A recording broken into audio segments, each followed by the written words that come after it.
Who the heck is Pep Talks? I'm not gay, but I fantasize about Marco Rubio. Pep Talks. Pep Talks. Pep Talks. Let's eradicate the Kung flu. I'm literally coming. Pep Talks. Pep Talks. Who the heck is Pep Talk? They want our women. They want our children. Pep Talk. Sometimes no means yes. Grab them by the Pep Talk. Grab them by the Marco Rubio. Obama is a racist. Pep Talk. I'm literally coming. I'm literally coming. Pep Talks. We found weapons of mass Pep Talk. destruction. My fellow Americans, it has been confirmed today from Pep Talks that we are indeed all high on politics. Good afternoon, everybody. Welcome to a new edition of This Space, where you got a fun week ahead of us, and also it's PEPAGANDA time. Let's go. Oh my God. I was just outside trying to take care of something in my yard. This was kind of funny. I had everything planned, everything ready to go. I started early. I think I was here before our wonderful producer here. And just got a nice little wind gust outside that decided to knock over my garden and just cause a whole lot of commotion. So that was a lot of fun. But I was able to make sure everything is okay. So yes, welcome to the show, and I appreciate you guys being here. Hope you guys are well. Also, just want to say that this is going to be a little bit more news heavy than the last few Pepagandas. You guys are going to get a pretty in-depth education on what happened yesterday in Los Angeles. Actually, it was in San Diego, not Los Angeles. My bad. It was, close enough. Actually, you guys, that reminds me, Angeles Times. The Los Angeles Times just came out with more information. I can spell San Diego right. So the Los Angeles Times actually released the names of the perpetrators who were 17 and 18. I'm just going to come out and say I am deeply disturbed by how they are treating this with kids' gloves. When Tyler Robinson, they were talking about transferees right away. They were already just like this. We've already got his online search history. Look, he's a leftist liberal. Oh, wait a minute. No, he's not. He's an online weirdo. Wait, you're telling me that he was technically a Republican up until this point, and he even voted for wait. Well, hold on. That doesn't fit the narrative. This one was so fucking obvious because it was a mosque. Immediately, everybody was just like, well, I wonder why or how this happened. This is crazy. What could have caused this? You know how they like to talk about, the left is using inflammatory rhetoric. So I have a few prime examples of what might be leading to this, as far as we got Laura Loomer. Essentially she is calling for violence against Muslims, and I think it's getting to that point where it's like, yeah, you could they better hope that Laura Loomer isn't in their search history, because you might be able to tie her to inciting violence if that is the case, because of the just blatant language that she's been using. So a little disturbed by this, and the fact that they're trying to do it under the auspices of, they're minors. No. Number one, 18 years old. Last time I checked, you're an adult. They are using the teenage language, which is fucked up. They don't do that for Jeffrey Epstein victims. No, I mean, you guys remember what Megyn Kelly was talking about? How 15. We have a deeply, deeply fucked up country. And I know that I'm breaking news here to everybody, but we really do. And it's not even it's outside of politics. It's the way that we respond to things again, men perpetrating these crimes.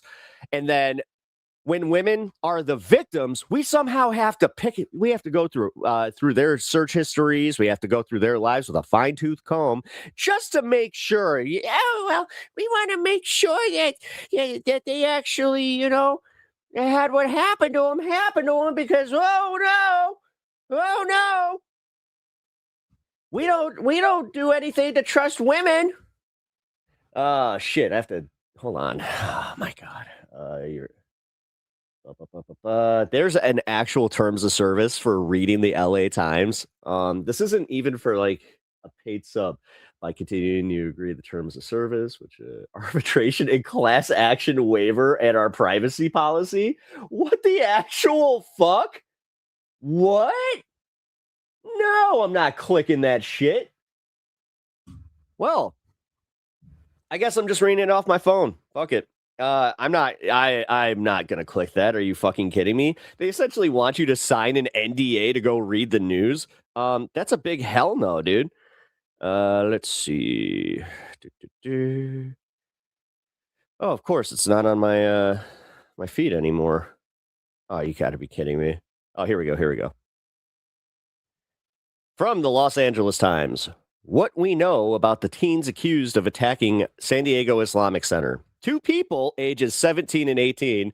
2 people. 2 people. We're not even going to just say 2 young men. Not even young men. 2 people. That's beyond fucked up. Again, just the language. Like, pay close attention to the way that they are breaking this. 2 people, ages 17 and 18, opened fire at a center, not a mosque, a center. On Monday morning, police said they were found minutes later from self-inflicted gunshot wounds, according to authorities. Authorities are trying to unravel what led to 2 teenagers opening fire in a San Diego Islamic Center, but killing 3 before taking their own lives. An early focus has been on one of the assailants, a San Diego high school student whose mother reported that he was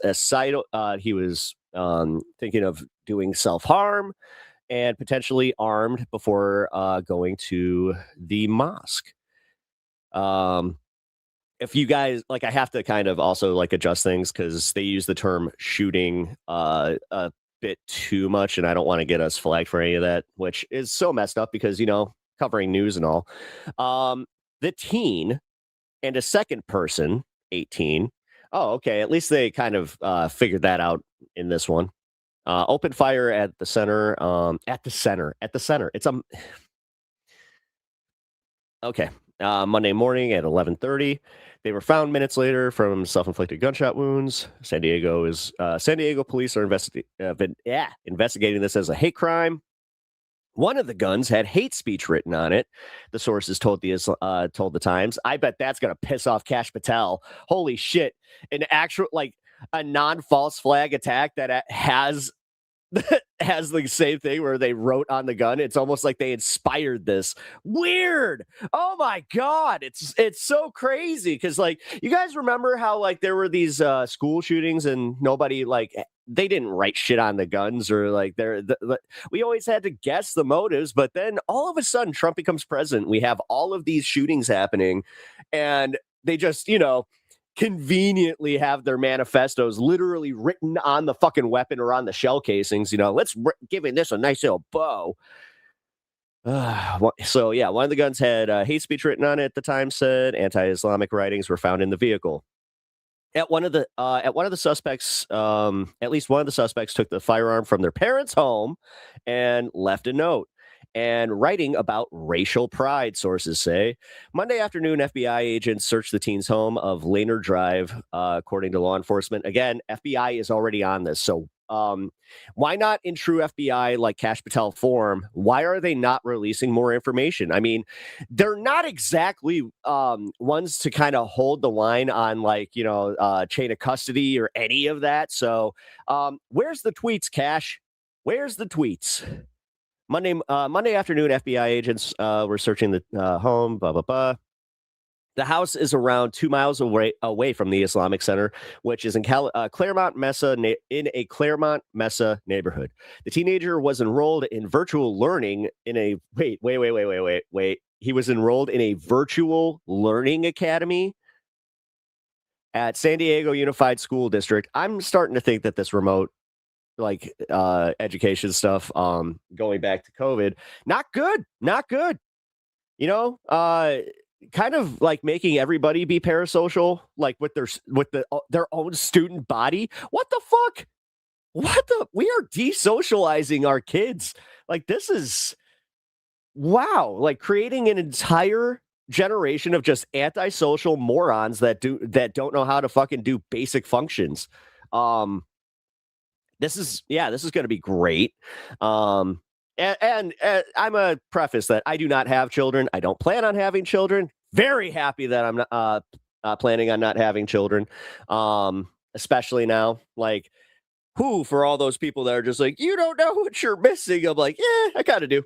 It's like, you don't know what you're on the hook for. God. Check your kids.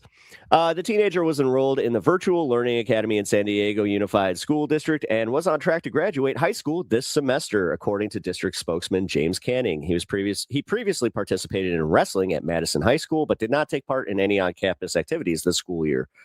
That's wonderful for priming students to go out into the world and actually, like, because that's what school's for. It's preparing these dipshits to go out and live like us as adults. And I mean, as a dipshit adult himself, that, like, I'm gonna break some news to you guys. Adults don't know half of what we used to think they did. When you're like a kid and you're looking at authority, you're looking at your parents, you're looking at your teachers, and they're like, these adults really got it figured out. No, they didn't. Not at all. God, had I understood that they were mentally probably inferior to us too, because they didn't actually, like, we were learning this stuff fresh. Like that whole show, Are You Smarter Than a Fifth Grader? There's a reason it works so well, because realistically, the kids actually do know more. It's about whether or not they retain it. Dipshit adults represent. Appreciate that.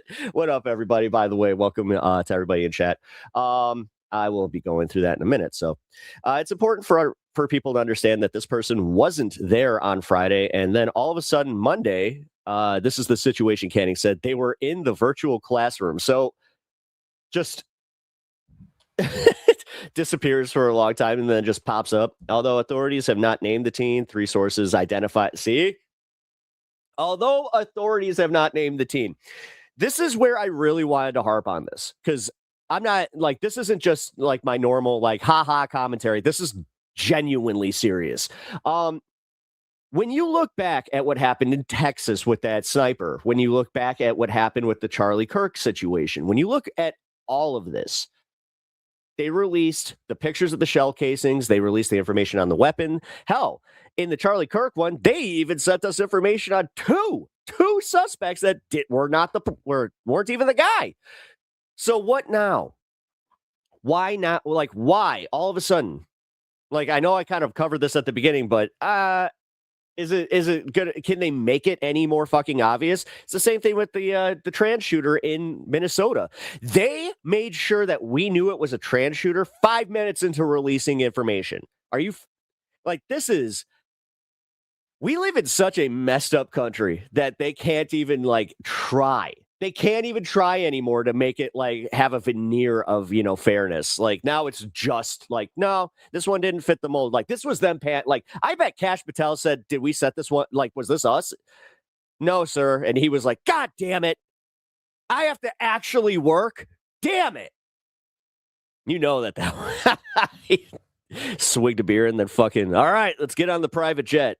No, the private one. And make sure my coat's there. And also my blankie. Oh, wait, that's Kristi Noem's blankie. Oh, well, you know what? Yeah, he would steal Kristi Noem's blankie because she don't need it anymore. Although authorities have not named the teens, 3 sources identified him as Kane Clark Whiterson. Two law enforcement sources identified the second suspect as Caleb Vasquez, not so Whiterson.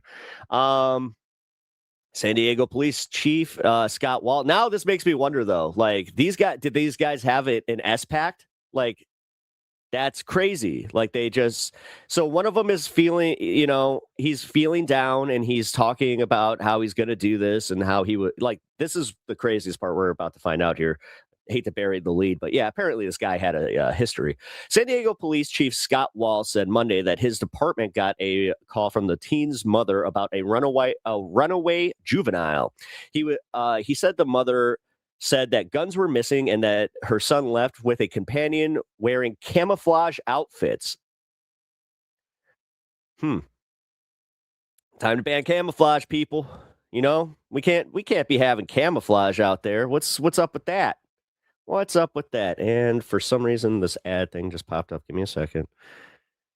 Here we go. Police were interviewing her when the first calls of an active shooter came in. Oh, dude, could you imagine the panic that she felt? Like, in all seriousness, could you imagine like that oh shit moment? When, and I hate to do this, but you got to wonder what her politics and what the father's politics were. I mean, the kid was homeschooled essentially. Like he was already antisocial. I'm gonna go out on a limb and say that his social media diet had a certain leaning, you know, because I'm not going to play this game where, oh, well, we need more information. We need all the information to even make these speculate. No, we don't. When they are out there, again, minutes after a shooting saying that this was a trans shooter and that we need to enact laws to lock, you know, to start spying on these people to make sure that this doesn't happen. Yeah, no, fuck that. Fuck that. That's the PSYOP bullshit where they're just, it's like, no, come on, Dems, you're better than us. It's like, no, you don't get to dictate how we fucking react to things, or libs. God, I got into that today. The difference between libs, Dems, and leftists. It was funny. I actually, Elon Musk was just like, the left is the party of hate. And I was just like, the left isn't a party, numbnuts. Go like that tweet, guys. Seriously, go like that one. I'm proud of that one. That one deserves to get boosted. So if you guys are on Twitter, you don't even have to follow me. Just go heart that tweet specifically. Also drop a follow if you enjoy my content. Alrighty. Wall did not specify the threats connected to the teens. Oh my God. What is it with these cops like playing these games right now? There was no specific threat, especially no specific. Oh, okay. Never mind. Hold on. There was no specific threat called into the center. So it's like, yeah, sorry guys, my color correction is so messed up today. I actually had to make sure that like my lights didn't just turn blue on me all of a sudden. That's not the case. Hell. Also, let's do this. Correct. Or not, whatever. They're dancing around it so much. I'm glad you guys are noticing that. Like, it's disturbing, right? Like, this is very disturbing. You blew it. I'm blue. All right, do I go full cringe or just do I was like, do I do the full cringe? Do I do the full cringe? No, because I want to get through this. God, what a distraction though. It actually kind of looks cool, to be honest. Well, I might be changing it to blue then. I appreciate the instant feedback. That's nice. At least does it like make me like, I feel like I look pale as like hell right now. Man, this is weird. I'm sorry that like this just happened. I don't know if I can even fix this in my settings. I'm not sure if this is like technically Streamlabs or StreamYards or not. Jeez. Anyway. All right. Yes. Back to the fact that the police were interviewing the kid's mom. And then they found out about an active shooter. Like I said, that had to be that instant moment of, oh, God. All right. So there's no specific threat, especially no specific threat to the Islamic Center. Okay. Oh, my God. They actually. So he couldn't just say there was no specific threat to the Islamic Center, but he's trying to do this where he's just like, you know, they might have just picked it at random. They might have just picked it at random. I don't know, man. I don't want to comment and say that there was this was pre-planned or anything. Sad lighting. Aw. Yeah, I know. I'm feeling blue today. Blue without you. There was no specific threat, especially no specific threat to the Islamic Center. It was just general hate kind of speech and what I think covered a wide gamut. This guy's a moron. Again, we are still actively investigating this as we speak, but it was more generalized. So this guy was trying to play that game where it's just like, he could have been a lefty. Come on. He could have been a lefty. Guys, man, law enforcement they were already fucking clowns, but now it's just like, okay, we are Charlie Kirk. We get it. Every time you see a cop, you should just just scream out, "We are Charlie Kirk." Authorities said that when they arrived at the center at about 11:45 a.m., they found 3 adults dead in front of the building. Police then received additional calls about gunfire several blocks away. A landscaper was shot at but not injured in the 7100 block of Salerno Street. Minutes later, police also responded to the 3800 block of Salerno Street, where inside, officers found 2 suspects dead. Little is known about the second suspect. Clark attended an elementary school and middle school in person at the district, but following the pandemic, his family enrolled him in online schooling full time. That means that this kid had this antisocial tendencies. Like, come on, let's call it like it is. This is where I'm getting sick of this, man. Like, on one half, we're supposed to fucking, you got to mince words, you got to tiptoe. We don't want to insult or offend anybody. Get out of here. During the shooting, 5 of the district schools close to the Islamic Center were placed on lockdown. Okay, standard procedure. We get it. San Diego Unified Superintendent Fabi Bagula said in a statement Monday that hate has no place in our community or schools, and every student, family, and community member deserves to feel safe, valued, and able to worship and gather without fear. Man, you got, again, Kash Patel was just like, was it a Christian church? It was a mosque? Fuck. You just know it. The district is making counselors available to all students and families affected by the tragedy. Officials have not spoke of a specific motive. Of course they haven't. The San Diego Mayor Todd Gloria said hate has no home in San Diego. Islamophobia has no home in San Diego. An attack on any one of our communities is an attack on all of us, on any San Diegan, because of who we are, what we believe, and how we pray is an attack on every single one of us. Okay. Did Kash tweet out evidence yet? No. And that's why I'm saying no. There's been nothing. There's literally been nothing about that. So yeah, that's where we're at with some of this. But here, let's get some of what the MSM is saying. And now, I'm glad that we did this first because it's so blatantly obvious where we're at. And this is what's scary is, again, it's 2-tiered. If this was a Christian church, they would automatically just be like, was it trans motivated? It's fucking insane. But we can't even speculate about this. We can't. Why would we even try to deem where they were politically? What does that have to do with any of this? Huh? Sorry. This one really got me pissed.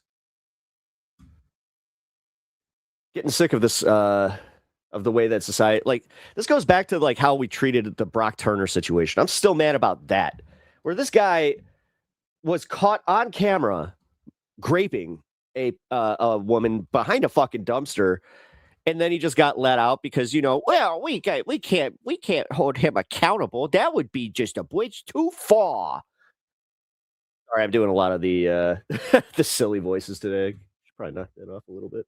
We got some critical information from the San Diego police chief, specifically the timeline. What he said is just a little over 2 hours ago, authorities were called to the Islamic Center of San Diego due to reports of gunshots. He said they arrived within about 4 minutes, police did, and then found these 3 men. MSM better name the victims. And victims in the parking lot of the mosque. For anybody that's curious, or if just in case they don't, I already have that pulled up because, I apparently have more journalistic integrity than everybody everybody that is reporting on this. He said authorities then went to try to enter the mosque, as they often do. They'll try to identify any potential shooter. But then police got calls of yet more shots fired at another area near the mosque. They then went to that location. They said they learned that there was a landscaper there who had been fired upon, but thankfully was not struck by bullets. But here, I have to admit, Jake, is the most strange, bizarre, however you want to describe it, part. Authorities say that they found two men ages 17 and 19 in a vehicle. They 17 and 19 now. believed to be the suspects.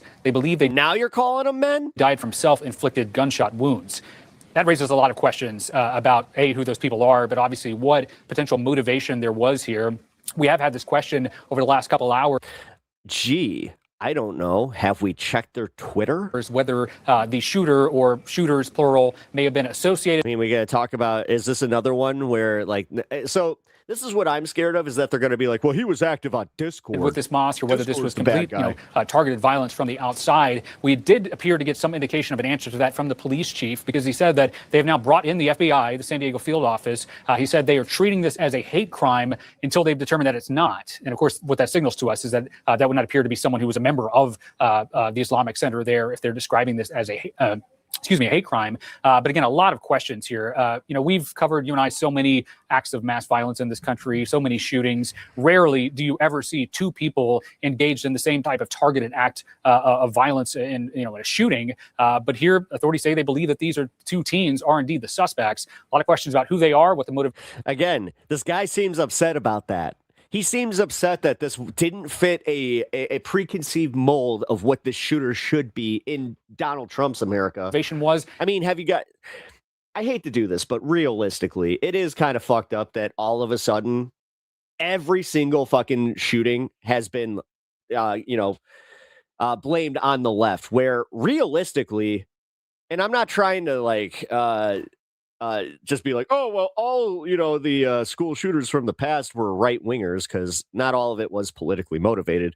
But realistically, it is kind of fucked up how quickly they started doing that right after Trump got into office. And obviously why they decided to take their own lives. Yeah, wait, this wasn't in the playbook. That's what I'm saying. Like, it's so obvious. The way that the mainstream media is acting about this, the way that law enforcement is acting about this, this is why, like, you get conspiracy theorists, like, out of the fucking blue just going, okay, were the other ones false flags? Because seriously, it seems like the other ones were planned.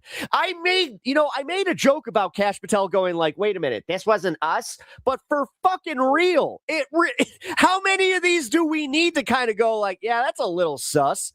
Outside this houses of worship. A lot of we often say that there are a lot of questions, more questions than answers. This is truly one of those very peculiar situations that authorities are trying to get to the bottom of, Jake. Steve Moore, what was your... That's not how you guys cover the mosque, or not the mosque, the oh my God, the Jewish temple shooting. Your first reaction to what we heard from police, the San Diego Police Department, about the shooting at the large synagogue? I couldn't think of the word. This mosque in San Diego County. I was kind of surprised at the fact that we didn't know that there were 5 fatalities until now.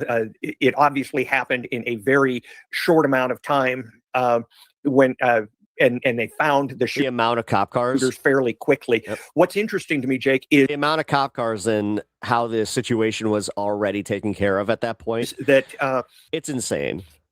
Obviously. And also, like, what are we spending our tax money on? Like, we gave them all these toys. They didn't even bring in the fucking big tank. Two shooters. What are we doing? You rarely get that. The other thing is that I responded to. Oh, there it is. Never mind. There we go. They got the big ones out. Never mind. Active shooter that back. One time who went to a Jewish community center. And after escaping from the Jewish community center, he shot a postal worker who was. Did they shoot a postal worker? Non-white. And I can't. And the reason I'm sorry. I wish I was a better person that could hear. I'm sure that he's a perfectly nice fella. I'm sure if I met him in real life, I would not be this mean. But holy crap, you're on CNN and Jake Tapper to boot. He put you out there. I'm gonna make fun of you. He was a white supremacist, and that was white supremacist. Was fair game for him. The fact that they just randomly spicy pep today. Oh, I've had it. Shot at a gardener. When I woke up and I read this shit. Like, I read that LA Times article pretty much like first thing when I woke up with my coffee, and I I knew exactly what I was going to cover here. Makes me wonder if they had an agenda that would involve, I don't know, white supremacy, something like that, that would cause I'm sorry. This is very serious, but the fact that he has to say white supremacy, an anger at Muslims, and at the same time, people who might appear not to be citizens. Josh Sherrard, they got citizens. police said the suspected. I'm sorry. Every S word that guy said, I was on pins and needles, like I was listening to Biden again. Shooters appeared to have It's just like, oh God, here we go. died from self-inflicted gunshot wounds. They were 17. They were 19. We were told. What does that say to you? You know, the questions that we're going to have to answer concerning where to go from here is, were they involved in a larger operation? We're going to need to be digging into investigating their homes, their Oh my God. Now they're trying to, they were part of an Antifa cell. digital assets, Fucking bro. social media accounts, discords they may have been a part of. Wondering if they were Literally investigating the Southern Poverty Law Center, but yeah. You know what? Yeah. part of a larger organization or group, and wondering if this is just the first in a What if they were? What if they were Proud Boys? Oh, would we not hear about it? series of possible targeted attacks. Like Josh and Steve both pointed out, we don't see multiple shooters in these attacks very often. The vast majority of active shooters across the country for the last 25 years have been lone wolves. Is this part of a larger organization that we need to be concerned with? We need to rule that out as quick. What? I was told that Taylor Robinson was brainwashed by the gays and the transes on Discord into doing what he did to Charlie Kirk allegedly. As possible. You're telling me that's not they're all lone wolves? Wait a minute. Now I'm confused. Especially when we're talking about this age group that is very, very susceptible to that radicalization. So we are going to admit that it might have been their media diet. As we've seen over the last several years. Josh Campbell, how unusual is it when there are horrific mass shootings like this one? How unusual is it for there to be more than one shooter? He just answered that. Oh my God. Quit paying this dude millions of dollars to ask a question that was already answered. Holy shit. It's exceedingly rare. I'm so glad that we are at this point where mainstream media is like, they are failing. Like, hands down failing. Like, this is why CNN even had to go to like their own subscription model. I mean, we almost never see it. Which nobody pays for. Talk about the number of acts of violence that happen in this country involving firearms. Rarely do you see two people Keeping it vague because they're cowards. involved. Or two Oh no, this would be responsible journalism, but like the thing is, we've already seen the juxtaposition on how they would cover this if it was, again, a Christian church or a synagogue for that matter. people are more trying to go toward the same target. We have seen incidents where people are firing at each other and they end up striking Was he even listening? No. people. No.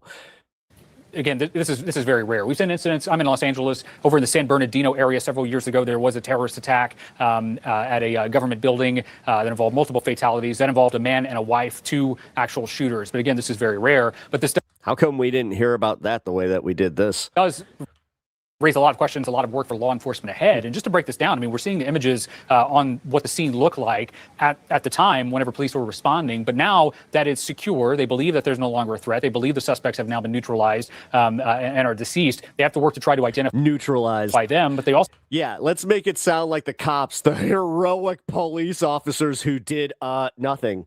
have to Literally nothing. They got there and they were just like, oh, it's over? So we got 1, 2, 3, and then the other two are over there. Okay, so how are we going to spin this? We secured the area. We are heroes. scour that area to gather Get that blue flag out, boys. any potential evidence that they can. These two people aren't going to be prosecuted, obviously, but they will try to work to determine was there Nah, we should prosecute them anyway. We should read them their Miranda rights. Like, someone else who might have true, man. been assisting in this. We're not saying that that's the case right now, but that is textbook, something that authorities want to determine. Is this a group of people that were inspired to conduct an act of violence targeting Muslims? Was this something much different? Was this, targeting specifically the people who were indeed injured and then killed? Again, a lot of questions. And then opening the aperture. We know You mean the security guards who were outside the building with like full tactical gear? Like, these security guards were prepped for this.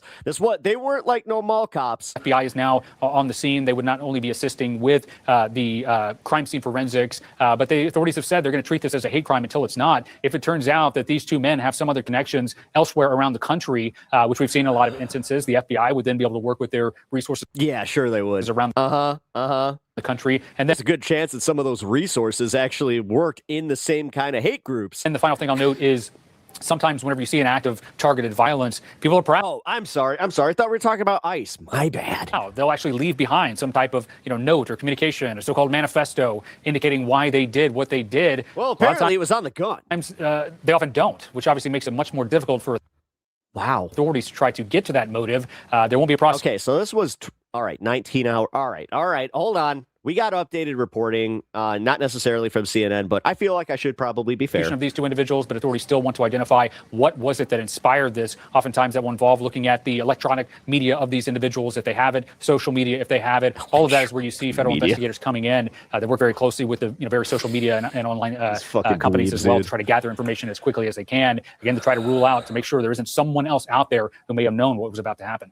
Josh Gerard, what more are you hoping to learn about the motive for this? Obviously, law enforcement saying that they are presuming this is a hate crime until that is disproven. The hate crime tag on this crime really doesn't change the way it's investigated. It may be changing the way that it's prosecuted down the road, but it's going to be investigated like they're dead.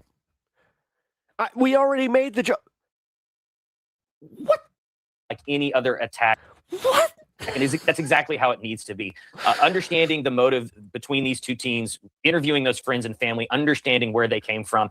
And then, as Josh Campbell just pointed out again, making sure that this isn't part of a larger organization. Is this a group that we need to be concerned with? Are there further attacks? God forbid that they might know somebody with blue hair. That we need to be concerned with. We also have to take a look at the way that this was carried out. We've got two shooters that didn't make it inside the building. Now, we don't know what their plan was, but most likely it was to do as much damage as possible, which means getting inside.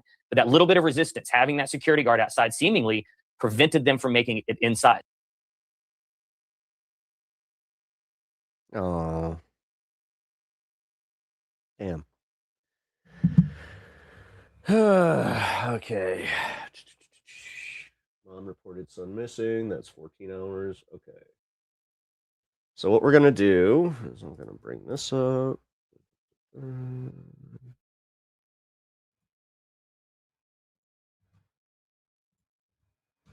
Got some new details. We've just learned the names of the suspected teenage gunmen behind yesterday's deadly attack on the largest Islamic center in San Diego.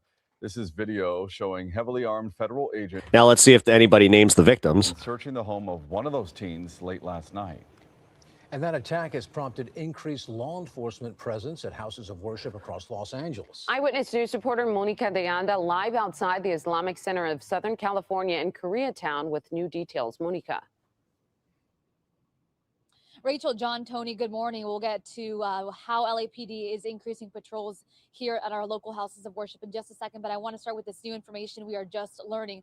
Authorities have told ABC News that they are investigating two teenagers, Kane Clark and Caleb. I'm going to place a bet that the victims weren't white. Vasquez as the suspected attackers in a shooting at an Islamic center in San Diego Monday. This is new video that we want to show you from overnight of the moment heavily armed officers entered a home connected to one of the teen shooters. 3 innocent people were killed after police say 2 teen gunmen opened fire on the Islamic Center of San Diego in broad daylight. Again, the fact that they were teens. This morning, we're expecting to... And I'm going to go out on a limb and say that they were, well, one of them was at least what? To learn more about the 3 people killed, but the Islamic Center of San Diego has already identified one of the victims as a security guard who worked there. And there it is. Center says Amin Abdullah, a devoted father of 8, put himself between the gunman and everyone inside, saving many lives. It didn't matter who walked up, who came, like any random person could just walk up and he would greet them, make sure they're okay, whether they were homeless off the street looking for something, whether it was a child, an old elderly. So he was just an out and out good dude. Fuck, man. This morning he came to the car, not just to grab my son with class, but just make sure to say Rest in peace. hello to me. Look. And I didn't know it was gonna be like true hero. Like that's a true fucking hero. We cannot He protected all of these, like all of these kids. Like seriously, man. let this go lightly. This is all because of hatred. Yeah. Because of hatred. Yeah. Where is that propagated? Why? Why aren't we doing something about this? It's almost like it's from our fucking government. Installed in people's hearts. Authorities say the two teen suspects, ages 17 and 18, carried out the attack. The suspects were later found nearby, dead, police say, from self-inflicted gunshot wounds. We are also learning anti-Islamic writings were found with the teen suspects and on one of the weapons, as well as a suicide note reportedly found. Uh-oh. As police continue their investigation, the Muslim community Again, each one, I'm just picturing Cash's eyes getting bigger and bigger. has been left feeling vulnerable and uneasy. Back here at home, LAPD issuing this statement that says in part, quote, currently there is no known threat to Los Angeles. We are providing extra patrols at mosques, Islamic centers, and all houses of worship.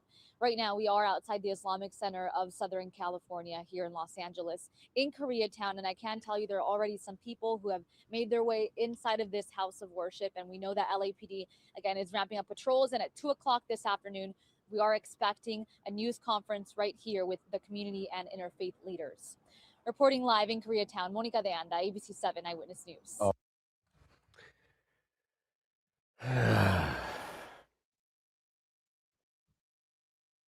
All right.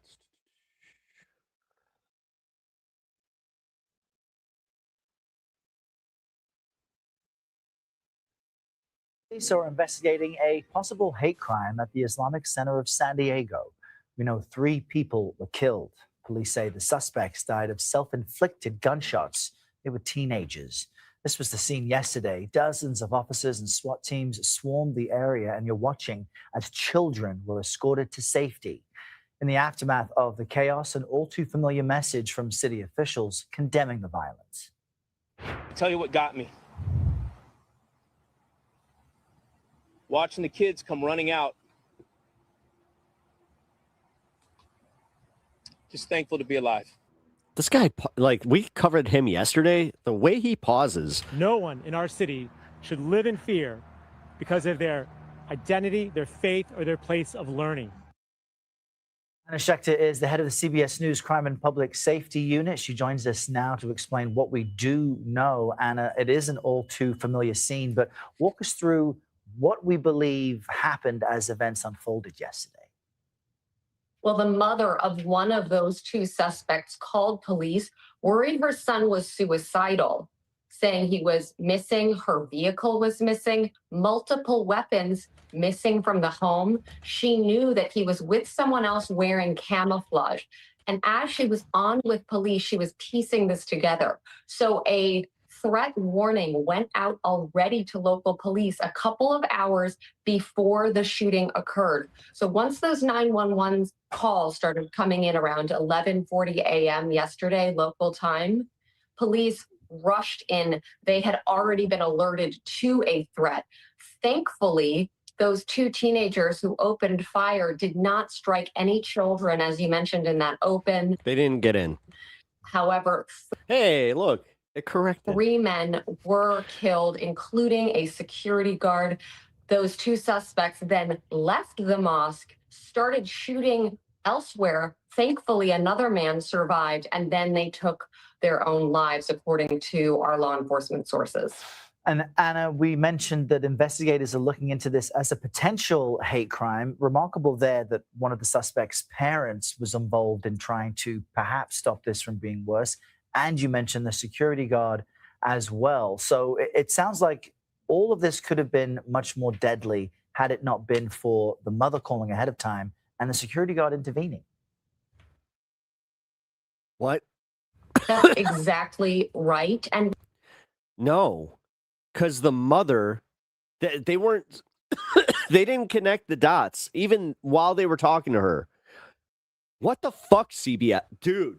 It's getting so much worse with each report. We've seen this increase in targeted attacks on houses. Yeah, if your kid is suicidal, why are there several weapons in the home? Houses of worship.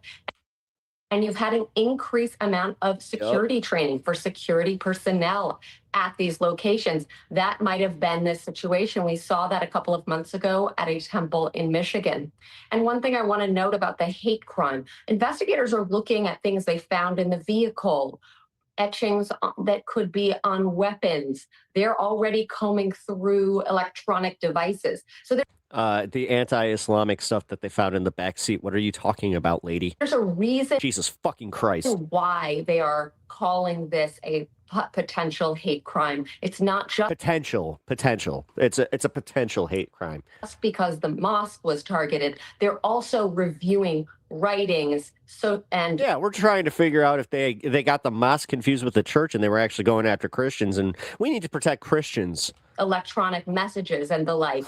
And so there's a little bit more. God! Fuck! Electronic messages and the like. To it, and that's what a waste of space every single one of these motherfuckers are. Seriously, what is the point of all this? I could have literally done this reporting that they're doing just without any of this. I would just need the drone footage. why What the fuck? they're using this terminology according to my sources. Yeah, and we're still within your sources. First 24 hours of this, so it's all still very early. But acting like you're a journalist. The climate is happening. There is a climate around this of Islamophobia that seems to be increasing, according to some groups. We have no idea why that would be happening. We have absolutely no idea why that would be happening. Tell us about that. Well, since the February 28th, this latest round, the most serious round of a war with Iran, you have seen, watchdog groups have seen an increased amount of online chatter, anti-Islam hate speech. And man, she really fucking walking around this one. And you just little tiptoes. Always see this when world events come home. So this is typical. When we see conflict overseas, we see a spike in threats, rhetoric, and unfortunately, real world attacks. All right, Anna Schechter, live for us here from New York. Anna, thank you.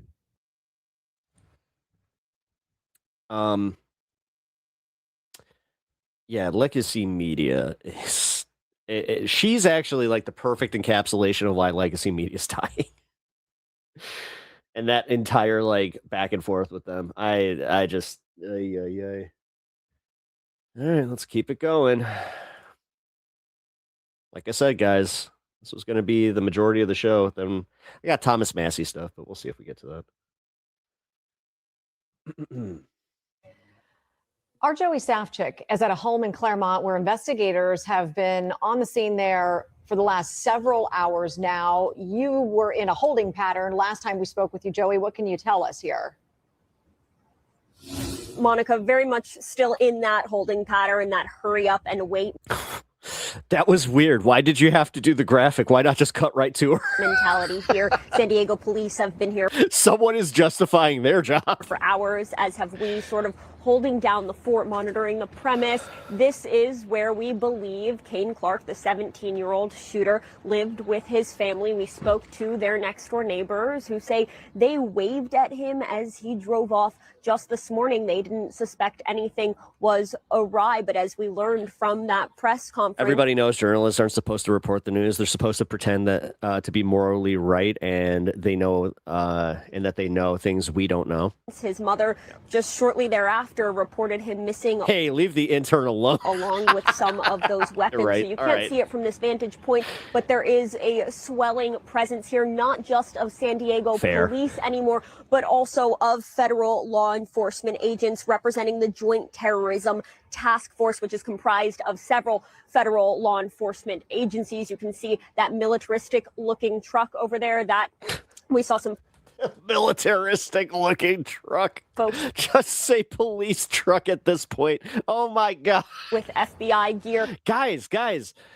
Someone forgot to tell the reporter that we're not supposed to bring attention to the fact that we have a militarized police force. Get out of that just a little while ago, but what they're doing here is they are waiting for the search warrant to be served, and they've been waiting, like I said, for many hours. It was maybe 2.5 hours ago that the SDPD lieutenant told me he was expecting it to be served any minute. Once they get that is when they will be able to go inside, search that house where, again, we believe the 17-year-old shooting suspect lived with his family. They also say they might be searching some vehicles here on this premise. God, And they are if you're the family at that point, what you oh man, that's rough, because you don't want to get accused of like going in there and tampering or anything, but that's kind of fucked up when you know that it's coming and they're gonna raid your house. It's like, can you just keep it to his room? bracing certainly for a long night. They do say that They're the gonna tear family that has house been apart. completely cooperating, complying with them. They came out of the residence when they were asked to. They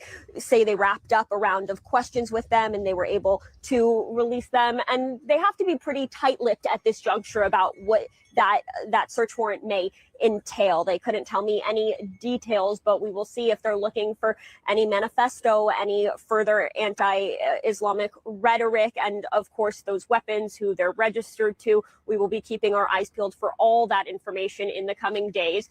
We want to make sure you hear from the neighbors first. Again, they say that they have known the suspected shooter his entire life. Take a listen. You know, at our age, we're 86 and 89, and he's helped us bring in our groceries. They all have.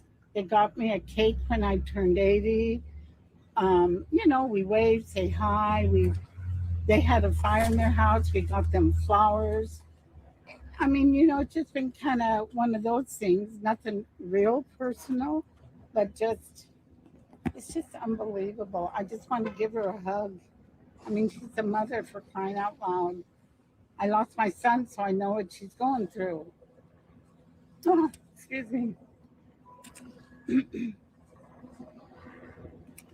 I'm just so sad our country's going through all this. Did you vote for it? I'm sorry. I hate to be that guy, but seriously, no.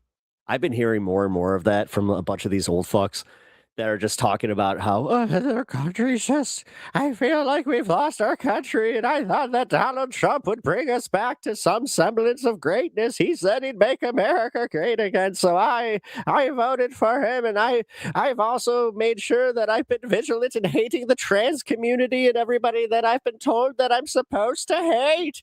And now I'm just now it's attacking. Now it's hitting me personally. Heavy day all around. And again, this is a very typical San Diego neighborhood. We're just a couple of blocks off of Claremont Mesa Boulevard near the 805. We spoke to another neighbor who lives about a block away who says this is a very diverse community, a very friendly community. And it sounds a little trite at this point, but he said this is one of those times where you see this on the news and you don't expect it to happen to you. And it's called it so surreal when this scene with crime tape is in your very neighborhood. So again, we are waiting. Man, she's selling this. For that search warrant to be served, and then everyone is buckling in for what's expected to be a long night here. Back to you. Man, she's still like a fresh-faced journalist that actually might feel for these people. Is an incredibly sad day for all These two are just like fucking rookie. of San Diego. Joey Savchik, thank you so much. You can't have empathy and do newscasting. Come on. Didn't they teach you anything in journalism? In journalism school? Or journalist. Actually, it's class. All right. Let's get to the Laura Loomer bit here. All right. So you guys might have seen this. I know that the Surfs was going back and forth with her. It was kind of funny. While I was reading this, I saw that the Surfs retweeted it. God, I wish I could make this bigger. All right, so Laura Loomer gave us her 2 cents on this, and I got all fuffa going on. The mosque was supposedly shot up. The mosque that was supposedly shot up. Just remember, the people who attend this mosque want us all to be Cade. We will be told that they are such amazing people. I'm not advocating for violence. I condemn violence. I'm just showing you how evil this mosque is and always has been. It should be raided by ICE and the FBI. This was in response to, we are horrified to see Layla Ali's wife of Taha Hassaneh. She posted something that I can't show here.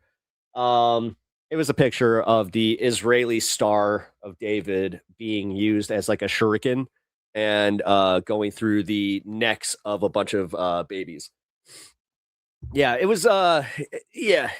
Even for like that, I was like, oh, okay. I can understand why I can't show it. And then this guy, I retweeted him. Laura, your posts are inciting violence against Muslims. I urge you to lawyer up because if they find out that the shooters were fans of yours, you're finished. Yeah. Jesus. Yeah. No, just a reminder that this is somebody that is not only close to our president, literally, she blows our president on the reg because, you know, we used to be mad about stuff like that. You remember when we were mad about like the president getting blowgies from people that weren't, or like from a person that wasn't his wife? Isn't, oh my God, that's a quaint time, isn't it? Isn't it? Holy shit. Now we just accept it. Like, it's just like, oh yeah. That's how he's supposed to be. You know what? Yeah, he could grab. He told us that he could just go in and grab him by the P word. Well, you know what? Fuck it. I guess we could totally go along with that and just we're accepting it as a social norm. Well, this this little shitster warning a civilized person to lawyer up. Oh man, this guy. So now people are pissed off at Junior. Wow. Yeah, not gonna go through the replies on that one. Mostly because that's likely gonna be a racist cesspool. I mean, it's what she cultivates, let's be real. But yeah. Laura Loomer out here just literally calling all Muslims fucking evil. Well, that's a creepy screen cap. Yeah, right. Give me a second. Let me add this. This is heartbreaking. Be prepared, but guys, just remember, this is who she called evil. She literally said like they were evil and that they were doing like that this mosque deserves to get raided. Yep. This is who she thinks needs to be raided. I felt a bit scared. My legs were shaking in my hands. And my head was like hurting me a lot. I felt like a rock.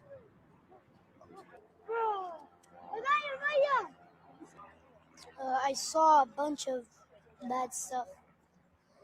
Before I came, like they were sitting on the floor doing a morning meeting, and we all heard the gunshot.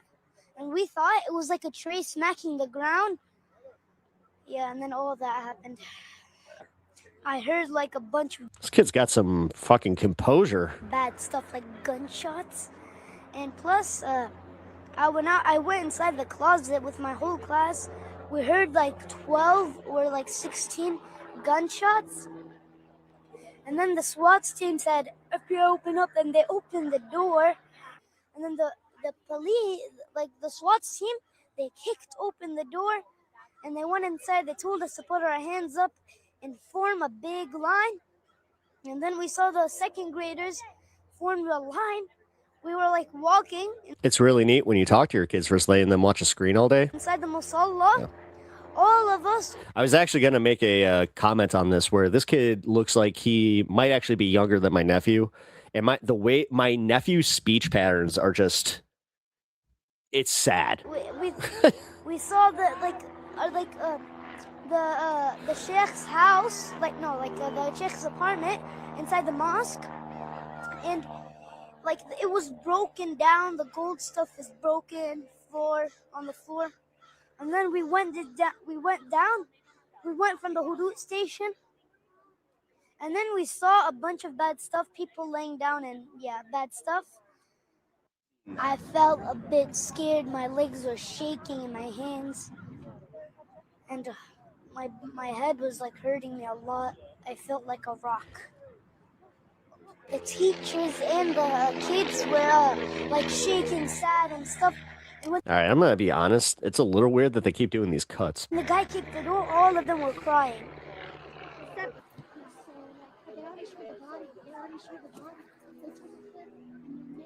Holy crap, those kids. Yeah, they saw some, like, again, they went through it, man. And just remember that the guys didn't even get inside. Like, this should bring it back to like the ones that we've lost, the ones that truly like. This should kind of reinvigorate us to be a little outraged about the fact that we have just normalized our schools being fucking targets and we don't do anything about it. Listen, you guys know, like most you guys know, and if you guys don't know, you might learn something here. I'm a 2A guy.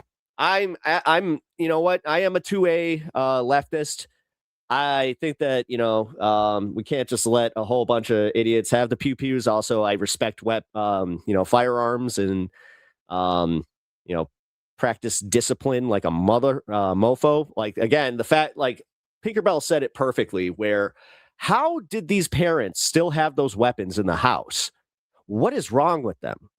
At that point, you get a storage unit, or you guys, like, I'm not sure if you know this, you can get a locker at like your local place, like your firing range. So what is happening there?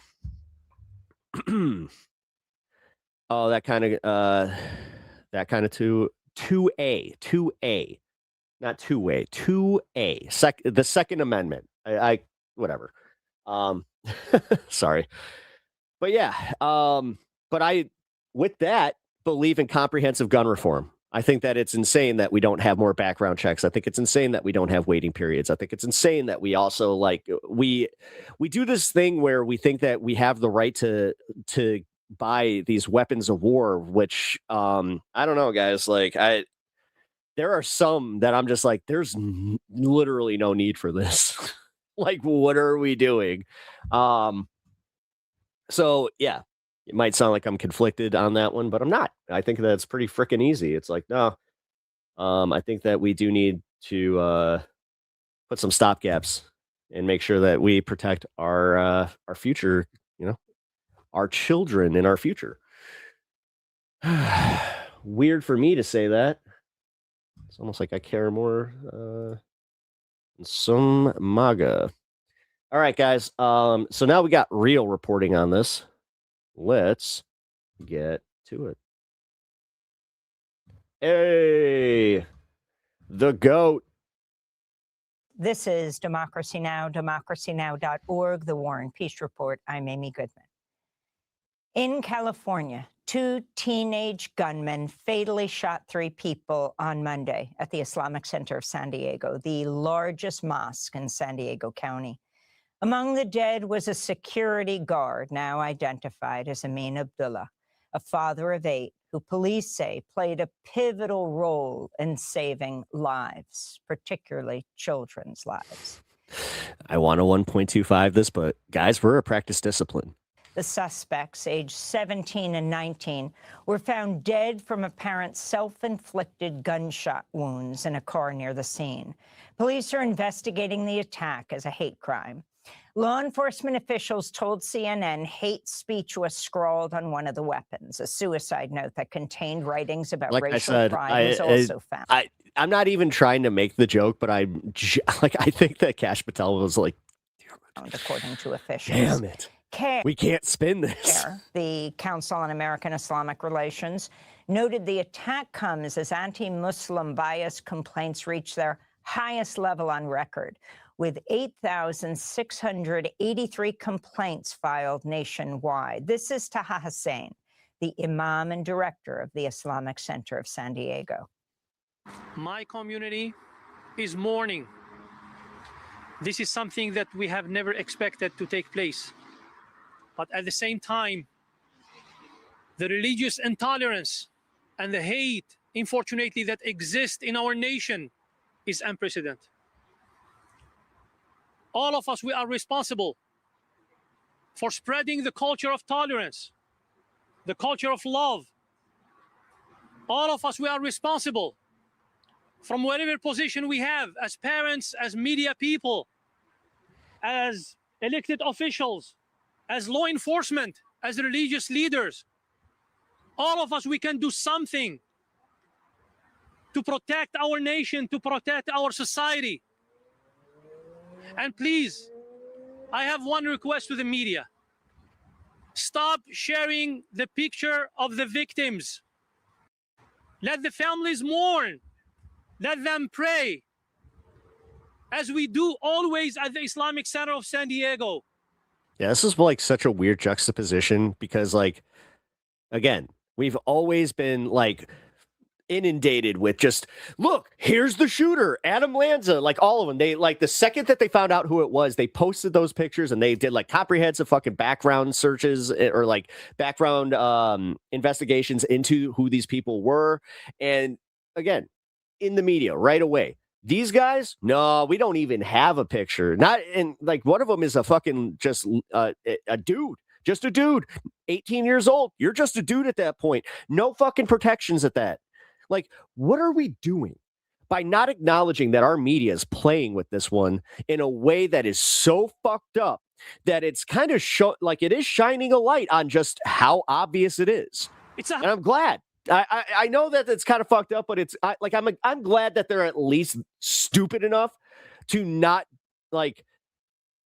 play us in a good, like in a effective way, you know? House of worship, it's not a battlefield. Come on. People come to the mosque to pray.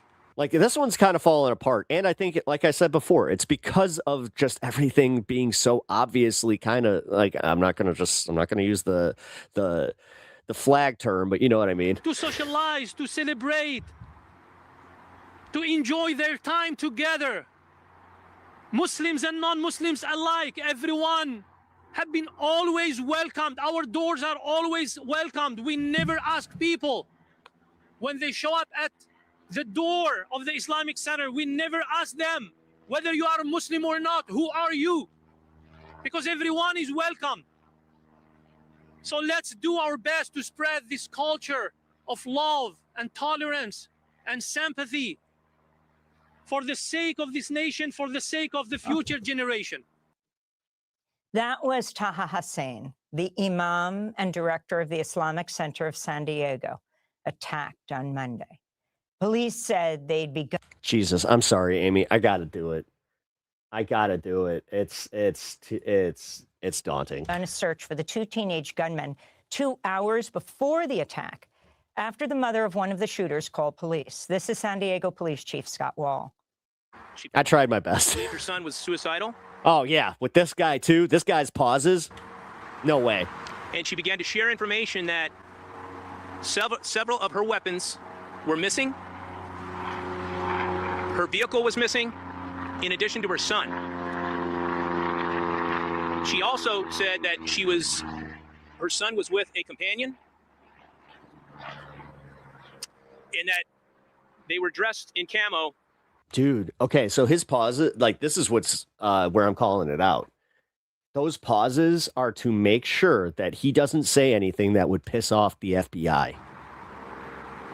Because they're just because I'm sure that he talked to the FBI before he went and did this press conference, and they were just like, do not give any information that might make it seem like these guys were tied to some, other group that, wasn't, not leftists. We want to make sure that, that we take away the political motive side of this. That is not. We want to play dumb on this one. Like, we don't know why they would have done such a thing. Consistent with what we would typically see from somebody that is suicidal.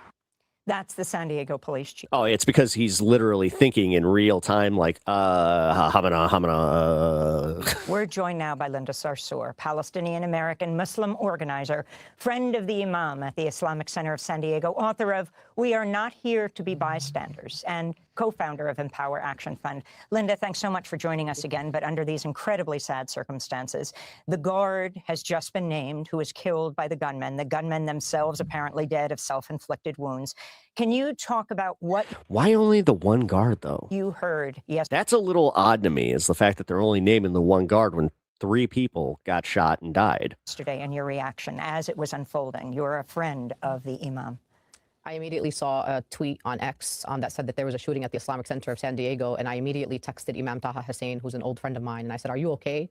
And he immediately called me back and said that we are in a lockdown right now. There's been an active shooting.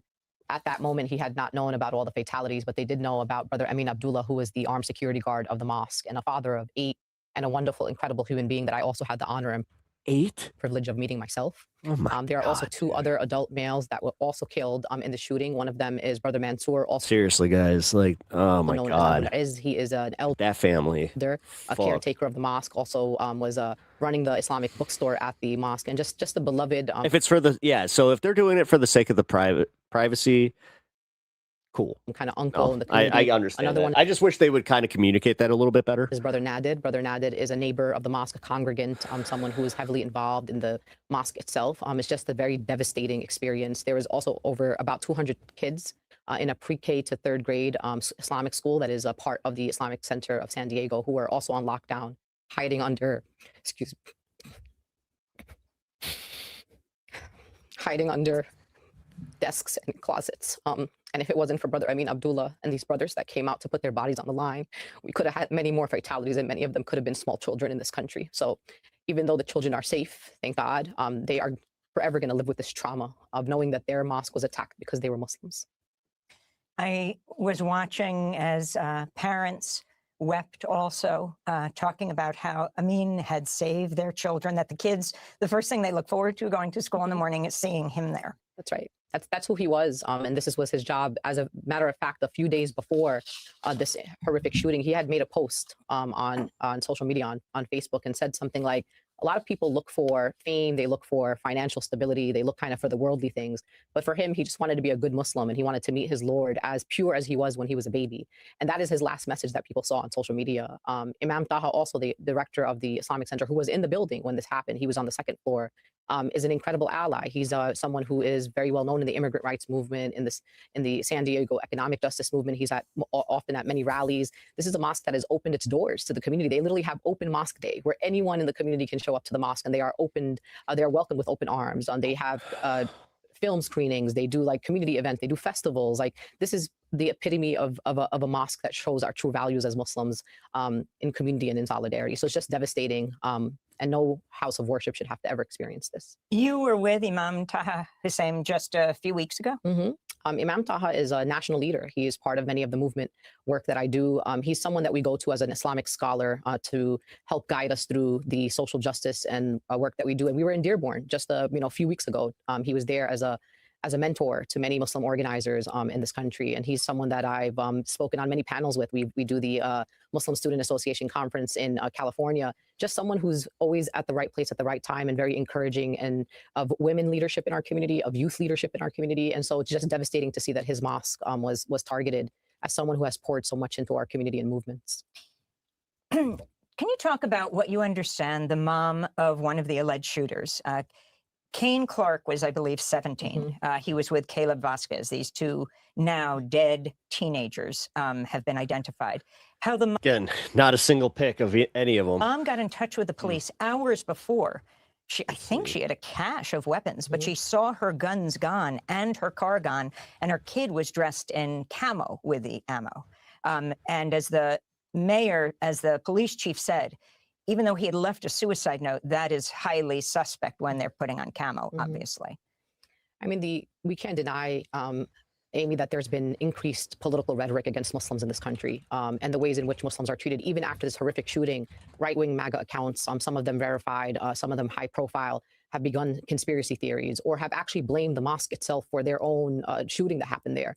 It is absolutely horrific to see the ways in which elected officials, anywhere from Randy Fine to the members of Congress who have started this, what they call the Sharia-free caucus, people are not held accountable for their anti-Muslim hate. We are no, not at all. Anti-Muslim hate. Again, the fact is, like, we have anti-BDS laws, but we can't you can just go shit on the Muslim community all fucking day. Is one of the few types of bigotry in this country. It's like, again, so fucking obvious Country that what is they're trying to acceptable. You don't do lose here. your job. There's no consequences for it. And here comes a 17-year-old who is probably brought into all this propaganda. He's wrote a suicide note. The officials are saying that there was hate rhetoric scrolled on the weapons, which also tells me how long were your guns missing? How long did it take him to scroll, hateful, rhetoric on guns? Also, how is the mother storing her guns? You know, did you just leave them around? Was there no key? Was there no way for this to be protected so that your child does not go out and kill innocent people at a mosque? So there's something very, you know, strange that's happening here. But I will say this about the 17-year-old and also a 19-year-old. I'm sad, Amy, for them. I really am sad. They're too young for this type of hate.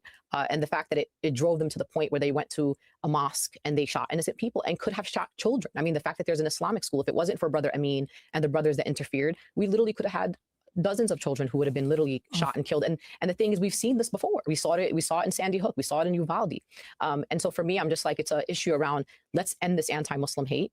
Let's make sure that there are consequences for people who propagate this hate, for media outlets who propagate this hate. And also, let's get some sensible gun reform. How did this mother get were they registered guns? How was she storing them at home? How did your son wear where did your son get cameo from? Like wearing, I mean, the whole thing it just seems like it just doesn't make sense. During a televised news conference on Monday, a woman disrupted the news conference just as San Diego Mayor Todd Gloria was beginning to speak. She accused him of emboldening what she called Zionist propaganda.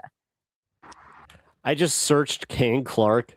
It's nothing but Dean Cain pictures. I'm sorry. Oh my God, I shouldn't be laughing this hard at it, but literally, so we got Caitlin Clark, and then we have Dean Cain, Dean Cain, Dean Cain, Dean Cain, Dean Cain, Dean Cain, Dean Cain, Dean Cain. Your leadership, our Muslim brothers and sisters have been talking to you for how long? You have to listen to them, Todd, just like you did with ICE.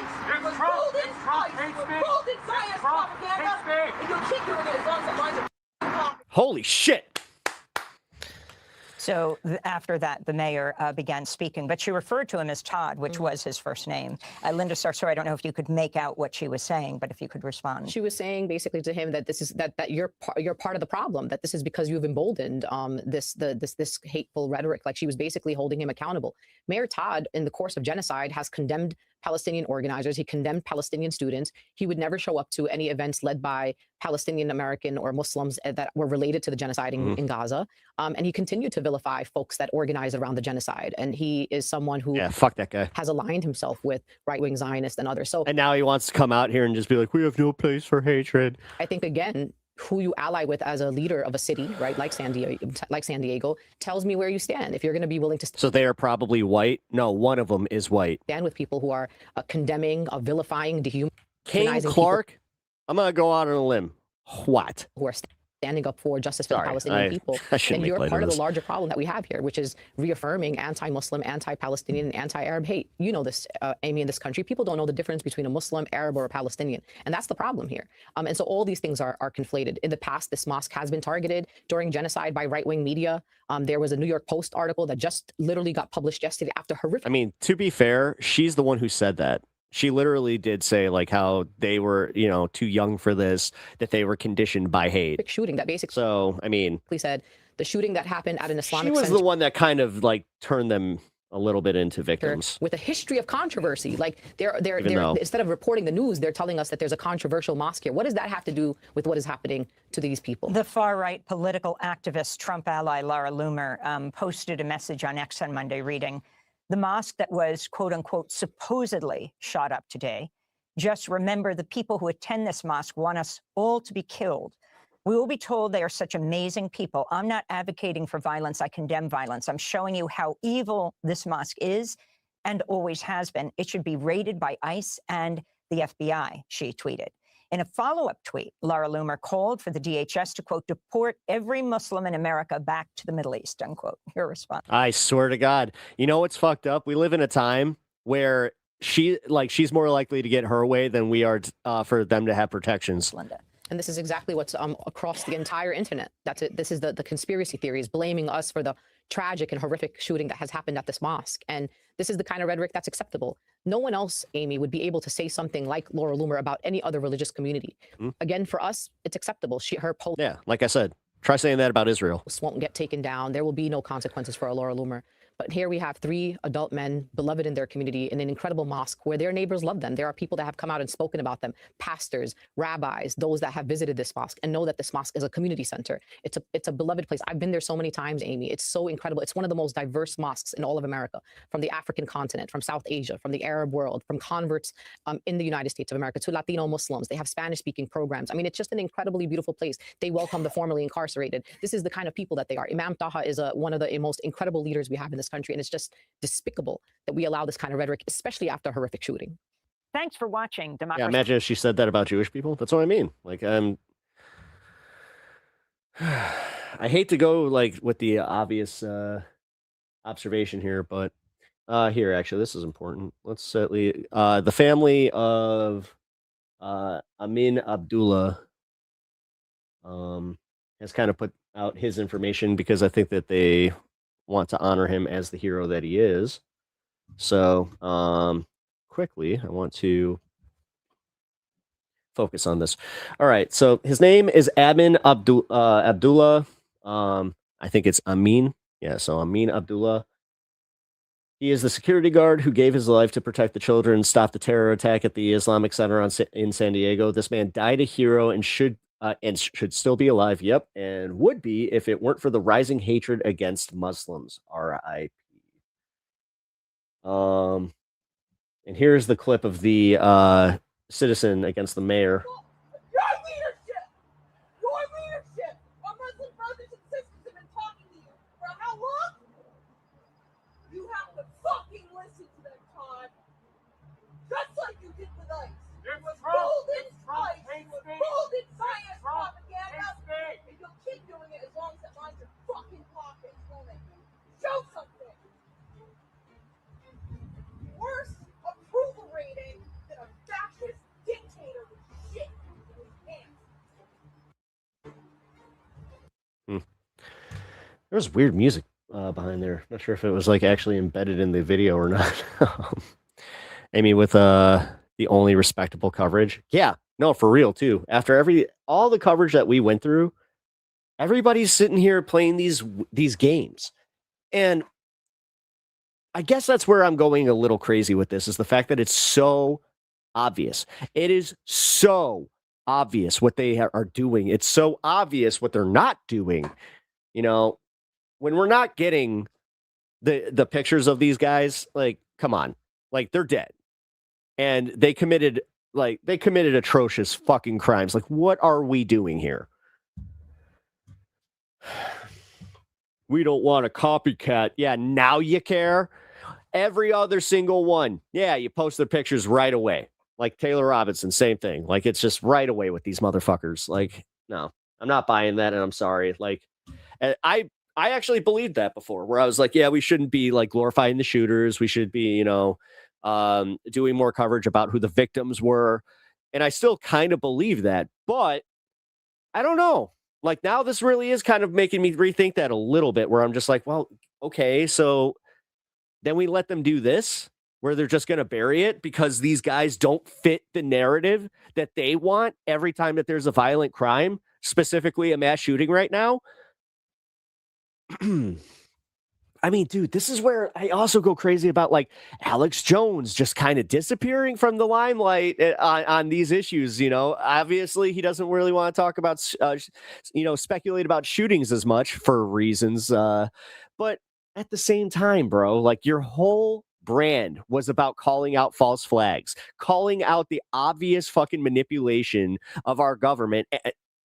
Just nothing, except for, I think that Donald Trump's out there trying to fix everything, and the globalists absolute, trying to get rid of the jihadists.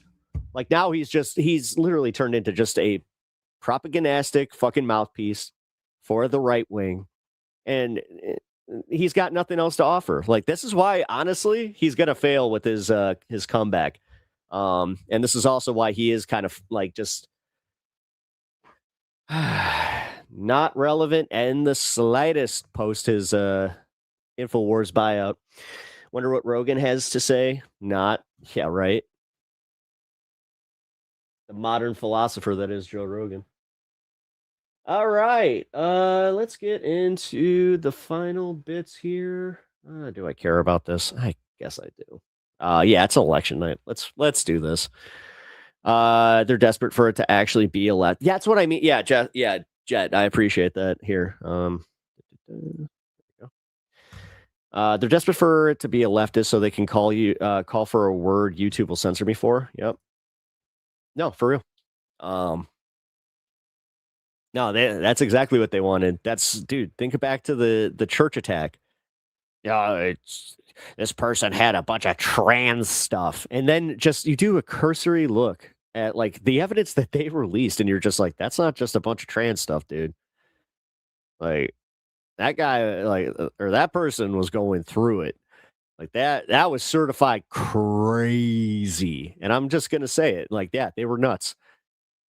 Sometimes we just got to be able to say that shit too. Some people fucking nuts is nuts. And we need to kind of be more aware of that. Like for a country that is so aware of the mental health, and then you got dipshits like RFK going out there like, we need to get everybody off of the antidepressants because it's messing with their brain chemistry. Yeah, just wait. You want to talk about fucking messing with brain chemistry? Like this asshole is literally anti-medicine, unless it's I'm gonna guess somebody that's paying him because he also like ivermectin. Apparently, there we go. Ivermectin will fix it, right? Anyway, not going into that. But our next story here does involve Thomas Massey.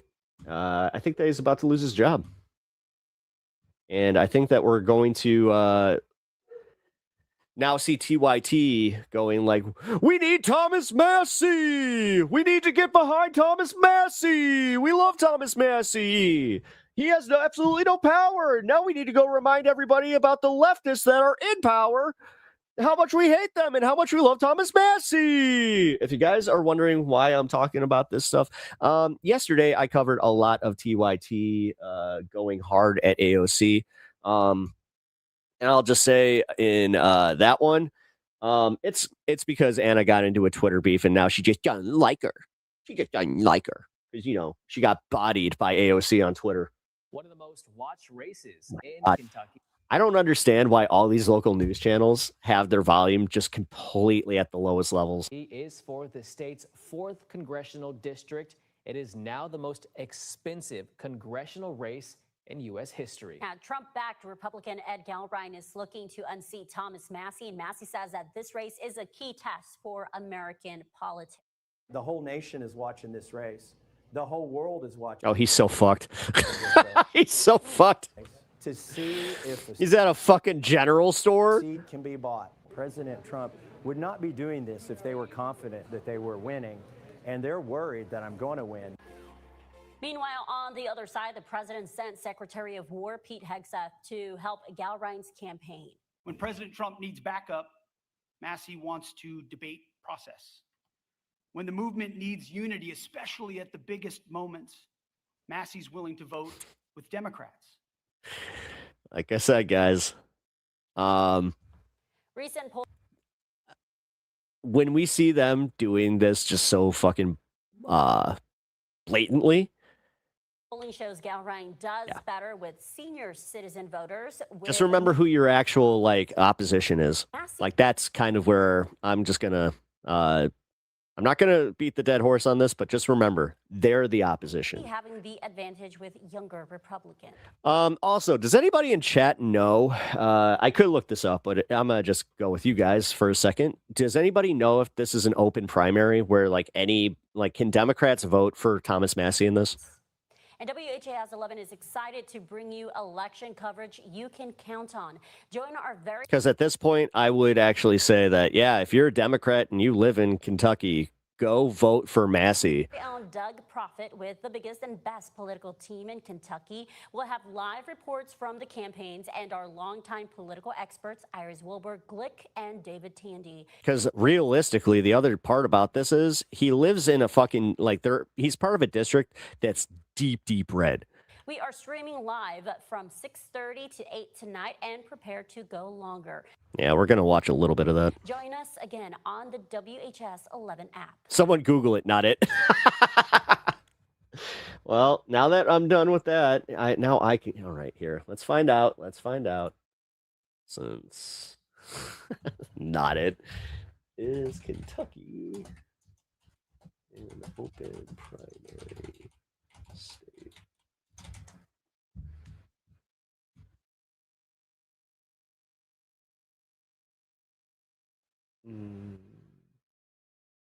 Closed primary shit.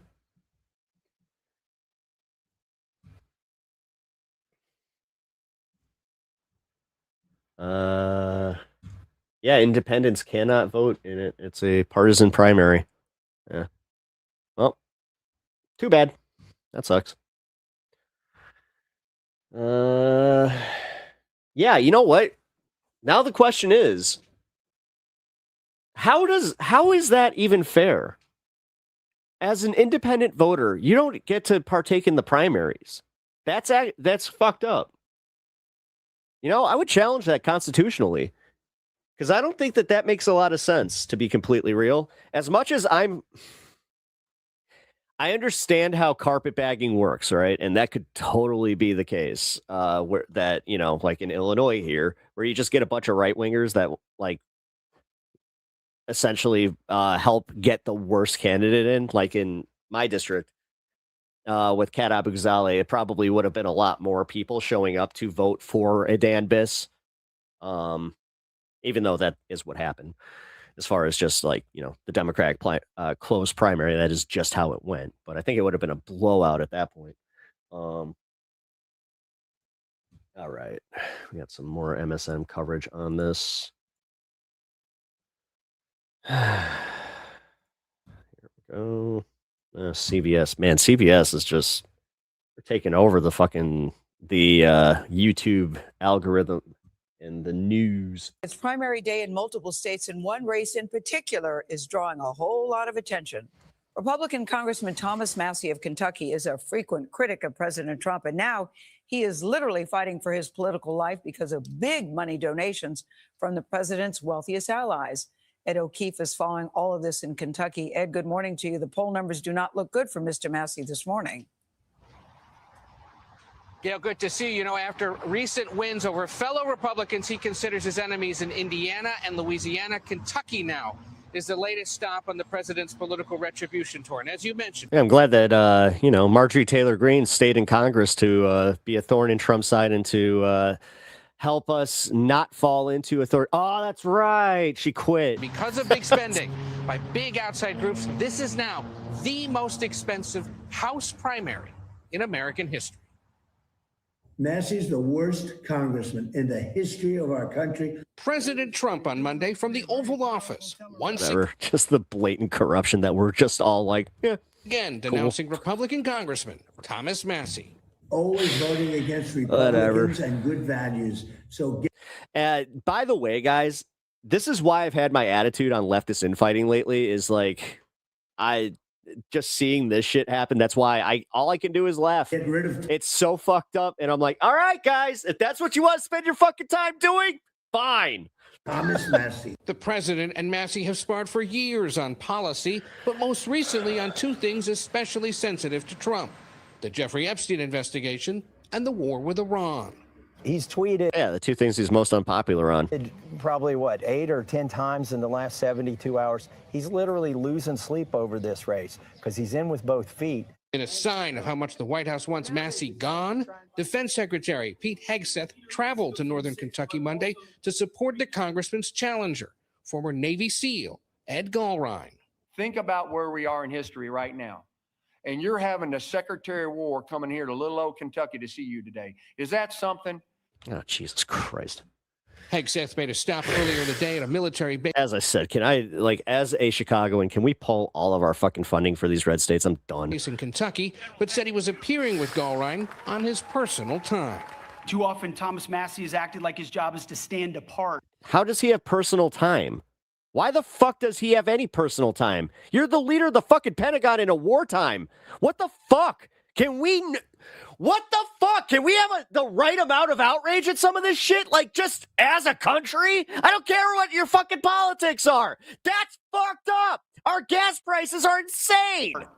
And this motherfucker's out there like, we got to make sure that there's nobody opposing this president that's totally cratering our country. The movement that President Trump leads instead of strengthening Cool. it. You don't see We fucking deserve it, guys. I'm just going to say it. America deserves its fucking downfall. Secretary of War to Kentucky during a Hey, he's smiling about it too. He's just kind of like, it is what it is. war. If you think your candidate is up 10 points, that's what you do when you realize your whole campaign is imploding. Pep said calmly. This contest across a district that stretches from the suburbs of Louisville to northeastern parts of the state is now the most expensive House primary race in U.S. history, with more than $32 million spent, mostly by pro-Israel organizations and groups aligned with the president attacking Massey. Mostly pro-Israel orgs? No shit. They tried to buy my vote for 14 years and it was never for sale. Now they're trying to buy a seat here in Kentucky. Kentucky Republicans today are also choosing their candidate to run to succeed the retiring Senator Mitch McConnell. There are also primaries today in Alabama, Georgia, Idaho, and Pennsylvania. Nate, if it's Tuesday, they're voting somewhere. All right, Ed. Thank you.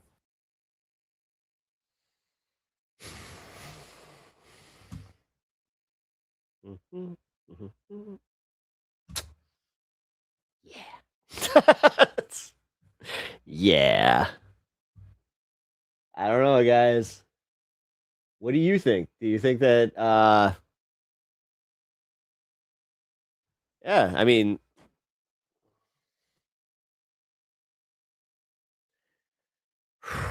I'm sorry. Like, the more and more that I keep thinking about this shit and the more and more I'm exposed to these right-wing primaries and just like the blatant corruption of the Trump administration. Yeah, my interest in micromanaging the Democratic Party, the left, contingent in the Democratic Party, aka AOC. Let's be real. Yeah, I'm done. I don't care anymore. Like, I'm not playing the game where we hyperfixate on like the bad shit. Like, dude, the Graham Plantner shit. I actually just went through this here. You know what? Fuck it, I'll pull this up. Where is my reply? There we go. I know that I was not the only one to reply to this. I saw that Kristina actually was the one that originally reposted this.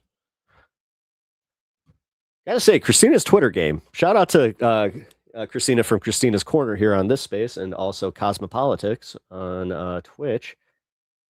Like I said, when it comes to Twitter, it's fucking damn near inspirational. All right, so this guy, Magdi Jacobs, he's so dumb, and I'm over this shit. So in 2019, 7 years ago, when he was 34 years old, Graham Plantner logged into Reddit and posted a response of a video of an American soldier being shot by the Taliban. Plantner wrote, "This video never gets old. Dumb motherfucker didn't deserve blah, blah, blah, blah, blah, blah, blah, blah, blah. Poor marksmanship on the Taliban. Blah, blah, blah, blah, blah, blah, blah, blah, blah, blah, blah. I don't really care about the actual tweet. Like, realistically, not a great look from Plantner, but also, I'm just going to say it. I don't care. Okay. So let me get to the bottom of this. So, yeah, this guy wrote a book about why you shouldn't vote for Plantner, right? And then I just popped in and said, time for you to disengage from politics. What's the end goal here? Elect Collins and let fascism win? I'm getting real tired of teaching lessons that mean nothing while we let the right pilfer our country. And I hold to that. Because recently I kind of got into it with somebody about Graham Plantner that was on the left, where I was just like, okay, so you're saying that his primary challenger was a better candidate? And they're like, no, we need better candidates than Graham Plantner. I'm like, okay, so in your made up perfect world where we can just snap our fingers and better candidate just appears, that might work. But we live in something called reality, where in politics, you're going to have to choose the lesser of two evils. You're going to have to, not just two evils sometimes. Sometimes, I know, even with the two-party system, sometimes it is like, oh, well, I mean, I do have this independent guy. I got the Green Party. Like, we do have choices. Like, fuck, you could go for libertarians even. Like, I know we're not Brazil, but I also keep pointing out how Brazil somehow, with like the 90 parties that they have, always come back to the like right-left, cohort of things where it's like, it's almost like, you are either kind of like, a leftist or you're kind of a right winger. Like, do you care more? Are you a selfish cunt that cares more about yourself and than actually like furthering and progressing your society? Or are you a leftist that's what you focus on? You focus on creating a better world for those around you, even if, you don't get to necessarily see it. The hope is that he doesn't Fetterman it. All right, so we're just going to do this thing. Number one, why is it called Fettermaning when it's not called Joe Mansioning? Like, what's up with that? Dude, I'm going to say something very unpopular. John Fetterman had a fucking stroke that broke his goddamn brain, and he came out the other side a right-winger. And we also didn't, we were sitting there playing decorum games where it's like nobody called it out. Nobody actually said he was unfit for office because that might be, it might actually be a little insensitive. We don't want to go after stroke victims. It's like, listen, I have all the sympathy in the world for anybody that goes through a stroke, but I'm also going to say when they are an elected official, maybe, just maybe, if they cannot have, like, if they don't pass the same cognition test that they passed before, or just a cognition test in general, or cognitive test, cognition, then maybe, just maybe, we shouldn't, have them there. But this is also where I'm not going to play this game. Like, it was the same thing that I did this with Kat Abu Ghazali. So now we're just going to play into the psyop that is John Fetterman, because that's my other take on this as well, is that it's too convenient that we're all traumatized by John Fetterman to the point where we would call out somebody like Graham Plattner, who on paper and just in substance seems like a real ass guy that's about to fucking have some major effects on our politics. But no. We can't show up for that. So Susan Collins, let's just go with the fucking status quo, Susan Collins. Because you know who that'll teach? The Dems. That'll teach those Democrats that they need to run progressive leftist candidates. Fuck. Sorry. He was sus on Israel pre-stroke, though. Yeah. Okay. Somehow still got elected over. Oh, that's right. Who was his opposition? Dr. Oz? Oh, so, you can be mad at a candidate and then just make sure that you're prepared to get him out, but did not have the speaking ability that Plattner has. Okay. Listen, if you have an election and it's literally between, and this is going to go to the blue no matter who bullshit, but realistically, if it's between somebody that can beat that right-wing candidate and you don't show up, disengage from politics. Because at that point, what are you doing? Why are you interested in like being part of like this news cycle all the time, but then just not admitting that it's like, okay, like, I'm not really going to affect change. Like, honestly, the protest vote bullshit. I could probably do hours on protest voting and why it's bullshit. Like, it doesn't fucking work. It really doesn't, and we don't put our energies into actually electing like the good candidates. Like, this is where I would say, like with Plattner also, like we fall into the shit where it's just like, oh, okay, so I guess nobody can grow in their politics. They can't have good politics. After they've had bad politics. Like, I'm getting a little confused about, like, what are we looking for? Maybe you guys can answer this, because you guys obviously consume a lot of this media and you guys are definitely, in tune with this stuff. So what do we do? Like, do we wait for the perfect candidate?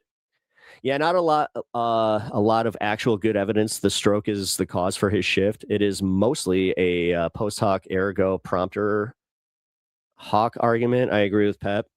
We have to do the with the candidates though. Yeah, yeah, yeah. No, once they're at that point, the thing is, if you understand electoral politics, then you understand that there are like literal deadlines that like people cannot, get out of. So once you're locked in, you're on the ballot kind of shit. And it's just, if this is who's on the ballot and the other person is Susan Collins, vote for Plattner. We'll deal with his bullshit like this. What if he fucks us? Let's get there. Why are we doing this thing where it's self-defeating, where we're already acting like he is John Fetterman, that he already has fucked us? We're looking for someone that came from a poorer family but has the education of an Ivy League school, the talking ability of Martin Luther King, and has been a leftist their entire life. So someone completely unrealistic. Cool. No, I appreciate that, Sylvie. I think that's where you're going with that. And if not, then yeah, I'm hate to burst our bubble here, but yeah, that's not real. That person's not real. And honestly, if that person showed up, then I'd be sus the fuck out. A too perfect of a candidate, like somebody who's too perfect as a candidate, then I'm immediately like, that's a plant. My thing about politics that I came to understand is that we're electing people to represent our interests at the ballot box or at the, when called for a vote. I don't necessarily need all of their personal stuff to always like align with me, or I don't need somebody that doesn't have a past. Like obviously there are situations in which this would fucking apply, but say for instance, like, this person was like Nick Fuentes style anti-left, and then all of a sudden started running on a Democratic ticket. Yeah, that's a problem. Yeah, but point taken, Pep. Cool. No, I listen, that's my goal here. I'm trying to chill everybody the fuck out on this, because it's either we do that or we're going to be manipulated into either voting against our interests or just not showing up at all. But we're going to pat ourselves on the back for, protest voting or whatever the fuck.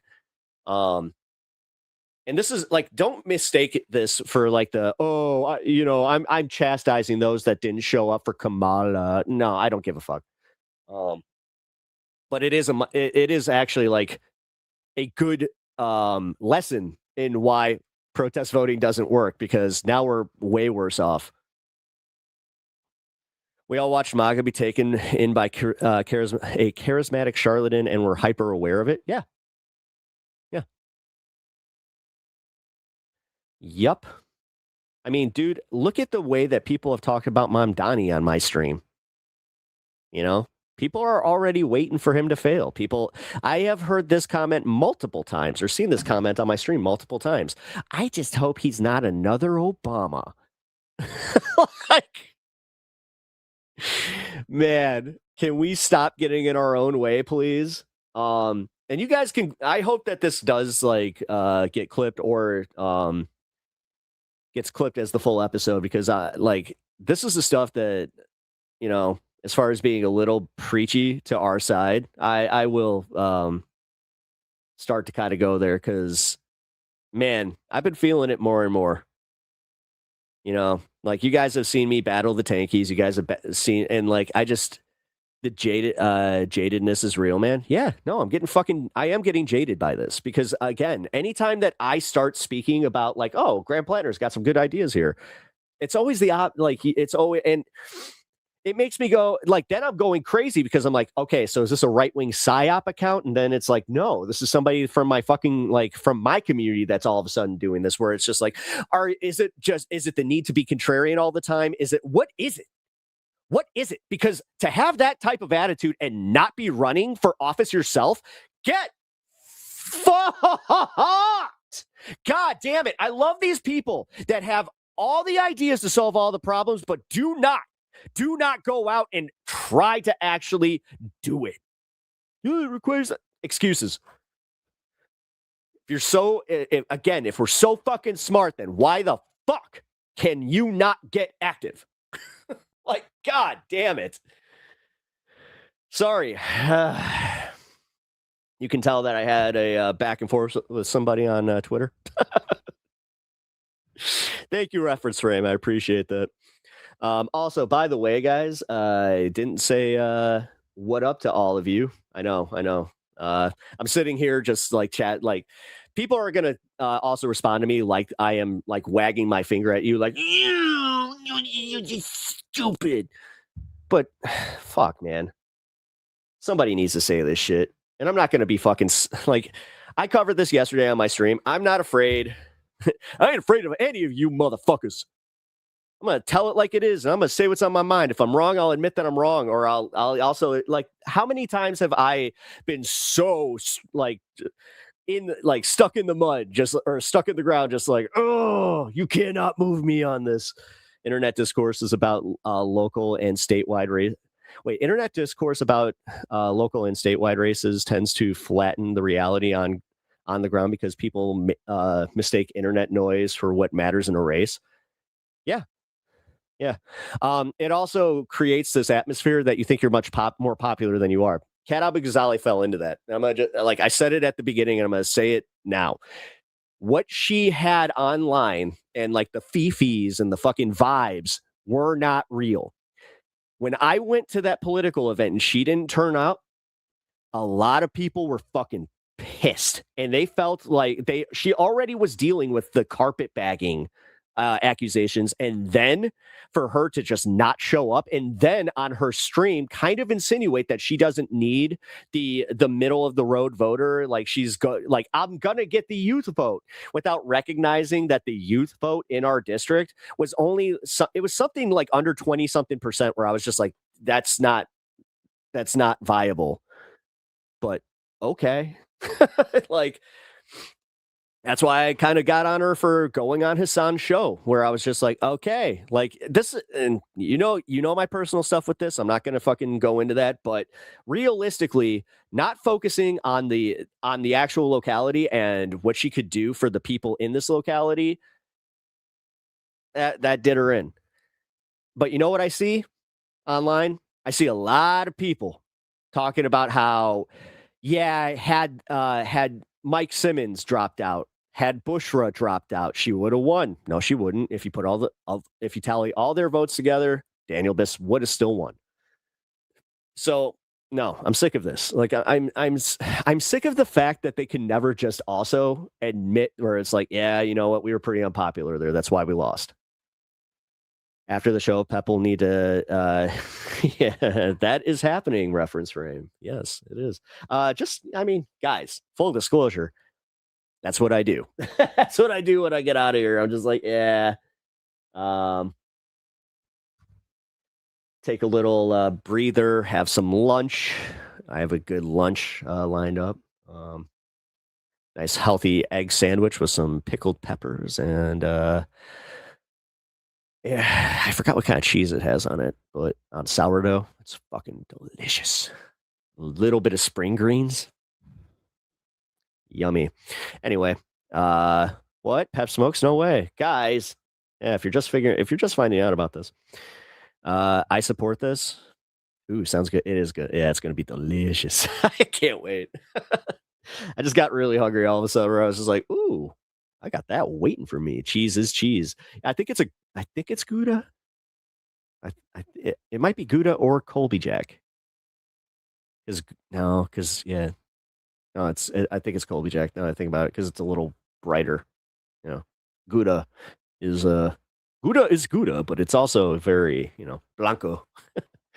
Yeah, sorry, Stunlock there, because I'm dead serious about this, guys. If there's one thing that I am just sick of seeing online way too often, is just how quickly it's like how quickly leftists tend to respond to like the Graham Plattner thing, and just all of a sudden take the contrarian side on it, and just constant. It's just it's cheddar. Oh, it's cheddar. Cool. It's a sharp cheddar. Oh no, I'm supporting a stoner. I gotta recalibrate my shipping.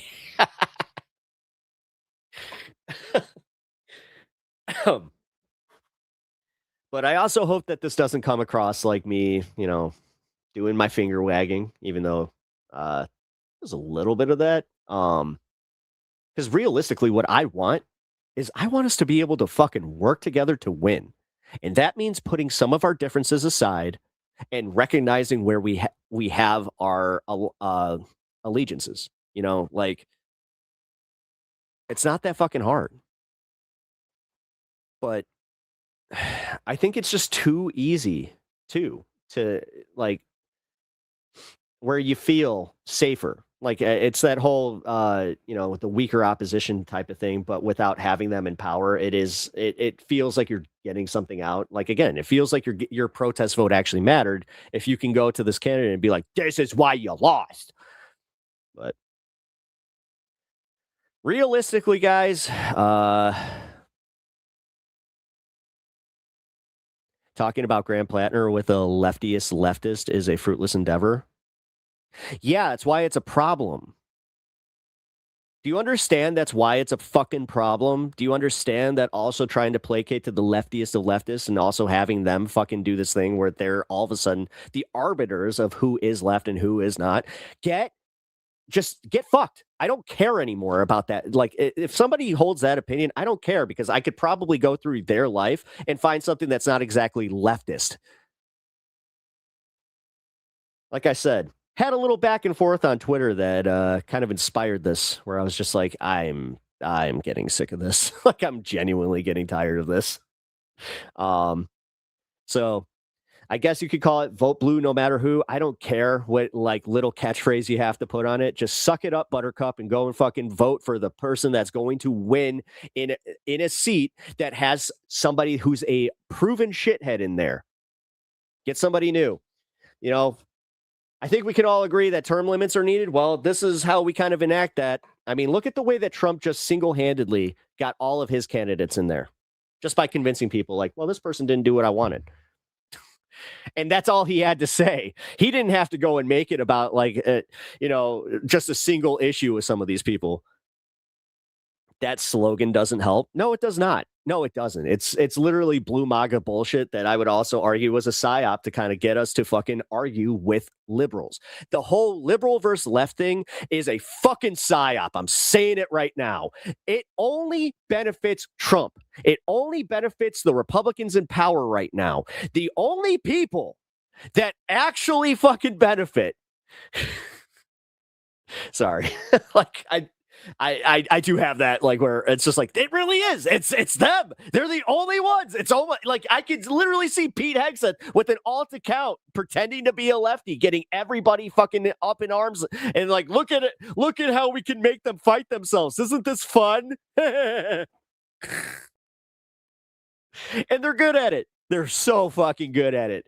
Oh, the anti-Hassan contingent. Like, oh my God. And then you got fucking TYT pulling their bullshit with Marjorie Taylor Greene. Oh, AOC's not left enough. You know who's lefter than AOC, ironically, on just one issue? AMTG. That means that we're going to throw away our support of AOC because you know what? We just can't get behind her. Anna's fake, like her fake fucking bullshit that she did when she's just like, oh, she needs to run for Senate. And Jake is just like, no, she's poised to go into 2028 and she's the front runner. And she's just like, really?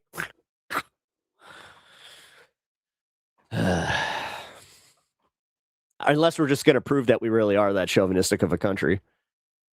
Because realistically, too, guys, you understand that Berlin trip, another like fucking like all that coverage on it. Really? Do you care? Do you? You know who I didn't care. Oh, so she messed up well, that just means that she's weak on foreign policy. That just, we can't have somebody that can't just speak, and we need somebody that speaks perfectly. Otherwise, we're going to lose again, and I can't deal with it. I'm too traumatized. I hope you guys understand where I'm coming from. Because, guys, it's hard out there, man. And it's even harder out there being someone like me that's willing to point this shit out, where it's just like, as much as I would love to be friends with everybody, which I'm a people pleaser at heart, and I love like it when people say they don't like me. I do have like that little genuine like, oh, but then I also have that okay. It's just as fast as I go, oh. So, with that being said, I hope you guys do like me. I hope that everybody at least, can hear my opinions and not immediately go like, well, I can't watch this guy. Had that here. Shit, man. How many times have I had that? Probably too many to count. Like hell, dude. You should have seen my stream yesterday. I watched it go down in like real time, but good food for thought though. No, that's all I'm trying to give you guys is a little food for thought. And just, I guess the long and short of this one is chill out. Let the Democrat or the progressive or actually the Democrat or the progressive candidate, let them win and vote for them. If they are better than a right-wing shithead that's in there, vote for them. That's my bottom line. Okay. All right, guys. Well, that's the show. I hope you guys had fun. Come and join me at 4 p.m. Central and for, was it 5 Eastern? There we go. Yeah.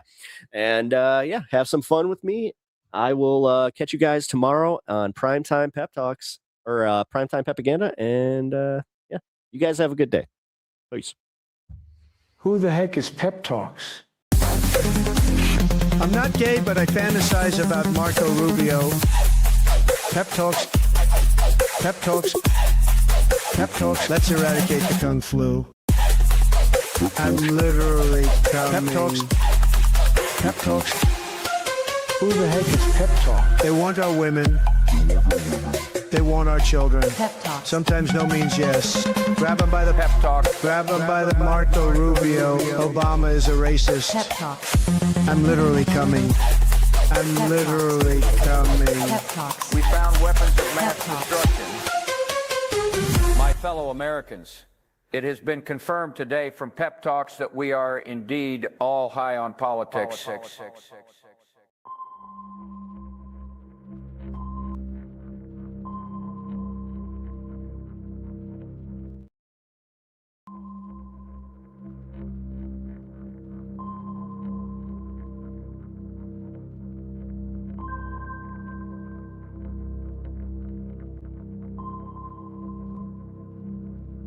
Amazon has gone on way too long being able to cover up these deaths. It's like the warehouses are laid out almost to union busting to cover things up, because if you just keep the warehouses separate from each other, keep workers from talking to one another, it's easy to cover things up.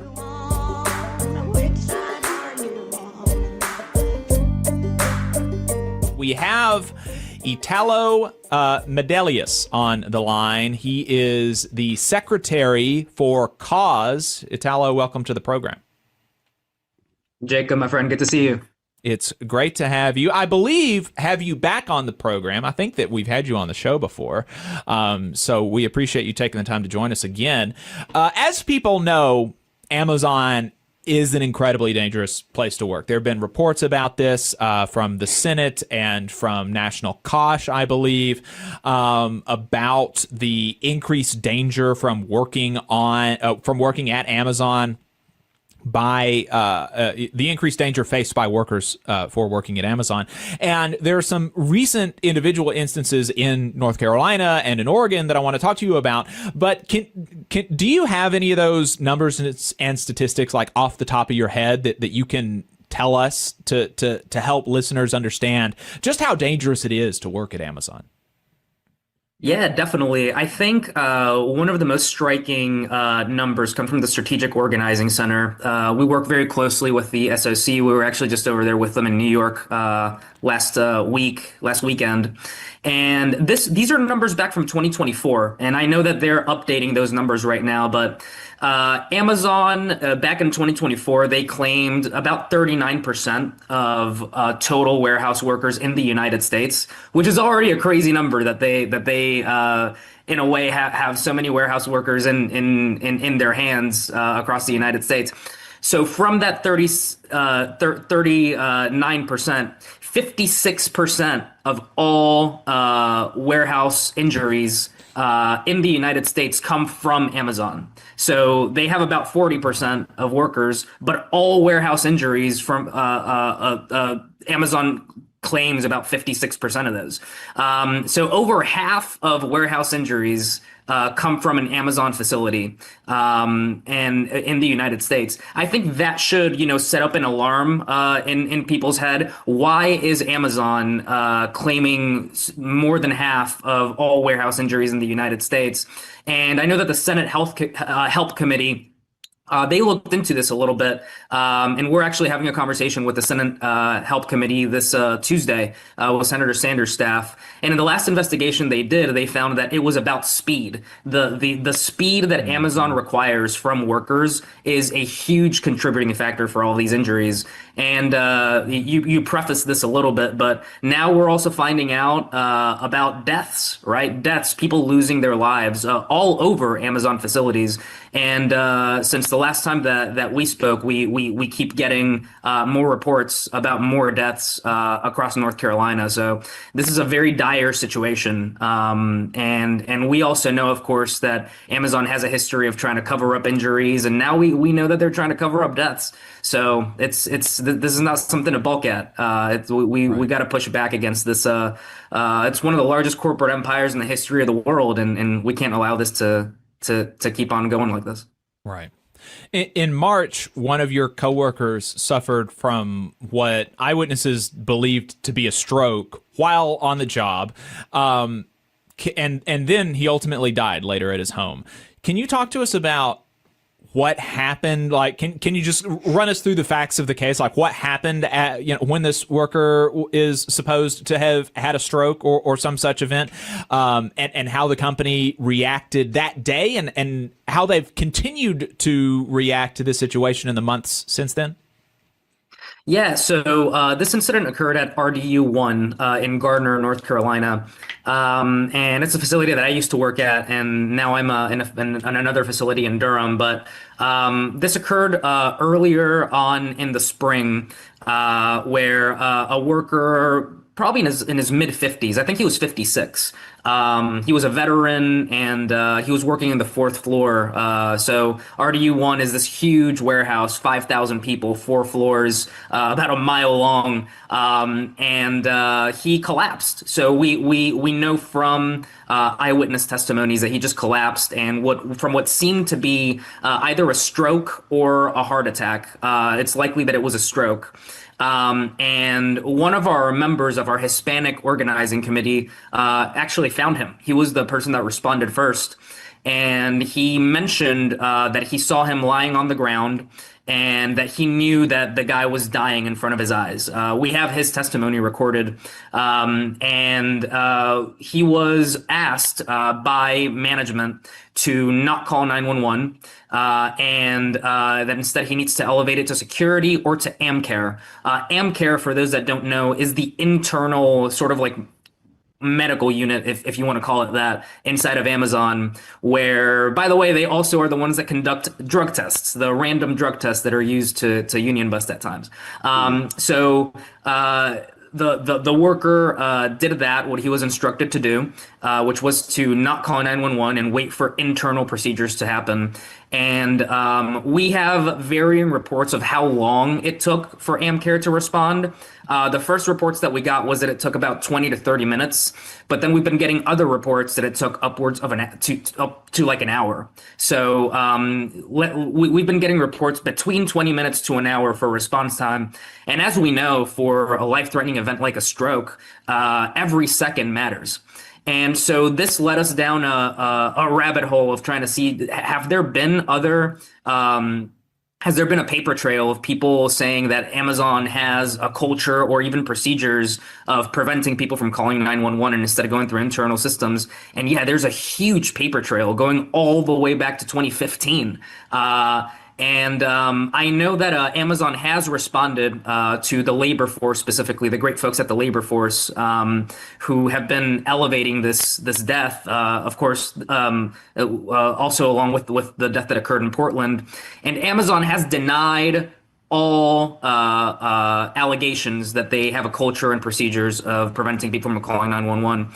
So I've seen these procedures with my own eyes. There's a paper trail going back to 2015. So it really is who you're going to believe. Are you going to believe Amazon spokespeople who are talking from a skyscraper in Seattle, or are you going to listen to the eyewitnesses on the ground? I think it's up to the viewer to decide who you want to believe. Yeah, I mean, hearing that you know, I was reading the press release, and in your press release you use a picture from some reporting on Amazon warehouses that corroborated the idea that management tells workers not to call 911 in the event of a medical emergency. And like, as far as I can tell, I thought that was illegal, that you couldn't do that. And yet, I don't know if this is the case at RDU1 or at the Durham warehouse where you work, but at least one warehouse, they were not only willing to instruct management to tell people that verbally, which, you know, that's a pretty common way to kind of get around implementing policies that are illegal, is just only have them communicated verbally. That way there's no paper trail. But there was a flyer telling people, in case of medical emergency, call security, not 911. And how do they justify that? I mean, am I incorrect that that's not illegal to do, actually, or are they just flagrantly violating the law? Yeah, it is illegal, and it depends on the municipality, right? But at least in Durham, we have been speaking with the Durham City Council, and it is illegal to prevent Amazon or any employer to prevent their workers from calling 911, or anybody, right? It's interfering with emergency medical response. But as we know, Amazon, one of the largest corporate empires in the history of the world, they don't believe in the law. The law doesn't apply to them. That goes all the way from labor law with the NLRB, and it seems like they feel confident enough that municipal law doesn't apply to them either. And right now we are working on drafting a law, an ordinance that we can maybe begin to roll out in Durham, which would put very, very heavy fines on employers that commit these kinds of that have these kinds of policies, where it might not be explicitly on like a flyer or something in all warehouses, but even if you are encouraging people to not call 911, that should carry huge penalties. And we're currently working on putting stronger protections through municipal law. And for those of us that are a little bit nerdy on municipal law in the South specifically, we have very strong preemption laws, which is the state can sort of limit the power of municipalities. But this is one of the key places where municipal law does have a lot of teeth in emergency response. So we're going at them every way that we can, from organizing inside of the warehouse to make sure that the internal policies are changed. But we're also going to go through the law. We're going to find the hell out of them if we need to. And this policy will change one way or another. You know, one of the things that your union said that they believe led to the death of this man in March was the time delay between the incident and actually getting medical attention. And, people know if you there's like a lot of public service advertisements, public service announcements talking about how every second counts. How long was it again? You may have already said this, but can you remind me, how long was it between when the first person saw this worker having an incident and when they ultimately received care? At least 20 minutes. So we've seen reports from workers on the ground that it might have been 20 to 30 minutes, but then we've gotten other reports that it might have been like 45 minutes to an hour. So between 20 minutes and an hour, whatever number it is between that range, it's egregious. And so subsequent to that, he was sent home rather than to the hospital? Yes, he was sent home, and there was no, the ambulance didn't come. There were no emergency services, nothing. Sent home, and then he died later on.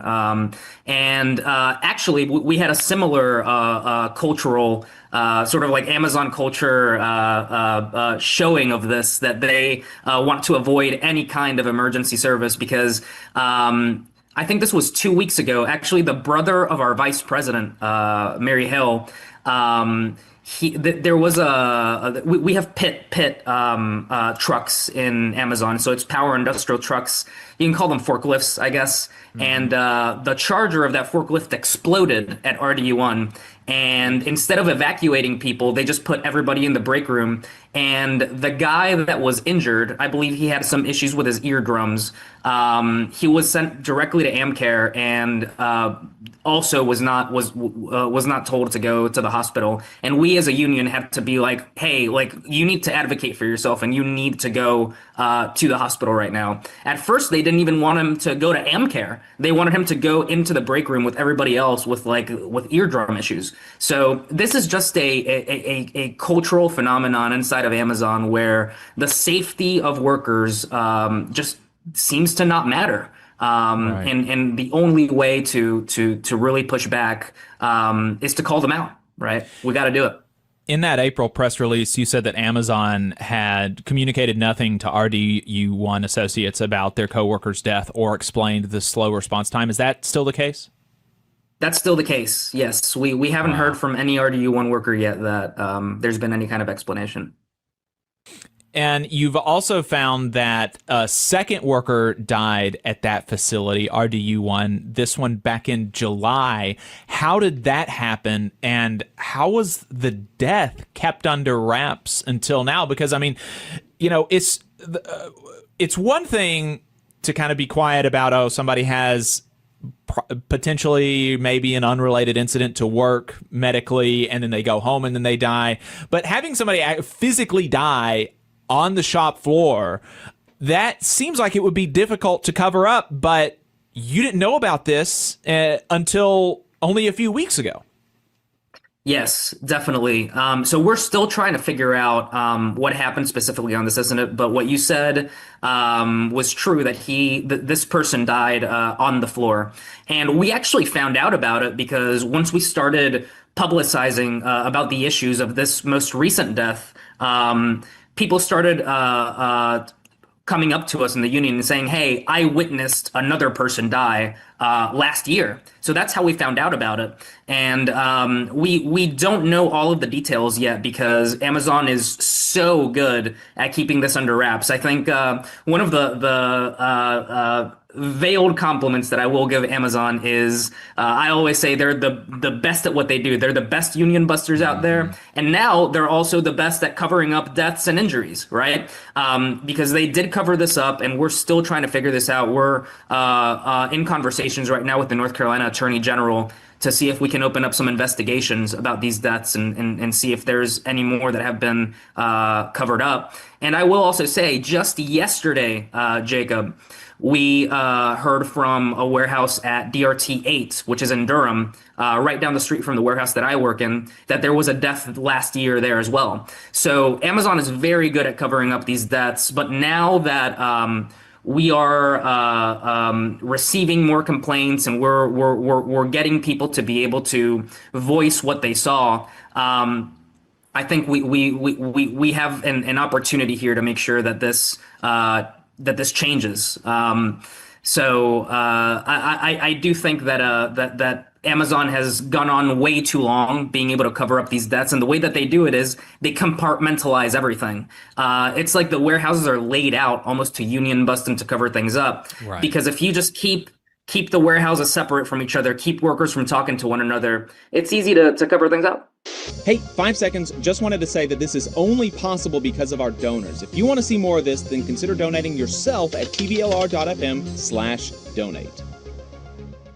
It's still so crazy. I mean, like, no, the death in July at RDU1, no report to OSHA, I guess, presumably no news coverage. I mean, usually, you know, I mean, there's been deaths at manufacturing facilities here in our area that, you know, recently and on construction sites. And it's like day of, you know, people know that somebody died, right? You know, you see the ambulances at the place and you know, people ask questions and it comes out that somebody died. And it's so crazy that people are dying in these warehouses and Amazon is able to just keep that knowledge from the public. And, you know, these deaths are similar to one that happened recently in Portland that's gotten a little bit more mainstream news attention on it. For folks who may not have seen that news, can you talk to us about what happened there?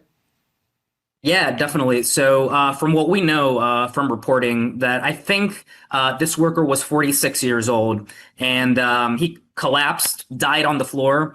And from the news reporting, there was a worker also that responded first, and that worker was actually CPR trained. I think they might have been, they were involved in the medical field in some way.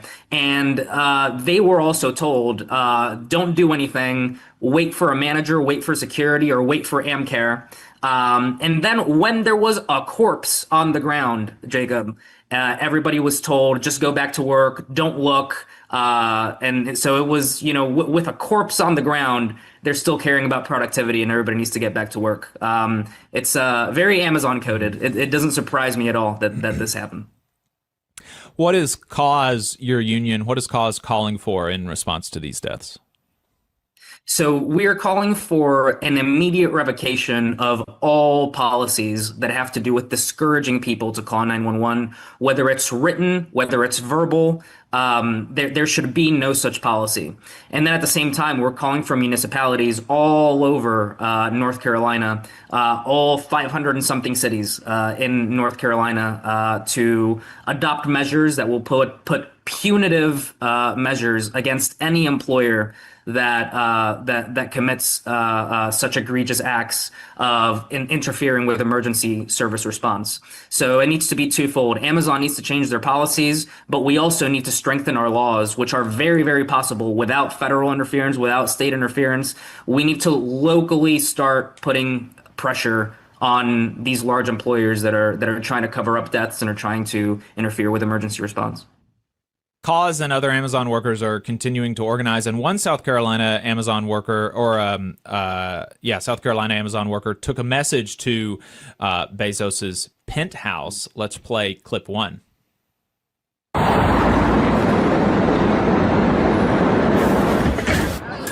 Jeff Bezos, my name is Mary Hill.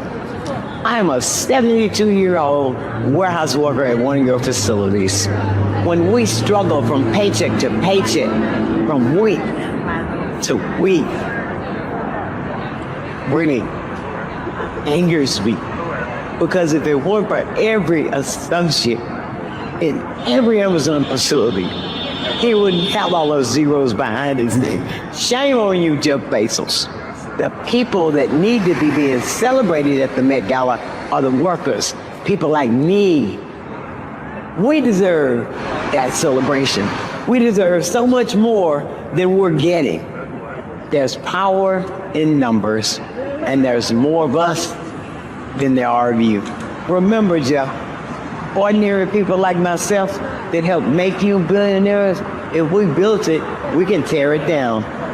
Think about that tonight, okay? After that bottle of champagne when you go to bed. We're gonna keep growing, and we're gonna keep building, and we're gonna keep protesting, and we're gonna keep marching, and we're gonna keep fighting this dystopian culture. We're not stopping, we're just getting cranked up. Enjoy your damn gala.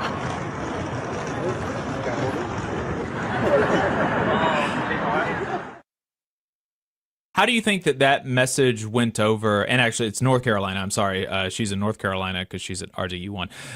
How did that message go over in your facility, do you think? And what's next for Amazon workers who are looking to build a union? Oh, she's been blowing up. I remember when she went back to work on Thursday, she was saying that people were coming up to her on the warehouse thanking her. So it's been all over the place. I think I saw on Instagram that the group Everybody Hates Elon, they got, I think, like 10 million views, I think, on that video. So it was a beautiful thing to watch.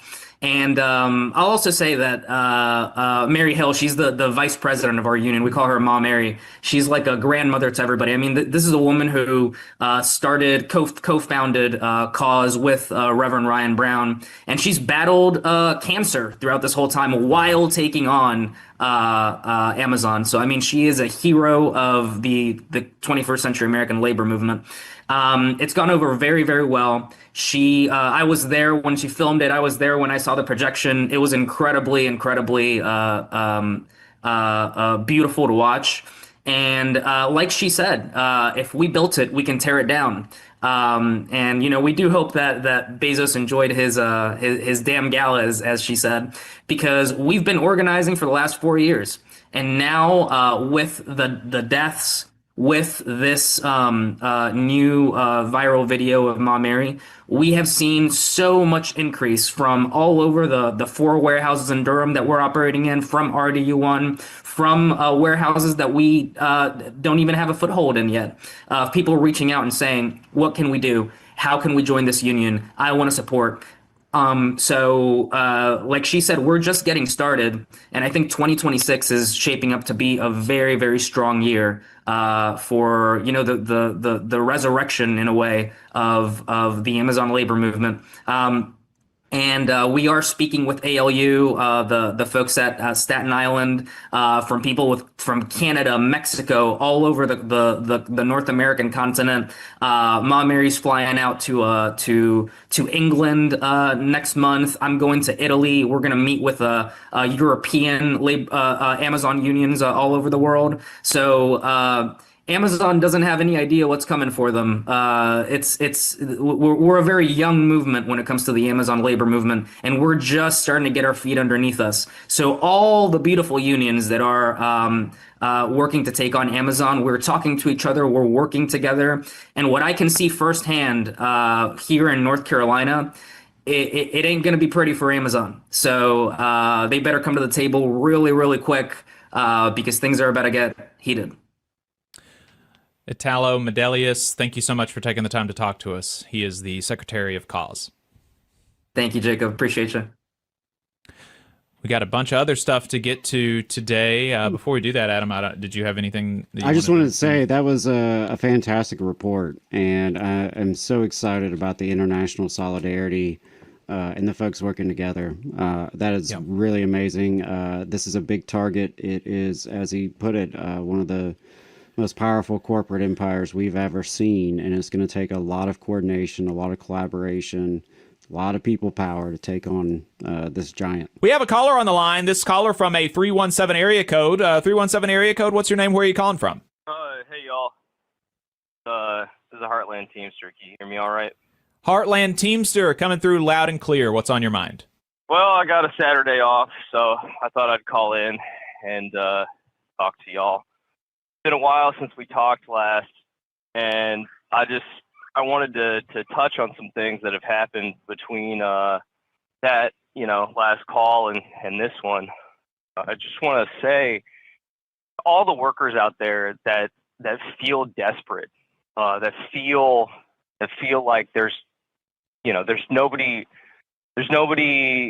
coming to save you. The government has abandoned you. Maybe you voted for Trump because he said, I'm going to make the economy better and lower gas prices and no new wars, and then turns around and starts a war that shoots gas prices and food prices through the roof. If you're feeling desperate, if you're feeling like there's nowhere to turn inward. Turn inward and try and do something in your workplace or where you live. If you're willing, everybody who's out there willing to set a warehouse on fire, you might want to consider trying to start a union first. Right. Because if you're at the level where you're going to set a warehouse on fire, then you have nothing to lose. You have nothing to lose but your chains, as Karl Marx said. So if you're feeling like you're gonna do something that desperate, try organizing a union first. Because if you're gonna set a warehouse on fire, then you can organize. You can you can go on an illegal strike. If you're willing to do something that illegal, then you can get out there and you can do something that unites all of us and isn't just a desperate cry in sort of this this capitalist like landscape where workers are chewed up to spit out. Because I understand it looks bleak, right? The Supreme Court has gutted the Voting Rights Act to the point where it functionally doesn't exist. But we've been here before, maybe not quite like this, but we've been here before, and brave men and women took up the fight and pushed the working class forward. And we went to sleep for a little while because things were good. Now we need to wake back up and take inspiration from those that came before us. So I know. Working men and women, rise up. Heartland Teamster, I really appreciate the call. And I think, that's, Adam will probably know this quote better than I would, but back in, 100, 150 years ago or something, there were a lot of anarchists got caught up in movements of like political violence and the propaganda of the deed. And my understanding of the history is that the socialists, the communists, were opposed to the anarchist political violence because there was a belief that that ultimately, and we can look at the history and kind of see what happened from the the anarchist assassinations. It's not it was sort of self-indulgent, right? And if you're really willing to, essentially what those kinds of acts are ultimately like throwing your life away. If you're willing to do that, you should be willing to not only, die for the cause, you should be willing to live for the cause and to build something and organize and do something that will not only be more likely to make a better world, but also, it'll be better for you too. Like it is a much more pro-social activity to build a union than to, set fire to a warehouse. As much as maybe there's like a sort of animal desire for revenge and punishment and things like that. What's actually going to be more likely to produce a better world and what's going to be better for you and your coworkers? It's organizing, building a union, building a movement. Yeah, absolutely. Well, and I really appreciate the call. If we're quoting history, there are a few quotes that stick with me, and one of those is like, our revenge will be the laughter of our children. So get involved. If it's a union, if it's a tenants union, I think you guys should probably have LA Tenants Union on just while I'm thinking about it. Like, I understand you're a labor union show, but the struggle is holistic, and unions, they had in those days you're talking about, they had mutual aid societies, right? They had they got together. They were pro-social, and it was every aspect of their lives. Right here in Alabama, the Knights of Labor had their own community. In Powderly, Alabama, there was a community where all of the houses and I think the stores were all cooperatively owned and built and maintained and run by and for members of the Knights of Labor. And we don't even have to go as far as LA to find a really cool tenants union. We can just go a few hours up the road in Louisville, Kentucky, where tenants have just won the first collectively bargained lease in the South. And that does remind me that I need to I've had it on my list to reach out to them, get them on the show. And I'm sure that one day we will. So, yeah, Heartland Teamster, really appreciate you taking the time to call. The working class, needs to learn how to trust itself again. And I'll end with a quote. Rise like lions after slumber, in unvanquishable number. Shake your chains to earth like dew, which in sleep had fallen on you. Ye are many, they are few. Yeah, listen, we ain't playing. We're going to fight, and we also know that we're going to win. The South has something to say. Y'all got something to say? Make some noise. Which side are you on? Which side are you on? Adam is out today because he is going down to Montgomery with thousands of other working people from across the country to protest the Republicans' attempt to decimate black political power, particularly across the South, and including right here in Alabama. We have a voicemail from him talking about why he went down there. Let's play clip 5. Hey, y'all. Adam Keller here. Sorry I couldn't be in studio today, but like thousands of other folks, I am on my way to Montgomery, Alabama. In light of the Supreme Court's gutting of the Voting Rights Act, civil and voting rights groups are organizing a grassroots national day of action on today, Saturday, May 16th. It's going to start at 9 a.m. in Selma with faith leaders gathering at the Edmund Pettus Bridge. And there's going to be a national mass rally at the state capitol from 1 to 5 p.m. this afternoon in Montgomery. So I'm excited to go down with fellow labor union members. The AFL-CIO has endorsed this day of action. I know that American Federation of Teachers, Federal Unionist Network, FUN, as well as several other labor organizations have endorsed the call. There's going to be a lot of folks in town. And it's really going to be a public display of our protest and our power because we have fought too hard for voting rights for everybody in this state and this country, and we can't afford to move backwards. We're moving backwards in so many respects, from our labor rights to our civil rights to our voting rights to our women's rights, you name it. We can't afford to go backwards. It's time to organize and come together. So I'm really excited to be joining folks in Montgomery and look forward to what comes next. Solidarity forever, y'all.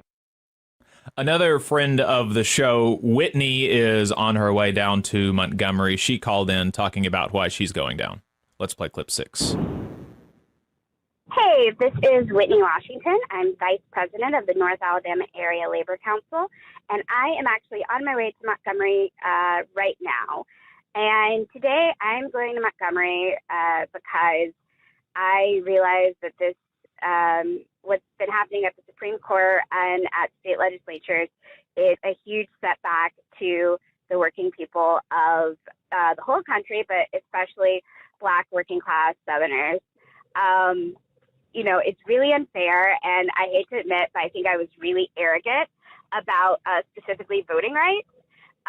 We've seen, our elections sort of become a joke, especially in Alabama, where people just run unopposed for decades. We have a really weak, opposition to that. And I, just sort of assumed like the voting rights was safe because it's, the elections here are so effective anyway. And they obviously aren't. And seeing what's happened at the legislature has really proven how serious this issue is. And, we're going to need everyone on deck, every race and class and, political point of view. We all need to be fighting this because if they are coming for my rights today, they will be coming for yours tomorrow. So I'm excited to see what happens in Montgomery, and best of luck to everyone who's been organizing this. If you would like to get where she was, you can call in. The phone lines are open right now, 844-899-TVLR. That is 844-899-8857. You can leave us a voicemail at any time. If you went down to the rally and you're hearing this after we're live, we'd love to hear from you about why you went. via voicemail. We have somebody on the line. I believe I know who this is, calling from a 205 area code. Let's go ahead and bring them on the air. 205 area code, what's your name? Where are you calling from? Listen, if it's 205, you already know we are live from the great state of Alabama. Y'all make some noise! Wow. So this is... Listen, this is... You know what? And I'm not even going to say my name because this is a movement. We are here. All roads lead to the South. We got folks all the way from Florida, California is here, Tennessee, Mobile, Georgia, Louisiana, St. Louis, Montgomery. Listen, because we know so goes the South, so goes this nation, and we are here in defense of voting rights. Right, we are here in defense of fair representation. We are here for fair maps, right? And so we are excited about the opportunity that we have today. We know that the moral moment in Selma has already started. You have hundreds of faith leaders and community members that are praying, that are covering this movement, that God will go before us. We know the role that faith has played in our movement space. And then right after the moral moment, everybody is making their way to the great city of Montgomery. We are going to be right in front of the Alabama State Capitol. Y'all ready to throw down, to get down? Absolutely. As we speak to this moment and we speak to the criticality of representation, not just here in the state of Alabama, but also in places like Tennessee. I'm going to throw it to my good sister, Amber Sherman, who has also been on the front lines. How are you feeling about being in the dirty, dirty South? I'm excited to be here. It's time to activate folks. We know that our voting rights are under attack, and we're bringing folks all to one place so we can get everyone activated and go back out to their communities and activate more voters and get them out to the polls. Absolutely. And the beautiful thing about this movement is it is comprised of more than 160 national, local organizations that have come together and to say we're not going back, but we're moving forward towards towards progress, and towards freedom. And one of the organizations that we have here is NCNW. Y'all make some noise. The National Council of Negro Women. So I'm here with the team right now. Why are you all here, and why is this moment so important? This moment is so important right now because this is not politics. This is not political. This is our livelihood, and this impacts all people, not just Black people. And we understand that representation means everything. They thought this was a wound that they were doing, but we are turning it into our weapon. And so wound into weapon, and we will fight. And that is why NCNW and all of these organizations are here, because we are ready to continue the fight. Yes. Look, I got a question for the 100+ people in the room. When voting rights are under attack, what do we do? When voting rights are under attack, what do we do? Stand up, fight back. Listen, last check-in, the ACLU of Alabama is also here, live and in color. My good brother, Steven, listen, my brother from another mother. Why are you here, and what does this moment mean for our country? We're here to stand alongside our brothers and sisters in the South and make sure that we are fighting as hard as we can for fair maps, and to ensure that for future generations that everyone is able to have their voice heard, their vote counted, and the representation that everyone deserves every single day. Absolutely. Thank you. Yeah, y'all show some love for Steven. So look, we about to head out because we're about to get in place. We have thousands of people who are on the way to stand in solidarity with us. We know that there are satellite events that are also happening all across the country as well. And so we're grateful for people who are in North Carolina. I think there's an action today happening in Alaska as well. Yeah, listen, we ain't playing, okay? if folks gonna try to make us uncomfortable, we gonna make them real uncomfortable as well. Yes, absolutely. And so we know that we're going to fight, and we also know that we're going to win. And so shout out to all of the labor groups, union groups, that are joining us as well, because we know that all of our freedoms are tied together. So thank you all so much for this opportunity. All roads lead to the South, starting right now. It's been that way, but we really about to show the world on today that the South has something to say. Y'all got something to say? Make some noise. There it is. Thank y'all. Love you. Thank you. Love you too. Thank you so much for taking the time to call in. I really appreciate it, and wishing y'all the best of luck, and really appreciate everything that y'all are doing down there. Hey, 5 seconds. Just wanted to say that this is only possible because of our donors. If you want to see more of this, then consider donating yourself at tvlr.fm/donate. Really glad that worked out. We were planning to talk to her yesterday, doing a pre-taped conversation, and I think it worked out a little bit better that we were able to have them call in live and have so many people on the have so many of the volunteers talk about why they were doing this. I mean, that's so cool being able to have a small part in this, and have a bunch of our friends and comrades down there. I'm really excited to see how this day unfolds. We do have another caller on the line. I'm assuming it's about the same topic. If you want to get where she was and where all of those volunteers were, you can give us a call, 844-899-TVLR. This one is from a 256 area code. Dwayne, thanks for calling in. What's on your mind? Hey, Jacob. Well, I've been researching this whole three-judge panel and what they decided, which is very important. I even talked about it a little bit on Dale Jackson's show yesterday, the other day. And here's what everybody needs to know. The three-judge Republican, one of them appointed by Trump panel, they use what's called the Arlington Heights test to determine if there's 14th Amendment violations, okay?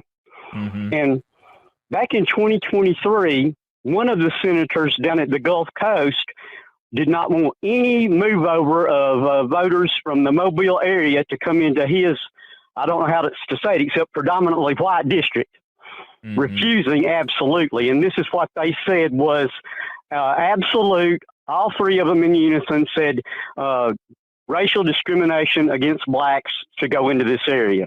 Have you got me here? Now, back in 2023, they allowed them to discuss other things instead of mapping. Have you got me, Jacob? Right. That means that they could put up there whatever they wanted to. Well, this same senator wanted to use a whole lot of debate time where they could draw a map other than his that completely protected his district. And he took up all the time he could. And guess what that was? That was where the History and Archives guy, Richard, I can't think of his last name, had a luncheon about LGBTQ, just how they contributed to the state of Alabama.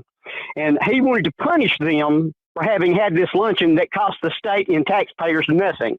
Right. He wanted to reduce their budget by $5 million. And he took up all the time to do that. You get me? That could have been used for the mapping, to change the mapping where he denied any black representation be moved over to the rest of the Gulf Coast from Mobile. Now, nobody seems to be talking about this, but they were really upset, the three judges. And they were really upset because at the last minute, and you can look up all this on AI, okay, they came forth and said, we're not going to follow any of your request of what you want us to do about your mapping. We're going to wait on the Louisiana decision. And boy, that made those three judges in 11th District really mad, okay?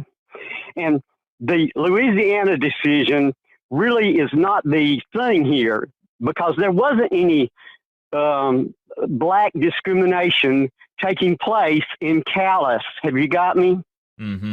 It was, this is a whole different thing where they actually ruled that they were discriminatory purposefully, intentionally in their mapping as legislators.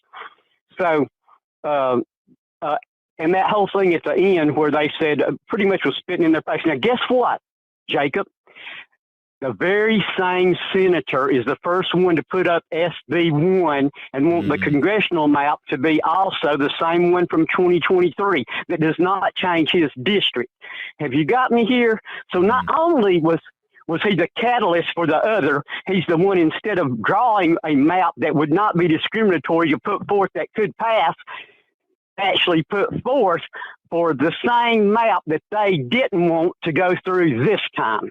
And if you have any questions, I know a lot about it to tell you. No, I mean, I don't think I have any questions. I think you explained it well there. Is there anything else that you wanted to say before we let you go? Well, just that the three judge panel does not have, they don't callous does not make them have to rule that way. And they can decide how they want to. And they are really upset about what these legislators did. So anybody can look up to see their ruling says intentional racism in drawing their map, and particularly has to do with the Gulf Coast around Daphne, where there's also a lot of contributors to certain persons' campaigns that are in the hundreds of thousands of dollars that come from that same area, which is mainly business and tourists. Thanks for letting me get on here and say all that, Jacob. Yep. Carry Thanks, on. Dwayne. Appreciate the call.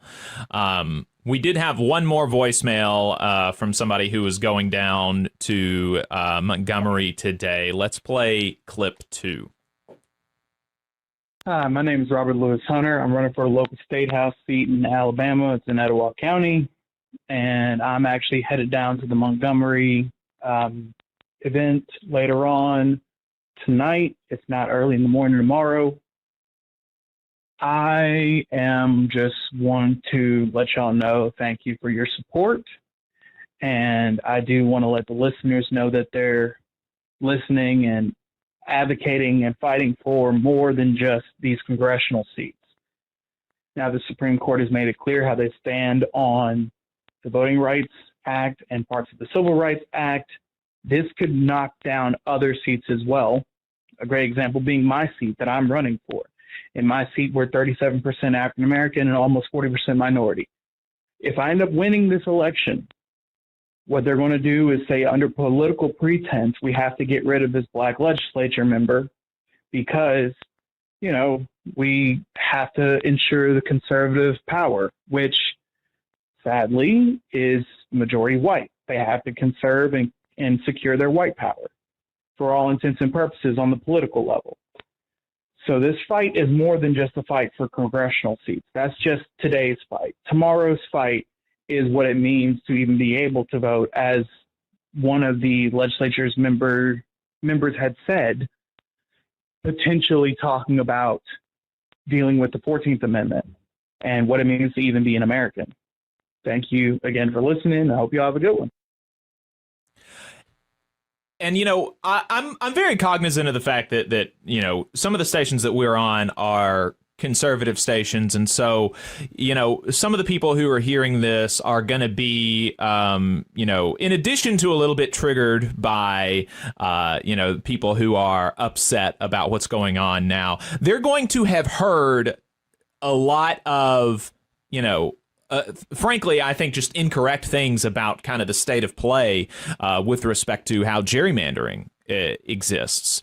For one, you know, one of the things that I hear a lot of, you know, conservative pundits saying is that, oh, well, this isn't motivated by racism anymore. You know, maybe at one point in the 60s, 70s, or 80s, you could say that, you know, disenfranchising black folks, you know, taking away their political power, that was motivated by racism. But now it's not. Now it's motivated just by partisanship. And, you know, I'm not really going to say one way or another what that, you know, what the reality of that is. I will say, though, that I would really encourage people to check out, you know, I mean, there's really a lot of anti-black politics that are being mainstreamed on the right today. If you take a look at a recent episode of that Matt Walsh did about abolitionist John Brown, talking about it's this whole video purporting to be an expose about him and, you know, disparaging him and his character basically the whole time. And that's not at all to say that people should agree with everything that John Brown did, or, you know, which I wouldn't, right? And certainly, at the very least, you must tactically disagree with what he did, because ultimately it did not lead to the slave rebellion that he was hoping for. But all along the way, as he is trying to do this moral condemnation of John Brown, he is inserting revisionist history about the Civil War. He is, completely disparaging the abolitionist movement, not just the civil rights movement, which he does that as well, but the abolitionist movement. Talking about how the abolitionist movement was motivated in large part by anti-white resentment. And so whether this redistricting stuff is or is not motivated by anti-black animus, you can at the very least see why so many people believe that it is, because you have these people like Matt Walsh going out there and saying things like this. Saying things like the civil rights movement and the abolitionist movement were motivated in large part by anti-white animus. Just completely absurd and racist, right? In addition to that, people will hear things like, Republicans are only doing what Democrats had already done. And again, this is just not the reality. If you take a look at 2022 and 2024, states on either side of the aisle, Republican states, Democratic states, had both engaged in gerrymandering. I think that most nationwide analyses of the state of gerrymandering would have said that even back then, Republicans held a slight edge because of how intense Republicans went in gerrymandering after 2010, after the 2010 census. And so I think that most analyses would say that Republicans held an edge there. But nevertheless, you can point to states like Massachusetts where 30% of the people voted Republican, and yet all 9 of their representatives in the House were Democrats. And you can also point to states like Oklahoma and Arkansas, where those 2 states also voted a third in favor of the Democrats, and yet all 9 of their representatives were Republicans. And there's all sorts of, there's several other states on either side that you can make similar arguments for, ironically, including Tennessee before this even more intense gerrymandering, right? Because if you look at Tennessee, they have 9 representatives, and only one of them was a Democrat. If we're just talking about partisanship, only one of them was a Democrat, where if you look at the statewide voting population, you would anticipate that 3 of the 9 representatives for Tennessee would be Democrats. And so, the state of play was already, Republicans were engaging in this and Democrats were engaging in this, but it had more or less come to a fair stalemate. Because if you look at 2022 and 2024, if you look at the national popular vote for candidates in the House of Representatives, the percentage of people that voted for Republicans, the percentage of people that voted for Democrats, it basically sort of evened out. And the number of seats that you would anticipate each party getting is basically kind of what they got. And yet, because the Trump administration saw how unpopular across the country, and again, we're on, in addition to other stations, conservative stations. And so, among listeners of conservative talk radio, a lot of you are going to love the Trump administration owning the libs and doing things just that trigger people on the other side of the aisle. But most people across the country, normies, which you are not, kind of almost by definition, if you're listening to conservative talk radio or even progressive talk radio, you're like not a normie. You're kind of a little bit weird. It's okay to be weird, but that's who you are, right? Normies don't appreciate the fact that the economy is worse than it was 2 years ago. Inflation is higher than it was 2 years ago. Gas prices are significantly higher than they were 2 years ago. Jobs are worse. Less people are at work. Unemployment is higher. The labor force participation rate is lower. Manufacturing jobs have been cut at almost the same rate as federal government jobs, which also people losing their federal government jobs are not good either, right? And so lots of people, most people, the vast majority of people across the country are super, super unsatisfied with the job that the Trump administration is doing. And so they knew that they would lose the House of Representatives if the American people were able to vote fairly and be fairly represented in the House. And so instead of changing track, instead of trying to pursue policies that would actually help working people to increase their approval rating, instead of doing anything like that for the American people, they wanted to cheat and get more. They wanted to get more seats in the House of Representatives just by drawing different maps. They wanted to pick their voters instead of the voters picking them. And that's how this whole thing started off. And also, in contra to what you may believe, there are many more states where Democrats could increase their gerrymandering and take away Republican seats in much the same way. And by the end of 2028, by 2030, I anticipate, and most people anticipate, that we'll be back at basically a similar place with respect to gerrymandering, as far as a stalemate where neither side can go any further. It will be kind of maximal. And so then the retort might be, well, then why does it matter, Jake? Why does it matter if we're going to end up in basically a fair place anyway with respect to the partisan breakdown nationwide? Why does it matter if both, why do you oppose both sides going? Why do you oppose Republicans going ahead and escalating this and increasing gerrymandering? Well, I oppose it because the country, people being less represented by their representatives is a bad thing. And that's why people are going down to Montgomery to fight for fair maps. People are going down to Montgomery to fight against gerrymandering. And one of the things that a lot of people are going to be pushing for is for a partisan gerrymandering ban nationwide, which would, yes, take away several Democratic seats in places like Illinois, Massachusetts, and California, but it will also take away Republican seats in places like Texas, Florida, and Alabama. And that would be fair. And in addition to being more fair, people at the local level would be more represented in D.C., in Congress. And that is a better world. It is a better world where it is easier for the public to express their concern, their dissatisfaction with the performance of their government. It is a better world where that is easier for the public to do. It is not a good world. It is a worse world where either party is able to insulate themselves from the disapproval of their voters. That's for Democrats or Republicans. That just makes the world worse. And, call me radical, call me crazy. I want a better world. I want a world where people are able to express their disapproval in voting and for that to be meaningful. But Republicans don't. And so, we should we should take note of that.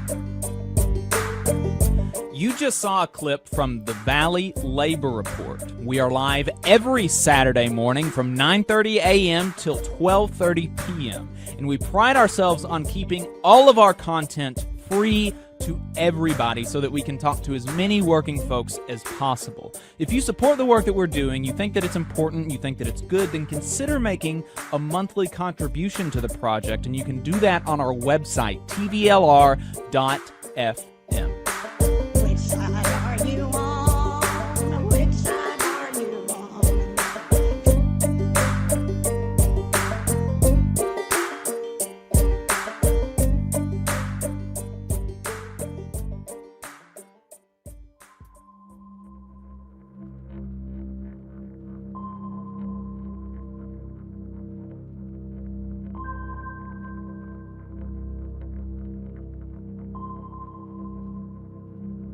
So today's wake-up call, measles cases in the U.S. have hit 1,362 confirmed infections so far this year. And according to the latest CDC numbers, that's up 81% from last count, a number that might sound abstract until you picture it as filling nearly 3 jumbo jets with people who don't need to be infected with this virus this year. So what's driving this? Outbreaks. We have 14 of them to be exact, accounting for 94% of all cases.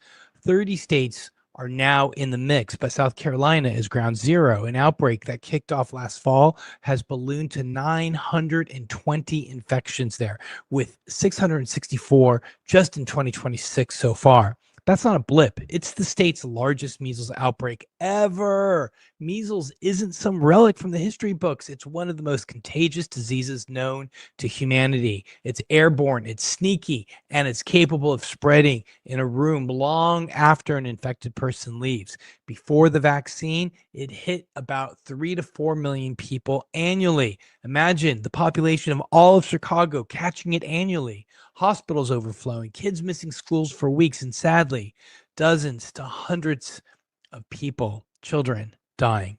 The vaccine slashed that by over 99%, turning a relentless terror into a preventable footnote. So, why now? Why are we seeing these outbreaks? Because of vaccination gaps. Herd immunity needs to be 95% coverage to keep measles from spreading, and we're dipping well below that. Unvaccinated travelers or visitors bring it in, and outbreaks ignite, especially in close-knit communities where vaccine uptake is low. The South Carolina surge shows us how one spark can turn into a statewide fire. The real-world toll hits hard. Most cases mean fever, rash, misery, but complications strike 1 in 5: pneumonia, brain swelling, even death in rare instances, mostly kids. Hospitalizations drain resources, sideline parents from work, and shake trust in systems that should prevent this. Public health's response: rapid case tracking, isolation, and urgent vaccination pushes. The CDC and states are scrambling to close immunity gaps before spring gatherings amplify those risks. So this isn't panic time, it's reminder time. Measles doesn't care about politics or convenience. It thrives where protection lapses. We beat it once through science and community, and we could do it again, but only if we choose to. All right, I'm your host, Mark Allanderi, signing off with this. Vaccines don't build resistance. People who use them do. So stay protected, stay connected, and most importantly, stay resistant.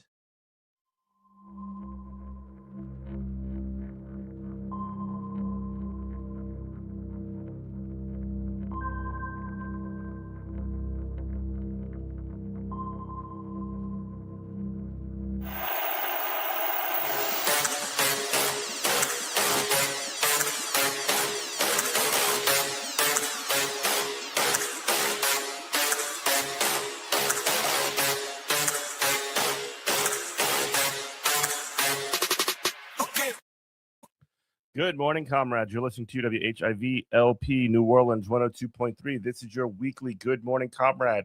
Jeff here on the show. We have a very special guest today. She is Laura Wadlin, she's formerly of the DSA MPC, and she is one of the authors of the article in the Call, 12 Myths That Threatened the Power of Our Strike. Strikers and expect risk-averse advice from the experts. To win, rank and file members must be in on strategy discussions. She wrote that along with Meryl Di Pasquale. I hope I didn't ruin that too much. But anyway, Laura, welcome to the show. How you doing today? Hey, Jeff. Thanks so much for having me. So yeah, I just wanted to talk to you a little bit about. So you were a community college professor at PRCC, Portland CC. I'm sorry, PCC. In Portland, Oregon, and you guys went on strike. Tell us, so when did this happen? Tell us about it and just sort of like run that whole thing down for me, if you don't mind. Yeah, this was very recent. I still feel like I'm recovering from it, honestly. But yeah, so we struck for 3 weeks in March. The way the term system works in Portland is that we have winter term that ends in mid-March and spring term that begins in the start of April.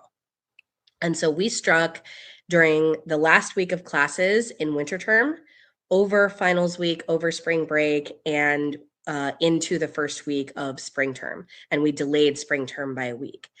We were striking over an economic reopener. That means that we basically had bargained the full contract 2 years earlier. We normally bargain every 4 years, but in the middle you do a little renegotiation of just the wages and benefits portion.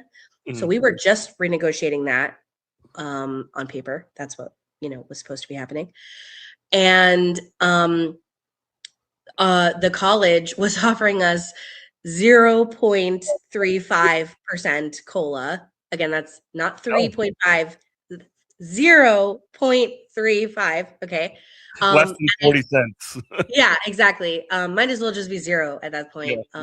I know if you work a job where you don't have a union and you don't get yearly like cost of living adjustment raises, inflation raises, that might not seem that big of a deal. But if you're in a union and you normally depend on 1, 2, 3, 4, 5, 6% even every year, that's like crazy. Like it's like, what is the point of even having a union if you don't get that? So and also just to say like the cost of living went up by significantly more than yes, 35 cents on the dollar. Oh yeah, Portland is not a cheap city to live in. And so yeah, people were really feeling it. We did get really good raises 2 years ago when we bargained, but that was like catching up from being just utterly decimated during the pandemic. But And this yeah, was so is like a way to like sort of de facto claw that back by yeah, exactly. Oh yeah, totally. And really it was an attempt to like punish us for such a good contract because 2 years ago we won this amazing contract. We were very strike ready. We didn't end up having to strike, but we got job security for part-timers. We got scheduling autonomy, tons of other amazing things that were just really historic and really big raises. Like we got minimum, like everything included, minimum 20% raises for everyone. That was 2 years ago. And that was the first contract negotiations of our college president, and she was new back then. And I think she experienced that and was like, all right, this time let's play hardball. So anyway, they were playing hardball. We were negotiating for like a whole year almost, and they were offering us nothing. And so just to give some context on our unions, so at Portland Community College there are 2 unions. One is my union. I teach English as a second language. So all the faculty instructors, that includes full-time, which you might consider like tenured, but we don't really have tenure, but that's what that means. And then part-time faculty or like adjunct. We don't use that word, but so full-time and part-time faculty, and then academic professionals, which includes like advisors, recruitment and admissions, enrollment specialists, things like that. So these are 2 different units? No, that's my unit. That's all. So I'll use the phrase APs, that stands for academic professionals. That's a significant portion of our unit, and then faculty. So we're one union together, which is actually really amazing. A lot of higher ed unions are separate. They have full-time faculty and academic professionals together, but then adjuncts are separate. And both camps are weakened because of that. We're really lucky that we have everyone, well, I should say not everyone, but all faculty and APs together. The other union is the classified union. Classified just means support staff. So, but this runs the gamut. So this could be groundskeepers, custodians, food service, administrative assistants, IT workers, public safety officers, all kinds of different jobs like that. So basically, the people that make the school run in a non-academic capacity. Yeah, absolutely. In some sense, like other kinds of professionals, they are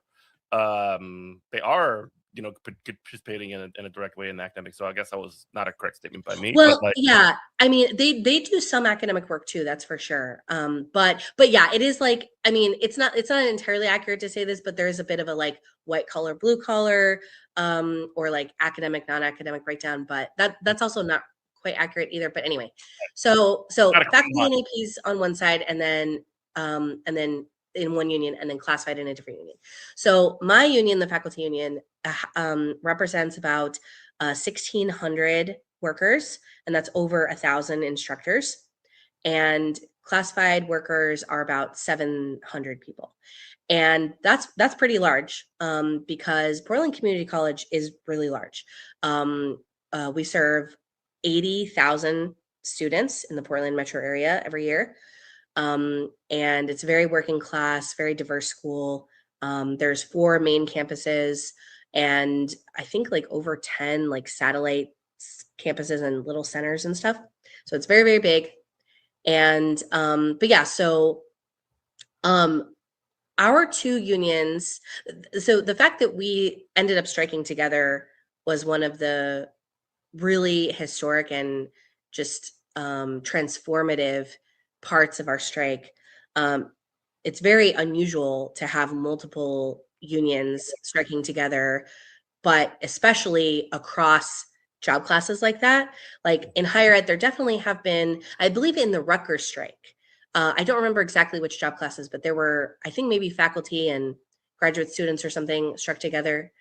So like having academic workers strike together is a little bit more common, but having like educators and support staff strike at the same time is very unusual and really incredible. The only other instance of that I'm aware of, I think that happened in Minnesota a little bit ago. But anyway, so yeah, we're really lucky that because of like our unions have historically worked together. We're both affiliated with American Federation of Teachers, AFT, different locals, but still affiliated with the same national and state affiliate union. There'd been a history of our unions working together. That kind of fell off for a while. There wasn't a very good relationship between the leadership of our two unions, but because we had worked together. I'm sure that wasn't awkward. Yeah, not at all. Anyway, so, but yeah, I mean, people in my union had always expressed an interest in working more closely with classified people in their union, and I believe the same is true there in the classified union too. Although, there is a bit of a difficult dynamic there sometimes because, of course, the college treats faculty and APs with more respect, which is really disgusting. And I think we like can see that. And many of my coworkers like notice that and don't like that. We feel angry on behalf of classified workers, but also, I mean, it's a division. It's the whole point of that is to create a division between. Exactly. Yeah. That's the whole point, is to create tiers. Yeah. But I mean, the other truth is, unfortunately, there are people in my union who also treat classified that way, treat them like the help, which is also really disgusting and also just like feeds into the anti-solidaristic approach of management. So, and of course we are a larger unit. There's just more faculty and APs than there are classified. We have higher income, more flexibility. And so, yeah, there's just like definitely some inequality there that can breed distrust or resentment, which I think is very understandable and something we have to really work to get past. And I think our strike really helped us do that. But anyway, so we had a history of working together across the two unions. And fortunately, we had a similar schedule. So our contracts expired around the same time. That date, though, isn't super important. A lot of unions, like especially in the private sector, it's like they have a practice of not working once their contract is expired. Like they don't work without a contract. That's not really true for us. A lot of unions work without a contract for a long time. But at least we still expired around the same time, and we started bargaining around the same time. So in the state of Oregon, there's a law called PEPAGANDA, which basically is just it's very, very similar to the National Labor Relations Act, but it's for public sector workers. But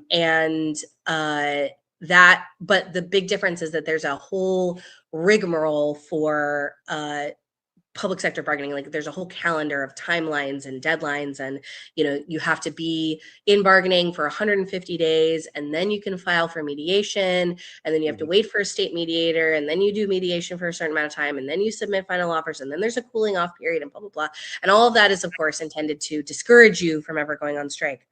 It reminds me of when the railroad workers were about to go on strike about 2-3 years ago, and they operate under the Railway Labor Act, and that's a very sort of similar, I guess, like process where you can't just, we don't have a contract, F you, we're going on strike. You can't do that. Right. Yeah, totally. I mean, and of course that is also intended to strongly discourage, like impede their ability to exercise their right to go on strike, which is terrible.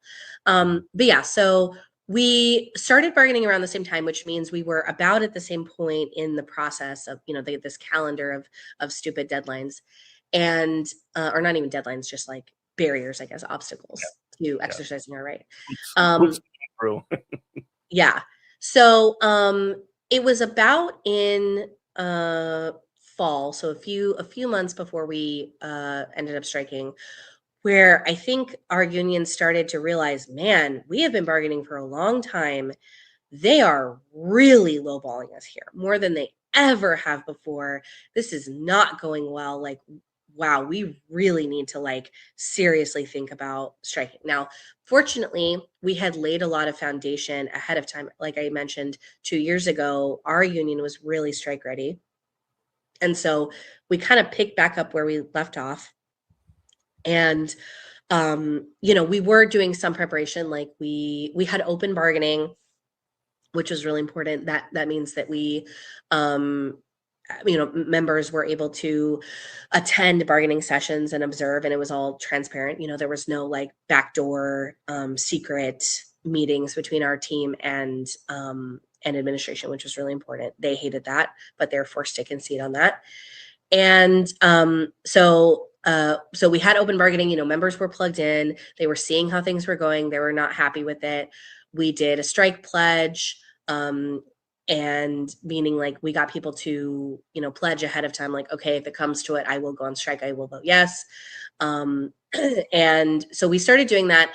And so in about January, we started working together with the classified union in a joint strike committee. So me and Meryl, my co-author of the article, she and I were the co-chairs of that committee. And that was a joint committee across unions, which was like really like we never done that before. That was very unusual, and it was wonderful. It really broke down a lot of those barriers. And I think a lot of us really were just blown away that the college was being so intransigent on these issues, on the wages and benefits, but at the same time they were also really being insulting to just the purpose of the college, because they had been cutting entire programs that were very popular, very well enrolled.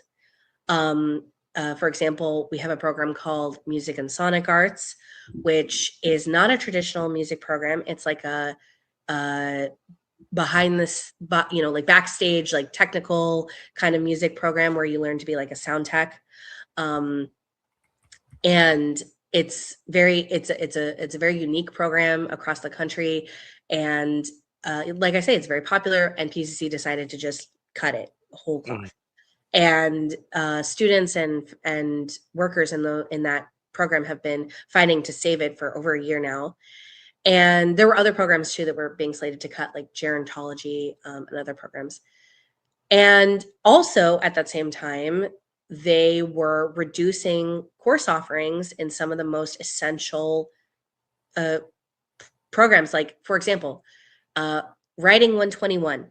That is the college class. Okay. They're not going to writing in college. What the hell? Yeah, exactly. It's like to take any English class, to take any class that would require writing. What do all college students take? Writing 121. It's literally the class. It's so fundamental. Yeah, it's so fundamental. It's like you have to take it. It's a prereq. It's a prereq for so many other classes. What are you going to do with the community college degree if you don't have writing? Yeah, exactly. So this was crazy. Now they did offer it, but they reduced the number of offerings, and we had the situation in fall where 500 students were waitlisted for Writing 121. Could have run dozens of classes, provided income to dozens of instructors, and they turned those students away. Why? Why would you do that? Why would you shoot yourself in the foot? And they would not offer any explanation for why they were doing this. Similarly, they planned on cutting course offerings in math 40% compared to the previous year over the summer. And again, these are for like basic math courses. 40% of offerings. That's the two things that like you think about, like, oh, these are the things I got to take when I go to college. Yes. And another one that's so essential is, besides obviously like gender studies, of course, which everybody has to take as well. Well, no, like it's like math and English. That's what the haters say. Just what Well, I mean, yeah, there's many things that are basic, but we already know they're trying to take away the liberal studies classes, right? We are already used to that. They've cut away at that, and they're getting to the core of like what education is. And sorry to like just jump in, like community colleges very often, like I went to community college. They're like working class, like that's where working class people go to college. If exactly. High profile like flagship universities. These are like the opposite of like, oh, this person went to a liberal arts college or like whatever. I don't even care about that. Like that's all BS too. But like even if you look at a community college, that is the opposite. You go to community college to either get into a larger college or to get a job. Like that's literally And a lot of people who were fighting the closure of these programs, they shared with the board of directors, hey, this program changed my life. Like some students even shared that they were seriously depressed and even contemplating ending their lives until they enrolled in community college, found a program that gave them purpose, gave them community. It really just like very moving stories. And that has been my experience. Like I see that. I hear that from people all the time. People say community college changed my life. Community college saved my life. So many people say that. But yeah, so there and another course they wouldn't offer was anatomy and physiology. You need that if you're going to become a nurse, any healthcare career. Tons of certificates and stuff need anatomy and physiology. It is the writing 121 of that type of science. So anyway, really terrible. Doesn't make any sense, right? What is the college's ultimate motivation? I mean, I think what's important to understand is that higher education administration is a resume racket. It's the people in charge in education are not there. Higher education administration. They're there to pad their resumes, use the school as a stepping stone to get them off onto something more prestigious. Maybe become president of a university or become an education consultant for a corporate education firm. On earth. Yeah, exactly. Like they might not be the most evil people on earth, but they're up there. I mean, they're doing something deeply depraved, which is exploiting a public good, education, one of the most important parts of human society, for their own personal gain, and they are destroying it in the process. So yeah, I mean, I think that is basically what, a lot of this happens in the private sector too, right? It's like you get a new CEO, wants to do new initiatives, more cost saving. They're like, I'm going to streamline, I'm going to reduce redundancies, I'm going to, maximize our I'm going to maximize our Q2, Q3 revenue, whatever, they're just so narrowly focused on just like the next quarter, like literally it's just like private sector stuff. So gamers, we call them min-maxers. yeah, exactly. Yeah. But it's short-sighted. And quarter, like everything, only thing that matters is the next quarter. Exactly. I mean, it's funny when you're in a school and you have a quarter system, because it's like literally all that matters is the next quarter. But yeah, so that was the backdrop of our strike, where we're facing these massive cuts. Students are just complaining that they're waitlisted to oblivion. They can't get into the classes they need. Their programs are dying. I mean, honestly, it felt like, wow, PCC is dying. Like, our strike is the defibrillator. We have to do this. Like, we have no choice. And it's funny, being a socialist, like, I believe in the power of strikes. I feel generally positive about strikes because of how transformative they can be. I've wanted us to exercise our power because they really fundamentally change people's consciousness. So like, I was fired up. I was like, yeah, let's go. But another part of me was like, wow, even if I wasn't feeling that way, I would really, truly have no choice right now. And that is very, very scary. It reminds me of, so I remember 2019 when the Chicago teachers went on strike. it's not like they were only going on strike for like more money or better better conditions on the job. That was part of it, but a huge part of that was that they were taking nurses out of schools and like cutting down on workers and do so like one of the things that is always when it comes to like how the boss talks about it, and also how media tends to just parrot that, is that all these greedy teachers are going on a strike because they want more money or whatever, and they're greedy. And the real thing is that nobody understands the conditions on the job more than the people that are there. So and again, like the thing that people like you just described that like you were saying that you care about the institution that you work at and you understand the value of the job that you do, because that's what you do every day. You choose to do that every day. There's probably a bunch of things that you could be doing with your life that isn't that. Maybe there is, maybe there isn't. I imagine there is. But like you need to do the thing that you do because you think it's important and you enjoy doing it and you love it, all this other stuff. And you're not going to like just become, a college university professor to like, I'm going to come and wreck this thing up and make it worse or anything like that. But that's the portrayal that the management class, the people that are actually trying to do that, try to say. And unfortunately, that's what gets sort of like megaphoned out there into the sort of public consciousness, unless you can push it around, because they have, Capital has the tools to do that. And the only thing that we have is one another. Absolutely. And really, in our strike, we saw that strategy of trying to paint the educators and the support staff as like greedy or destructive just fell completely flat with students. And part of the reason for that is that we had a plan for talking to students about the possibility of our strike pretty early on. So yeah, in January. So again, we struck on March 11th, I believe was the first day. So the beginning of winter term was in January, and we started having department meetings where we would talk about being strike ready in that department. So like math strike readiness meeting, English strike readiness meeting, etc. And in those meetings, we would talk about, okay, how are we going to let our students know? What are the things that our students are going to be particularly worried about, especially because we knew that if we were going to go on strike, it was going to be at the end of the term. So this big question of like, okay, how is the term going to wrap up? Like, are students going to be in limbo? Are they going to get credits? Like, what's going to happen if they're in a certificate program and they need to graduate? It's going to be, very stressful for everybody. And so in our departments, we talked about what our plan was, and talk through the complications. And then we went to our students in the classroom. We brought it up in the classroom. We had literature, like little leaflet flyers with FAQs for students about the strike. We told them, hey, we don't know if this is really going to happen, but it might happen.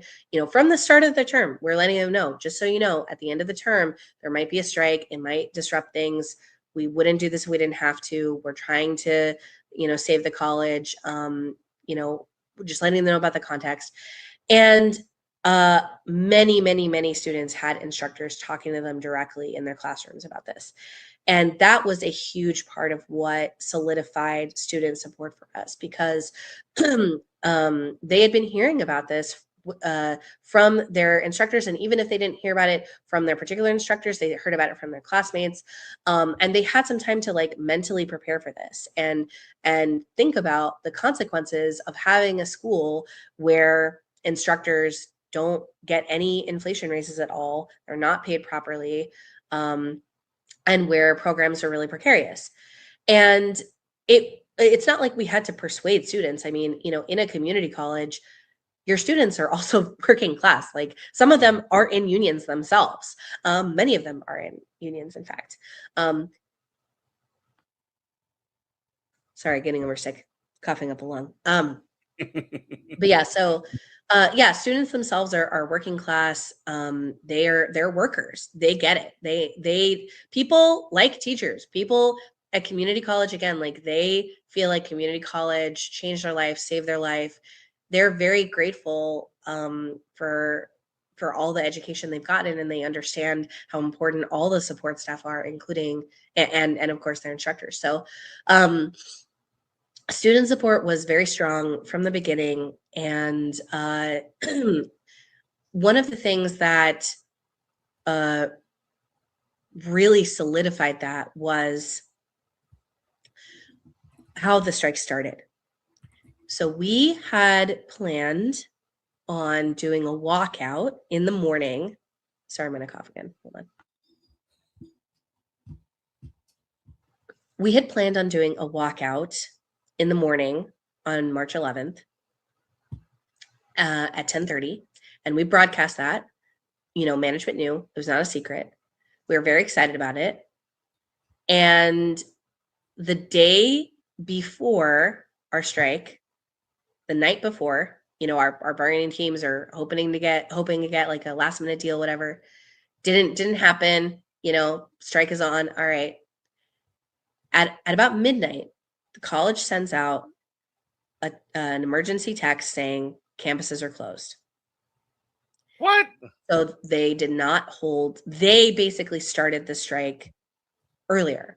Like they did what I think could be considered an illegal walkout, or excuse me, an illegal lockout, because they had no reason to close the school early, other than they knew that we were planning a strike, planning a walkout. And so this was truly catastrophic. Now I totally understand why the college thought that that was a good move for them, because obviously if we interrupt our classes and we say to students, all right, 10:30, strike is on, I'm not working anymore, you're invited to come out to the picket lines with us, and we all exit the schools hand in hand, and it's beautiful and powerful and consciousness raising, and oh my gosh, that's humiliating for the college. It's just such a big show of power. I totally get why they're like, oh, we can't let that happen. Yeah, they took the audience out of the equation, essentially. Exactly, right. However, I think ultimately that was still the worst move, because even workers who were kind of on the fence about striking, like maybe they were reluctantly agreeing to strike, right? They're like, I guess if we really have to. They expected, you know, if you come into work at 8 o'clock, right? You're expecting to have 8 or 2.5 hours of work time to that last few hours to get stuff done, you know, log into your email, tell students, hey, you know, it looks like we didn't get a deal last night. It looks like the strike is on. You know, yeah, I'm wrapping these things up. Like I'm making sure you're going to be okay while we're gone, They could not do that because campuses were closed. A lot of students had questions about, like, you know, things that they really needed to know to be ready for this. And they could not get their messages responded to that morning. It was so chaotic and so obviously punitive. And I think that fundamentally sowed the seed that was eventually our win. Because again, even people who were on the fence just were so shocked and horrified that PCC would do that, because many students, I mean, think about all the students who get services, you know, the food pantries, the centers like the Women's Resource Center, the Queer Resource Center, you know, all these other services, financial aid. People had so many things that they needed and they wanted to get in the last minute. And PCC took that away for no reason other than just to be jerks, to not let us have a powerful moment. And I think people realized at that moment, wow, PCC administration this is just beyond the pale. I can't believe it. There's nothing that we could do as a strike that would be worse than what administration is willing to do to our students. So we have to do this. This is such a righteous fight. And students realized, oh yeah, administration, they're not out. They do not have our best interests in mind. They are ridiculous. And what's important to them, didn't they? Yeah.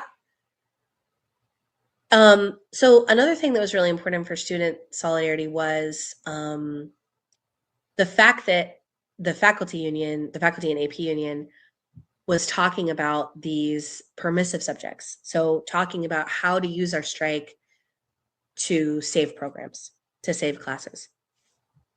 That was not, and if you read my article, I talk about that. That's one of the big myths, like, ooh, be careful. You know, we're only renegotiating wages and benefits. You can't talk about this other stuff. You know, you could be accused of bargaining in bad faith. A lot of anxiety about that. Mm-hmm. But I'm really glad that people did decide that this was so important we had to. Like, how do you have a strike while they're basically killing the school from the inside by not offering classes, and you have a strike and you don't address that? How could we do that? How could we leave that fundamental problem? I mean, I just feel like the days of, you know, striking for $3 raises, that does not cut it anymore, man. It's not about that. Obviously, we do deserve raises, and that was a big thing. Of course. But it's like, what is the point of a $3 raise if your program doesn't exist in 6 months? What is the point? That's exactly right. So like, that's also, I mean, sorry to be like, you know, make a maybe potentially sloppy comparison, but I mean, if you look at a strike, for example, at a factory, like an auto factory in this or that city, you know, just sort of name it. And there's tons of examples to look at. But if you strike for a raise or for better benefits or whatever in one of those sorts of deals, and they end up closing the factory in 6 months anyway, like that's going to be something that is that's not going to do you a whole lot of good essentially in the long run. But if you strike for protections or strike for, you know, right to relocation or to make sure that that factory is continued in operation for X number of years, and if there isn't there some kind of contingency, there's that. I see that as very similar. I see that as sort of like you're striking not just for your, you know, own benefits, which everybody should be making more money. And obviously, I mean, if you look at the auto industry and you look at academia, they're both insanely profitable. So those profits could be obviously going to the people that are doing that job every day and not to some, you know, jerk that's decides like, oh, what am I going to cut next? But like at the same time, like in order for that to even be sustainable for any amount of anything that you gain in terms of like money or benefits or whatever it is, in order to continue that forward, and maybe I'm being a little bit less like cold, I'm being a little bit colder, a little bit less human than you're describing it, but it is the sort of like nuts and bolts of it. If you don't have that though, then you're just like, you're not even going to be protected as workers, not even to talk about some of the things that are good about your institutions. For example, those services that you mentioned for people and all those things that people get. Yeah, a concrete example of what you're talking about is the Big Three strike of the United Auto Workers in 2023. It had been the common wisdom in the manufacturing industry that, oh, can't strike because then they'll close your plant. But actually, during that strike under new union leadership, Sean Fain, they reopened a plant. They got a Stellantis plant reopened in the agreement on their settlement. It still sounds wrong to call Chrysler Stellantis. What the hell? Yeah, I know. But I just think that's so crazy. Like, it just so flies in the face of what people think, right? People think that fundamentally we don't have any power to do anything, and that if we do something disruptive, then we will only be punished, right? It's really like I think of people who are, you know, in abusive families or like stray animals, you know, like they're just so conditioned to be fearful, to see themselves as lacking power, right? They think, oh no, I better not upset, you know, my abusive family member, because if I speak up, they're just going to hit me and it'll go worse for me. I better not do anything. And we have to get ourselves out of that mindset of seeing ourselves as fundamentally powerless, because we're not powerless. We have actually an incredible amount of untapped power. That's right. In fact, there are 12 myths that threaten the power of the strike that you just went on that we can talk about. Yeah. Well, one thing I want to say about just the whole context of the article is that it is really sad that this mindset I talk about of feeling that, we're all fundamentally powerless and we have to be very careful because, the most likely scenario is that we lose. That is a really common, though sort of unspoken belief. It's so deep within people that they don't say it, but that does drive their choices in the labor movement. A lack That of is true. confidence. Yes, the lack of confidence, the fundamental belief that bosses do actually have and will always have more power than workers. And it's not completely unwarranted, just to say, because I mean, who remembers the air traffic controllers when they were all fired into the Reagan administration? I mean, like, that is one of the probably the most sort of like impactful moment that's happened before probably either you or I are born, that has sort of like colored the landscape for what labor, especially like public sector unions, how they sort of like operate. There's a very sort of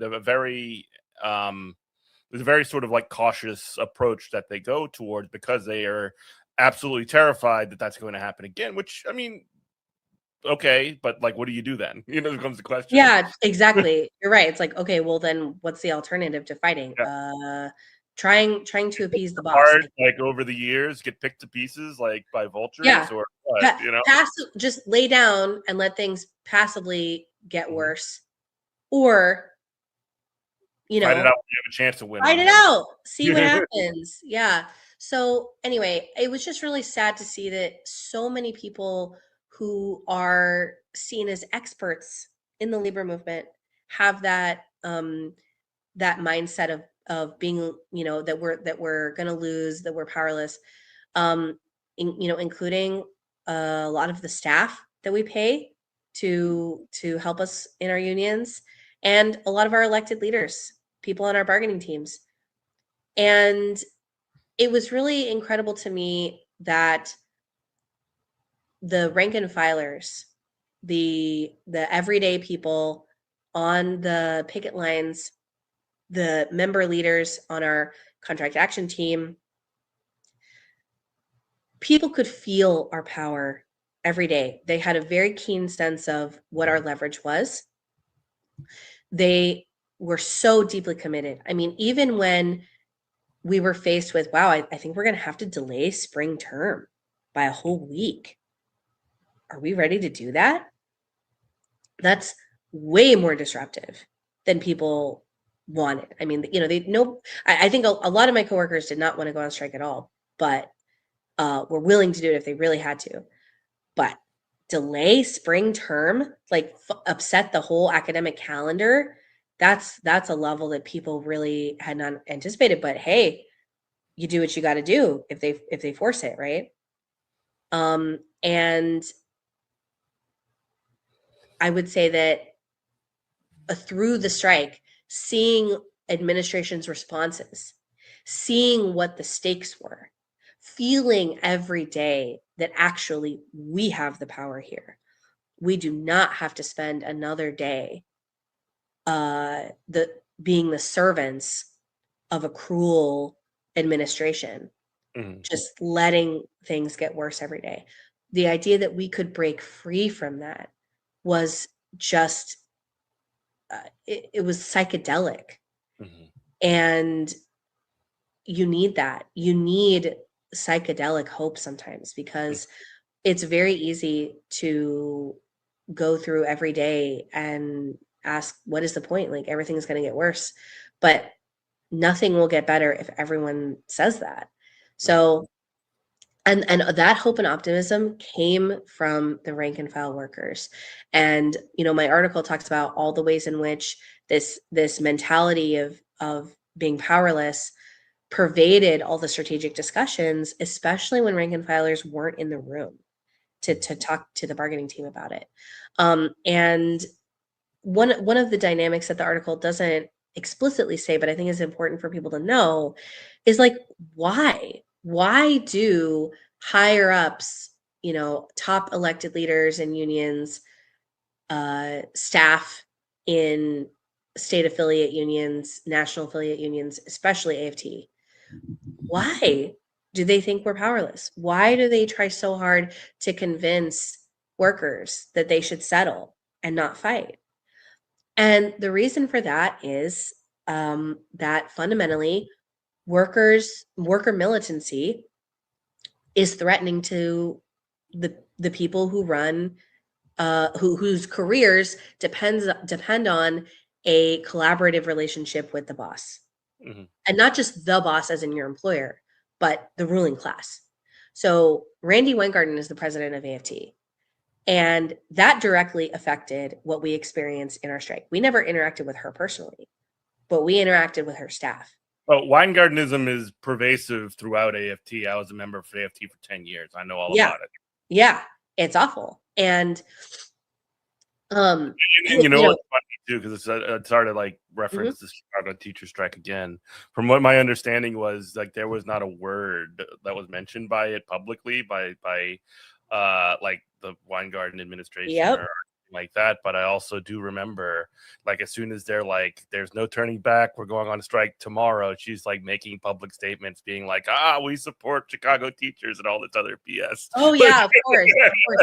Someone in Chicago told me she showed up to their picket lines in a limo. That's awesome. I believe it. That's kind of cool. But that's the thing. Like AFT is extremely undemocratic nationally. Well, Extremely they're like power bases, New York City, basically. Oh yeah, exactly. UFT in New York City, and Randy Weingarten's ability to stay in power within AFT, have all these resources and political prestige for her own personal benefit, depends on workers not being militant, because militancy breeds democracy. When workers go on strike, they discover their own agency. They raise their expectations for what they should expect of both their employer, but also their union. And Randy Weingarten does not want to deliver on the things that AFT members actually want, which is to fight austerity in education and so many other things. Or at the very least, if you wanted to even put like a well-intentioned face on what she's doing, which maybe it is, if you just give all of the benefit of the doubt, then if you give all of the benefit of the doubt in that situation, you can also come to the conclusion that, there's just no will to fight for these things. You know what I mean? Like if you give, like you don't even have to. So like your framing is possibly true, but like even if you put it in the best light possible, it's still quite pathetic. Yeah, and let's be clear. Many staff, it's not like every staff shares a consciousness with Randy Weingarten. No, they have their own motivations. They live within the structures that she is master of. And they have been taught, exactly like you're saying, they have been taught to see workers as fundamentally kind of naive. It's a very paternalistic approach.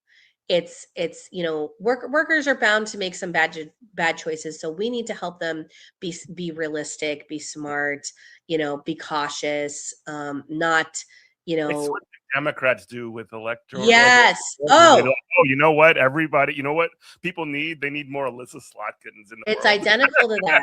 Yes, because it's fundamentally elitist. It's fundamentally substitutionalist. And what I mean by that is I'm sorry, Abigail Spamberger. I have to mention her name because she just vetoed a public sector collective bargaining bill in Virginia that college professors were actually excluded from, even without the veto. But anyway, disgusting. Have no collective right to argue to bargain in this state.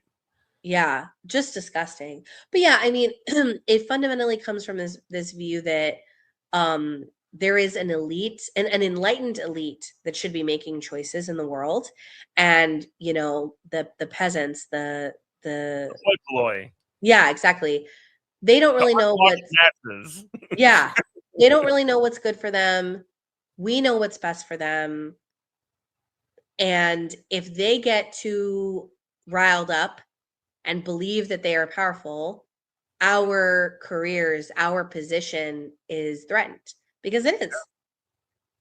Well, I mean, look what they're doing. They're doing everything they can to prevent any kind of like them like the working class from having any kind of or expressing any kind of power. So of course, if they collectively sort of like come to the realization that holy crap, these people that are saying that they're representatives of us are actually the people that are, have the bit in your mouth essentially, then you're going to be like, you're going to come for them first. That's, again, to make another potential topic comparison, that's why the Democrats, for example, are so hell-bent on stopping these Abdul Sayeds or these Graham Plattners or whatever, whether or not you like them personally or whatever the thing. Any, like Bernie Sanders, like example as well, like any of these insurgent forces within the sort of political structure, it's the same like thought and same function of like, if we don't keep a lid on this stuff, then we're going to be the ones that take the splash damage. Yeah, absolutely. And fundamentally, it does come from a different idea about how things in the world change. Most union leaders, unfortunately, many are not like this, but just the majority at this point, the American labor movement is very weak, but most of them, and certainly most staff, believe that the way you get things done is by pushing a little, but fundamentally maintaining a good relationship with the boss. And maybe even more importantly, maintaining a good relationship with political powers. In the Democratic Party, especially. Never worked out. Yeah, doesn't work out. And in fact, that happened in our strike. In my article, I talk about how, we have a governor, the most unpopular governor in the entire country, Tina Kotek. Number one. Thank you. Yeah, we're number one. She's very nothing. She's blah. She stands for nothing, truly. And people can tell. I got Hamburger here. I had John Bell Edwards when I lived in Louisiana. All these same losers, the same. Yeah. Total loser. John Bell Edwards especially like terrible because he was like the Democrat that was like the quote unquote moderate who also signed one of the most anti-woman abortion laws in the country. Yeah. Well, yeah, that's a great point. They're not just blah. They are actually quite serious. Yeah, just in Oregon, we're having a big issue with data centers being built, and the governor is allowing data centers to be built, and pushing for tax breaks and all that kind of stuff. So anyway, she's very unpopular. She actually failed to secure the endorsement of the Oregon Education Association. That's not what my union is affiliated with. That's a different education union, but that is also a union with a lot of DSA members. There's a lot of DSA member presence in my union, in AFT, but also in the Oregon Education Association. And just like, they're the very progressive base of educators who are like, education. By the way, I know your listeners are not in Oregon. I know you might think that, Oregon, Portland, that's like coastal elite. Oregon. Yeah, liberal blue Oregon. Oregon has some of the worst education outcomes in the entire country. When I was in high school, which is not that long ago, 20 years ago, Oregon had yeah, I hate when I come to this realization. I know. Damn. I was like, I guess that is a long time ago. Well, okay. Anyway, but yeah. So I'm 35. So Oregon had the shortest school year of any state in the country when I was in high school. Kids loved it, no doubt. Yeah. Oh yeah. And it has some of the worst high school graduation rates in the country, and that people can't believe that when I say that, because it's like, oh my God, Oregon, it's so blue. Yeah, but we don't fund our schools, and that's because we have allowed corporate interests to totally decimate our education system. And the funny thing is, one funny thing I just want to tell you about Oregon. So Oregon's education outcomes, Oregon actually is the worst state for white students. In many states, the education outcomes are primarily for Black and brown students. In many states, the outcomes are very like segregated by race. They are to some degree in Oregon, but actually the white students are also really suffering in Oregon. It's really funny because Oregon was founded as like the state of Oregon was founded as A white white colony. nationalist oasis. Yeah, and a haven for the KKK. And yet it's the worst for white children. So which is so Mission funny. It's so failed. ironic. But anyway, We so do got to start wrapping. yeah, right. Just, like, any final thoughts? I'm sorry, I don't mean to interrupt, but just any sort of final thoughts on sort of like what you've learned over this period and where people could find your article and find about yourself. Yeah. No. Final thoughts. I am so proud of everything we accomplished in our strike. I mean, there is just no substitute for strikes. Strikes, it totally transformed my coworkers' thinking on their own power, what we can accomplish.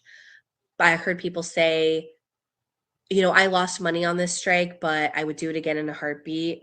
That there were some classified workers who got a worse deal, and they said that people were just people who were skeptical of striking. They came out of it saying, "You're either with us or you're against us." Like, it just opened people's minds to what we're really up against, and I'm really hopeful that over the next 2 years, we can really push to change this horrible education funding system that we have in Oregon. And not just do that, but do other things too, like really bring socialist politics to education unions and to the state.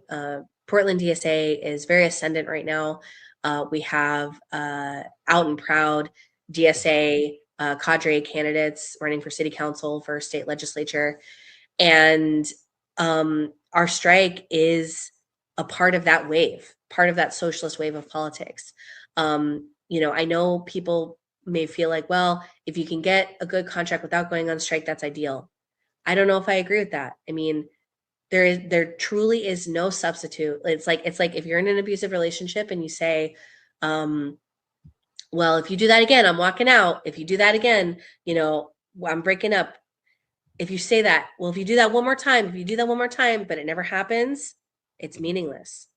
There's a big difference between saying that and then actually walking out and saying, I'm done. I'm taking my life into my own hands. And that's what we got to do as workers. That's the only way we're going to save education. That's the only way we're going to get what the working class deserves. Well, thank you so much. You can find the article in the call, socialistcall.com. The article is called 12 Myths That Threaten the Power of Our Strike. Strikers can expect risk-averse advice from the, quote, experts. To win, rank and file members must be on strategy discussions by Laura Wadlin and Meryl D. Pasquale. Thank you so much. Where can people find you? I'm on Instagram. If you want to be found. Yeah, please follow me. I'm on Instagram at FLAURABUNDA, Flora Bunda. All right, cool. Thanks for having me. Yeah, and so thank you so much for joining us on Good Morning Comrade. You can listen to us every Saturday on WHIVLP New Orleans, where this program originates. Thank you, Laura, for joining us. We really do appreciate it. And keep an eye out for more shows coming in the future. We got a lot of stuff coming forward. This is 7 years of Good Morning Comrade. So we're going to keep it going strong. And yeah, stay tuned. This is WHIVLP New Orleans 102.3. We love you. Bye-bye.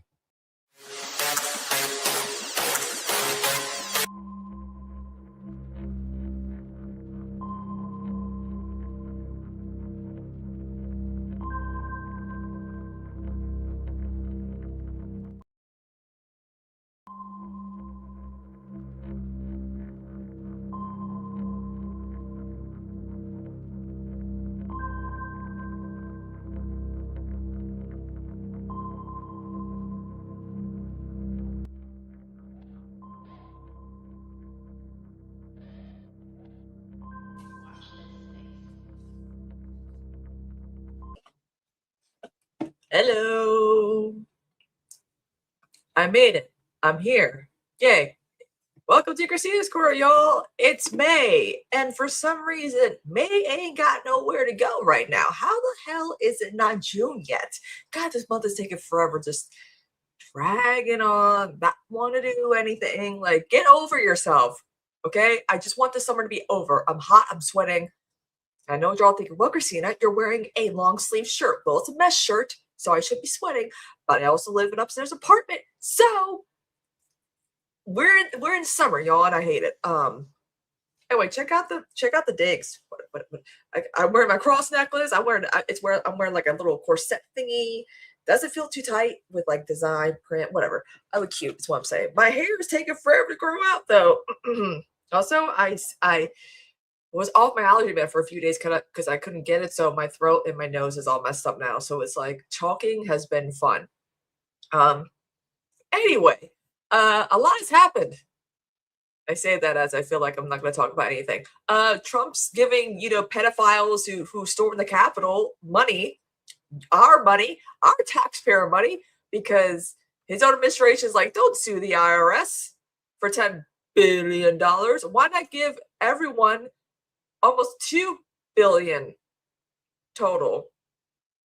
That's kind of like the major thing that's being discussed right now.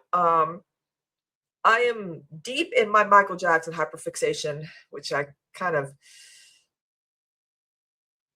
thought would happen, but it's happened. I couldn't resist it. Even my misgivings about the movie, I'm like, God damn it, I'm back on my Michael again. Yay. Okay. Anyway. Also, I was working today, so that was fun. Work. I gotta get them funds. Yeah, also, summer box office is happening. People are so surprised that The Devil Wears Prada 2 was doing really well. It's as if there's a female audience that needs to be appealed to. Women go to the theater too. Have we not learned anything from Barbie? No? Apparently not. Also, Mandalorian Grogu is getting some mixed-ish reviews, I guess. A lot of people just assume that instead of, a movie, a fourth season would have been better. Also, hello, everyone. Which I get that point of view.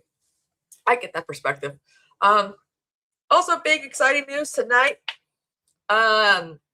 8 p.m. Eastern, we're gonna have Adam McKay on. Oh yeah, third time. I should have nails. Third time. I'm excited because we can discuss my man Matt Dillon's film debut, Over the Edge. So I'm looking forward to that. It's gonna be good. It's gonna be great. I'm looking forward to it. So I'm very excited to have him on again because he caused a bit of a scandal over the weekend. Dare, God forbid, a white man critique white liberals. So there's that. That was a funny thing. I was like, really? This is what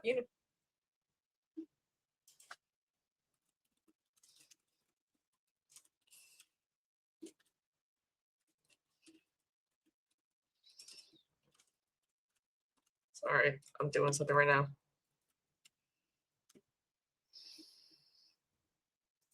Okay, anyway, one of my friends is like, come on my show. I'm like, I got Adam McKay coming on. I can't talk about this stuff. Like one of my friends, shout out to my friend Paradigm. He should have his own show. He's like, I posted a tweet that resonated with some people. And honestly, I'm right. When am I wrong about anything? Okay. But so I said this. I think once people realize they're parasocial freaks with broken brains, our experience on the internet can be easier. But some of y'all think you're normal about things when you're not. I know I'm a parasocial freak with broken brains. So, and it's the truth though. The internet has destroyed us. It's broken our brains. Some of us are insane freaks who do weird shit on the internet. Yeah, we think it's normal. Like the weird, parasocial hatred of Hassan Piker comes to mind. Like that's the best example, right? And someone who I follow who did not really watch Hassan was like, I'm watching Hassan now. I always thought, he was this, but he's that. He's actually a cool guy. And everyone's like, someone had a community note her tweet say, well, actually, she knows who Hassan is because here she is engaging with a tweet of his from 3 years ago. And I'm like, why are you community noting something that doesn't need a community note? She said that she doesn't engage in his content. She just follows him from a distance, not really knowing much about his politics besides like little clip chippers like you guys do. So it was just a weird thing. I was like, this is the thing that you guys kind of are having like gripes with. Oh, that's better. It was weird. It was just a weird thing. I'm like, why is this being community known? And why is this shit getting fact checked? Again, like these people think they're so weird. I remember one time a service watched an interview with the AOC and they did like one of those like x-ray scans where it's like, oh, she farted right here. And I'm like,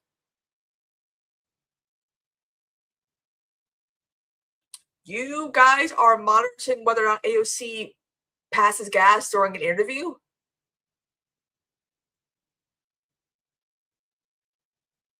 Look, I get it. We all have hobbies, but find something better and more normal, like collecting stamps or something, anything. It's just, again, I feel like there's just shit that I wouldn't mind talking about, but it's just so weird when people are like, when they pretend that they're normal on the internet. I'm like, there's no such thing as being normal on the internet.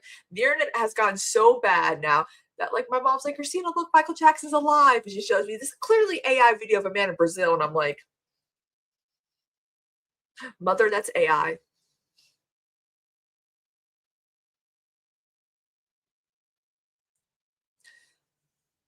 Oh man, I gotta, it's so, oh God.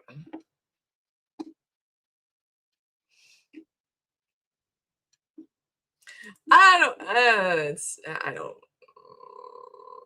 can't deal with people anymore, guys. It's getting to the point where it's like, how do I keep going? How do I keep handling all this? But I don't know. I'm pretty good at it, I guess. I don't know.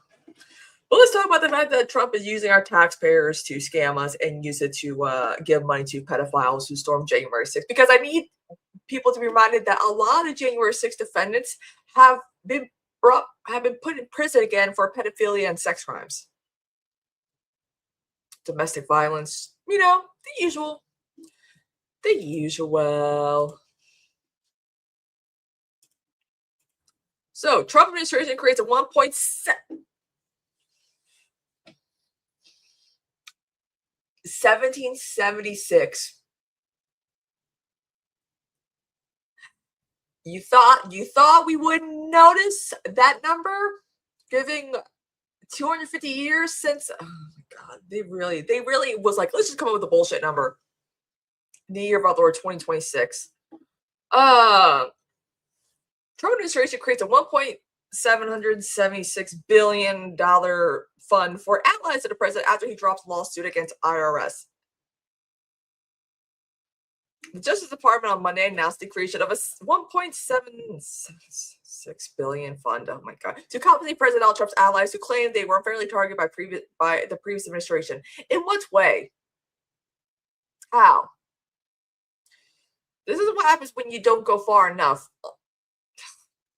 It's an unprecedented move that would allow the president's administration to pay his supporters from a government agency he controls with taxpayer money. This is something that's never been done before, I'm assuming. Like, this is like, how people are like, oh, victims compensation, reparations. This is reparations. This is that. Anyway, I need to not get heated already. I just started reading this article. There appears to be a few constraints on who can submit a claim to the fund. Oh, like the pedophiles? The president has broadly stated that his allies were politically targeted by the justice system, from the years-old Russia collusion investigation to nearly 1,600 people charged in connection to the January 6, 2021 U.S. Capitol riot. Really? We're still hung up? Listen, Republicans who are still hung up on Russia are no different from liberals who can't let 2016 go. Move on. We're in the present now. You're stuck in the past. Well, let me tell you about the future. It's not bleak because you people won't shut up about it. Its creation comes as Trump dropped his $10 billion lawsuit that would bankrupt the Treasury. Anyway, alleging that the Internal Revenue Service failed to protect Trump and the Trump organization from unauthorized leak of their tax returns. What's so weird? I forget that this tax return leak happened. I know it was like a drop in the bucket among all the things that happened. It's like, really? This is what you're focused on? Because he needs to find some excuse that he could use to get away with this, right? That's what's happening here. That's the rule. That's the goal now. Okay, anyway. Trump himself will not receive any payments, but will receive a formal apology, the Justice Department said. I'm sorry?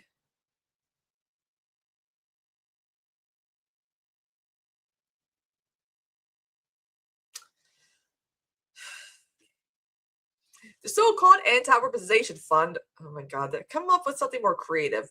With its symbolic, there we go, 1776 figure, is likely to face immediate challenges in court from Democrats and watchdog organizations who say the effort amounts to corruption by allowing the president to enrich allies over what critics they say are unfounded claims of political persecution by the Biden administration. You storm the Capitol, you deface property, you murder a few cops, give them some PTSD, steal shit. Of course, you're going to be sent to prison for a while. 2 years? A lot of these people are not even in prison for life. They didn't get due process. What do you think getting arrested, getting a lawyer, being sent to jail, or waiting trial is?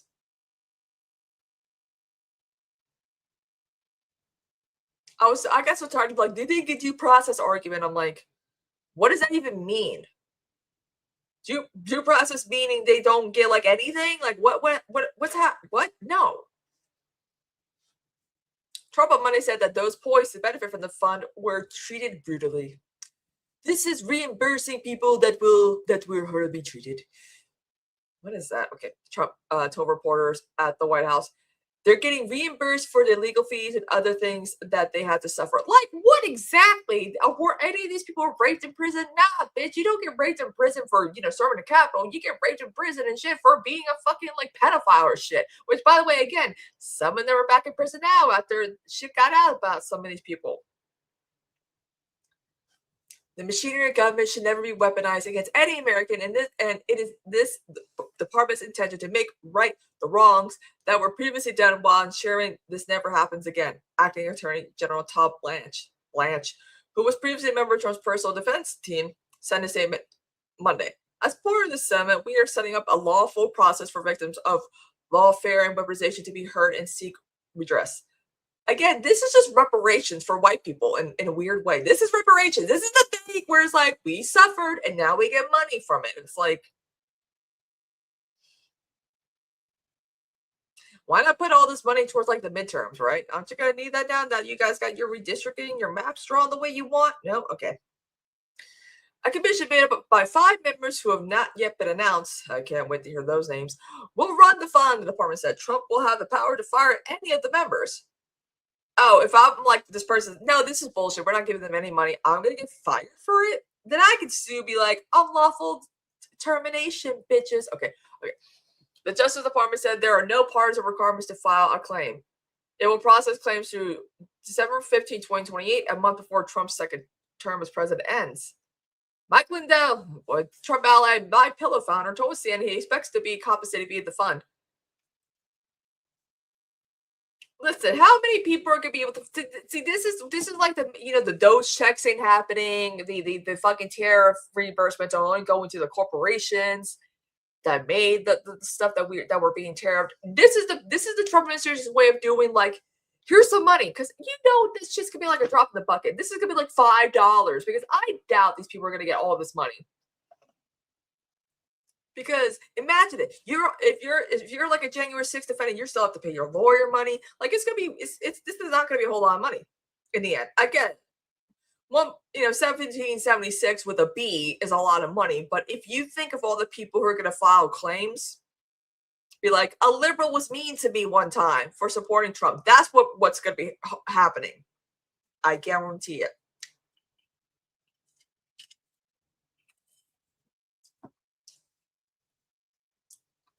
My Pillow is the most attacked company in history. Is it though? Lindell said via text, my employees that own the company deserve to be made whole. Jesus. In January, Trump, along with his sons Don Jr. and Eric, sued the IRS and Treasury Department for at least $10 billion. Again, what the fuck? I mean, that is literally a huge chunk of taxpayer money right there. I guess they realized $10 billion is way too much. We'll settle with like less than $2 billion. The lawsuit accused the IRS of an authorized leak of their tax returns from his first presidency. Again, that shit wasn't leaked. Do you know how many times Trump was leaking shit? Only to be like, I didn't do it. He did. Trump's lawsuit alleges that the IRS failed to protect confidential tax information and tax information of the Trump organization. Again, people release their tax returns all the time as candidates. It's not a big deal. It's a thing. Why is he bitching, you know? God, I can't stand this man. Powder. Okay. Yeah, I wish people watch something on Tubi right now, but you go finicky. Let's see, Charles Littlejohn, a former IRS contractor who was sentenced to 5 years in prison for leaking Trump's tax records along with the records of thousands of others. Oh, whatever. Trump sued the IRS for in his capacity as a citizen, not as president. A spokesperson for Trump's legal team said in a statement to CNN that the president is entering into this settlement squarely for the benefit of the American people. How? He's getting the money. And he will continue to fight to hold those who wrong Americans accountable. But it's still like he was only suing on his own behalf originally for the $10 billion. He wasn't going to give any people that money. But now they're like, well, if you give reparations to your supporters, you could probably get away with it. And that's why this is a thing now. That's why he changed it, dropped the lawsuit, came up with something else. Oh, God. Senate Minority Leader Chuck Schumer said that creating the fund is depraved. Trump is shaking hands with himself in order to fund his insurrectionist army to the tune of billions. Well, if y'all had done something about him doing an insurrection, maybe he wouldn't be in office right now. But you guys just did not want to seem like you were going after your political enemy. And now look where you are now. Social media. The New York Democrat posted on Twitter, of all the corrupt things he has done, this is one of the most depraved. Good on you, Chucky. Good on you. Strong words. I know for a fact you're not going to do anything else. Donald Trump and his compromised Department of Justice have created a slush fund to make payouts to Trump supporters and cronies. Public Citizen co-presidents Lisa Gilbert and Robert Westman sent a statement. This scheme amounts to the creation of a January 6th payment fund. Yeah, imagine you try to overthrow the government and you get a reward for it.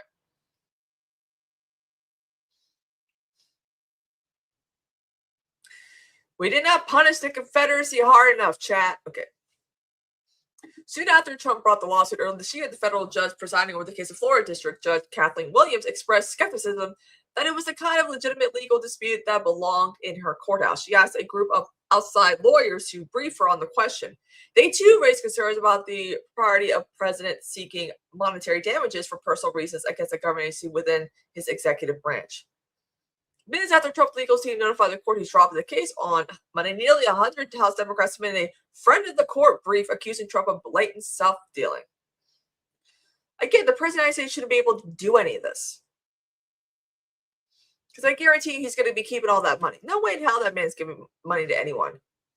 They wrote that if Trump sought to voluntarily submit the case to facilitate such a settlement, the court should scrutinize that maneuver under a legal rule that would allow the court to sanction the lawyers involved.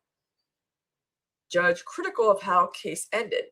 Williams late Monday formally agreed to close the case, but criticized the manner in which the controversial litigation came to an end, says Trump's lawyers didn't say in court that there was a settlement.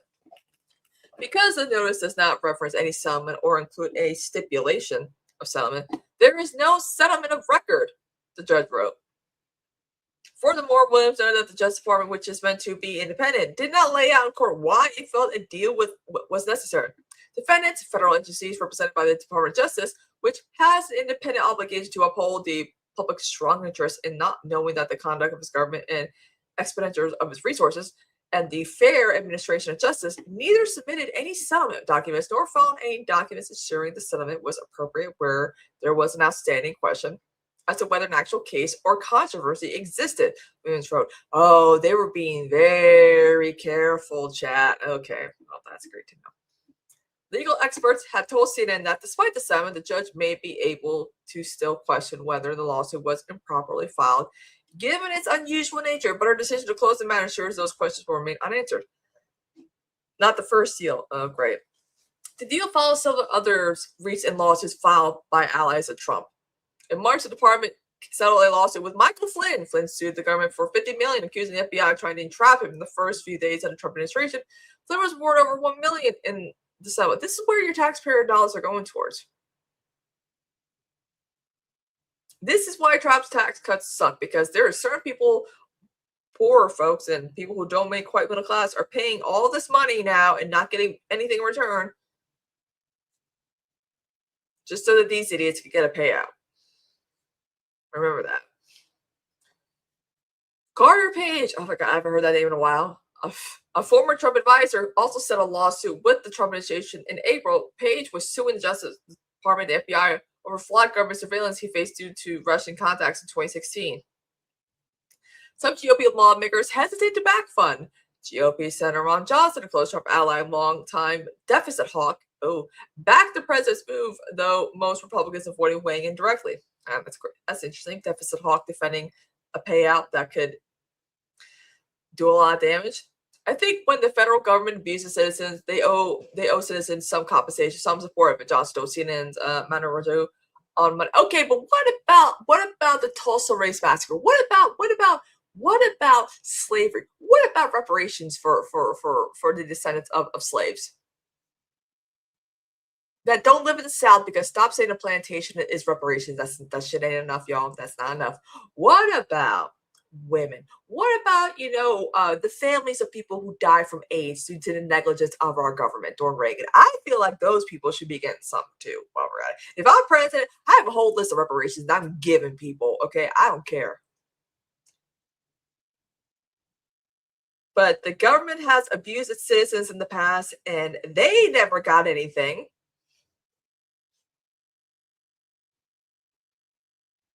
Because most of these victims were not white, I'm assuming. That's why they don't get anything.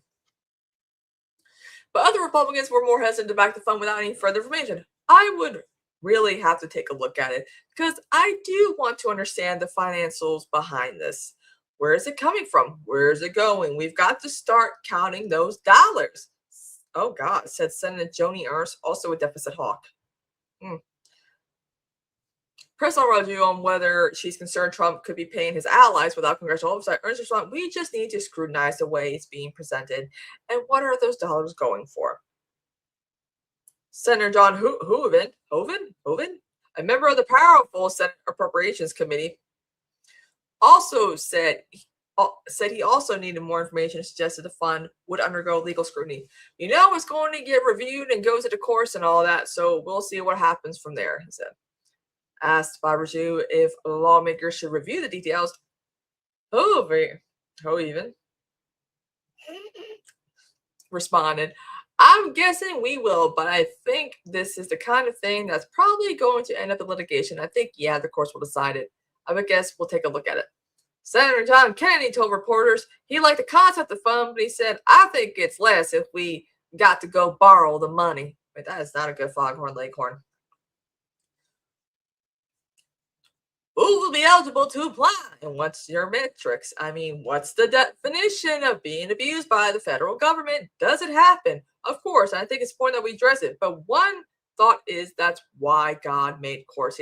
God didn't make courts. Oh my God, dude. Democratic Senator Adam Schiff, who served as a House impeachment manager after January 6, 2020 Capitol riot, warned that Trump could use the fund to pay a lot of violent offenders who attacked this building. Yeah, that's the point. He literally said, Trump even said, loyalty matters more than anything else to me. He's like, I do not care if you're loyal. That's what matters more than anything else. But he literally said, law and order don't matter. Loyalty does. And it's like, once again, Trump supporters are spinning his, he didn't mean it like that. You're twisting his words. I'm like, how can you twist a man's words who says shit so blatant and simple?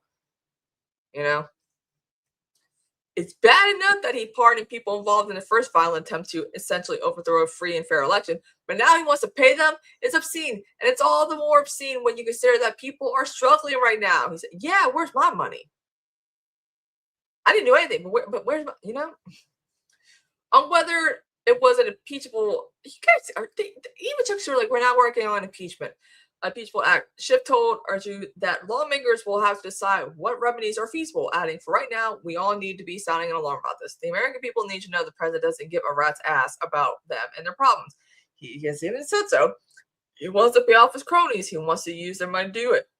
I think it's awful, he said. Oh, man. Y'all, we're doomed.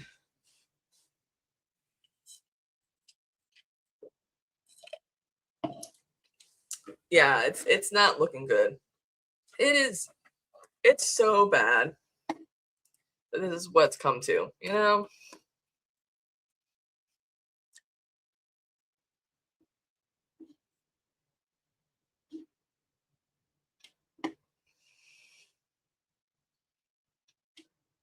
Oh, I hate stupid people. Anyway.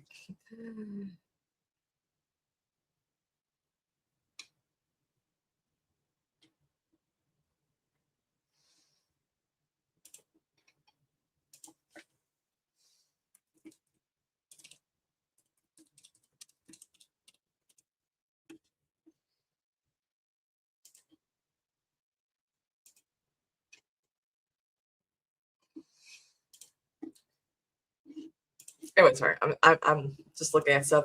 I hate when people want to schedule stuff and I'm like, I got stuff I need to do. Anyway,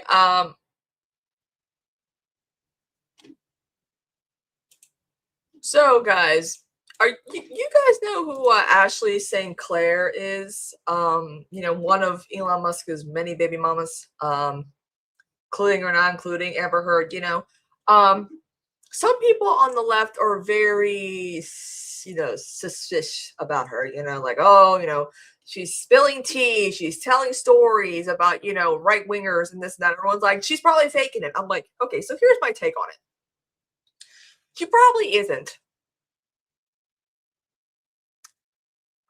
She's not doing the Tucker Carlson thing. She's not doing the Candace Owens and Marjorie Taylor Greene thing where it's like one issue and that's all that matters. She's out here saying Democratic Party needs to advocate, needs to be more of a leftist party. They need to advocate for Medicare for all, trans rights. She's doing all the things that we need to hear from these people who break away from like the conservative machine. And I feel like part of the thing is we want the team. We want to hear like a lot of these stories that she's allowed to speak about. Like, you know, her thing with Elon, because bitch was pushing. She literally, I'm like, girl, don't be out here saying you were like commenting, hey, Elon, DM me, I'll be your baby mama. Like I remember where I was like, girl, this is weird. Right? But you know, motherhood can change you. And I feel like a lot of people were warning her, like, girl, he ain't it. He's not gonna be a good father. He is very absent. Do you not see Grimes begging, like, yo, be a dad, but don't be weird? Like, I remember all that, you know? And I think part of that, you know, helped break from her. And also she's calling out people like Libs of TikTok, being like, guys, she's really dumb. She's very slow. There's nothing going on up there. I'm like, that's what I want to hear from someone like her. I want to hear a conservative who breaks away from this atmosphere, that corner of like the influencer sphere or whatever of conservatism, of conservative activism, and be like, yeah, these people are dumb. Like even she was like Nick Shirley, she's like, there's nothing, again, she's like, Nick Shirley is not a good journalist. And she's like, he's not doing anything. He's doing the thing that like she's like, if he wants to do like propaganda, like she's like, Project Veritas did a good job at it. She's like, look what happened to Acorn. I'm like, exactly. Democrats fell for such stupid bait, and now look at us. So like I think she's being authentic. She's not doing like Tucker Carlson, where Tucker Carlson changes his views on stuff like every few years, you know. You can tell that she's like actually advocating for like other causes for the left, and is not saying that, oh, she's basically being more of a left-leaning person than like Third Way, because she's like, Hassan Piker's cool, he's good, you know, more people like him, you know, that he appeals to people. Awesome. I'm like, see, this is what I'm talking about.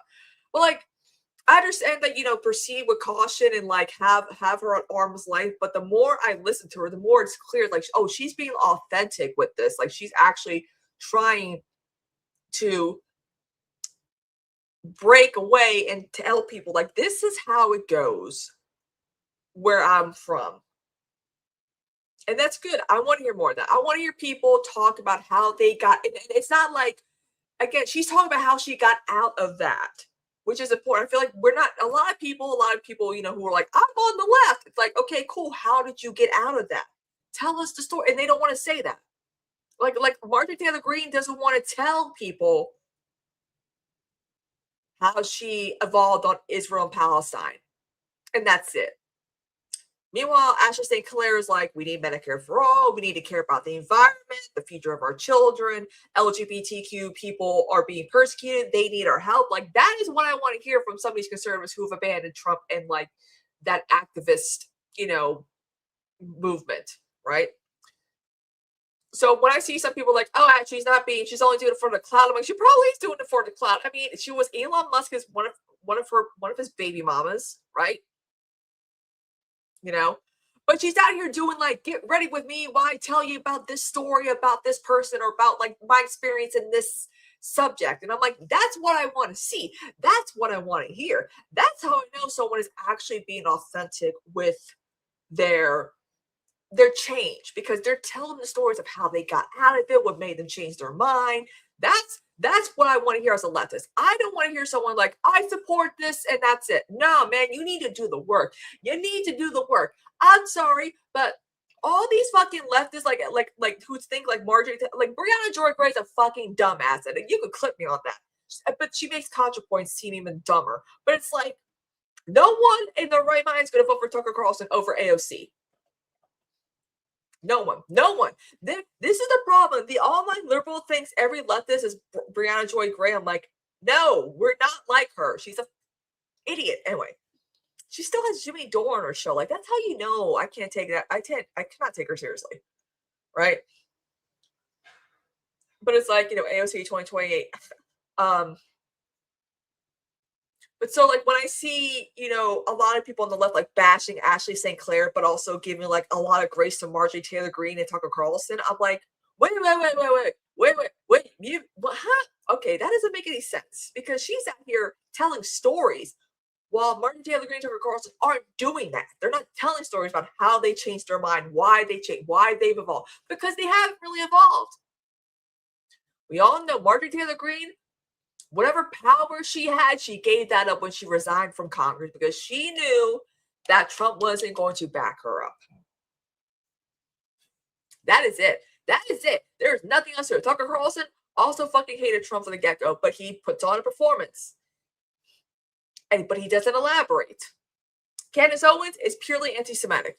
Her issues on Israel-Palestine is just pure anti-Semitism, because she doesn't advocate for Muslim causes. But with Ashley St. Clair, there is clearly a distinction. There is a difference. I think she is being authentic. And I feel like someone like her can be utilized from the left to help people get out of like the conservative activist brain rot that they've been like consuming. I feel like Ashley St. Clair will be a good person for Anna Kasparian to engage with. You know what I'm saying? Like, that's where we're at now, you know? So that's my opinion. Oh, I'm hungry. So yeah, that's been my take about, like, you know, people bashing her. I'm like, but guys, she's doing the work. She's doing what I would hope an ex-conservative would do. You know, I would rather engage and collab with someone like her. I would love to contact her, interview her about like stuff and how she evolved, because I feel like, you know, I'm like, girl, contact me. But like, as opposed to like Marjorie Taylor Greene, I'm like, okay, but like, she ain't spilling tea. She ain't telling the stories what goes on behind the scenes. Ashley St. Clair, however, is doing that. So I can like assume she's being very authentic. And I'm gonna be first to admit, if I fell for it, I fell for it. And that's another thing too. So many people just want to keep digging themselves when they fall for like a grift. We've seen it so many times on the left. Right. And it's like, oh, like the John Fetterman thing. People are like, oh my God, the liberals will never ever get, the left will never ever like hear the end of the Fetterman thing. Because everyone's like, oh, James Tallarico is going to be a John Fetterman, Chris Rabb, Grant Plattner, Abdul. I'm like, liberals, what the really? You're thinking all these guys are gonna be like John Fetterman? First of all, he had a stroke. Second of all, you never criticize him for voting with Republicans anyway. It's always about attacking the left. About like you can't even criticize his voting record because deep down you do support what he's advocating for, and that is a moderate Democratic Party that still capitulates to Trump. So I don't know.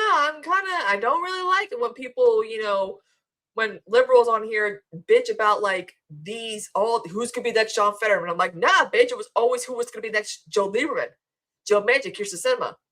I'm like, there's plenty. It's not just John Fetterman. There's plenty of moderate rotating villains, in the House and in the Senate. Democrats fought tooth and nail to keep Henry Cuellar in office. Henry Cuellar, an anti-abortion Democrat who's also voted for Trump in the House. So it's like, was it worth keeping him as a vote? No, it wasn't. Jessica should have won, and she was so close. But then Nancy Pelosi, Jim Clyburn, the Democratic establishment came in to save his ass. Why is it worth keeping these Democrats in office when we could have like actual progressives in office? I don't know.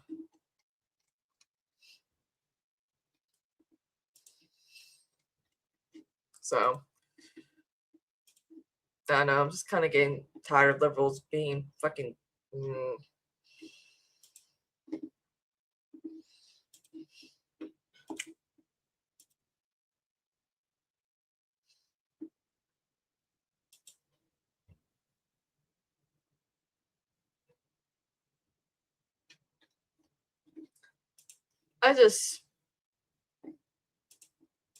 I don't understand liberals anymore. I don't. I try to understand them, but it's like, oh God, you guys are so like, you're so out of it. Well, yeah, that's the problem. Like, strokes destroy parts of your brain that censors certain things. So there's a part of his brain that just made him a troll. That's the best way to describe it. That is the best way to describe it, y'all. I cannot figure out. I don't know, but tomorrow, Forrest and I are going to be discussing more of this stuff. So, probably there's a lot to discuss.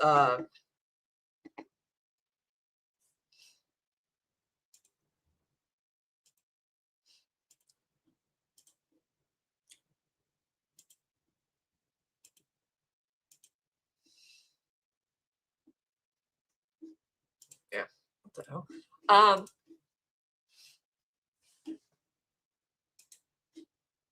Yep. Agreed. Oh, well, welcome, Melissa. This is a place called This Space. We are all lefty progressive types who talk politics and have our own shows. So welcome in. Welcome.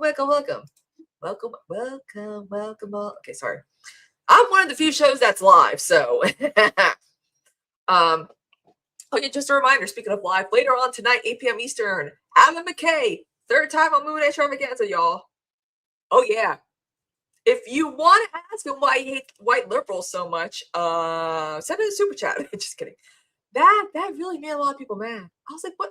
Only white liberals could be mad at him for saying that. Because I think part of Adam's thinking is that I made content that for white liberals to move them further left, and it just backfired. He's mad. I get that, right?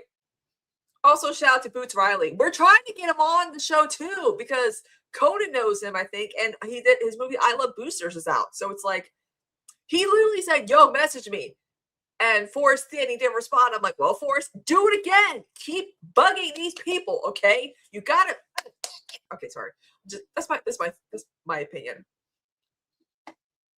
Hey guys, I got something to talk about. Who are these artists?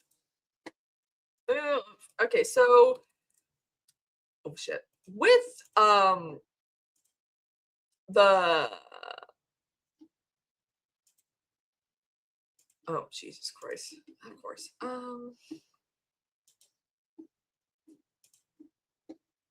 So let's talk about music for a second. I'm very confused. I'm very, very confused because it gets to a point where like Pop Base and Pop Crave, post, so and so got married, and I'm like, who? Who are these people? Are they just making up celebrities now? Who is absolutely and Noah? I'm like, who the what?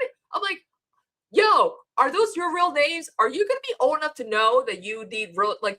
It's getting to the point where people are naming their kids names, knowing that, not thinking they're gonna be adults one day. Like, why are you naming your child Absolutely? And their middle name now? Like, what?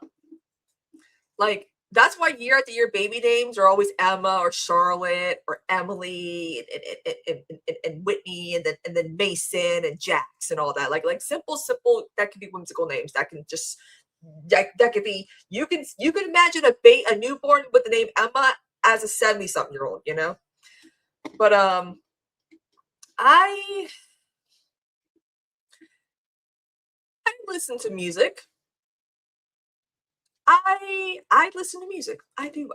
You know me, I can listen to 1 second of a song and guess it. Mostly especially very popular stuff that everyone knows. Right? Just get that out of the way. So I saw something. So Billboard has a new top 100, whatever, right?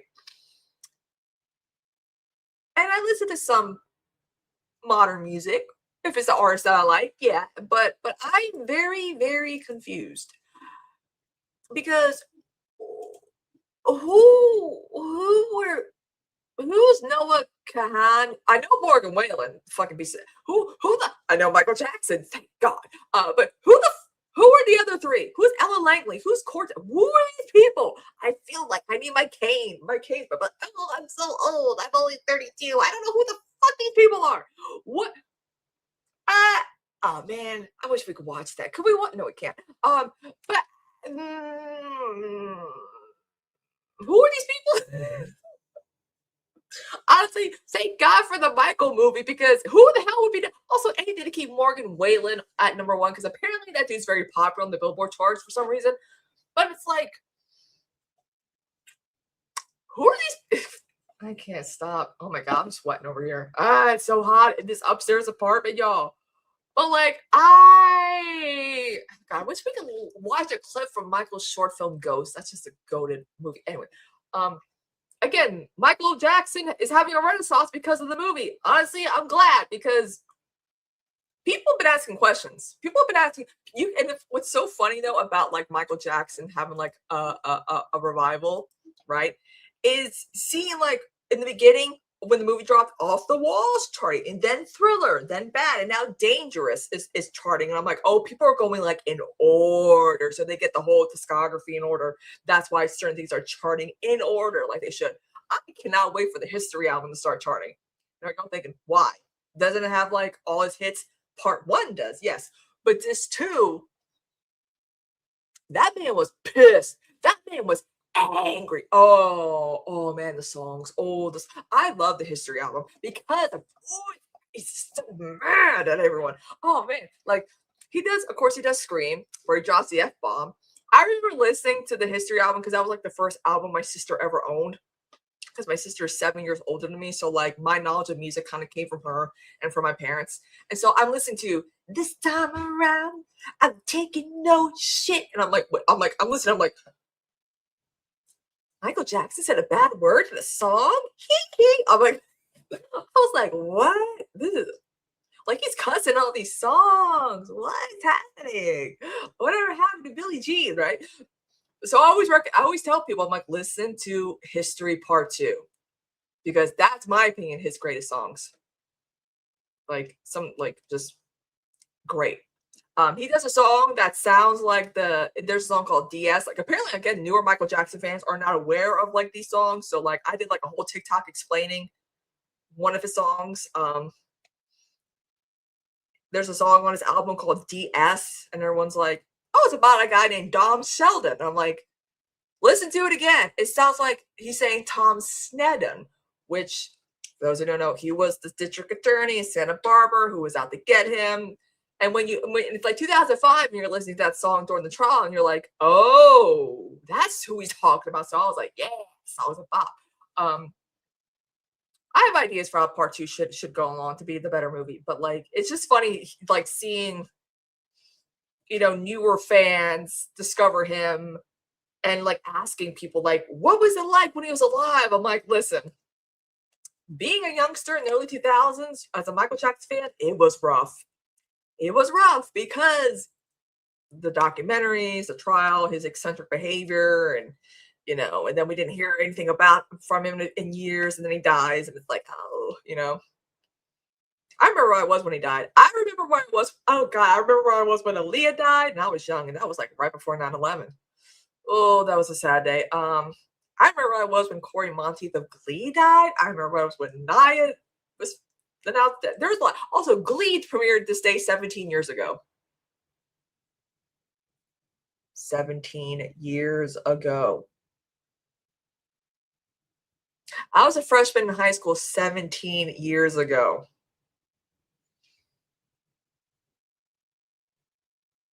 I don't want to get old. I know you're all like, Kristina, you're only 32. Exactly. That is the problem here. I have been miserable longer than I've been happy anyway. But it's just getting, oh God, the whole like, oh, this happened. And I'm just like, oh. I can't, man, I wish we could watch this. Anyway. Also, another thing too. What's interesting though about the whole Tom Snead and Michael Jackson thing is that Michael Jackson did a short film called Ghost. I highly recommend it. You can find it on YouTube somewhere. It's probably, to me, it's better than Thriller because it's actually like a cohesive plot of some sort. It's very much an allegory for what was going on at the time, and he wears prosthetics that make him suspiciously look like the dude, but he also looks like my grandfather. But like, let me see if I can find. Let me see if I can find a thing on TikTok. I'm sure I can find something on TikTok real quick about this. But it's like, come on! I fucking hate how this shit's just.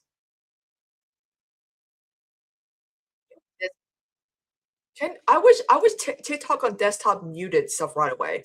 Let's see if I can find it. Mayor. Okay, let's see. Found it. Now is the time to not have the volume on low. See, again, when I tell you, this is Michael Jackson, y'all. Yeah, you ain't gonna believe me, but this is it. Here we go.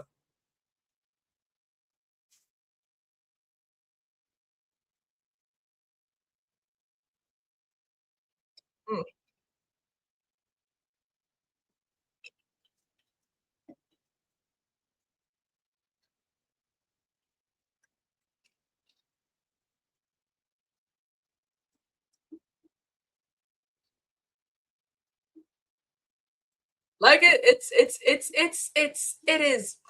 is crazy that was him wearing all that makeup. Because I was like, oh wow, they got this old dude who can dance like Michael Jackson. And then I was like, oh, that is him. Because who else can move like that at that weight? Like, come on, I'm obviously a fat suit. But yeah, I used to watch that all the time with my grandfather because I would look over at him and I'd be like, put on some glasses and fix your hair because you look exactly like that. That shit's funny as hell to me. In my opinion. Oh my God. Okay, people are liking my TikToks. Cool.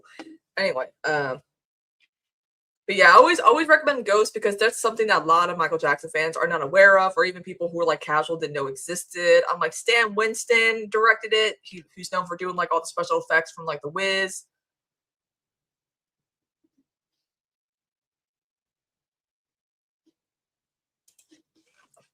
You know what's so funny is like he does the actual voice, but not the singing voice. Like it's like they use like a common like a common like pseudonym name that is so like fake. It's like yeah, he definitely did it, but like he didn't actually do his own singing or whatever. I'm like that. What they hired a singing what is this contract to do voice work? So that's always been funny to me.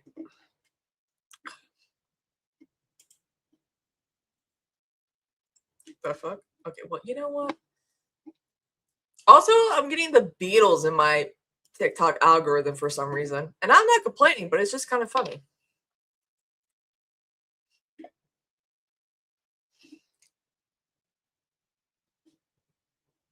Breaking news!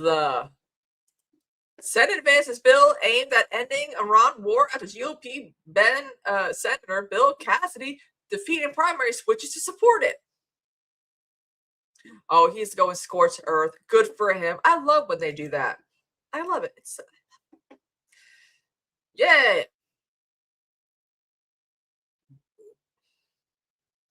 Okay, what?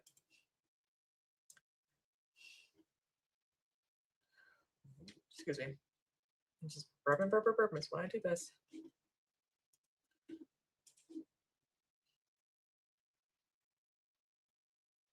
Sorry, I told them. Yeah, the Beatles are great, but I'm more of Rolling Stones and King Scout, to be honest with you. I don't, you know, I like my hardcore alternative, whatever. But yeah, oh yeah. Also, I got a funny little cat story to tell y'all. So I clean houses, y'all know that, and it's still not enough. So tip away if you can.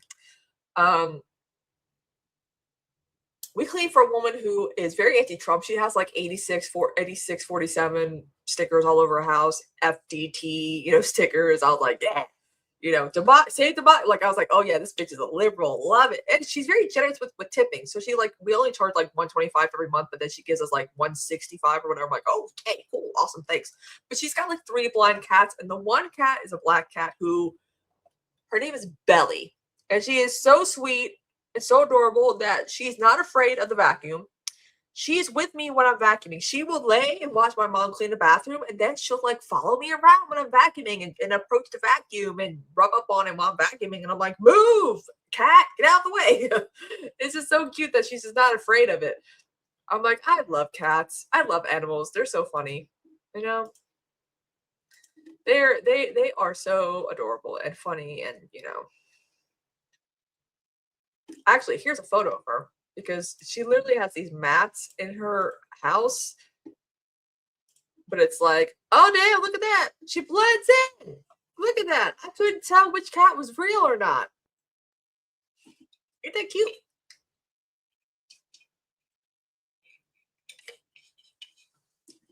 Adorable. Adorable.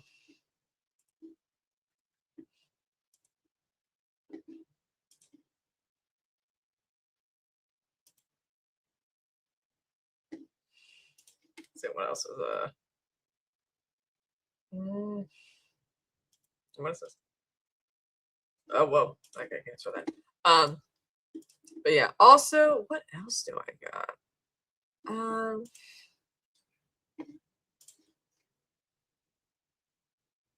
Oh, here's a photo of me and Cory Booker from back in the day when I was volunteering for Bernie. That's me and Senator, and I'm like, hey, I'm over. You can see a little Bernie thing, but it's just so funny. He's a nice guy. He's very tall. I was like, dude.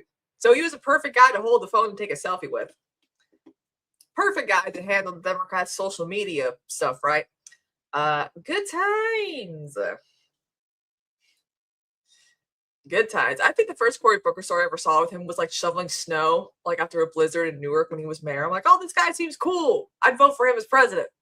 Little did I know, he's very feckless. But the more you know, I guess. Hey guys, you ever worry about your FBI guy that's supposed to be watching you? I sometimes wonder what my FBI intern thinks of me. Hey, I wonder. I feel like this is like the average experience with like the FBI guy that's in charge of watching us. This situation. Never mind, homemade bomb sauce. Just trying to make the thing from Hot Ones. I'll be looking up diarrhea medication next. Snorkeling trip. Wait, is he talking about our boss? Oh, no, he's actually trying to plan a vacation. Interesting. This guy's stream of consciousness must be studied. I don't know how within 5 minutes you go from kayak.com to reading about black market sex change operations, but here we are. So he's looking at vacation ideas. Just whatever you do, don't do a cruise. Then he opens a new tab and starts reading about hantavirus. That's kind of a natural segue. From there, he goes and looks up Pocahontas. You can kind of see where his brain was going there. Great movie. Real story is kind of a bummer. Then he goes to Reddit, finds a subgroup for Avatar fans, and starts talking shit, saying it's a complete ripoff of Pocahontas. What's Fern Gully? From there, we open a new tab, and we're reading about Zoe Saldana. No complaints here, man. Love that woman. So then on her page, of course, we find our way to the movie Emilia Perez. Remember that thing? And then he goes to YouTube, and he listens to that song. You know the one. Hello, very nice to meet you. And now we're reading about black market sex change operations in Mexico. You think that's why he's trying to plan a vacation? Yeah, I feel like that's like the average like FBI guy like trying to figure out what the hell is this rabbit hole leading to, because I've gone on some rabbit holes where I think my FBI guy's like, how did she end up here? How did she end up here? I'm a little worried about her. Is she okay? Is she what's going on? And I'm just like, hey. You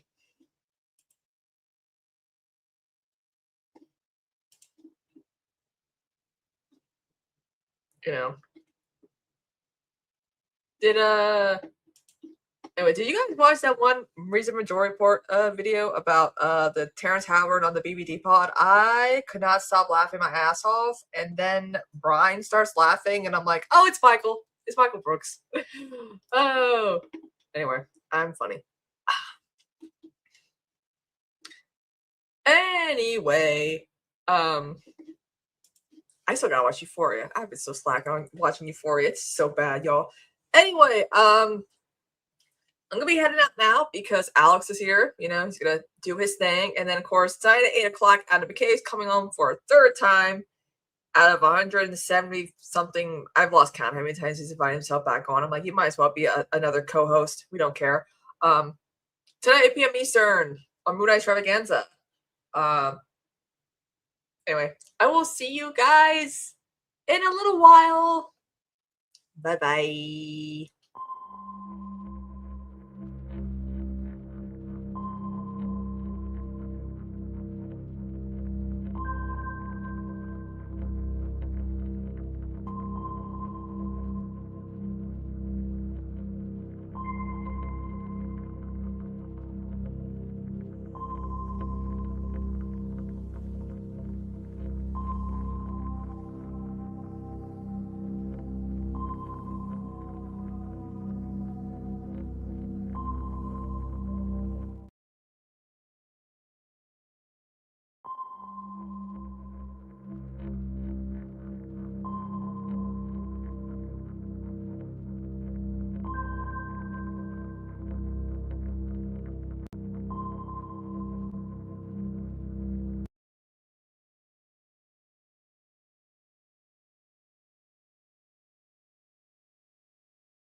Hello, folks.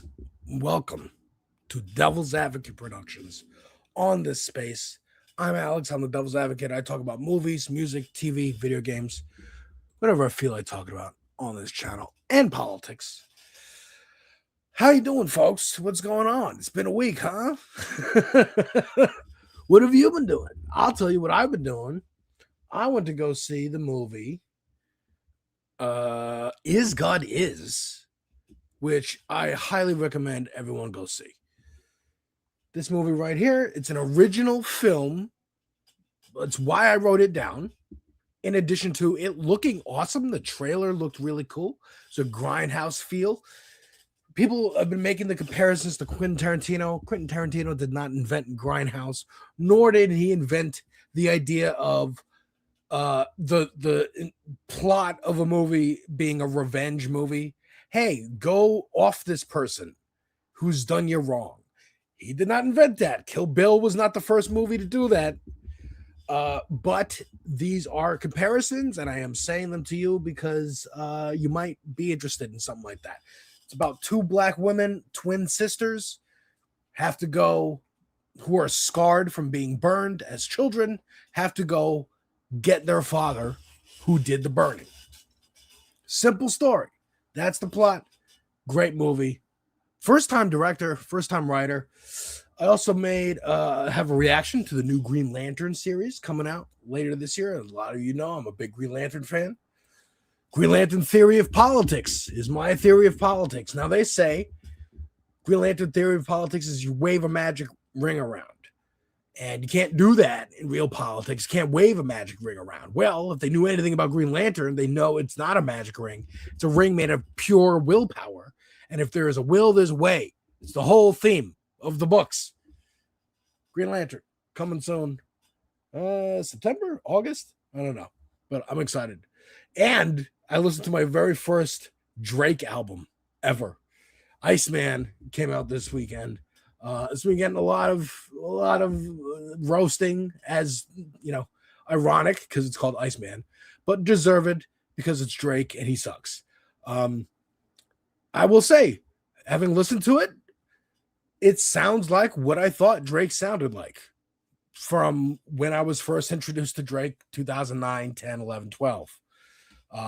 Whiny voice, very basic kind of production, basically just Justin Timberlake again, but slightly darker, to give a more authentic feel to the casual 12, 13-year-old girl I assume was consuming his music, only to find out over time, no, people consider him one of the greatest rappers alive. And I'm like, what? Why? Dude, that's how I was introduced to him. But anyways, folks, we got some stuff going on in the world, and I want to talk about it. Firstly, this thing that I want to just look. They always say I'm a Taurus, so I love being right all the time. Maybe. Revenge stories are as old as the written word. I agree, Latino. I agree. This is why this first story that I'm talking about, it's not quite revenge. It's more just comeuppance. And, it's hilarious that it's happening.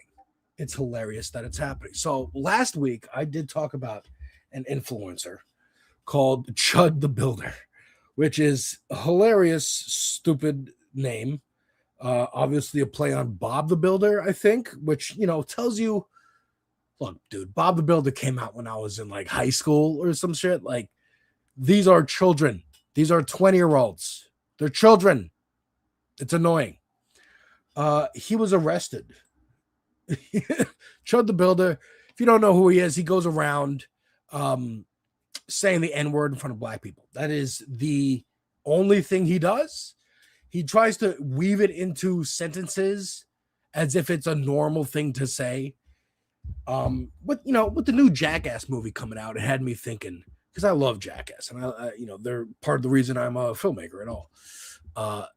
And it got me thinking, like, a lot of that energy, that Jackass energy. I recommend this video by Dacia Sade. Let me see. I gotta always point out this video whenever I think of it, because it's a great video. The Eminem-sized hole in white America.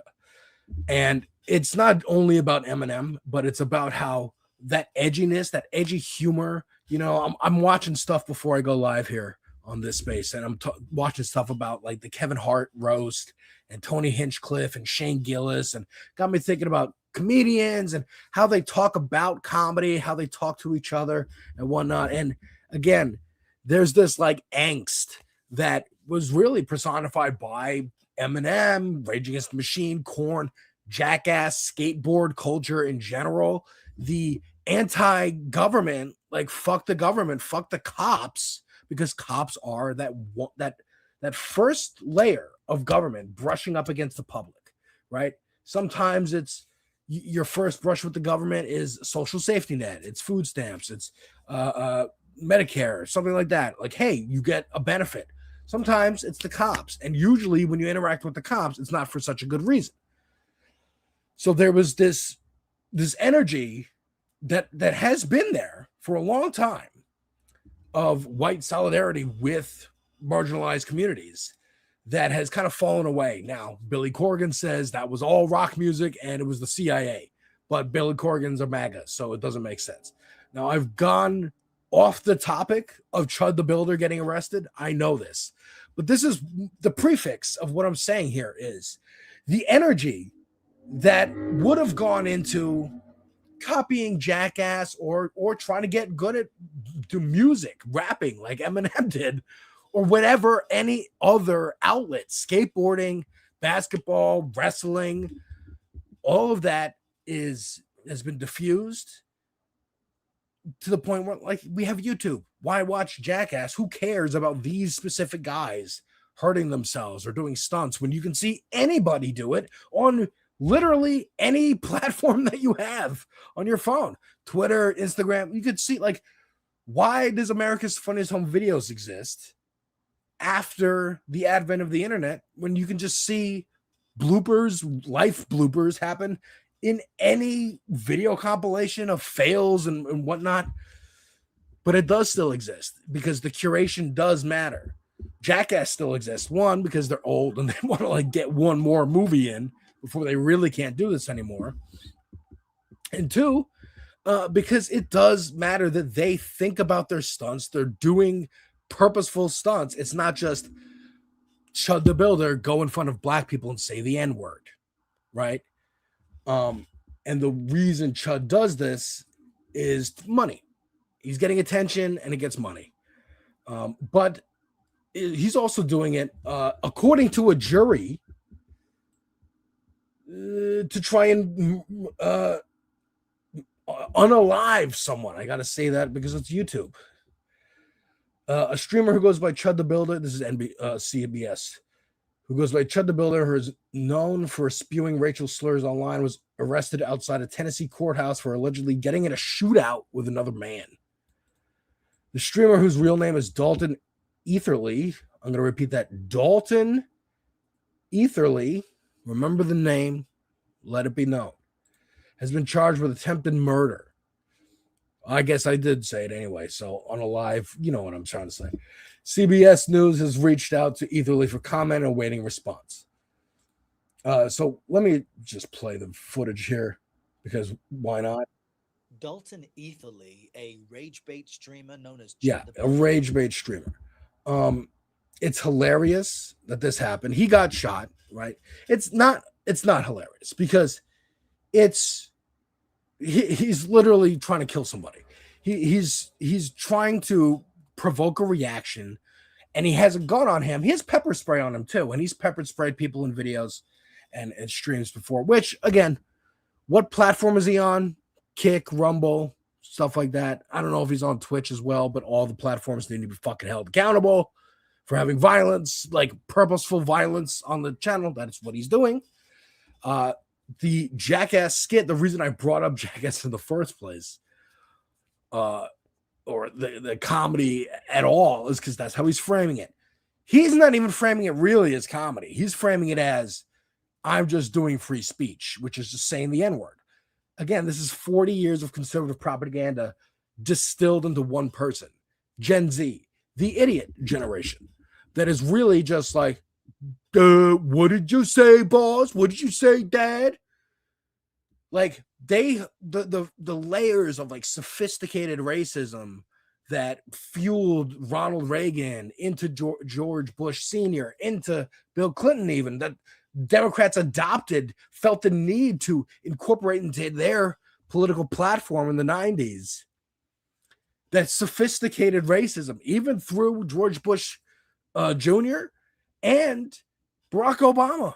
Yes, watch FD Signifier's latest video about the Kevin Hart roast and how it's really kind of all Obama's fault.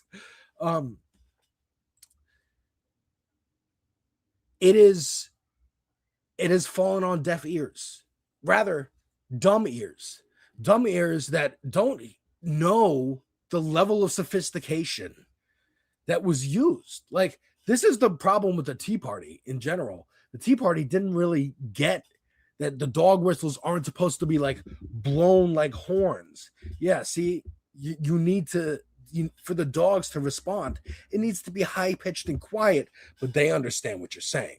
But if the people are dumb and they don't understand what you're saying, then you need to make the message a little broader and blunter. That's Tucker Carlson's job. That's Rush Limbaugh's job. That's Alex Jones's job. And now you got Gen Z just walking around saying the N-word, saying if the black people respond angrily, they say they're chimping out. Look at these guys chimping out. Look at them chimping out over there. Calling the monkeys. And as soon as they even get close, pepper spray or waving a gun in their face. That's what happened here.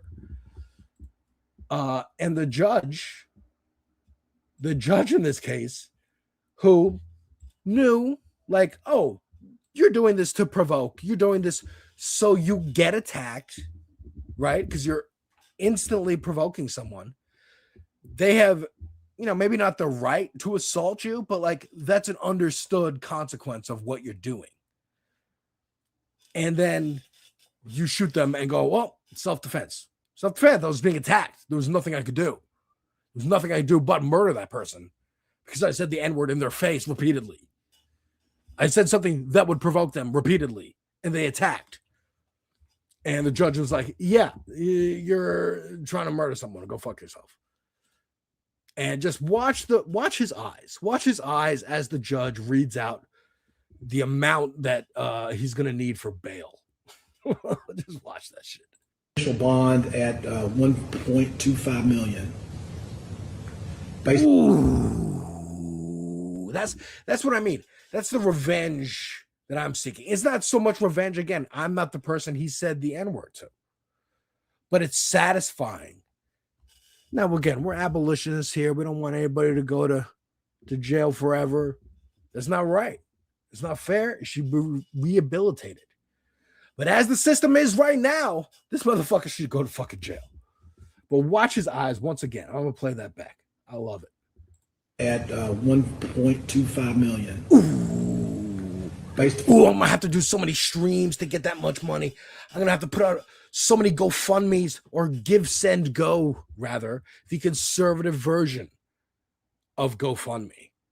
The version that is used almost primarily to raise money for white people who say the N-word at black people. That is a profitable business in the United States.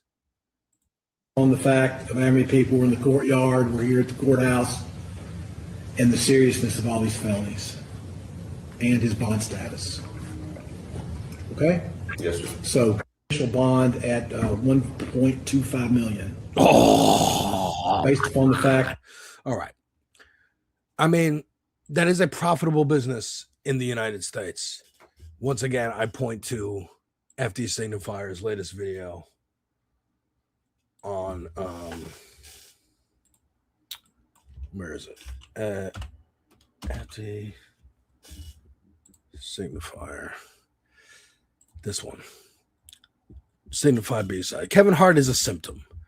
He talks about Chappelle. He talks about how there's always this like footsie playing with racists of comedians usually, and how it kind of all is. He stems it from like black media being made for black people in the 90s, especially in Living Color, Living Single, Kenan and Kel. Me and my wife were rewatching Kenan and Kel, Family Matters, just a lot of Moesha, just a lot of shows that are like, this is for a black audience. If white people watch, okay, but we don't care. I was also watching a Foreign Man in a Foreign Land video where he was saying that too. He's like, a lot of media just assumes white people are the default, like they are the default human being. So when black kids are watching Dragon Ball Z, they have to apply themselves to that situation and go like, I see myself in this character. They have to look deeper and be more imaginative because they don't have an immediate representation on screen, which I used to think as a kid, why would you need representation on screen? I don't have any. No character is half white, half black. It's either one or the other. So I'm identifying where I can. But when something is black, if you're a white kid watching Keenan and Kel, you're gonna identify with personalities more. You're gonna use your imagination more. You're gonna use empathy more and empathize with the situations they're in. Martin, yeah, Martin's another good one. Silas, good pull. Eddie Griffin, Jamie Foxx show, like all that stuff. Whereas something like, even in Living Color a little bit, and FD points out the Chappelle Show catered to a white audience. The 4-Man in a Foreign Land video I was watching was about Jordan Peele and Keegan-Michael Key and a possibility of why they don't work together anymore, how it has to do with both of them having white wives and being biracial themselves. All very interesting, but also a similar kind of thing. They're making black art palatable for white audience enough where whether the intention is there or not, right? Like Chappelle, I know why it works. It's because his writing partner is Neil Brennan, who is one of the whitest guys there could ever be. For Key and Peele, there's a writer's room on Comedy Central on a sketch comedy show that you have. So there's going to be people in that room with different experiences. But the point of all of this is Chud the Builder is on trial and trying to raise $1.2 million. And the reason is it is profitable to say the N-word at black people. Hence the Kevin Hart roast that I connected it to for this segment. Aren't I clever? Okay, so what else happened this week? Let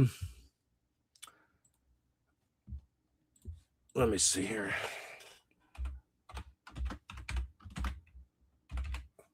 Okay, so people are turning.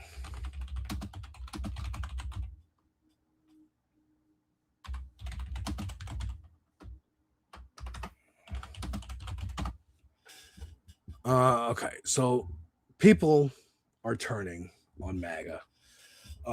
I want to point to, yet another ongoing series on the Devil's Advocate Hour here on this space, as people turning against MAGA.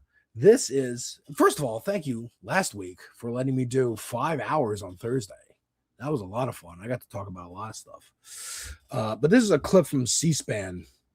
This is Rep. Mike Haridopoulos from Florida. If he's from Florida, he's going to be really, really MAGA. And this is a caller who's calling into C-SPAN. Here we go.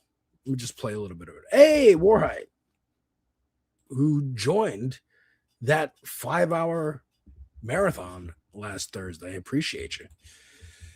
We'll go to Roger, Lawrenceville, Georgia, an independent. Good morning. Morning, Congressman, Roger. you're smart. Good morning. I know you're a smart guy, former educator. Why do you guys continue to parrot Trump's crazy Fox News talking points when I know you have to know right from wrong? There's just no way everyone. Well, give us an example, Roger. Give us a specific example. For example, the 9% inflation under Biden. You know that was COVID. Like, come on. Gas prices. Presidents don't affect the gas prices unless they're stupid enough to start a war in the Middle East. Okay? So Trump, Biden, neither one of them controlled it.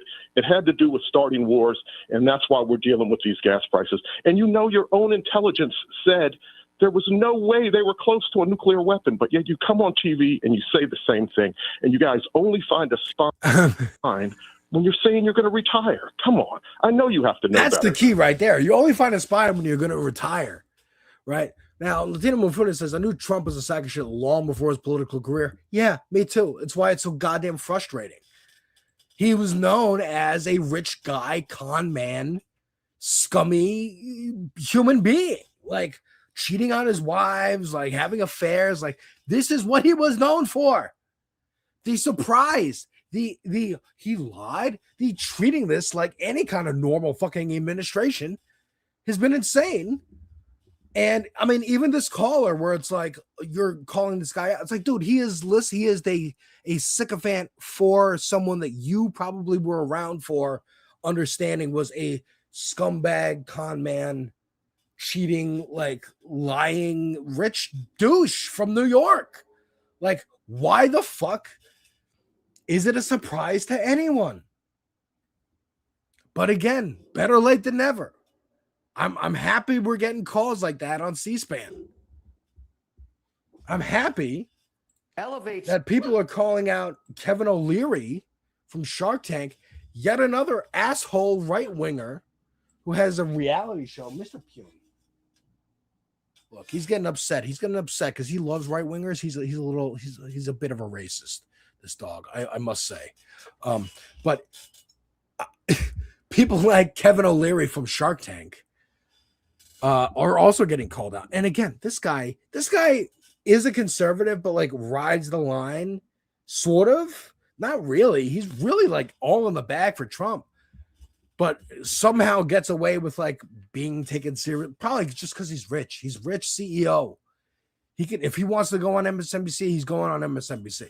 Just like Mark Cuban, where it's like, fuck you, pretending you're liberal or any kind of like anything else other than a capitalist cunt. Like, fuck you, fuck all of you. I don't know where this is from. Oh, where is this? He's doing an interview or something, and he watch this. Elevate strategy. He's trying to open a data center in fucking Utah. And here we go. Elevate Strategies, also a cell operating inside of Utah. Gabby Finlayson. Gabby, what are you doing? And who's paying you? Well, hi, hello. It's me, Gabby Finlayson. What am I doing? Apparently, we've reached the part of the Stratos data center journey where Kevin O'Leary goes on national Fox News to accuse us that was Fox. of being cells for the Chinese Communist Party. Yeah, because at the end of the day, who would want us to stop building our electrical grid? Which adversary would want that? There's only one. It's China. So what I think is happening, and I got my guys to go a deep dig into the IP addresses, and here's what we found out. Dude, look at what it says on the screen. Utah data center project faces community pushback. I thought it said communist pushback, but I wouldn't be surprised. But you know, again, it's the Chinese. Oh, we're trying to build out our electrical grid. That's what he said. Not we're sucking up the entire power grid into our one building, making other buildings, hospitals, it's shown to like flicker the lights of. Literally sucking up power. This is. And here's what we I'm gonna found let this out. play This is out. fascinating. We found 2 cells inside of Utah. Elevate Strategies. Gabby Finlayson. Gabby, what are you doing? And who's paying you? So what I'm doing right now is after getting this data, I'm calling out Gabby, operating in Utah. So, hi Kevin, we are Elevate Strategies.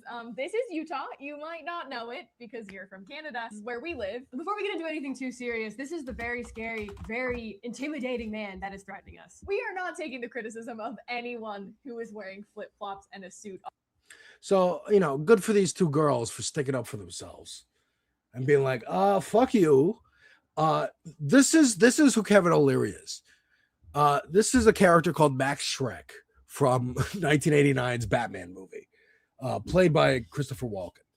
And Max Schreck's plan, first of all, the name Max Schreck is the actor who played Nosferatu in the 30s. So that's a Tim Burton joke for himself. Very fun. I like that.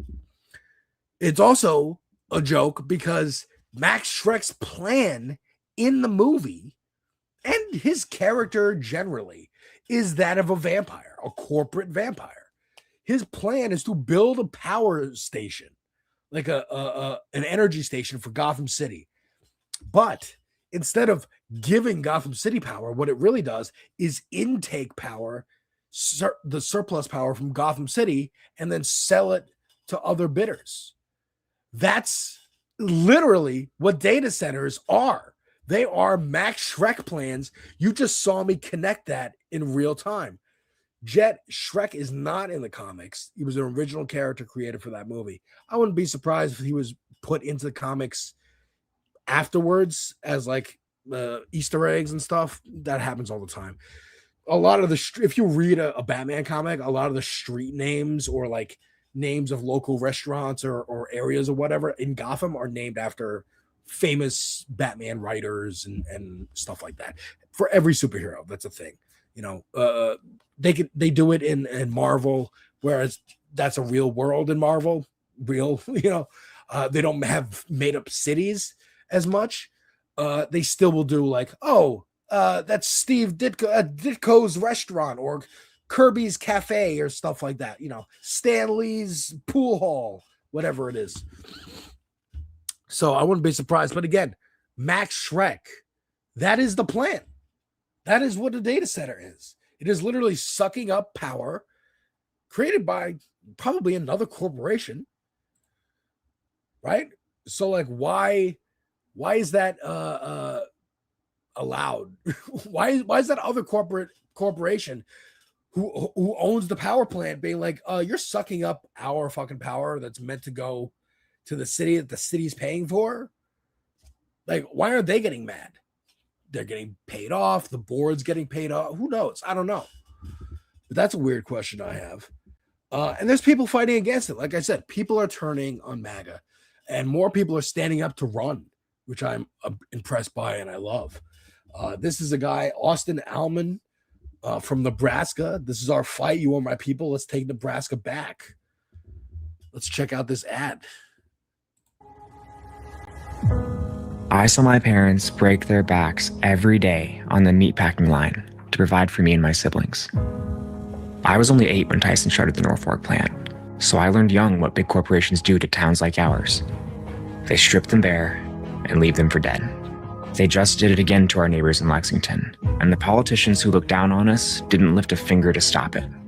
But my mom did what Nebraskans have always done. She took care of the people she loves and did her best to turn the bad into something good. She built a new career out of nothing but grit, gave her kids a better life, and even managed to buy a little house on an acre outside town like she and my dad always dreamed. I never took the sacrifices my parents made for granted. I became the first person in my family to go to college and tried to make my living in the world the right way, uncovering corruption among Democrats and Republicans and taking on the corporations that are destroying our way of life. But the security we worked so hard to build didn't last. My dad got cancer, and my mom's employer collapsed. The executives got paid, and the workers got screwed. She didn't have the heart. Isn't that the only To tell us, Isn't that always the way? even when the bank took the house. And when she took her own life, the eviction notice was in her pocket. My God, dude. Like, this, first of all, fuck this being an ad, right? Who cares? It's a powerful ad, sure. It's a powerful fucking sentiment. It's a powerful shared experience amongst, yes, the Gen Y generation and Gen Z. I just shit on Gen Z with Chud the Builder. There's a lot of dumb Gen Z. There's a lot of Gen Z who are like so apathetic. So there's nothing better that can happen. They're just like, fuck it, I'm going to say the N-word in front of black people for money. That's going to be my job. There are some Gen Z who look at the apathy and feel it and feel the nihilism and go, fuck it, I'm going to run for Congress. I'm going to try and fucking make this fucking better because I know people who are having kids and I want their kids to fucking live in a better world. There's both sides. And us, Gen Y, I would say are probably the most. We lived through 9/11. We saw the evolution of the internet. We built these internet streets. We want to change shit for the fucking better. And those of us who aren't, those of us who joined the MAGA train, believe it. Maybe those of us who are think Kamala Harris is a safer option or Joe Biden is a safer option. We want to go with the safer option because we're too scared because we've been hurt by Republicans our entire lives. I would say the safer option is Bill Clinton, who's been hanging out with Epstein. The safer option gave us Epstein, led to Epstein. We cannot have that safe option anymore. ContraPoints. We cannot have that safe option anymore. Mallory McMorrow. And speaking of good candidates and the safer options, here is Nancy Pelosi endorsing a candidate for her own seat in San Francisco, which I would say Shaikat Chakrabarty, I forget how to pronounce his last name, is probably in the lead for, right now.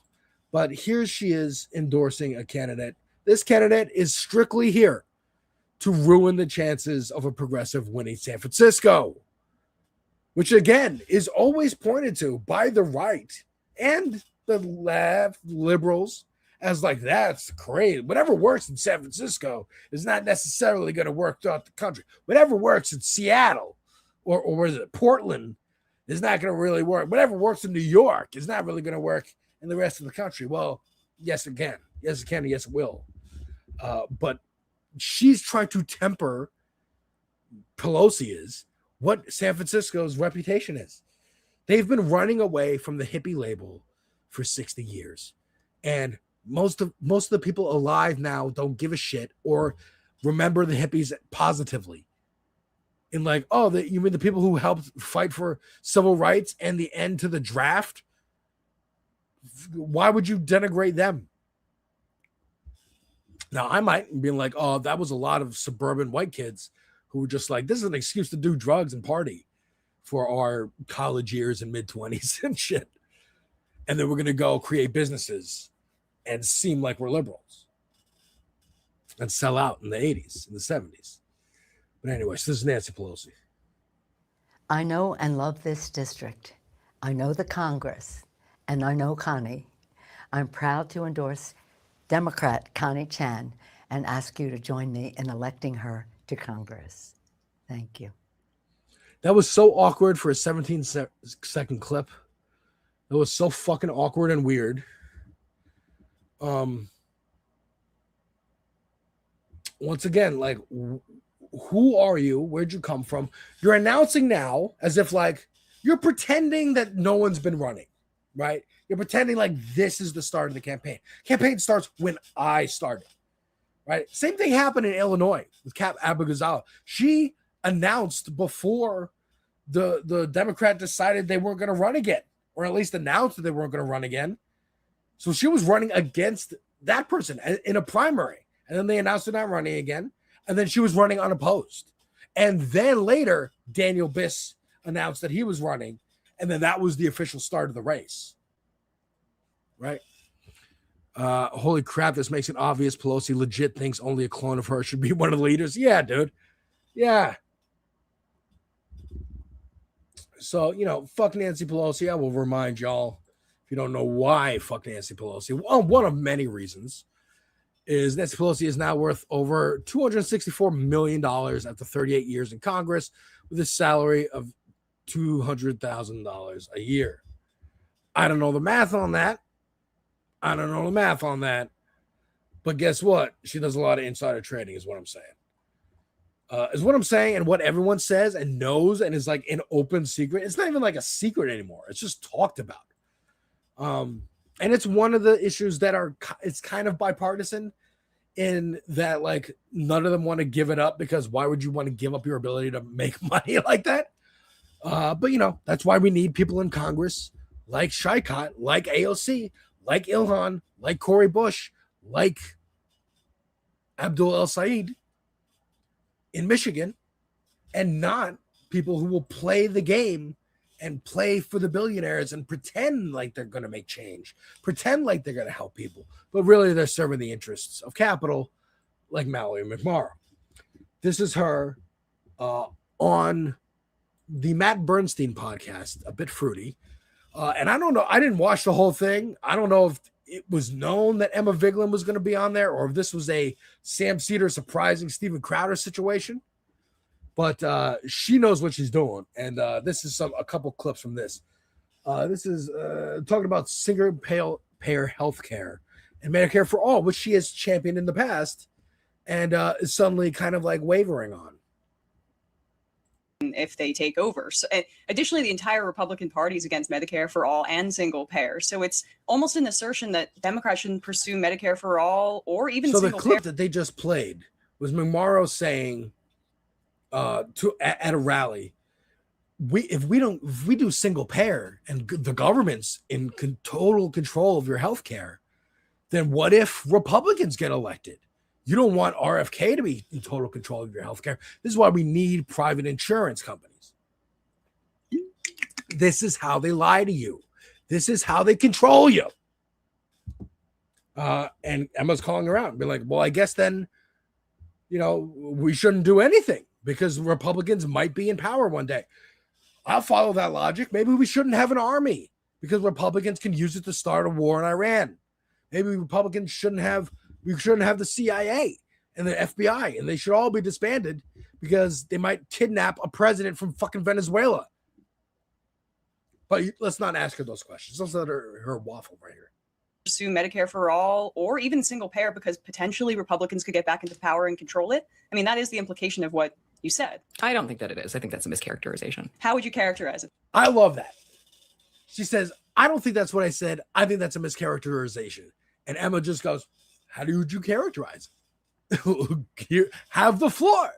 Have the fucking floor. Then watch. You talk a lot on the trail and you want to make some jokes and you want to help people understand where you're coming from. This is an administration that has slashed. She said it's a fucking joke. That's I mean, it was just jokes. It was just jokes. She's not anti-Medicare for all. It was just jokes. It was just jokes to say that if the government provided health care for its citizens, what if the government is controlled by Republicans and then they gut the system? Oh, I don't know. Maybe that's what's happening right fucking now, you dumb fuck. Maybe we shouldn't go for half measures like you all the time.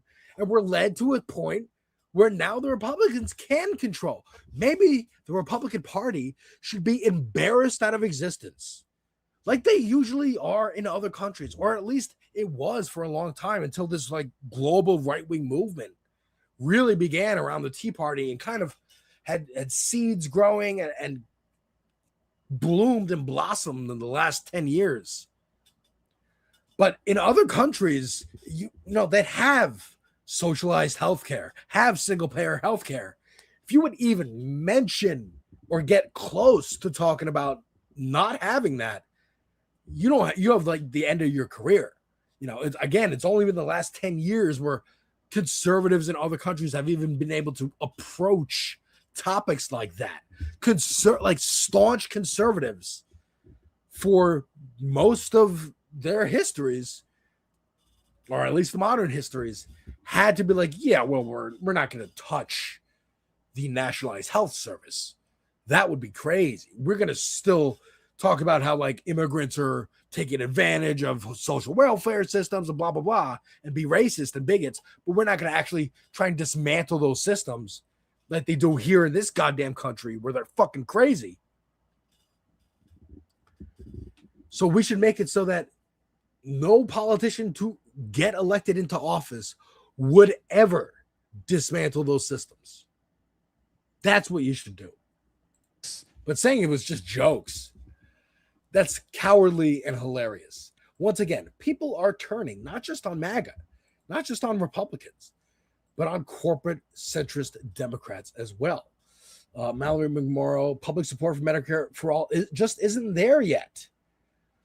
And then when asked about Israel, sure, everyone hates Israel, but running a campaign based on what's popular isn't how you win in Michigan. Interesting. Let's see this answer here. Option is an improvement, of course, on the private marketplace in the Affordable Care Act, but that would still involve premiums and deductibles. Why not go all the way to Medicare for all? Yeah, I hear you I hear you and I see you and I'm listening and I'm talking. I'll never forget that shit, that fucking Kamala Harris shit. I see you, I hear you. I'm talking though. I'm talking.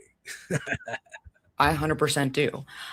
And what I know after almost a decade as experience. True, Wanda. You'd think she would have a better prepared answer, especially when all Emma did was, oh, I mischaracterized it. Then what's your characterization? And then she took a big long pause, having to think about it and go, well, you know, sometimes, you know, crack a couple jokes about the impossibility of having anything better in this country.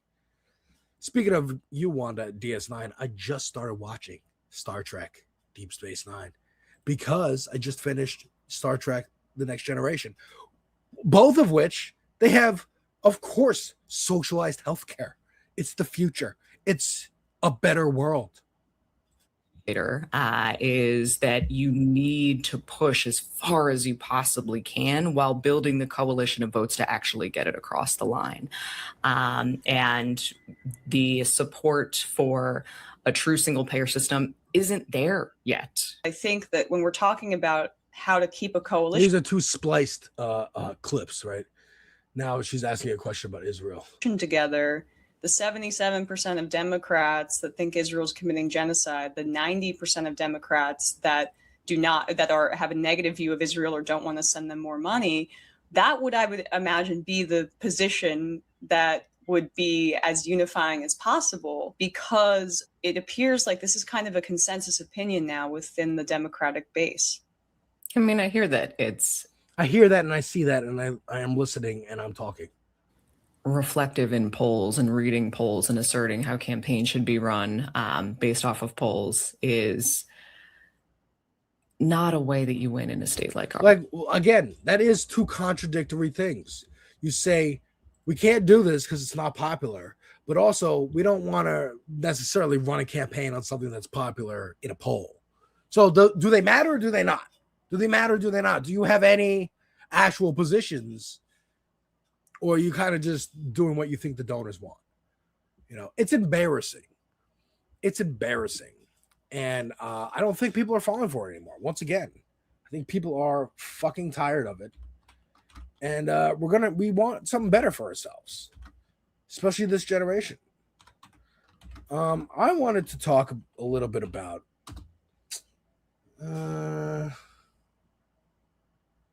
yeah.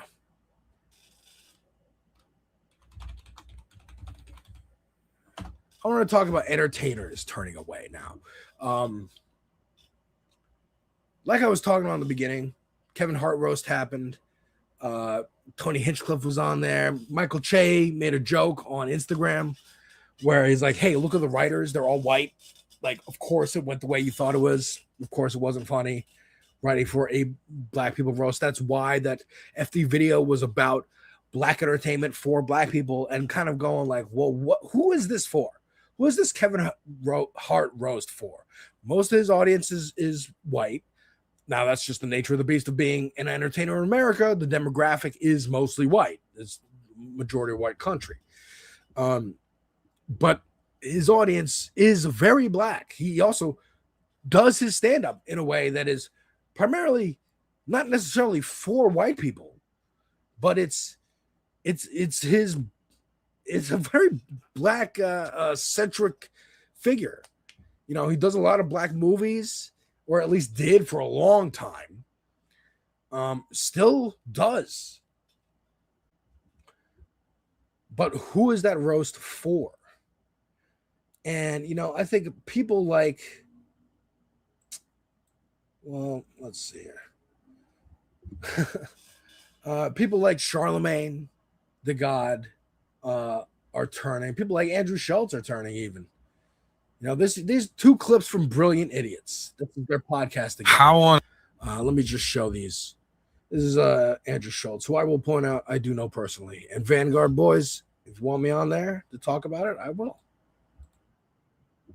How on earth is it possible that the Democrats could lose the midterms given unbelievable levels of corruption from the administration and the cronies? The one that you helped get into the office. Another war that nobody asked for and nobody understands. That you helped start by helping them get into office. And nobody supports unless you have family in Iran or you have family in Israel. Those are the only people I've spoken to in America that are like, all right, this sounds good. Okay. None of the wars they said are going to stop have been stopped. Like, no. And refusal for a single person to get arrested over the Epstein files. Like, not one, the only person that's been arrested over the Epstein files outside of Epstein who's dead is Ghislaine Maxwell. And is he going to point out, and they put her in a minimum security prison. They're trying to like get her a pardon or like a plea deal to get her out of prison. Dude, again, the confusion about who Donald Trump is the thing that's staggering to me, especially from Andrew Schultz. Andrew, you grew up in fucking New York. You grew up in New York. Like, we as New Yorkers have even more experienced culturally and just knowing how shitty Donald Trump is as a businessman, as a real estate guy. When I grew up, it was like he helped save the city, right? After the 70s, after the bankruptcy and whatnot, he invested. He said, I love this city. I want to make it a tourist attraction again. So Giuliani comes in cleaning up, putting homeless people in fucking prison and the hospitals, cleaning up. Who knows what they did? Who knows what cops did under the administrations, right? Putting money into the Plaza Hotel and whatnot. Like, how are you surprised that no one's been arrested over Epstein? You know, because the best friend is the president. Playing dumb on this just makes you look stupid. Your audience is calling you out. Your audience, the audience of all these comedians are calling them out. It's ridiculous. Which is already hilarious that like a woman, the one woman involved is the only person in jail. I mean, Right. listen, How can the Democratic Party not? Because Republicans are going to cheat. In a free and fair, if it was a free and fair election, it wouldn't be close. But how do you cheat? Like, how do you convince people that they're doing a good job? Like, what are they delivering on for you? What can they hang their hat on? I don't know, Andrew. Why'd you endorse him? What did you want out of that? What did you want out of that? Did you just want some clips to go viral from your podcast? Is that it? Well, you got that. Congratulations. Now you're associated with Donald Trump forever. Maybe. People have a short attention span. But Shane Gillis at that roast, who does partition himself away from like Joe Rogan, Tony Hinchcliffe, not they're buddies, but he's like, I don't really agree with them politically. I don't want to be lumped into the Austin comedy scene. Too bad. Most people in the country cannot tell the fucking difference. If you're always hanging around with each other, if you're hanging out with a comedian who hosted a Nazi rally at Madison Square Garden, you're guilty by association. Yes. And Andrew Schultz, I repeat, is in the Street Fighter movie coming out later this year. I'm sure wants a career as an actor, as a comedian, beyond whatever success he has right now. More mainstream success, more long-lasting, stable success. That's what any smart agent or whatever manager would tell him. And is looking forward to, I got to get away from this unpopular as president I accidentally helped get into office again. Again, I'm not putting all the blame on him. He's a podcast. He's a comedian. No one should be listening to comedians. The amount of comedy podcasts I listened to for over a decade and know the intricate friendships of and the timeline of when they stopped being friends or didn't associate with each other. It's crazy. It also shouldn't be necessary to understand national politics, but unfortunately it is. This is Charlemagne here. At this point, you're retarded. Like, yeah. I'm sorry. It literally permanent war. Sorry for the language there, but files. Like, this is.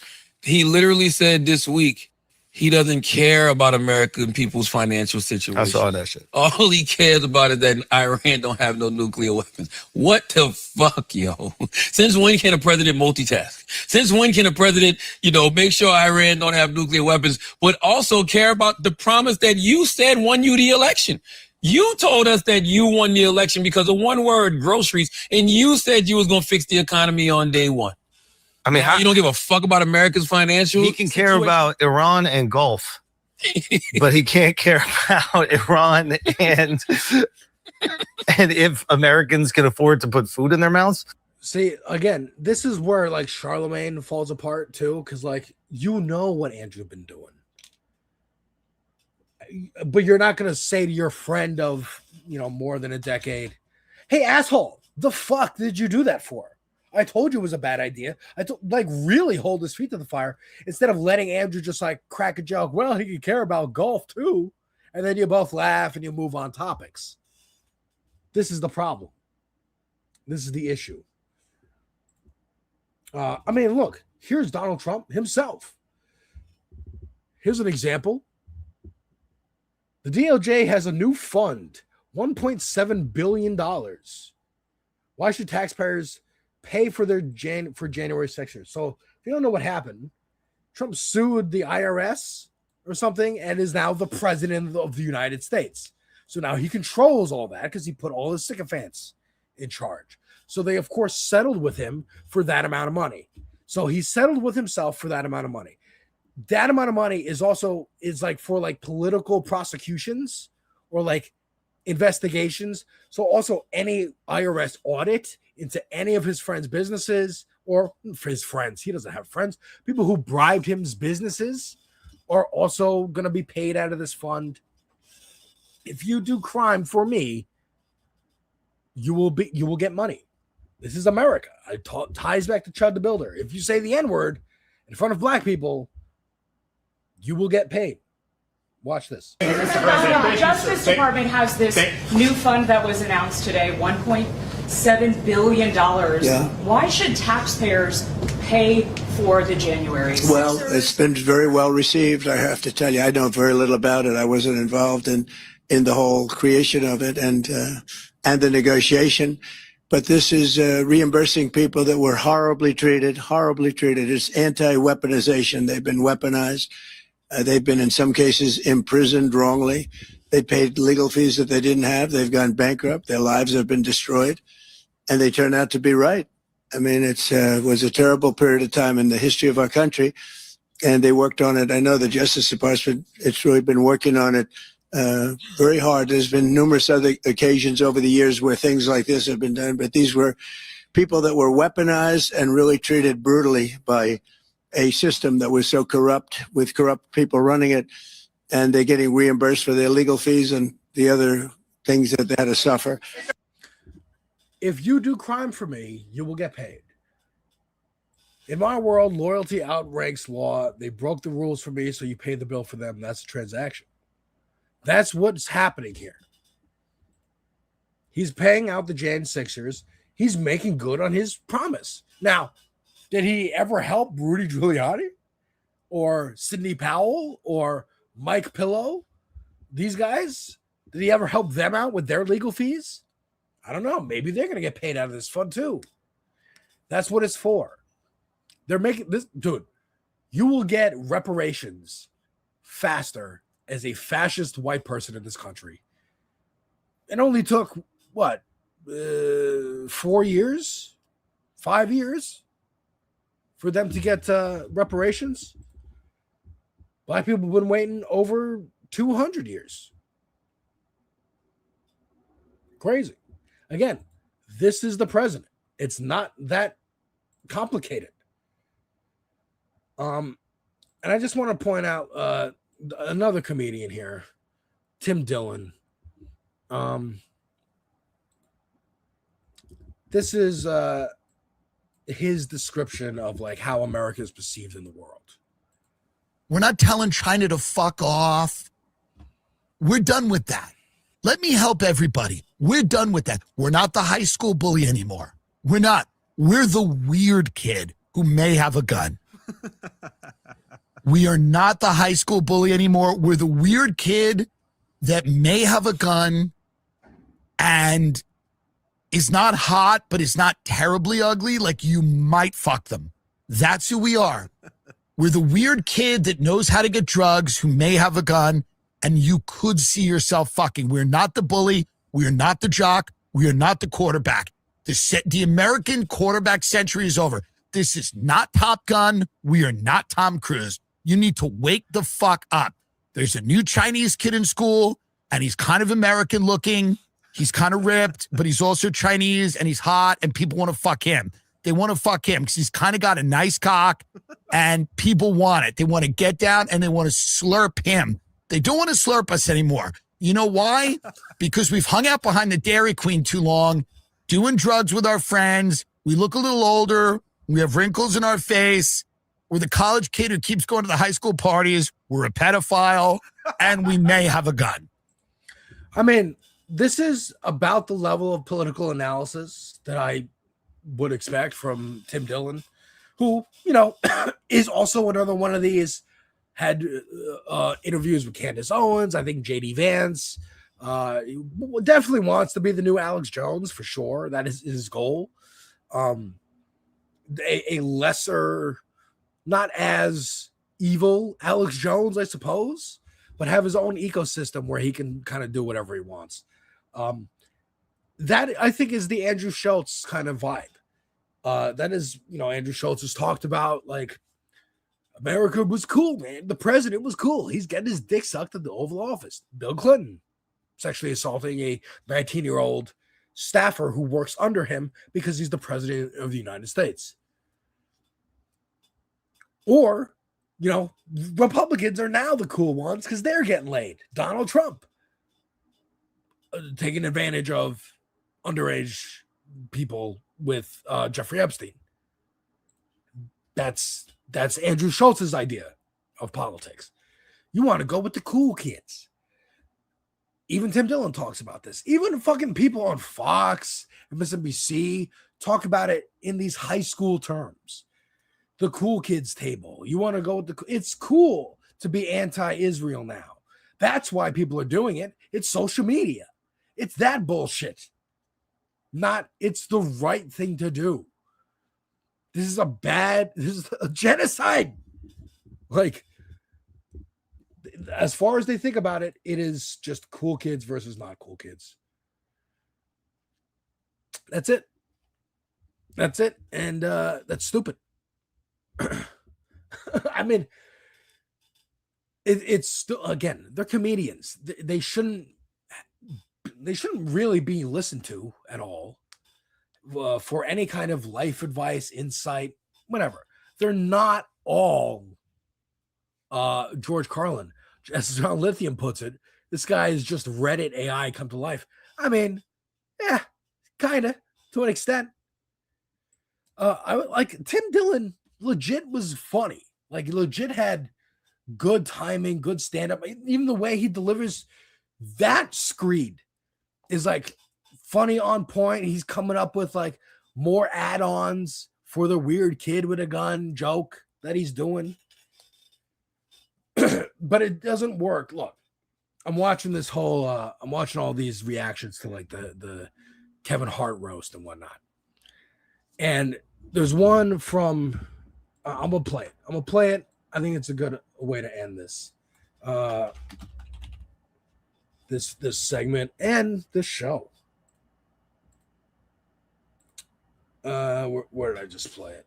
Oh, so look, they're talking about, everyone got pissed off about the roast, but there were good comedians on there. There were people killing and doing their sets. It was a good roast. We had fun, right? And they mentioned it's 4 hours, and I'm like, 4 hours? How did anybody watch this for 4 fucking hours? They talk about the history of it, like Comedy Central used to do these roasts and whatnot.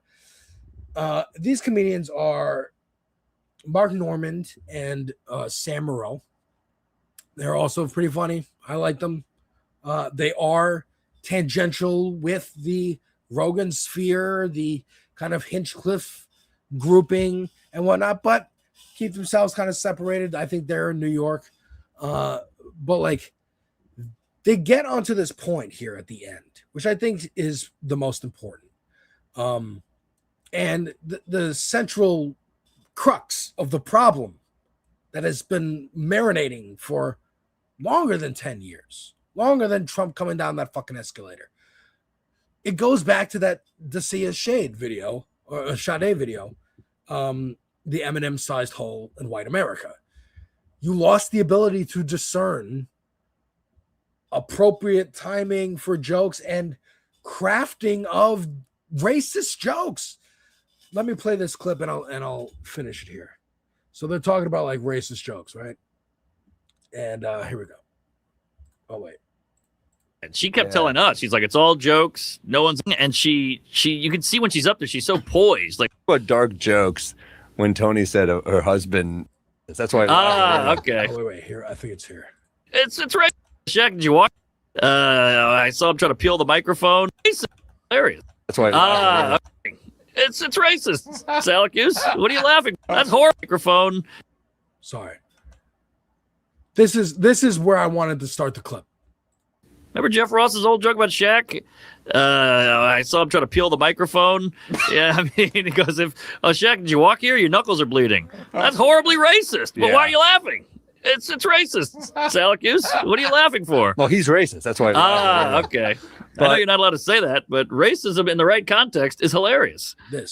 I'm sorry. I know that's a tough thing to when you swallow, know the but- person's not racist and you know the intent is just to make them laugh. There's something kind of fun about it. Now, that's the point. Let me rewind that, right? Because that's the point that I wanted to get at here, where Mark Norman says it's funny. Sometimes it's funny, like, you know, racism in a certain context is funny. In the right context is hilarious. I'm Yeah. sorry. I know that's a When tough you know thing to when you swallow, know the but- person's not But then what Sam says here is kind of the crux of everything. racist and you know the intent is just to make them laugh. There's something kind of fun about it. When you know the person's not racist and when the intent is just to make you laugh, right? First of all, I would say racism's never funny. Joking about like racism's evil, right? Bigotry is evil. Joking about an evil thing, it's how we deal with the evil. The never-ending battle, as Superman would say, of good versus evil. In that never-ending battle of good versus evil, racism is a big tool and a weapon of evil. In that battle that never ends, there's going to be jokes made about the evil. Some of those jokes will make you embody the evil for a moment and pretend to be that evil, that racist, whatever it is. Anthony Jeselnik, fantastic comedian, does jokes about being a PDF file. You know what I mean? And he can do that because he crafts the joke well. It's a joke. You know he's joking. Some of these people, that's the problem, Sam Morril. Some of them, first of all, most people don't know you guys. You are not big comedians. You may, if anyone recognizes y'all, it is because they've seen you as an extra in a movie or a TV show somewhere. Probably. If that.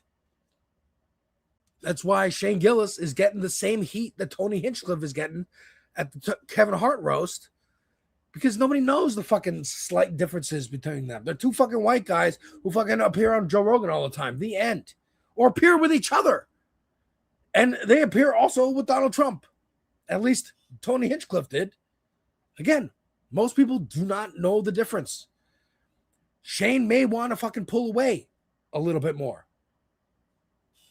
Sam Morril says here is important. And I know I'm getting to the end of the show, but like the fact that people don't know your intent is the whole fucking problem. It's the whole fucking problem. And maybe why you should be more careful about what you fucking say into a goddamn microphone on the internet. Folks, what a transition into the end of the show. Difficult Truth is up next. Carlos, take it away with some actual news. I just ranted about a roast for an hour. Take care, folks.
In a world where we get so caught up in the day-to-day, just keeping your head down and fighting to survive.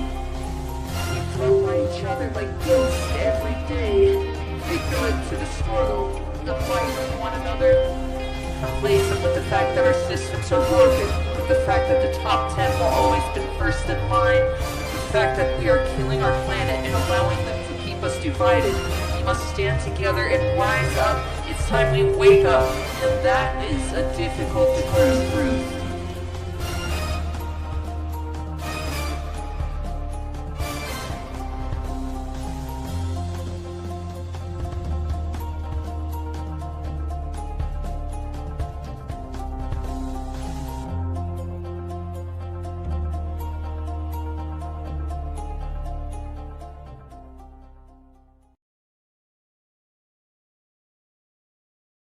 Welcome to the Tuesday stream. I hope everyone's having an awesome Tuesday. Thank you, Alex, for that wonderful show. Appreciate it.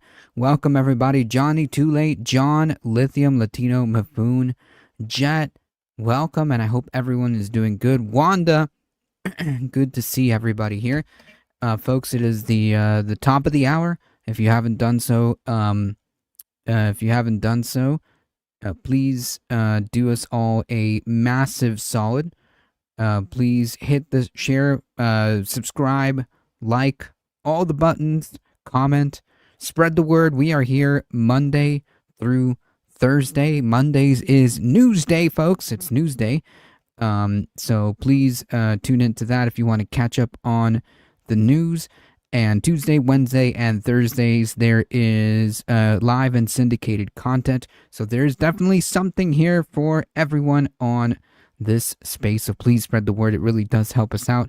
I appreciate all the support. And of course, check my show out every Tuesday, 7 p.m. right here. Thank you all. Let's get started. We have a few things to go through. So we should get started.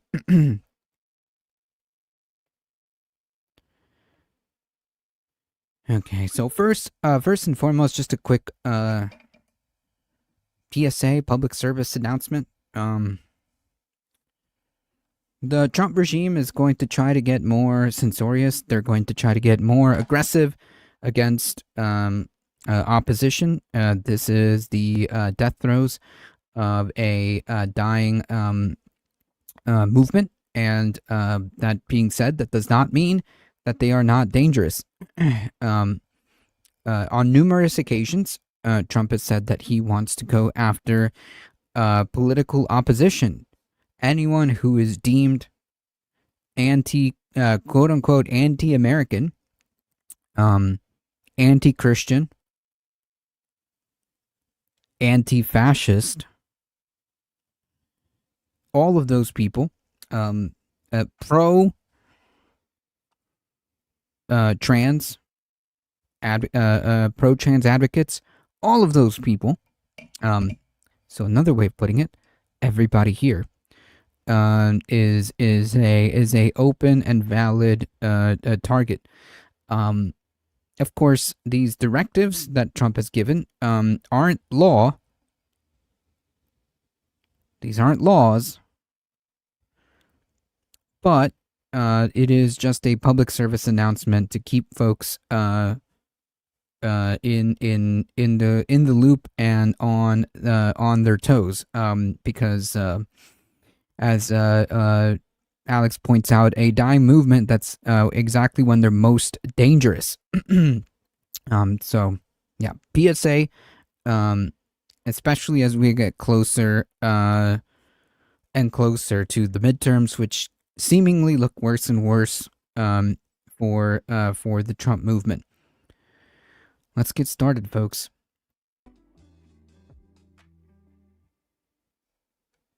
We've covered this story before. I don't know. I always, get my show mixed up, so I'm not sure if I covered it here or if I covered it on my show on Twitch and YouTube. But the story of this citizen who was arrested and detained several times is now we can now get a statement from him, and it's truly terrifying. This is the reality of a lot of people. This is not an isolated incident. This is not an isolated incident. Bruno, welcome. I don't see anything. I see anything. Do you know what your agents did to This is ProPublica reporting, by the way, just to clarify. Leo Venegas? On May 21 of last year, they entered the private property at a house that he was constructing without consent, without a warrant, illegally. Again, on June 12th, they entered private property, a home where he was doing construction. He is a United States citizen, born in Florida. 3 veces que ya me detienen en migración y regresé para mi casa y ya cuando me di cuenta es cuando ya un carro viene detrás de mí con las luces, dije yo, pues, qué raro, pues tengo el límite, ¿no? Y vine siguiéndome, estaba entrando ya en mi casa y... So basically he's like describing like how he's being stalked, okay? How he's being like basically stalked by these ICE Gestapo, okay? Me cerraron, se bajaron corriendo y quisieron abrir las puertas. That was a little bit of a mistranslation. They didn't like, well, they didn't cut him off. What he was saying is they closed me in. They boxed him off. Y yo estaba sacando mi licencia y dije que tenía mi licencia, soy ciudadano, y me tumbaron para el suelo y me llevaron posado para su carro y pusieron, pues me posaron y pies y manos. La verdad que es injusto todo lo que está pasando y pues más a mí que soy ciudadano, a cuenta que veo un carro normal, voy manejando un carro que me voy siguiendo, pienso que son ellos, ¿no? Ya como tu mente, como ya está medio...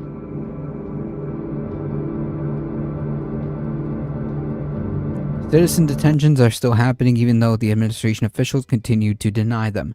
And again, this is just a example, okay? Because like this gentleman Venegas, like this gentleman, there are a lot of instances like this we just don't know about, but there are a lot more incidents like this than we're being told. Beyond evil indeed. Since the start of this administration, we have not had any arrests of U.S. citizens, for false identification, where we thought they were an illegal alien, but they were actually a U.S. citizen. That's happened 0 times. 0 times, by the way.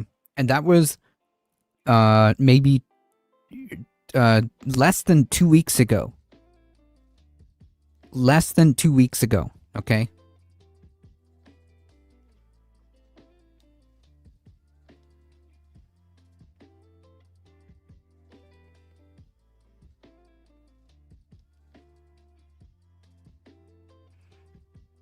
Yeah, Alex's show was excellent. If I had my oh,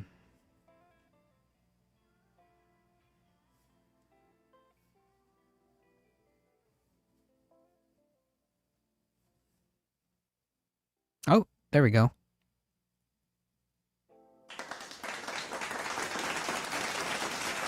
I got my soundboard back. Sevens, welcome. Who's this nerd? I don't know.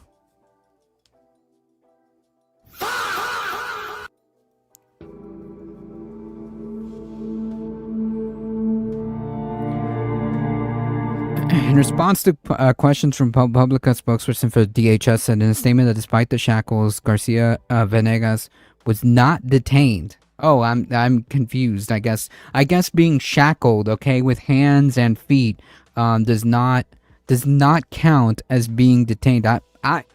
We must live in a completely different reality to have these definitions, right? Oh yeah. This was a routine vehicle stop on a car registered to an illegal alien. After Venegas' identity was established, he was released. Okay. If you Google Aaron Brown soundboard, you get a very lovely and hilarious result. I gotta check that out.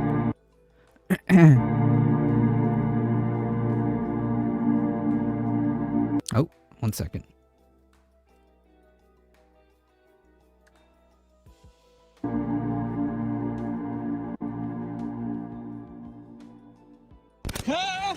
I don't see anything. I see anything.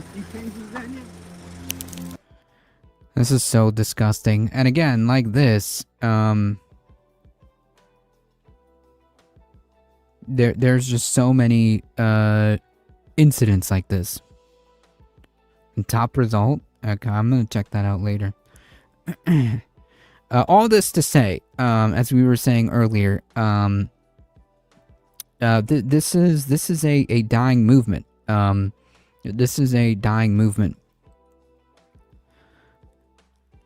How much does a good soundboard go for these days? I don't know. I just kind of made my own with a Elgato app. And then just like, you know, drag and dropped a bunch of sound effects. But you can make one for pretty cheap. JK, welcome.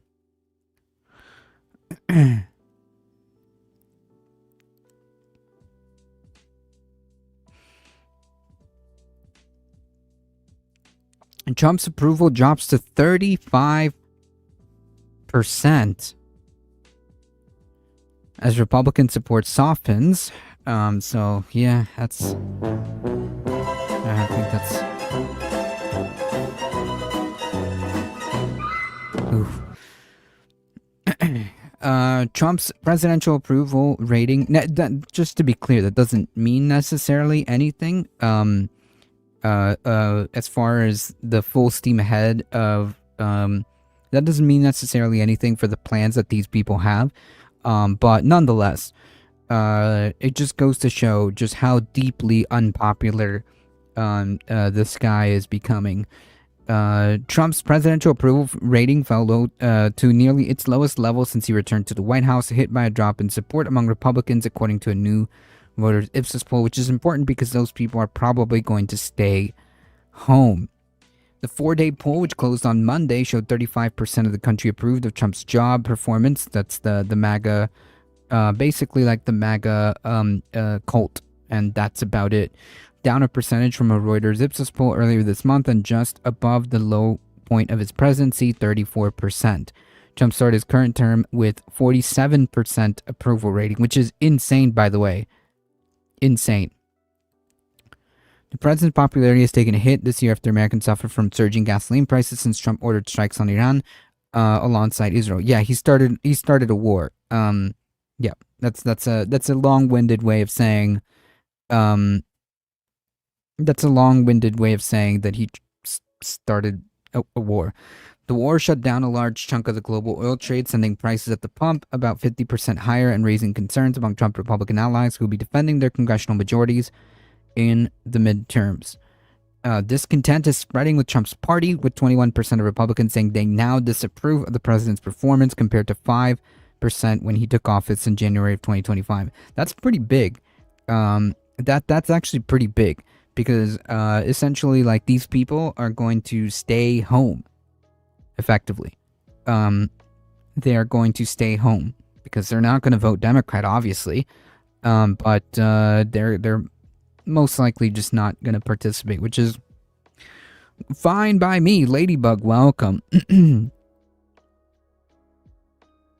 Some 79% of Republicans in the poll said Trump was doing a good job, down from 82% earlier in the month and 91% at the start of his term. Oh my God! If you ever want to see like what lack of critical thinking looks like, yeah, that's what that looks like.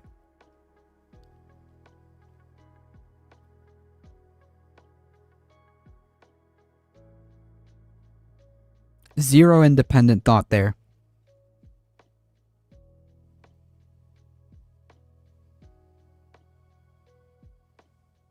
Zero independent thought.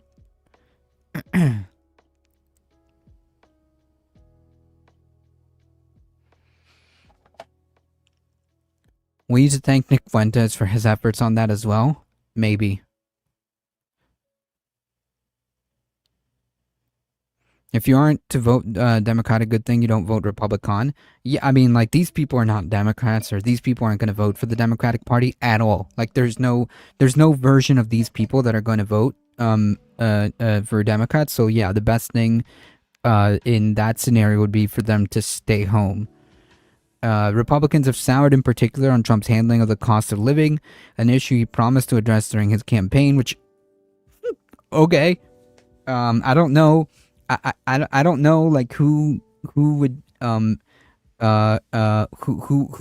would believe this guy, but okay. After a bout of high inflation bedeviled his predecessor in office, Democrat Joe Biden, only 47% of Republicans give Trump a thumbs up on the cost of living, compared to 46% who say he's doing a bad job.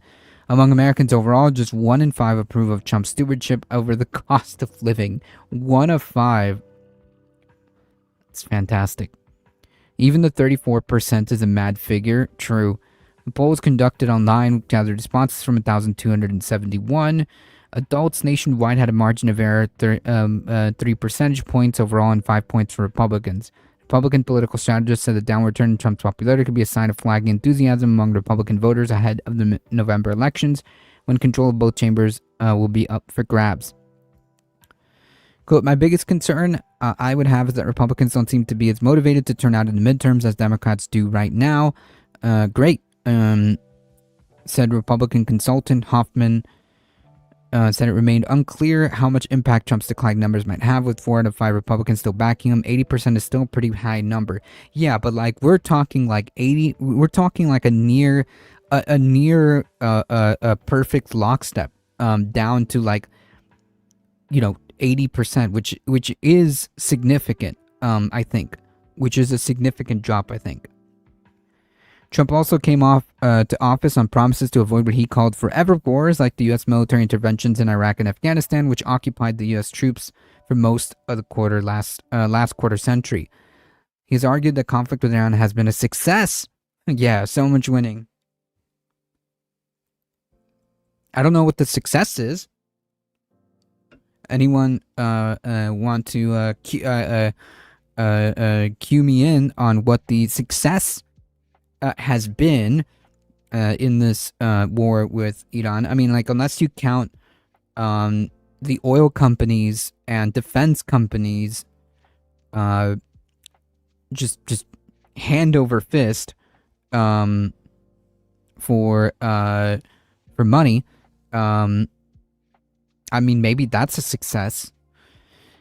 Fragile ceasefire has been in place since April, but Iran has largely refused to allow oil tankers to pass through the Strait of Hormuz, which before the war saw a fifth of the global oil trade.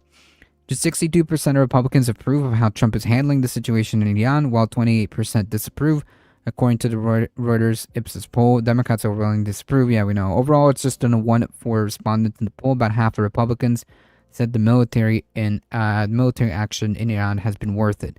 Again, like, these people are in lockstep, okay? And to see that a not insignificant amount have decided to bail is not lost, and I think it's going to make a difference. Believe it or not. I do think it's going to make a difference, especially in the midterms. Anyone that may have won the primaries off of Trump's endorsement, you won't have that success in the general, because it might now be a liability. It might be a serious liability.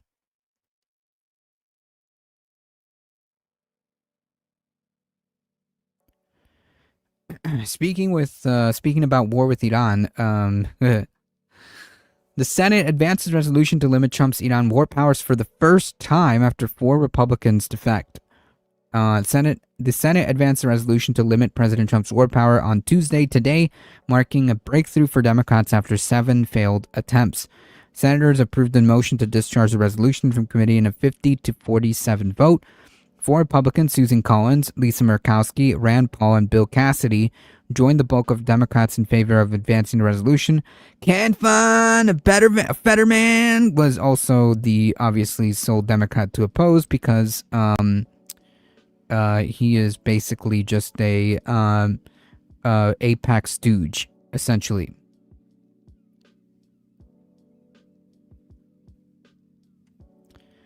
Trevor, welcome. It's insane that anyone supports the orange turd. Yeah, but yet here we are.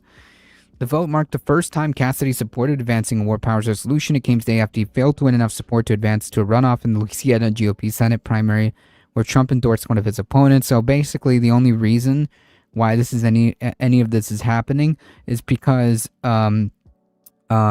he lost his race, and I guess in a last minute spite, I guess, action of spite.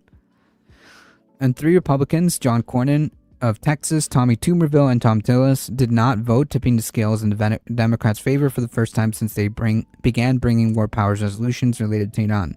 Vote by vote, Democrats are breaking through Republicans' wall of silence through Trump's illegal war, said Minority Leader Chuck Schumer. Today proved our pressure is working. Republicans are starting to crack, and the momentum is building to check him. We are not letting up. Actually, this is a terrible read on the situation. This is a terrible read on the situation, if I may. They're not beginning to crack because of any Democratic pressure. Okay, the pressure is basically that intra-party fighting. That's the pressure that's happening here.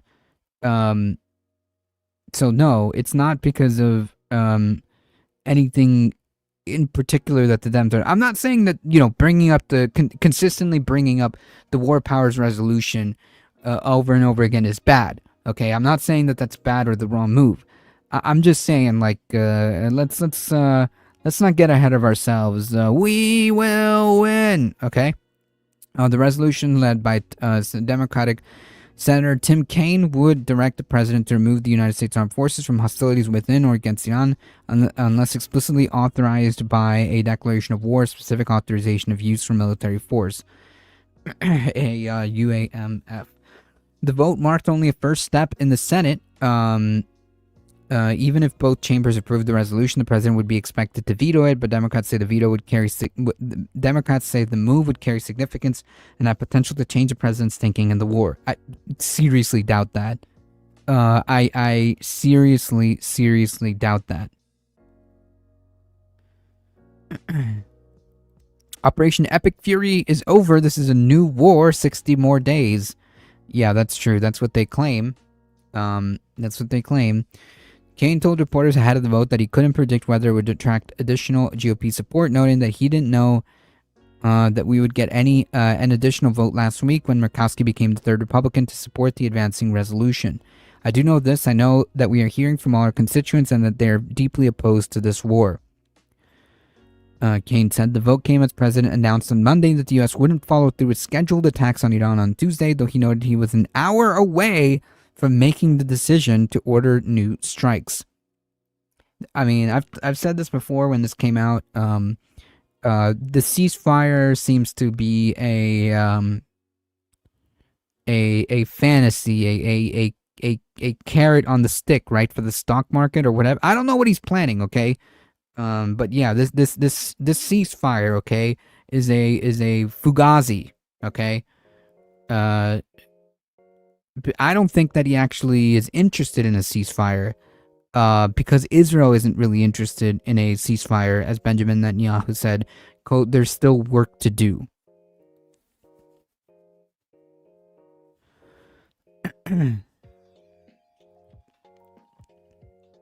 Kaine said the threats make it the perfect time to do what we should have done in February and have a congressional discussion about rationale, plan, and straits.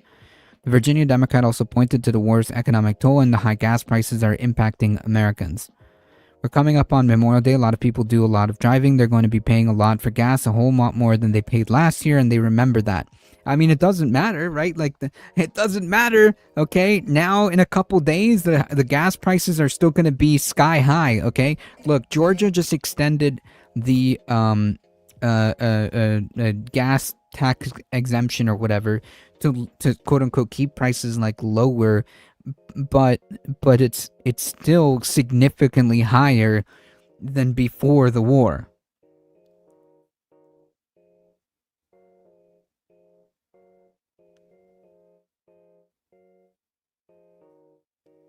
So, yeah. Doesn't matter if they stop the war right now. Kane said the public's lack of support for the war is really hardening right now, and that will be what eventually gets us to pass the resolution. The public pressure or public support or not support isn't a factor here, if in my opinion. I don't think, as Trump has clearly said himself, he doesn't think about what Americans are going through. He doesn't think about what Americans think about are thinking. As he said numerous times, the only thing that's on his mind apparently is whether or not Iran has nuclear weapons. That's it. The public's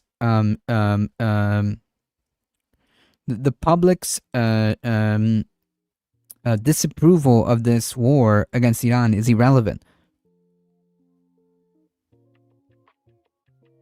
Or in another way of putting it, the public's opinion on any of this is irrelevant to Trump. So I think it's I don't think that this is a correct analysis of the situation. Okay?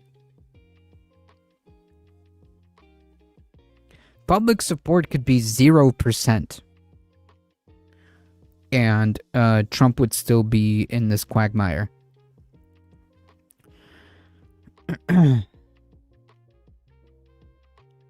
these were the low prices the maggots were hoping for. Yeah, the low price of like almost basically like, what is it, like $4 average, I think. Like across the country, obviously there's going to be places that are going to be a lot more.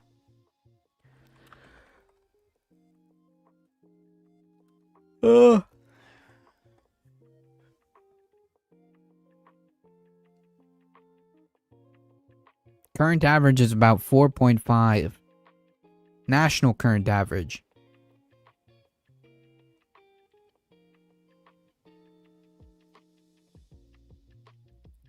This is what happens when you elect a populist demagogue. True.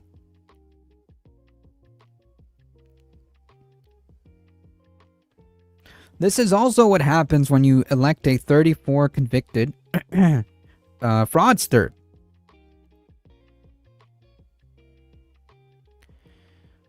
No yawning, I'm sorry. I'm going to try to keep it together, okay? I'm going to try to keep it together. The Justice Department expands Trump's settlement to cover his tax audits. Because, you know, that's a thing. Corruption? What is that?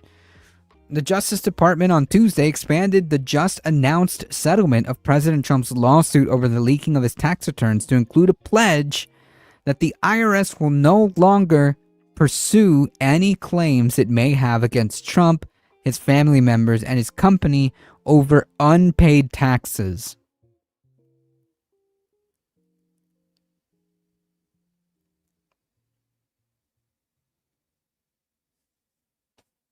I mean, this is like comic book level of just like corruption, because it's like so out there that it's not even like there's no veneer, there's no pretending, there's nothing. It's great sleeping weather here, cold and rainy. Oof, perfect. The world is exhausting, I agree. The 9-page settlement agreed DOJ released Monday yesterday, setting up the nearly $1.8 billion fund to compensate victims of alleged weaponization of law enforcement. Okay. Did not mention any resolution of disputes over Trump's tax returns, which he had repeatedly claimed were under protracted audits by the IRS, which, I wonder why that is. Why could that be? However, a one-page document posted on the DOJ website earlier today includes a sweeping release under which the IRS is forever barred and precluded from pursuing examination of Trump-related or affiliated individuals and related trusts and businesses. The waiver specifically encompassed tax returns filed before the effective date of the settlement, which was Monday. So basically, like, the guy gets a complete, clean slate. So that's really nice. It really must be nice. Acting Attorney General Todd Blanche signed the addendum dated Tuesday. It does not bear the signature of any representative of the IRS or current Trump lawyers. Metadata attached to the document indicates it was prepared or scanned at 7:50 a.m. on Tuesday today. Blanche did not sign the original settlement agreement, which was signed by Associate Attorney General Stanley Woodward, IRS CEO Frank Biziano, and Trump attorney Daniel Epstein. The Justice Department did not immediately respond to a request for comment on why the waiver wasn't included in the agreement released on Monday. Why wasn't it signed by the same people?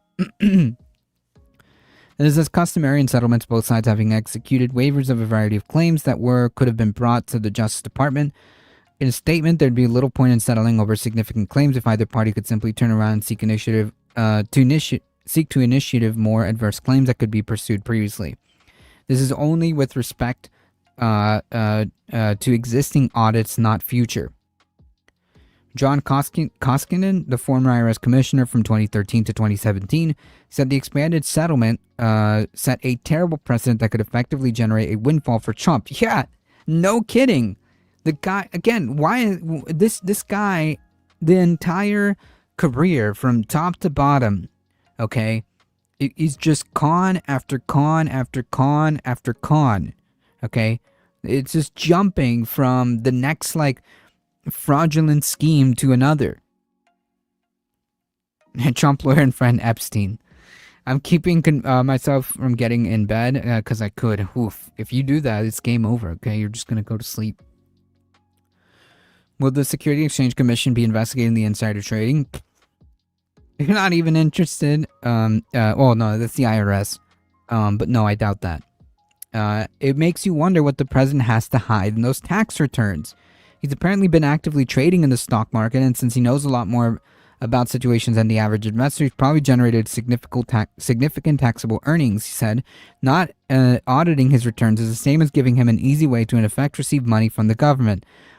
Oh, wow. Can we get a comment about the people who are angry that poor people are getting, like, benefits, right? Because they're receiving free money from the government. Can we get a quick comment from those people who complain that poor working class people are getting food stamps because they're taking or living off government money? I just would like a real quick comment on that from those people. The insider trading is obvious. Yep.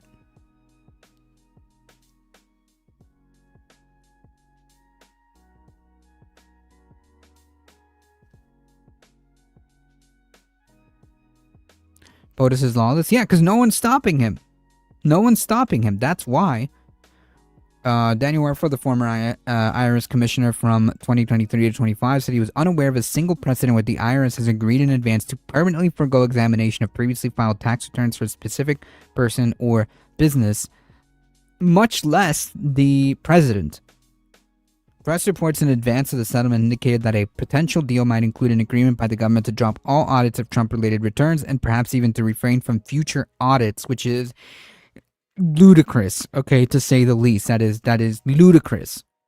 Blanche spent more than 2 hours on Tuesday testifying before a Senate Appropriations Subcommittee. He faced numerous skeptical questions about the settlement and related anti-weaponization fund, the over $1 billion fund, by the way, but was not asked about the impact of the deal on Trump's outstanding tax issues.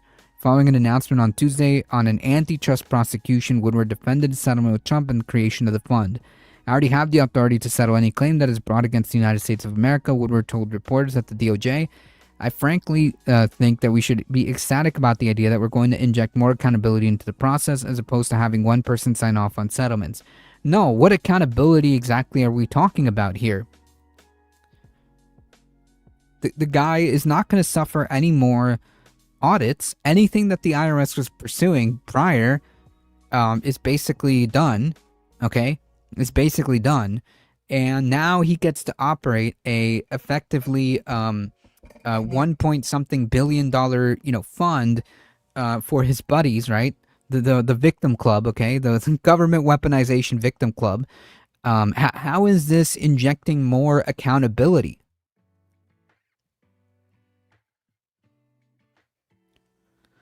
I think that it's way, way, way too early for us to rush to judgment on whether this was a good idea or bad, to describe it as a slush fund, or even to criticize. By the way, I didn't even say, okay, look, you see, I barely, okay, read about this, and like immediately, okay, this wasn't difficult. The dominoes weren't difficult to connect, okay? The dots weren't that difficult to connect, okay? So, yeah, this is obviously a bad idea. Letting a president get a settlement where part of the agreement is that he no longer gets audited, okay? Interestingly, audited on all the stuff prior, okay? So basically anything that was being investigated is going to have to be dropped, okay? And that's supposed to be, we can't make judgment on that? Or even to criticize it. I wonder if this guy would have the same comment, would have the same argument if this was a Democrat in office, okay? If a Democratic administration, okay, if a democratically led IRS said to a Democratic elected president that they will no longer, okay, investigate,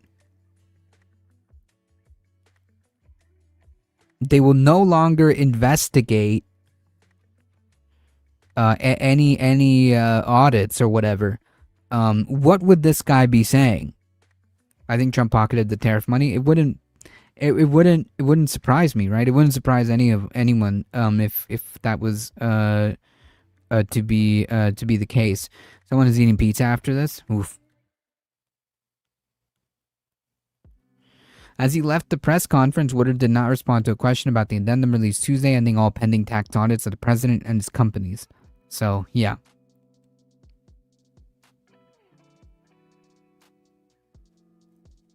Yeah, this guy's part of the government.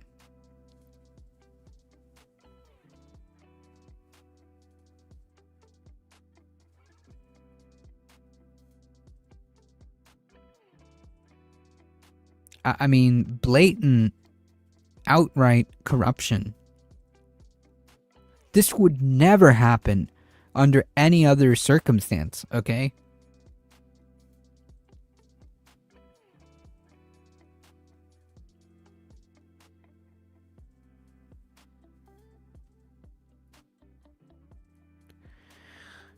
He knew where it went when people were demanding refunds. Yeah, again, this wouldn't surprise me at all if this guy, if this guy was just straight up pocketing the billions of dollars. He's gonna end up like that senator. What was his name? Bill, with like pockets of cash. Okay, as he gets arrested. Oh my God! What was that guy's name? The senator? It was Bill something or other, and his wife.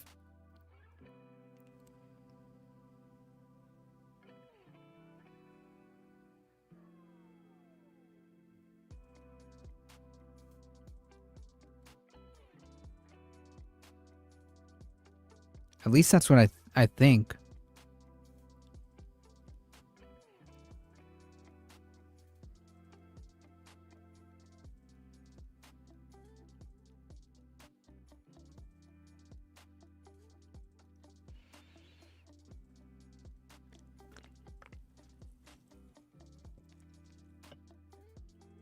And just corruption all the way. Yep.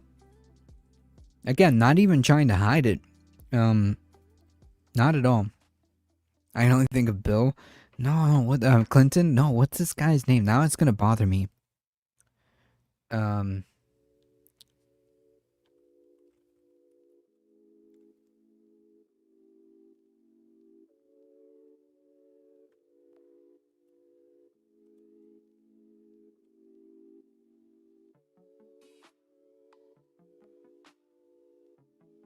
Oh, it's Bob Menendez.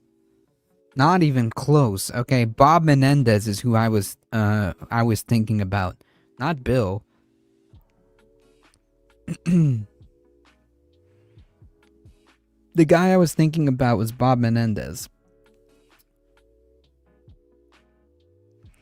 Groove Dragon only able to stream for algorithmic blessings. Got to go for a walk. Well, no problem. I appreciate that. Thank you.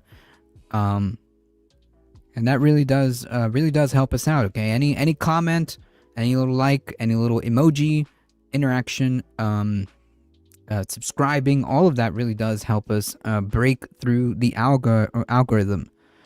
And no one's doing anything about it, and that's the craziest part. Yeah, I know. It's insane. It's insane. It's insane. It's insane. Because like this is blatant. Okay, this isn't like hidden in any way, shape, or form. Because like, what would you call this, right? This is straight up corruption. You have a president and the administration basically coordinating, okay, to make sure that this guy doesn't get investigated, because obviously the guy is hiding something. The guy's obviously hiding something. This isn't even that far-fetched, because he's a known fraudster. He's been convicted of this, okay? He's been known for this. Not just criminally, okay, with his 34 felonies or whatever, but he's been sued with his Trump University for fraud. I mean, the guy. This is a clear and proven modus operandi of this guy. Okay, fraud, being a fraudster and being a con man is the standard default operating system that Trump uses. Okay.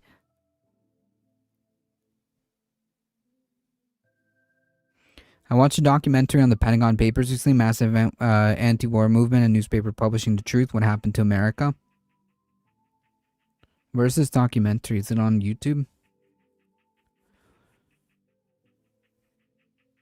And to be fair, he hasn't suffered any consequences for any of this stuff, right?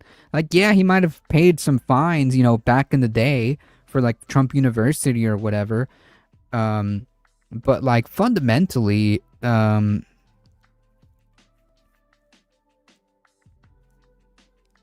has happened to him. I think it was Bruno that pointed out, POTUS is lawless because because nobody's stopping him. Nobody has stopped him. Really, nobody's stopped him at all. The worst thing that's happened to him is that he's had to pay some fines. At the very least, committing tax evasion, at most fraud and money laundering, among other things. Yeah. Among other things, yeah. We don't know the extent, because apparently now we have a deal where any investigations are basically done. So yeah, okay, it's on YouTube. Yeah, heck yeah. I highly encourage folks to watch that, because that's very important if you want to know how the empire works.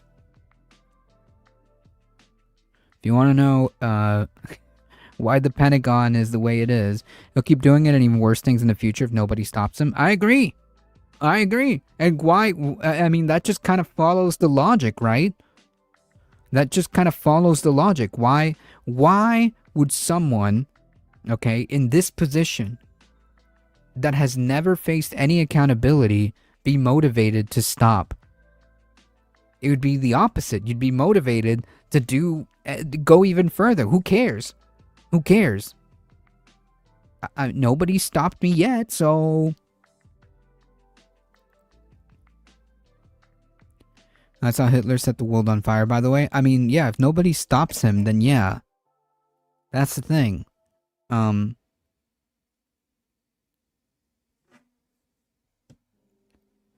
It's just ludicrous. Insanity.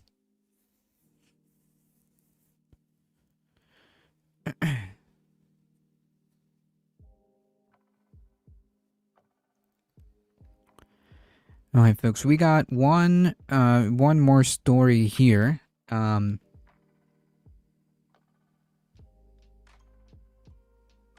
mean, this is just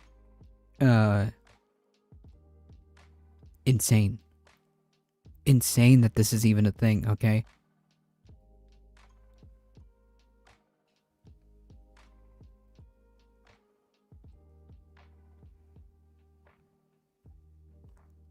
And do you think that any of these like MAGA people are going to be like interested in any of this? Nope. How in the hell does his family get extended protection? That's not even logical. Whatever. Law. You know, what is that? The law? The law? What? Not he gets protection. His family gets protection. His businesses gets protection. Oh yeah, there's some financial skeletons. Absolutely. Okay. There's some financial shenanigans going on all up in there. Okay. There's financial shenanigans all up in there, no doubt about it. I mean, it's look at this. Trump, his family members, and his companies over unpaid taxes.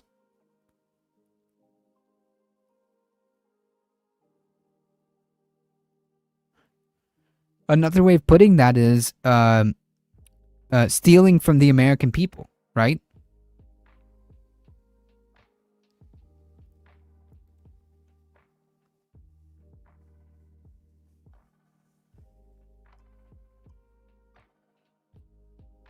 Another way of putting that is de facto stealing or defrauding the American people.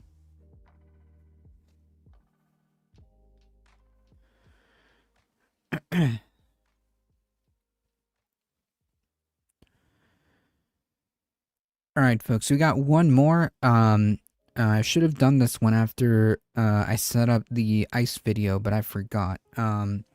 We'll end on a slightly lowercase w. I went over this yesterday, but I feel like this is important enough to kind of touch over again.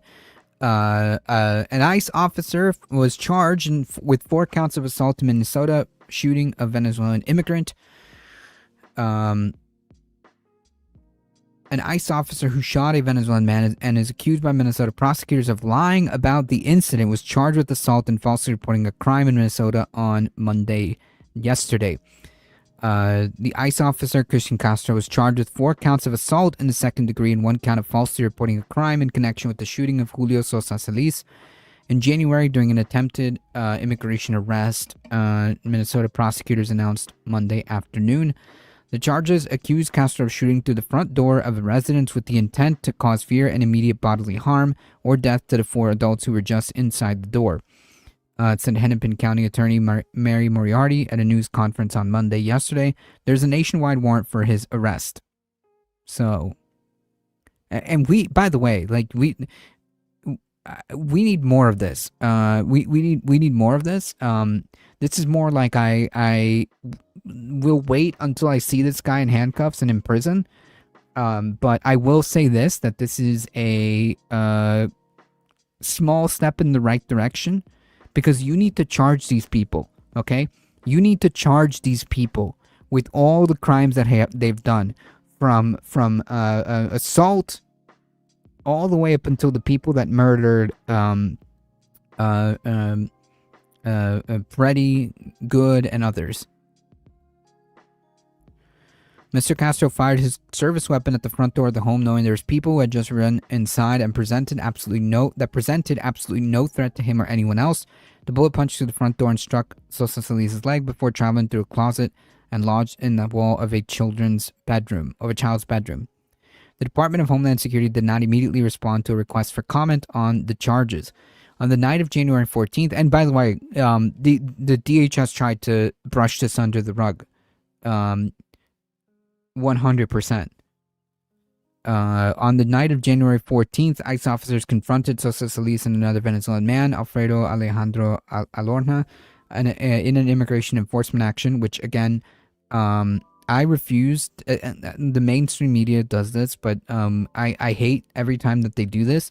This has nothing to do with immigration enforcement at all. None of this is immigration enforcement action, at all. And I refuse to acknowledge that framing. So every time I see it, I try to correct it, because I think that is not. I think that is a disservice to the American people. Okay, and that is tantamount to lying. Because you're basically, so when the mainstream media, okay, in articles like this, okay, say in immigration enforcement actions, those are the words that the regime uses, okay? They're reporting on what the regime is saying. What should actually be happening is reporting the things as they are. Does that make sense? Because none of this, and I think that no one is under any presumption, right? That this has anything to do with actual immigration enforcement or whatever. Okay, we can dispense with that nonsense. So yeah, anytime I see this framing, I think it's important that we remember and recognize that what is being said here is just repeating what the administration is saying is happening. Does that make sense? Anyways, Moriarty said both men were in Minnesota lawfully, and that this was a case of, quote, mistaken identity. DHS said in its original statement that the shooting occurred after socialists were allegedly alleged to have attacked the officer with a shovel and a broom. They were charged with assaulting the officer, but all charges were later dismissed with prejudice after Minnesota prosecutors said new evidence materially inconsistent with the allegations against them. Oof. Video of the incident, released in February and April, appeared to contradict the agency's account. We all know this. In mid-February, acting ICE Director Todd Leon said video evidence revealed the two officers appeared to, quote, have made untruthful statements. Yeah. Okay. So anyways, the point being is all of this, and this is a pattern that ICE does. Obviously, they're lying about what's happened, lying on the reports, and so on and so forth, lying in their testimonies, saying that every time they have to try to shoot at somebody's defensive, shots or whatever. But anyways, the whole point of this is that this is a step in the right direction, I think. I think that all of these people need to be charged accordingly, okay? All of them need to be charged accordingly.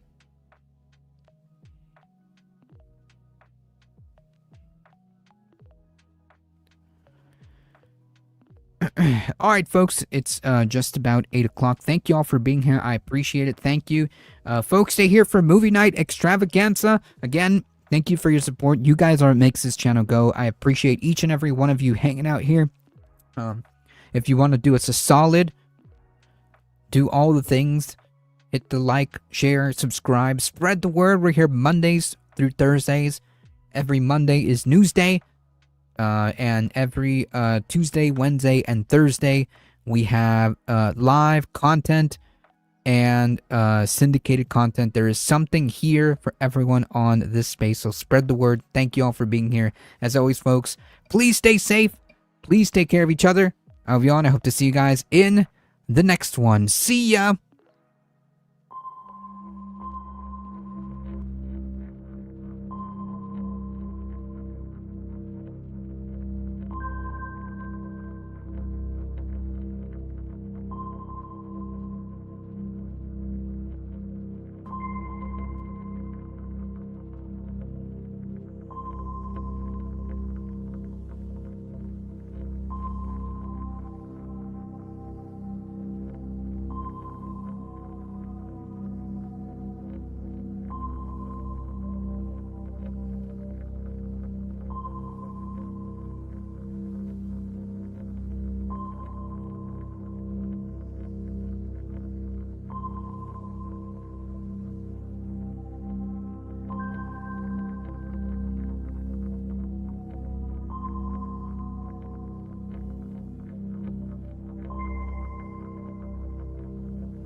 Oh, it's time.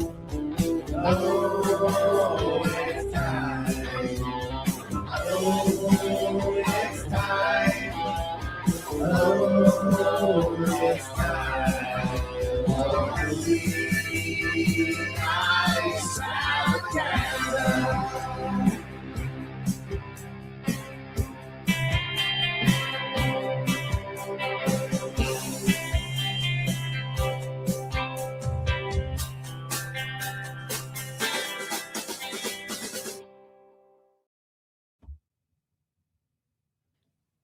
Well, let me tell you something. I only got one law.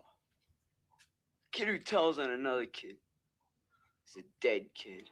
A couple months ago, Adam McKay came on to discuss Knights of Kyberia. Tonight, we're discussing another movie he picked out, Jonathan Kaplan's 1979 coming-of-age film, Over the Edge, shot in a documentary style as a portrait of teenage rebellion in the 1970s. Uh-oh. That stuff I took. It was supposed to be speed, but I think it was acid. Not flash. Really? Based on a San Francisco Examiner article, Mouse Packs, Kids on a Crime Spree, which talked about Foster City, California, a middle-class planned community who's going through an unusually high rate of teenage crime. The screenwriters Charles S. Haas and Tim Hunter went to Foster City and actually started interviewing the kids from the article. The pairing was interesting because Tim Hunter had actually been Charles Haas's film history professor at UC Santa Cruz the year before, and they decided they wanted to write a screenplay together. Their screenplay has a much bigger and more violent ending, but Tim Hunter would go on to say the film pretty accurately reflects the stories they found in Foster City. Starring Matt Dillon in his first film role after being discovered by Jonathan Kaplan in the Westchester County Middle School. Also starring Michael Kramer, Pamela Ludwig, Vincent Spano, who would go on to star with Matt Dillon again in the teen drama Rumblefish in 1983, Harry Northrup, and Tom Fergus. This is private property. My father's a lawyer. I know my rights. I don't care who your father is. 15 minutes. 1979 saw a whole bunch of youth crime films in a row. The Warriors, The Wanderers, and Boulevard Nights all came out that year. Did not have great receptions, especially after The Warriors was said to have inspired 3 killings, allegedly by people who saw the movie that day. Over the Edge was only given a limited release, test running it in 8 cities, then expanding it out to some weirdly random cities. The biggest release initially was in Charlotte, North Carolina, and expanded out to a handful of theaters in New York and Los Angeles, as well as Tulsa, Jackson, Mississippi, Memphis, Fort Worth, and El Paso, but also Paducah and Owensboro, Kentucky, Conway, Arkansas, and Victoria, Texas. I don't really know how they picked the cities out for this one. Over the Edge takes place in the real, but standing in for Foster City, New Granada, Colorado, a planned city which was designed and built without thinking about the fact that 25% of the population was under 18. Like the actual Foster City, it was built with adults in mind and had all these little neat things for adults to do without giving any thought to what kids might do there. The actual Foster City even had ways you could kayak from some houses to the grocery store. So the kids who were bored and out of their minds would drink, do drugs, break shit, vandalize the town, and set stuff on fire. Haas and Tim Hunter took the screenplay to George Litto, and they found a 30-year-old Jonathan Kaplan to direct it. Kaplan had studied under Martin Scorsese and worked on the infamous Sex Pistols movie Who Killed Bambi, which got shelved, was written by Malcolm McLaren and Roger Ebert, which was supposed to be a punk rock Hard Day's Night, but it's been said that Roger Ebert somehow just wrote Beyond the Valley of the Dolls again. Shopping around for a studio, George Litto eventually just said F it and self-financed most of the film. We got the cinematographer Andrew Davis to film Over the Edge, and he decided to shoot it in the style of Frederick Wiseman, real gritty documentarian style. The budget was so small that Haas and Hunter went around to schools asking drama teachers to recommend students for casting. They were told to find the new James Dean. When I was in New York, I asked Matt Dillon if it was true he was discovered walking down the hall of his high school. They came around to various high schools looking for non-actors. Asked me to. Looking for non-actors? Yeah, not non-actors, but instead of like just hiring actors, they wanted to see real people. So they went around the various high schools and asked me if I wanted to audition for the film. So I said, sure. But I think maybe people have heard the story. Yeah, what particular film was that? That was See, I hadn't heard this. Over the Edge. And after a couple weeks with Jane Bernstein at Talent Scout in Westchester, they found Matt Dillon walking around the school cutting class. Apparently, the 13-year-old Matt Dillon tried to convince them he was a tough kid from the wrong side of the tracks. But his dad was a stockbroker and he lived in the suburbs. They shot Over the Edge in an area of Colorado where a suburb was literally going up around them. The film was shot in 20 days and ended up costing $3 million by the end. A lot of the music was picked out by Pamela Ludwig, who was 18 and who played Corey. She was the one who picked out Surrender by Cheap Trick because she had seen them in concert recently. It was the first time Cheap Trick had ever been asked to be on a soundtrack. Van Halen also offered up a new track, Light Up the Sky, but reneged when they saw the actual movie. Though You Really Got Me is in the movie, the Cars, the Ramones, and Little Feat are also on the soundtrack. The young Kurt Cobain saw Over the Edge and it became his favorite movie, and later influenced the music video for Smells Like Teen Spirit.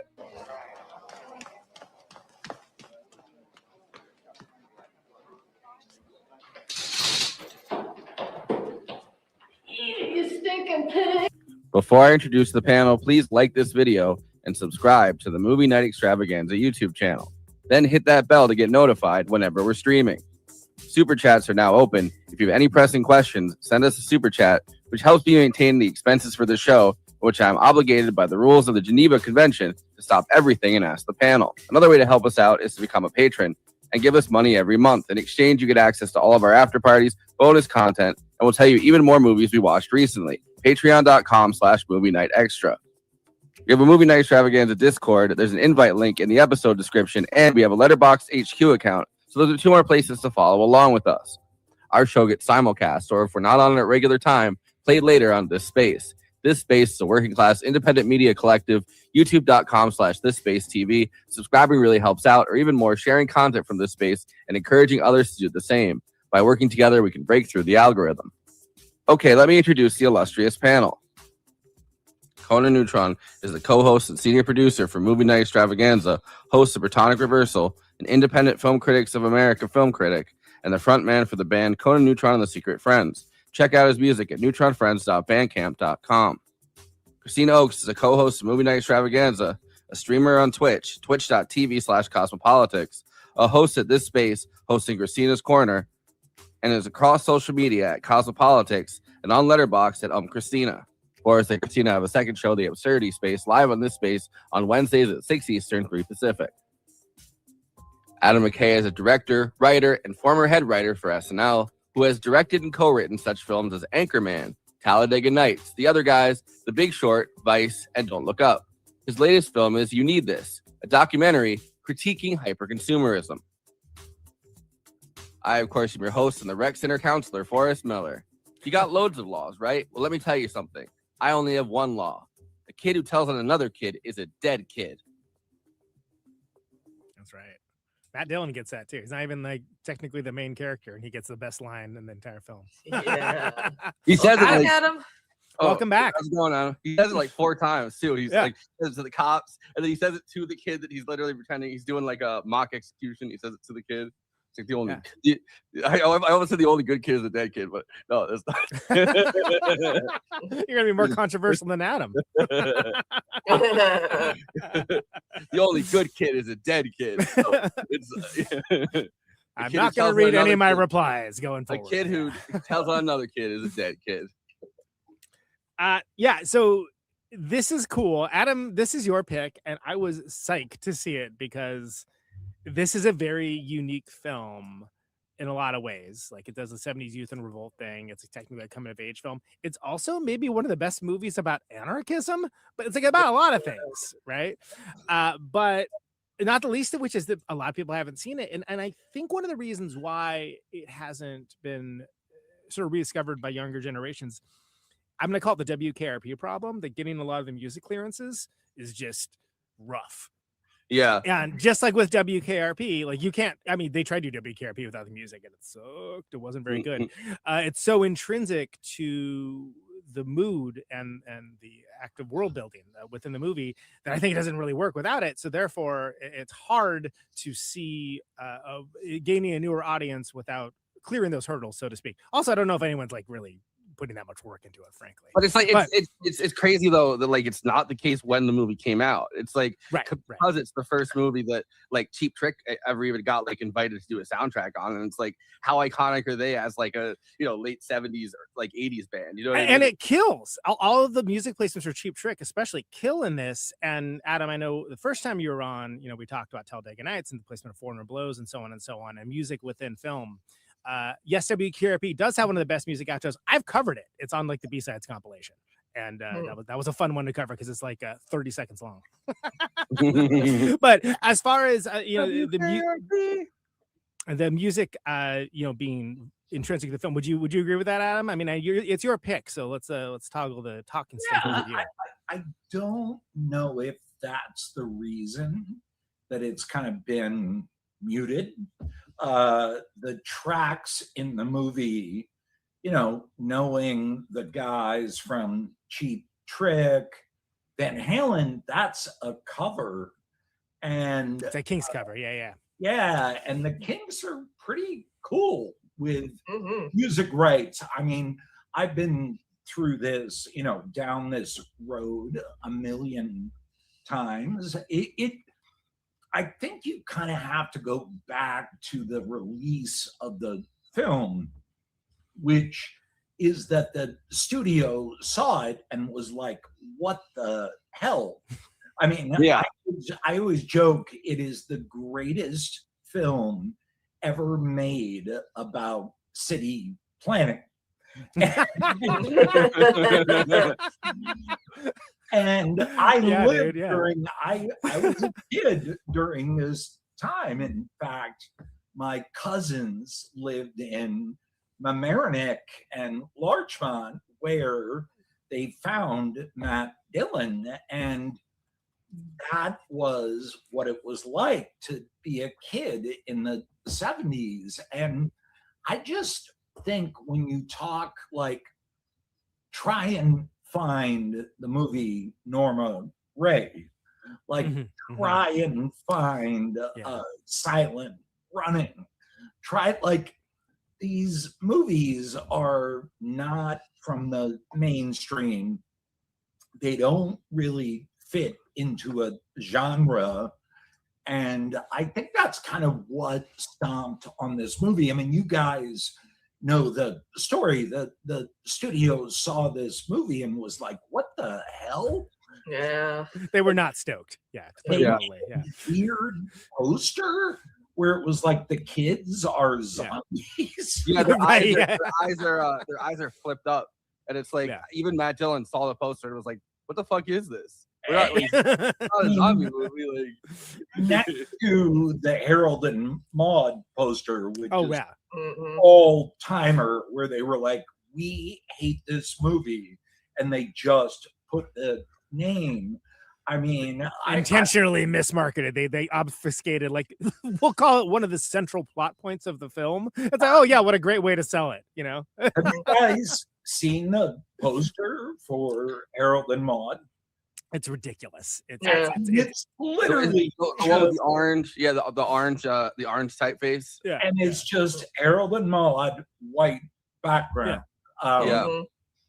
I remember renting Harold and Maude when I think I was too young to watch it at the time. I was like, I don't know, I was like 9 or 10. It's not like it's like whatever, but I was just like, I don't know what this movie is gonna be about. My mom's like, oh, that's a movie about like a young guy that sleeps with an old woman. And I was like, what? Oh, I just rented that.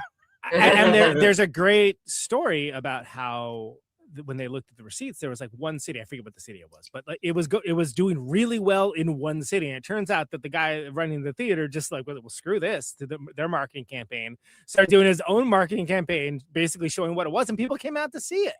But it was like the only city it was successful in, because like nationally they were trying to bury it, basically. I'm fascinated this movie in particular, the way that they kind of did like the like picking the cities. I don't know how they did this, but they put it in an 8-city test market, and then they expanded. When you look at the list of cities, like you can find it on Wikipedia. When you look at the list of cities, it's like a really weird list of cities, and a lot of them are not in the on the West Coast. Most of them are like either in the South or in like the Midwest. that I wonder if it's like testing new fast food items or something, where they just like certain places like because McDonald's has pizza now.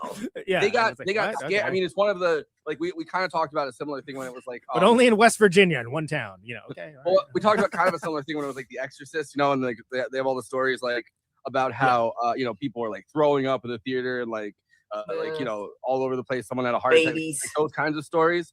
They had kind of a similar thing with the Warriors, which is that a lot of street gang, well, at least the director of the Warriors thinks the reason this happened is a lot of street gang members were like, oh, this is a movie about us. The same way like mobsters love mob movies. Sure. Like, that's me on screen pretty much. So yeah. a lot of young kids you're just a gopher in these cities at the time in 1979 went to see the Warriors, and then a lot of times they would have fights, and like so there was like a few stabbings that happened, you know, after like screenings of it. So they blamed the Warriors and said like, oh, if these like youth in revolt see the Warriors or like a movie like the Warriors, they'll just kill each other. And that was right before, like weeks before this movie came out.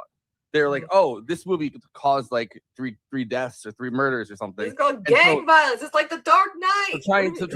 Paramount trying to pitch like, oh, this is going to be a movie a lot like you know, the similar genre kind of, because there was a bunch of movies in this kind of street gang thing, and some of them obviously are more like the Warriors, but some of them are like more realistic and gritty like this one.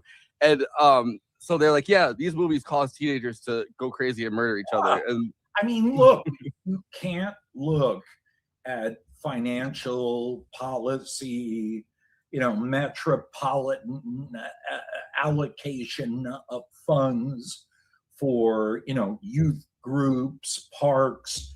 It's always the fault of video games, movies, and not following Christ enough. And no shade towards Christ.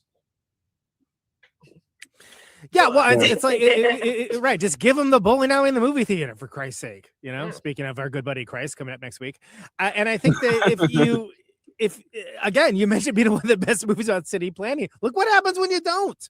You know, you want to put in the equivalent of luxury condos for the 70s, and like that goes about as well as you would think it would go. But like these kids have nothing to do. Yeah. I mean, the most famous example of like, or one of the most famous examples, because obviously by the time they settled California in the West, it's like things were a lot different than like New York City. They weren't able to plan because it was like the 1600s, 1700s. They just kept expanding the city out and out and out. Yeah. But like Warriors is like a classic New York City movie, and it's like the kids go crazy there too. Yeah, but it's also I'm just saying like at this time, right? Like it's like. It's very of that moment.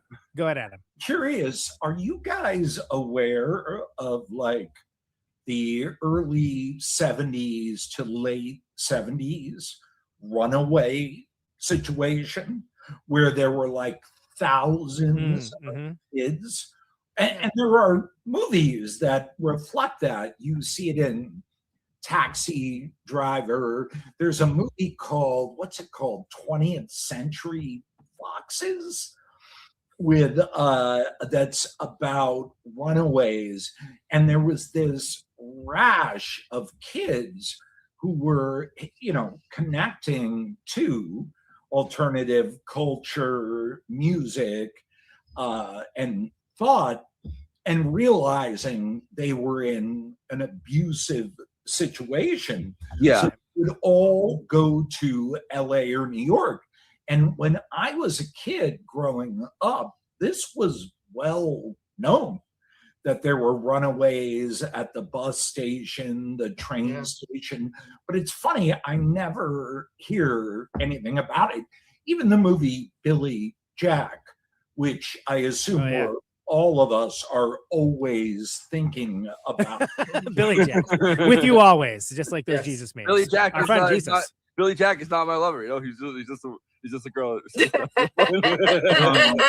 No, don't ever screw with Billy Jack. Okay, all right. You're right though, Adam, because I was watching the I Love series from VH1 growing up, and just looking about like how the 70s were, and it was like a total like shift after the Summer of Love, after, you know, Charles Manson and all that. So it's like, it was a really gritty time. And people, you know, a lot of, you know, boomers are like, oh, the 70s was such a good time. And I'm like, terrorism and crimes was rising. What are you talking about? But then it also, like, you know, the sort of movies of the weak territory, like Born Innocent with Linda Blair and stuff like that. And kind of like, you know, oh, look at these troubled teens, et cetera, et cetera. Kind of going back to the point I think you were at least adjacent to, Adam, that, you know, this kind of thing, like, you know, that's where we got the when they Criterion puts together their thing, it'll be Youth in Revolt or whatever, right? And then like you'll collate these things together. And I think what's lost about the discussion of Over the Edge is how good of a movie this is, just about how teenagers actually interact with each other. Yeah. Like, Well, it's not too Euphoria, clever. though, It's not right? too well written. You know what I mean? It's not too well written. It's well written. It's pretty well written. It's not too overwritten, is what I mean. Agree. and who's one of the, who, by the way, goes on to direct River's Edge. River's Edge, yeah. Which is one of the other great sort of, you know, what is happening to our youth in this meat grinder of an amoral capitalistic society that we live in. And I would recommend to people, if you want to like track the youth of America, start with Rebel Without a Cause, go to Over the Edge, then go to River's Edge, then go to Kids. Oh, wow, that's quite the film festival right there. Well, and River's Edge, another one where there's a, you know, more or less surprise killing that's central to the plot, and how they react to it is endemic to how the story unfolds too. So it's interesting to think about. Yeah. So what would be the connecting I don't know.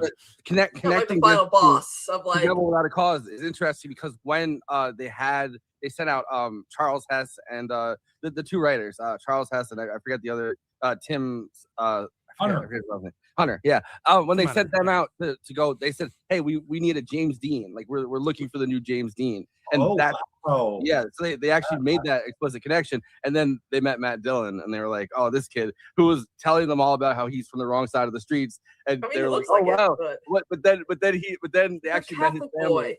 They actually met his family, and his dad's a stockbroker. They're like, "Oh, this kid was bullshitting us really well." But like also too, you know, Matt Dillon was known for playing like rebellious teenager type special. Like because the first time I saw Matt Dillon was in 8th grade. We're reading the Outsiders novel. It's kind of a requirement in America still, I hope.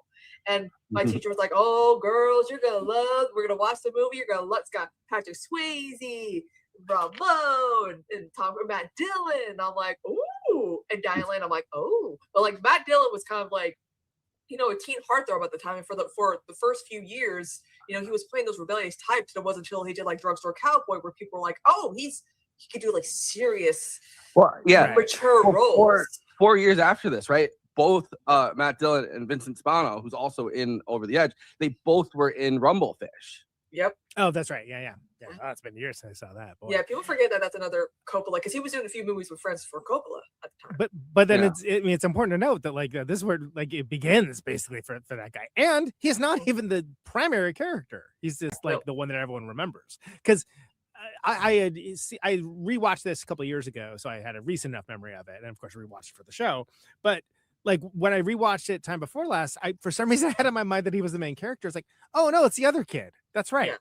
And it's not like he's not doing anything important, but he's just such a memorable character. Like he's in these memorable scenes, and like him being the catalyst for certain elements of the story, it leads you to kind of change the importance in your mind, because it isn't something that you just see all the time, right? I mean, I think I once caught it on, not even just on cable, but like on one of the elite movie channels, you know, like and it was like, and I was like, is this Over the Edge? Like, holy crap, because there's not many movies that take place where there's a scene in like an abandoned house and they're, you know, dicking around with guns, which is like, yeah, good luck making that today, by the way. But I mean, that was very real. Like, and I was like, hey, I got a gun, great, let's go shoot it. Yeah, well, there's such a tension in it too, because the gun accidentally goes off, and then the kid just die, and then he just pops back up, and his friend's like, ah! Yeah. Well, And there's certain things that are definitely artifacts of the time. The liberal use of the R word, for instance, and some things haven't changed if you think about it. And the old not the F word is the other F word. The Yeah, other F word. Yeah. There's a lot of that. It's like, oh yeah, ooh, rough, but also true to life, But I mean, kids be saying that a lot. Kids do be saying that. Yeah. Speaking of euphoria, just kidding. No, but it occurs to me too that this is one of the great coming of age movies. Although it's not even its primary or even secondary focus, it manages to have moments of harsh reality causing characters to have to mature quickly and like look at like how those decisions that at the time maybe don't seem like decisions are decisions, and you get to see how different the versus a stable home versus broken home, so on and so on. Even in New Granada, where there is literally nothing to do other than the rec center, then they're fighting to keep that open. How that changes and shapes people for their adulthood, and it's fascinating that way, almost as much as like the Up series or something, where like you get to see the class dynamics of like, well, I don't think it's gonna go well for that poor kid, and then 5 movies later, oh, it didn't go very well for him, did it? Shocking. But then sometimes it can be surprising because you see people who make changes in their life and so on and so on, but like within class barriers usually. So Adam, hit it. And I can speak to being older. I grew up in the late 70s, early 80s, and this was the feeling. The feeling was I was on the wrong side of the tracks. And although back then our government kind of worked, so we had a government, first of all. So we had, like, my mom had a Pell Grant and went back to college. Our public school was pretty good. We had a stretch where we were on food stamps, but you could tell the world was not made for you. So my friends and I, our reaction was to throw tomatoes at cars, endless crank phone calls, which oh my God, yes. I in a large part think that's how I comedy, and knock on people's doors, run, do just disruptive, shit. And all of my friends came from divorced households. Yeah. And we all lived in an area that had no park, no basketball hoop, no baseball diamond. And if we wanted to play those sports, we had to go over the tracks to the other side of town. So, and this was late 70s, which honestly is probably the best moment in American history to be poor. And this movie nails it. And we can talk about it once we get into it. But, the director, father scores the movie. And I love the score for this movie because it zooms out, and we all like to think that everything that's gone wrong, with Trump and Biden and Trump is all of this time. But the truth is, it's been coming for 40, 50 years. Yep. It's been a plan. And this movie, when they do those wide shots with the director's father doing the score with it's not a piccolo, but it's a great sound. Yeah. You know what I mean? Clarinet. Yeah. Yeah. Oh. This is the second to last movie that Saul Kaplan, who's Jonathan Kaplan's father, ever scored. But he scored before this. He had scored movies, like he scored a lot of movies in the 50s, and apparently worked for the OSS. as like a, but he was their film score guy. I didn't know they needed one of those. He was the Office of Strategic Services. In the OSS? Yeah, apparently He was the clarinet guy. Oh yeah, get the Yeah. clarinet guy on this. So Yeah, they okay. literally have on his like Wikipedia or whatever. It's and then you he got guys caught up know with the House Steven- Un-American Activities Committee, and I think that Steven kind of slowed his career. Spielberg was a sniper for JSON, right? Yeah. Mhm. Yeah, right. JSON. He's there. He was there.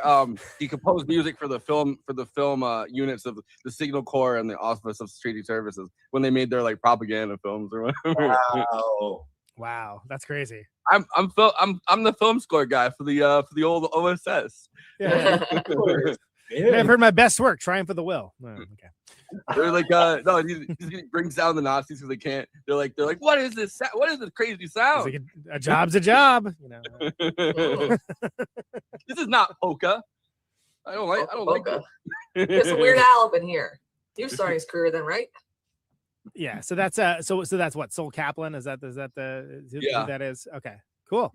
Yeah, I didn't know about any of that, but it is interesting that it is a notable soundtrack because I think for the score, because the score for something like this, like I think a lot of cases it'll be a little more, for lack of a better term, overbearing, and like it's really pretty subtle for a lot of, and I think that what is on there is I couldn't imagine with anything else, which is to me the sign of a good score, right? Like where it's like that's good score work because a lot of people, especially people that are new at it, I've been this way too. Be like, oh, I want to do all the things. It's like, oh no, I need to do far fewer of the things for this to be effective because you're working in concert with the visuals, and if you're not doing it right.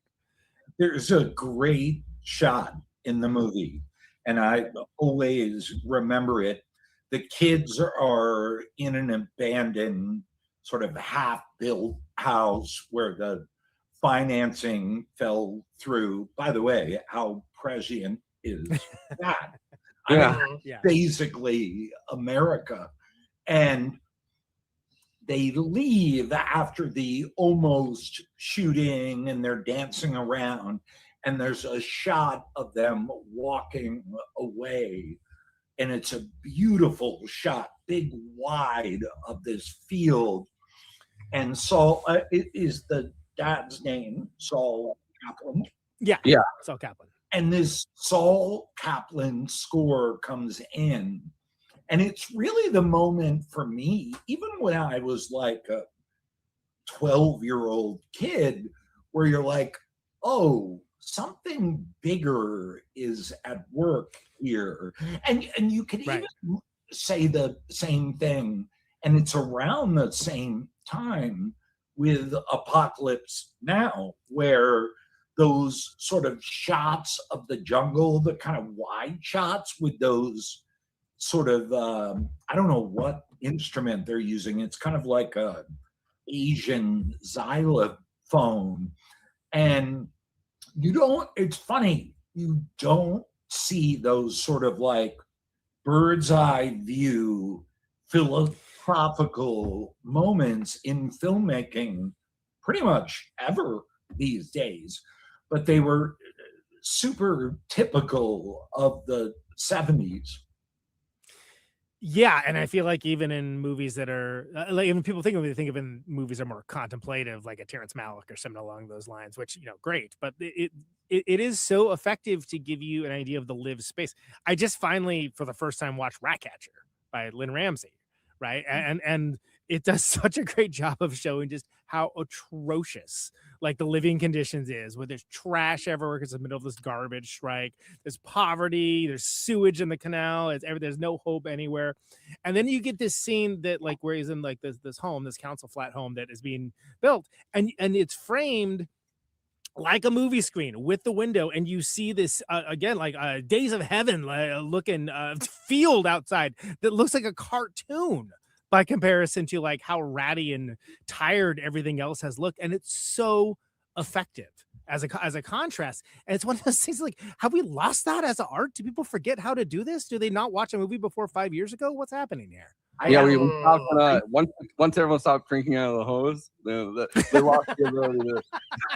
That was water. I think the last thing that Like, take out the capitalism as we experience it now, which is surveillance capitalism, pressure capitalism. If you want to keep this job, subscribe to these beliefs, all of it. The last thing, the gruesome profit machine we're in right now wants to happen is a moment where you pull back and look at the big picture.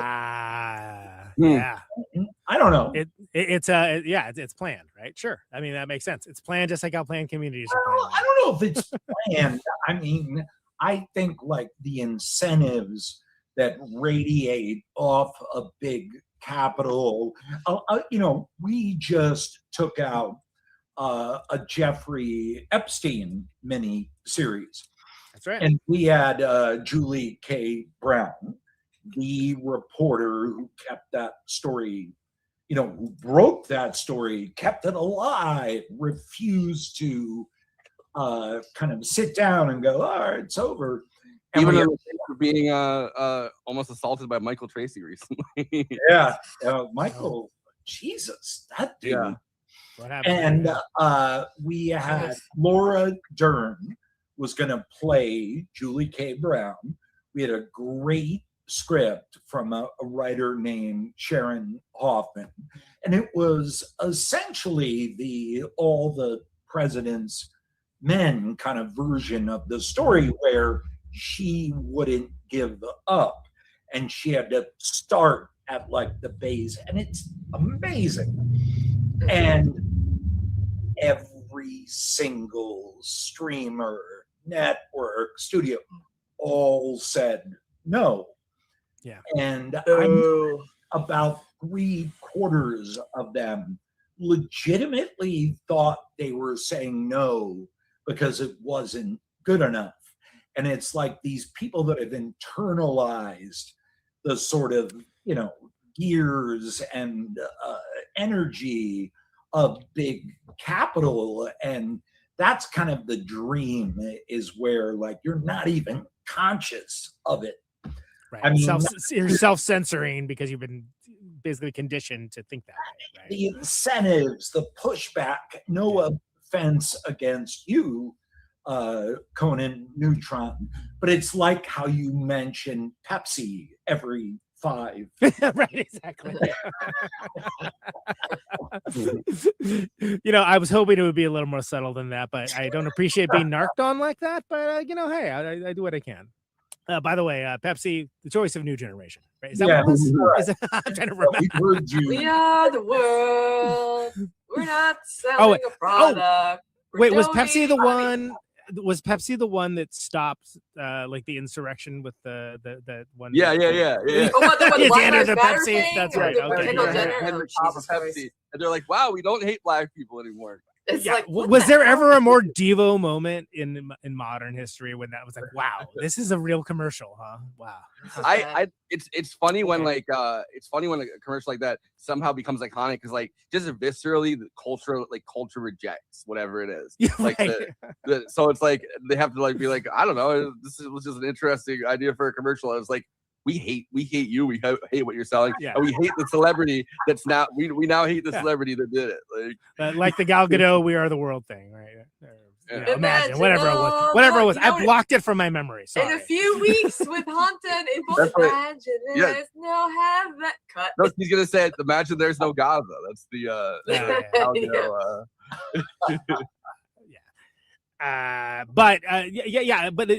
That level of censorship where it's how they got, liberals were the ones booing loudest for Michael Moore, like that kind of thing, where it's like they were conditioned like Pavlov. Leftists are always right In too soon. defense of Michael Moore,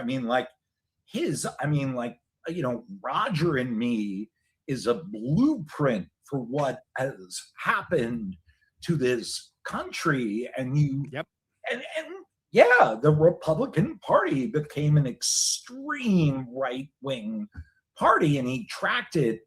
I'm interested that he kind of stopped making films. Yeah. And I used to write, in full disclosure, I wrote for Michael Moore's second show after TV. Oh, that's right. Yeah. What was that one called? I saw it. It was good. I can't remember right now.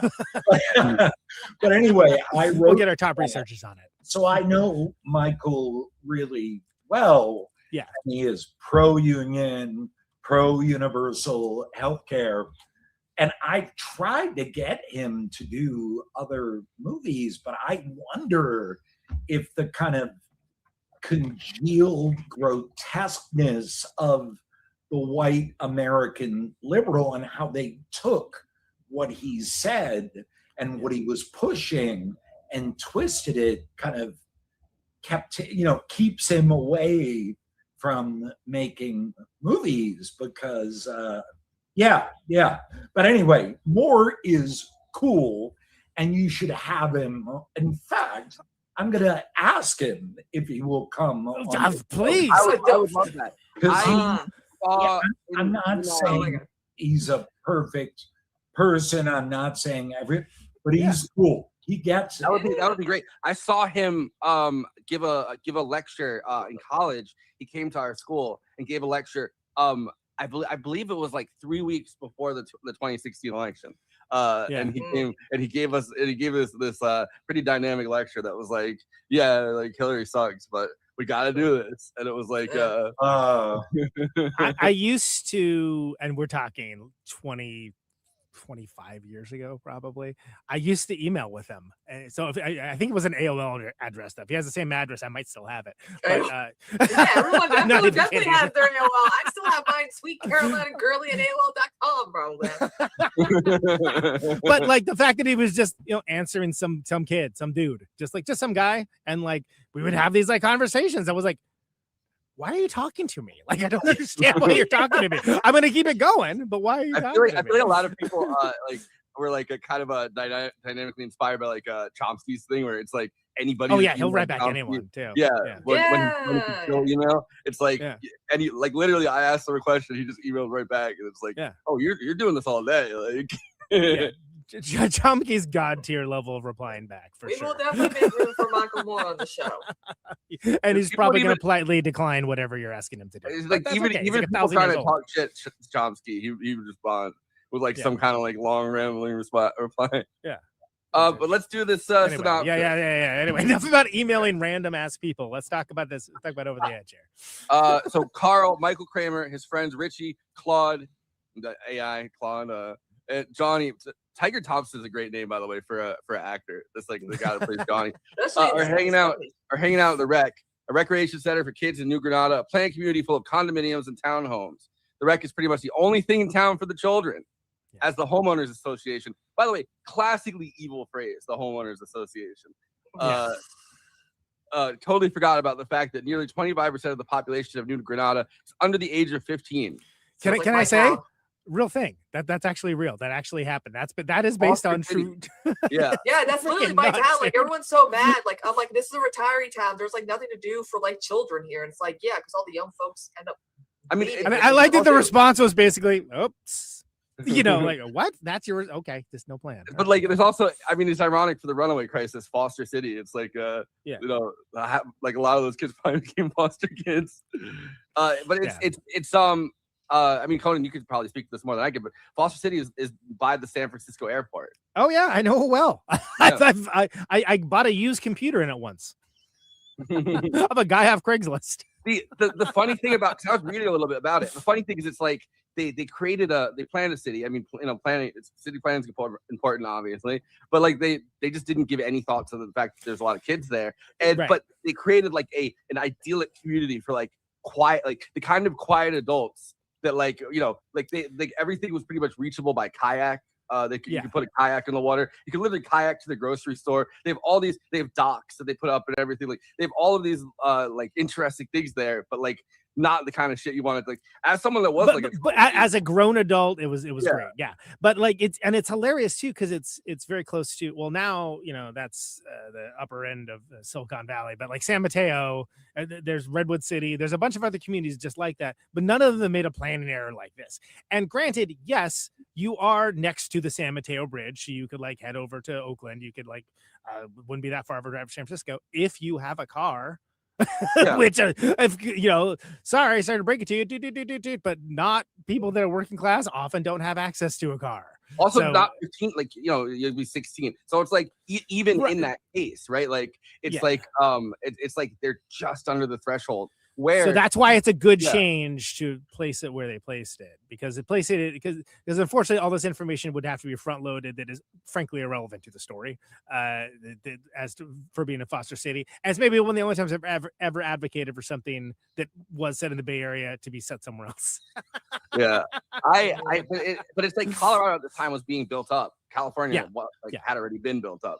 So it's like, I'm sure there were more communities going up, but they found a community in Colorado that was actually in the process of being built into one of these planned communities. Like when you see the half-finished house, it is a half-finished house. Like they only had 20 days to do this because they were in the middle of a suburb that was going up around them. So you can actually see the suburb being built in the movie. All right, so we're about 10 seconds into this. All right, so actually the kids finally choose the long plot. It's gonna be here for 7 hours. The other one was only 3 paragraphs. It's not enough to like. All right. That's fine. So we gotta start asking the Discord. Long synopsis, short synopsis. Adam, we did Ghostbusters not that long ago, and the plot synopsis we read, it was. I honestly think it might have been the screenplay. It was so long. I was like, I don't know why. I advocated for this bit, and I don't know what we're doing here. But anyway, go ahead. All right. So naturally, the kids find themselves some other ways to have fun: sex, drugs, alcohol, vandalism, rock and roll. Hell yeah. One of the first scenes shown is Mark Perry and his friend shooting a BB gun at oncoming cars on the overpass. However, when they hit a police cruiser, they laugh and cheer, as you should, and decide to leave before the cops seize them. They hop on their bikes to ride down the road, passing Carl and Richie. One of the great shots to a new the kids who the movie's actually about, right? Like when word about the cops dive into the weeds behind an electric control box. The police car pulls up and out steps Sergeant Doberman, justice for like the dog Doberman. Not named after a dog breed, by the way. Yeah, but justice for the actual dogs Doberman, who do not deserve to be labeled as I know we had Dobermans. They're sweet, depending on which one you get.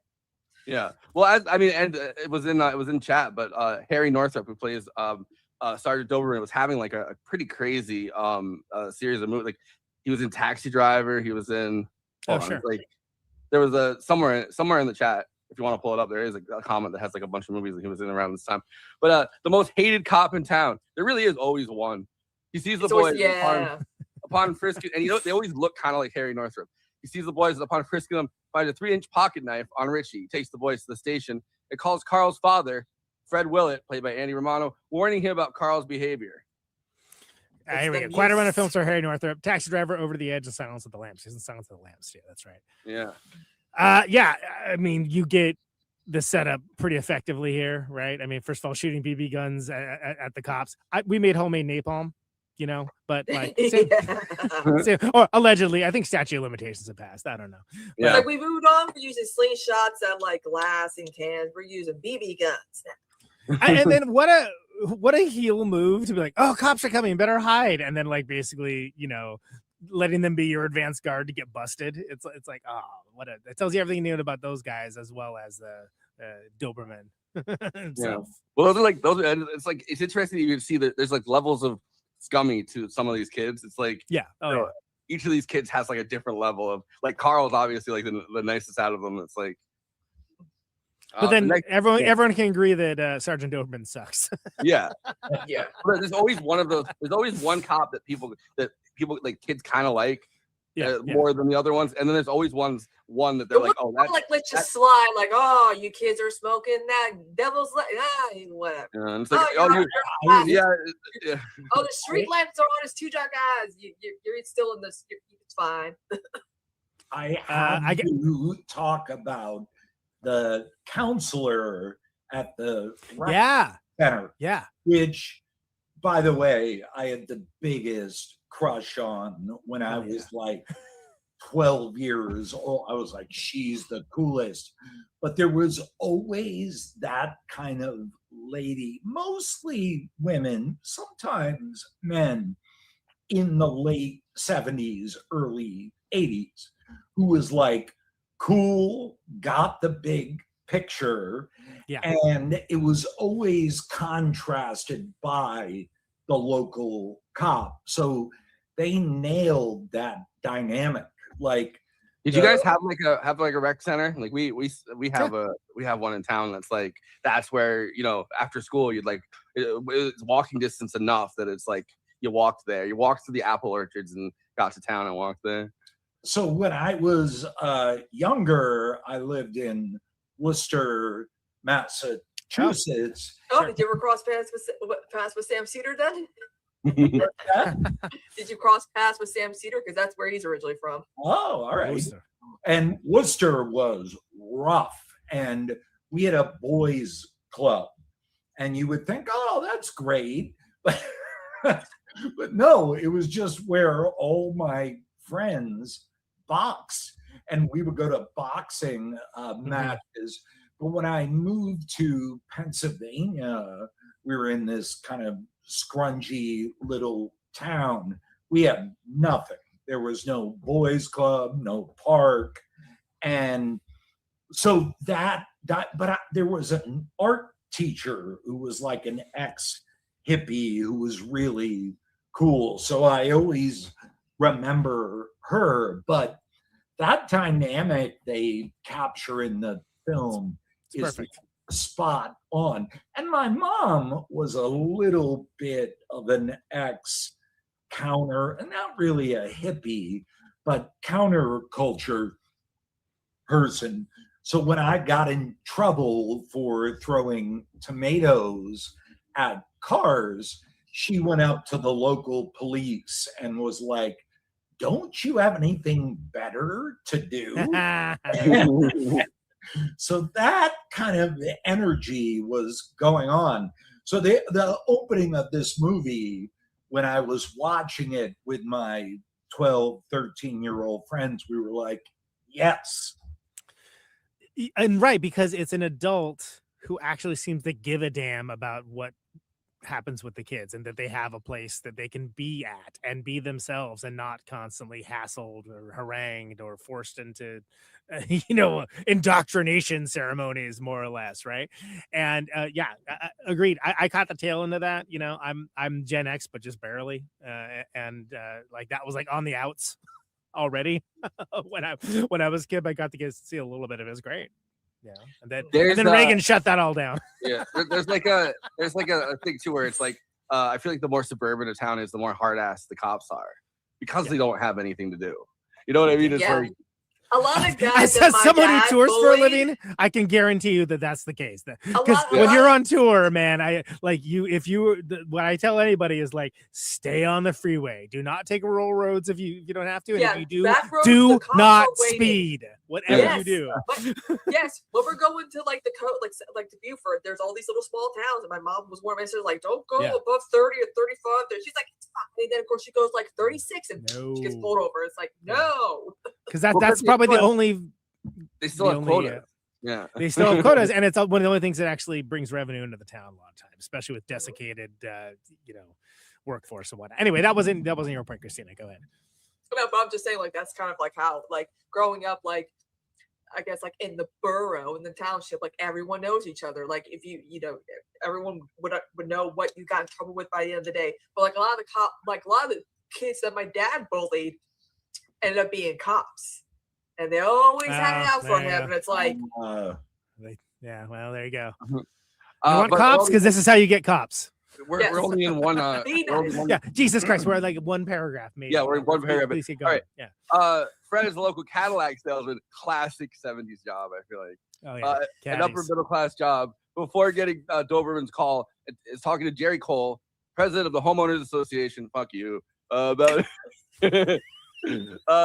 getting Mr. Sloan, a wealthy Texas landowner, to come see the land across the street from the wreck with the hopes of building an industrial park there. It's not. It's another like phrase that I've always really hated. It's like an industrial park. It's like they've taken it out of the realm of like the social or like public good, and they're like, let's create an industrial park here for businesses to dump things. Back. It's like creating a Disneyland for businesses. Back at the police station, Doberman is questioning. That's called the United States of America, by the way. But yeah, go ahead. Doberman is questioning Richie and Carl about who had the gun, and Richie tells him that he only has one law: a kid who tells another kid is a dead kid. Richie then is taken out of the room, and Doberman continues lecturing Carl about where he's going and where he's going to end up if he keeps this up. The Hill, a correction center for kids in the area. I got stuck in one of those kinds of places, but it wasn't as bad as I'm guessing the Hill is in this movie when he goes, because he's on a prison bus in the end. Then Carl and his father drive home, where Sandra Willett, Ellen Gear waits, but instead of talking to his mother, Carl runs upstairs and locks himself in his room, blaring Cheap Trick. It's Cheap Trick. Hell yeah! Not what it is. One of the best moments. So good for me in my sweaty personal cinema history is him putting on the headphones and pan across as Surrender, and Linkletter. Dude, I guarantee you Linkletter loves this movie because that was it. We only had so many ways to escape. There was like vandalism, music, and then the Playboy magazines we would hide in the woods, and that was pretty much. And then joking around with your friends in the in between. But that Surrender, that do you guys know the story of how they picked that like Cheap Trick as the band for a lot of this stuff? No, it was meant to be Van Halen originally, right? And then yes, but the soundtrack in general, right? There's like 3 Cheap Trick songs on this. Yeah, the reason that it's Cheap Trick is that Pamela Ludwig, who played Corey, like the love interest in this film, she out of all the kids was 18, and the rest of them are like 14, 15. So she had like a boyfriend that was a roadie, and Jonathan Kaplan obviously at this point is like 30. So he's like not, he's in that as kind of I am right now, that liminal place where it's like, you're an adult and you're trying to figure out the pop references in the stuff, but just young enough to still be able to like connect with the kids, but also like a little bit like aging out of that zone. So he had Pamela Ludwig picking out the music for this. He's like, you're 18, Good on her. You're like the perfect age to do this. And her boyfriend had taken her as like a roadie to go see like a bunch of concerts right before this, and she's like, "Oh, I saw Cheap Trick." Wow, that rocks. It was not as hard in the late 70s to identify the bands that were crossing the line.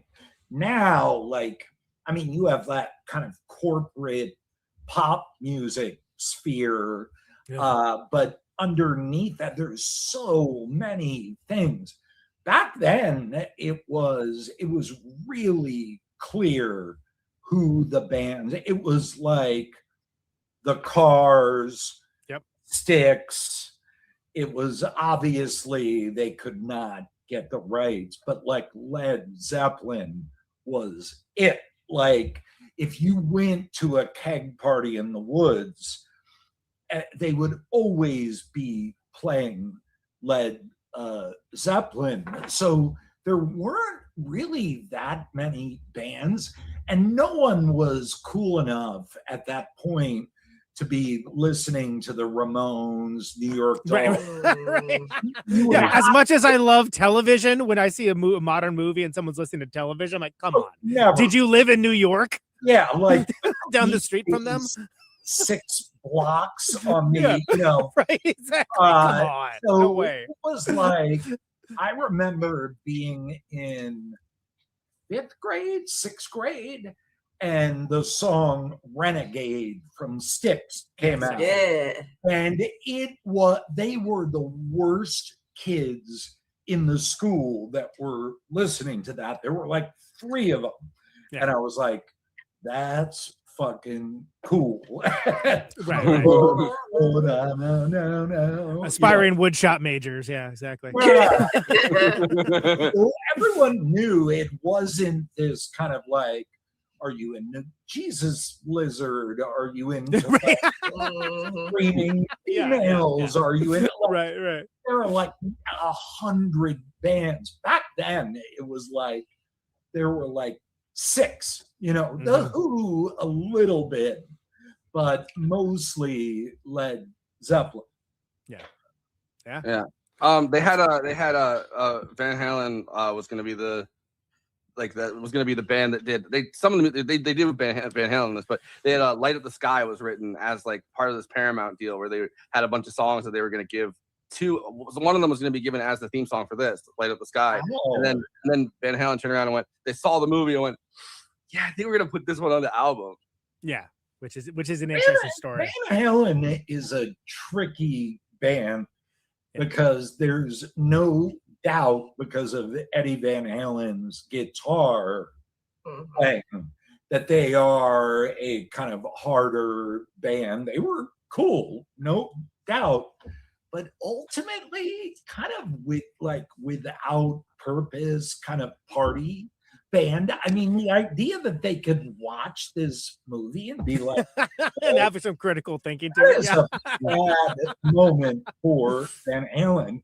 And we now know that like David Lee Roth was just all about empty partying. And that's a bad moment in the history of there's an interview apparently that they did right after seeing it where they're literally like you could actually like you could actually hear like Eddie Van Halen in the process of like realizing like I know we're not gonna put this on the thing. So he's like, yeah, there's this movie and we've written the song, but I don't know, we just got out of a screen. Like you could hear him in real time, like processing it. The actual quote is, "We went and saw a screening of the flick, and it ain't gonna win no Academy Award or nothing." Whoa! It's also like get the fuck out of here! Like, fuck out of here, Eddie Van Halen.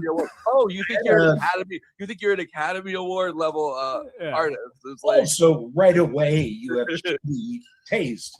I had a friend who was a producer. I can't remember the name of the movie, but it was with Burt Reynolds, and it was like an ice hockey team that overcomes stuff. And Burt Reynolds had been nominated for Boogie Nights. So they had to like fly him out of the shoot, which was up in like Calgary or wherever. And he was getting on the helicopter and he turned to the whole crew and he was like, what I'm going for the nomination for is a terrible movie. Oh, he fucking hated Boogie Nights, dude. He almost fought Thomas Anderson. Nothing against anyone who worked on that hockey movie, but no. Yeah. And that's kind of like Van Halen's story is like, you guys are a little bit dumb. Like, Well, the thing with Boogie Nights, he almost fist fought Paul Thomas Anderson on set, which is what inspired the scene where it's like they almost get to the fist fight between like Wahlberg and him. Like that clash is like inspired by the tension that was happening with Paul Thomas Anderson because Burt Reynolds like I don't even know like this movie's trash. This movie I'm not this kind of guy. And it's like, number one, yes the fuck you are, dude. Like you are absolutely like that kind of fucking scumbag. Well, and Light Up the Sky with the Heart of Gold too at the end of the movie. Light Up the Sky is a really great song. I think that song rules. Like I'm not, I don't love all Van Halen, but Light Up the Sky is an objectively like great song in their catalog. Early Van Halen, like Running with the Devil, that was part of the music. When you would go to a basement party, a party in the woods, you're like, all right. Boombox with D or C batteries, playing a tape or something. And they miss an opportunity to have a like cars moving in stereo Fast Times at Ridgemont High moment of just like being an iconic, coming of age teen movie that like they fucked up anyway. But good for Cheap Trick. Was it Slapshot? Was that I don't know. That's the hockey movie. Yeah. All right. Again, we're like 5 minutes into this plot synopsis. Yeah. Can we get back to that, please? All right. The next day at school, Carl and Richie tell Claude about their escapades with the police. Movie night escapades. That's what. Oh yeah, exactly. That's good.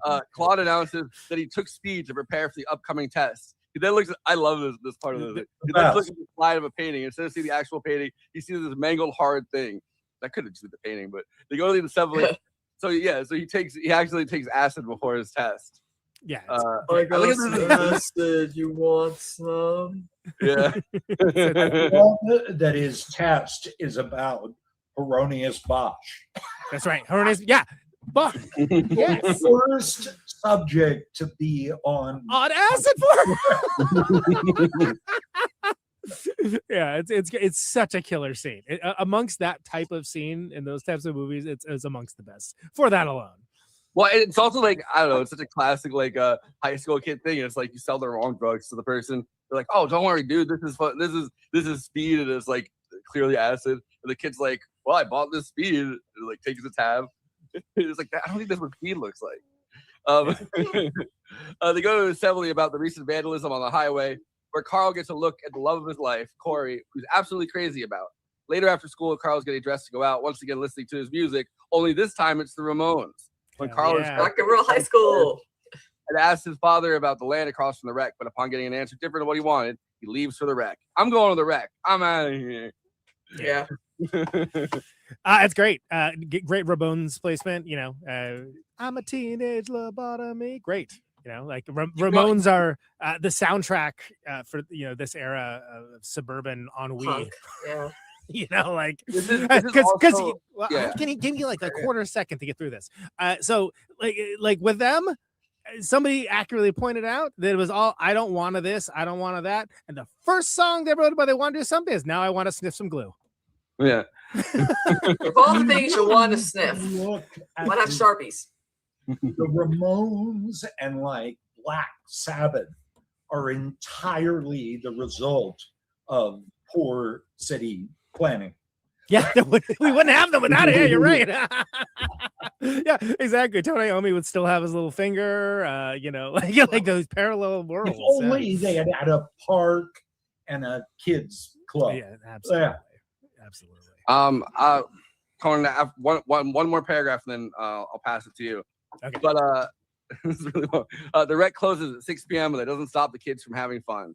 The kids bring pot, music, and alcohol to the rec after hours. They have their own little party. Fuck it, I'm having my own little party. Where Claude ends up buying a gram of hash from Tip, a friend. The party moves when an announcement about a party at a boy's house is made. The party is basically your teen sex, drugs, beer, and Van Halen. Hell yeah, brother. Carl sees Corey on the couch making out with Mark, the boy who shot the cop car, and got Carl and Richie busted. Mark then warns Carl about mentioning his name to the cops. And when Carl gives a sarcastic remark, he leaves. Carl gets upset with Corey, telling her that she could do a lot better than Mark. Classic, like as a kid. You can do better. As a kid that's not getting laid, and you see someone and you're like, you could do so much better. You clearly mean yourself. Like, clearly. I nominate myself. I'm like Dick Cheney. So something that made me see this the whole party scene differently. There's like a making of article from Vice where they go through the making of this movie with they do like what I really like when they do that, when they have like all the people involved in it telling stories about the thing. Yeah, they actually got the kid drunk that was hosting the party because they're like, method acting. Well, because they handed him a beer. The kid was like really nervous, and it's the 70s. It's the last time you could do that, I think, on a film set. Give like a kid out. Like now I don't think you could. There's laws. I mean, yeah. But it's like when they gave the kid a couple of shots, and then they gave him like a beer, but then they had to keep doing the take again because like there was just so many moving parts. So he had to keep drinking a beer every time. So like this kid, you can see him get more and more trashed as the scene goes it ends up being like that Orson Welles Paul Masson commercial. Because he walks out at one like the first thing you see of that French. The first thing you see of that kid goes, how did you find that about my party, bro? Yeah. Well, hey, it's true to life. Yeah. That the moment where Carl goes down the stairs, and You Really Got Me cover by Van Halen kicks in, and you're in the basement. That's pretty much my entire experience from age 15 to 18. Like the energy of that, like I remember there were these girls in high school who were like the hottest, coolest girls that my friends and I were always joking around with, but we weren't quite on the tier where we would date. Mm-hmm. And we were like, where are you guys going? And they told us, do not come to this party. It is older guys. It is a tougher scene. So right away, we're like, we're going.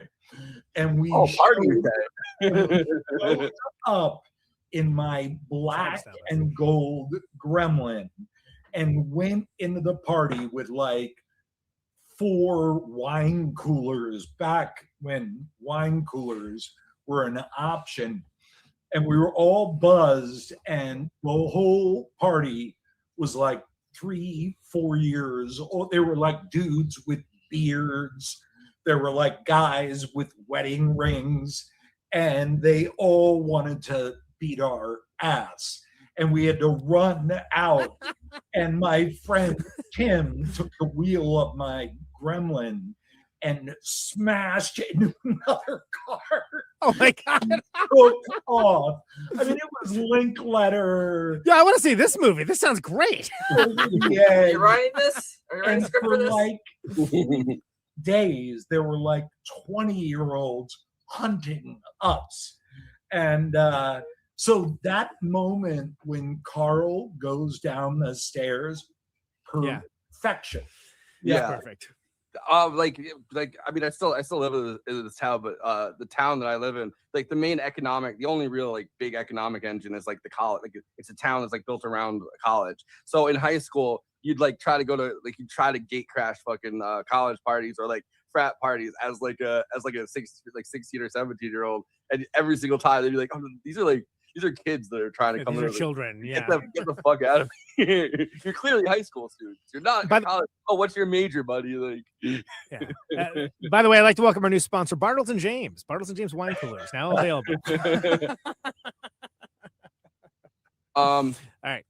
Yeah, but as a kid, you don't think about the fact that like if people are in their 20s and you get caught at their party as like a teenager, like they're in for a shitload of trouble. But you're like, oh, why are these 20-year-olds being such hard asses? Like, oh yeah, but they weren't 21. Yeah, they were just like, you know. I mean, I'm just saying in general. I just remember gate crashing stuff and being like, why are these adults not letting us come into their party? There's a social hierarchy to be sure, and that's I think that's carried over. Yeah. Let's see. Carl gets to say Corey tell her she could do better than Mark. Yeah, classic. Carlin leaves. By the way, should have in the end, Wall said Corey did not do better than Mark. But Carl's not great either. Like, she stayed on the same tier, kind of. I mean, Carl's a class trader, which I love. That's true. But otherwise, no, I don't think Corey. Yeah, it's the only nice kid whose dad has ever been a Cadillac dealer. Wow. I'm just saying, like that's always the one really stuck up kid. It's like, oh, my dad sells luxury cars in this town, and it's like that kid's gonna grow up to be an asshole. Well, even though everyone talks down to the guy in this movie, they're like, go. You like selling cars, buddy? Get out of here. Carl gets upset with Carl then leaves, followed unknowingly by Mark and his friend. While Carl is walking home alone, they jump him, beat him up, and take his money. It's played as like almost a Chaplin movie. It's like a silent piano music. Yeah, they have like music in the background, and it's like that could be like because they pretty brutally beat this kid up. Like But the way, but like they play it at I think it's at like very slightly faster on purpose than like it might be like 1.25 like because the way you gotta you think Ben Shapiro's speed is well because they throw him on the ground, they throw the kid on the ground, and then there's like a fasting where they pick him back up and then they throw him on the ground again, and it's like it's played almost as like almost like a silent film a little bit.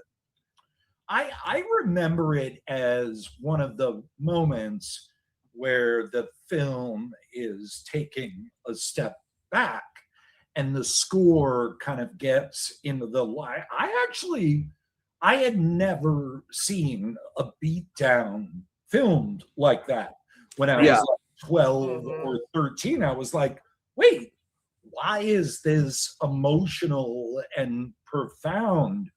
And you realize like that was the moment now that I'm older where I'm like, oh, this movie is taking kind of a sociological, anthropological look at poor city planning with really cool music and good drugs. But that moment, that was where I was like, I've never seen anything like this.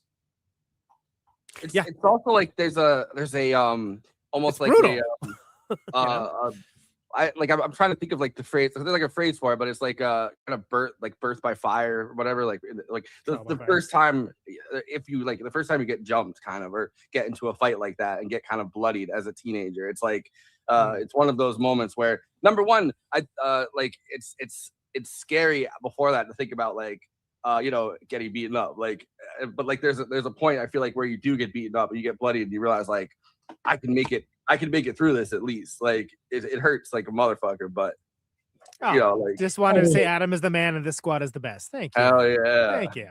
You can comment that anytime. Thank you. You can comment on that at the grocery store. I'll be happy. I don't know. I just remember getting beat up for the first time when I was like 15 and Forrest, how dare you? I don't want to talk about that. I'm sorry, okay? Sad you weren't gonna mention it on air. No, I used to beat the shit out of my bullies like in high school. And kids since I was like the good in middle school, since I was like the good like teacher. No wonder you like X. Yeah, they never suspected that. They're like, Kristina did not do that to you. And I'm like, I love it because there was that moment where girls shot ahead of boys and were taller. And there were girls you had to watch your ass around who were like 4 inches taller than you. Yeah, you made fun of me. Well, Forrest, I'm about to dump you in a trash can if you don't finish up this paragraph. Right. Come on. No, but when I got jumped as a teenager, it was because my friend owed somebody money. And I remember the deep injustice of being like, I'm not even the one that owes the money. I didn't even I didn't take out anybody. But what? Who's doing stuff to you if anyone else is doing? Like, remember when Dan yelled at him? I'm like, but I'm the one who said anyway. When Congress home, he tries to avoid his parents seeing the cuts and bruises, but fails. Yeah, you always do that too, and it's like you don't want really parents.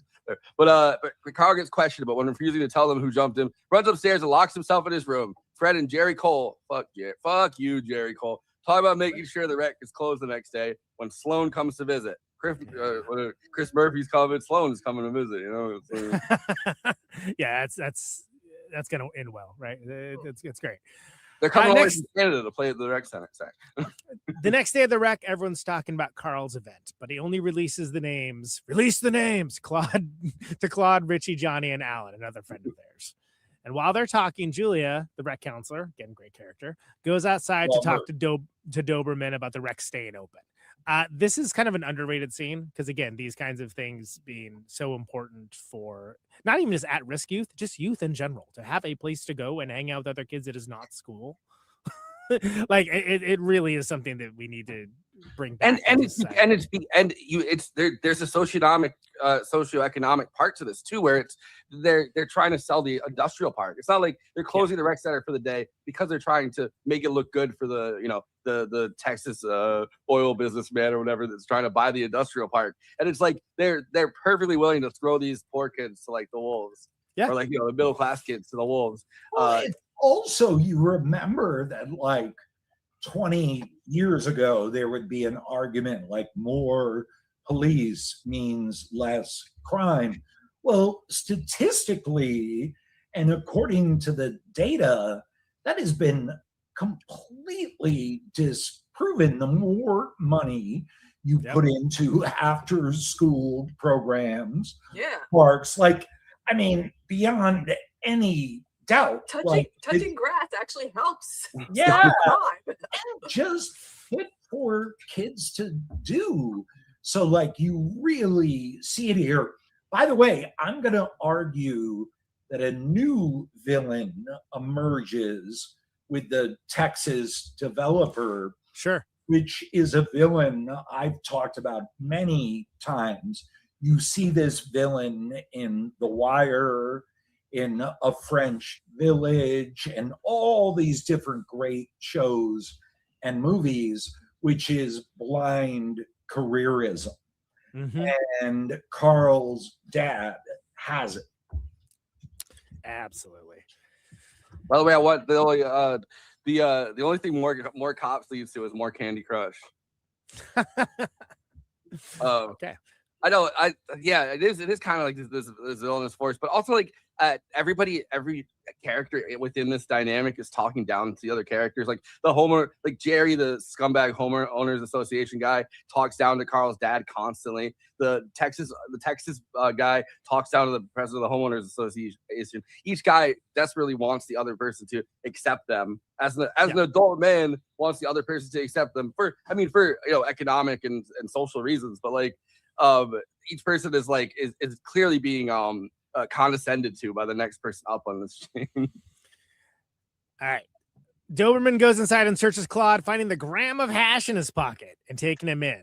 However, when they walk outside, Richie is standing on the cop car and make the cops chase him around the grounds. Great scene, by the way. And just taking away all his power and authority. Just in like it's so epic too. Because it just has the shot of Matt Dillon on the cop car. Yeah. It's like, hey, get off that cop car. And Yeah, he's standing on top of the cop car, and it's like he's like dun dun dun dun. Yeah. He's like this. Yeah. Yeah, it's great. When the cops finally leave, Carl and Richie go get sodas, where Richie gives Carl firecrackers. Then they get on their bikes and ride around the neighborhood.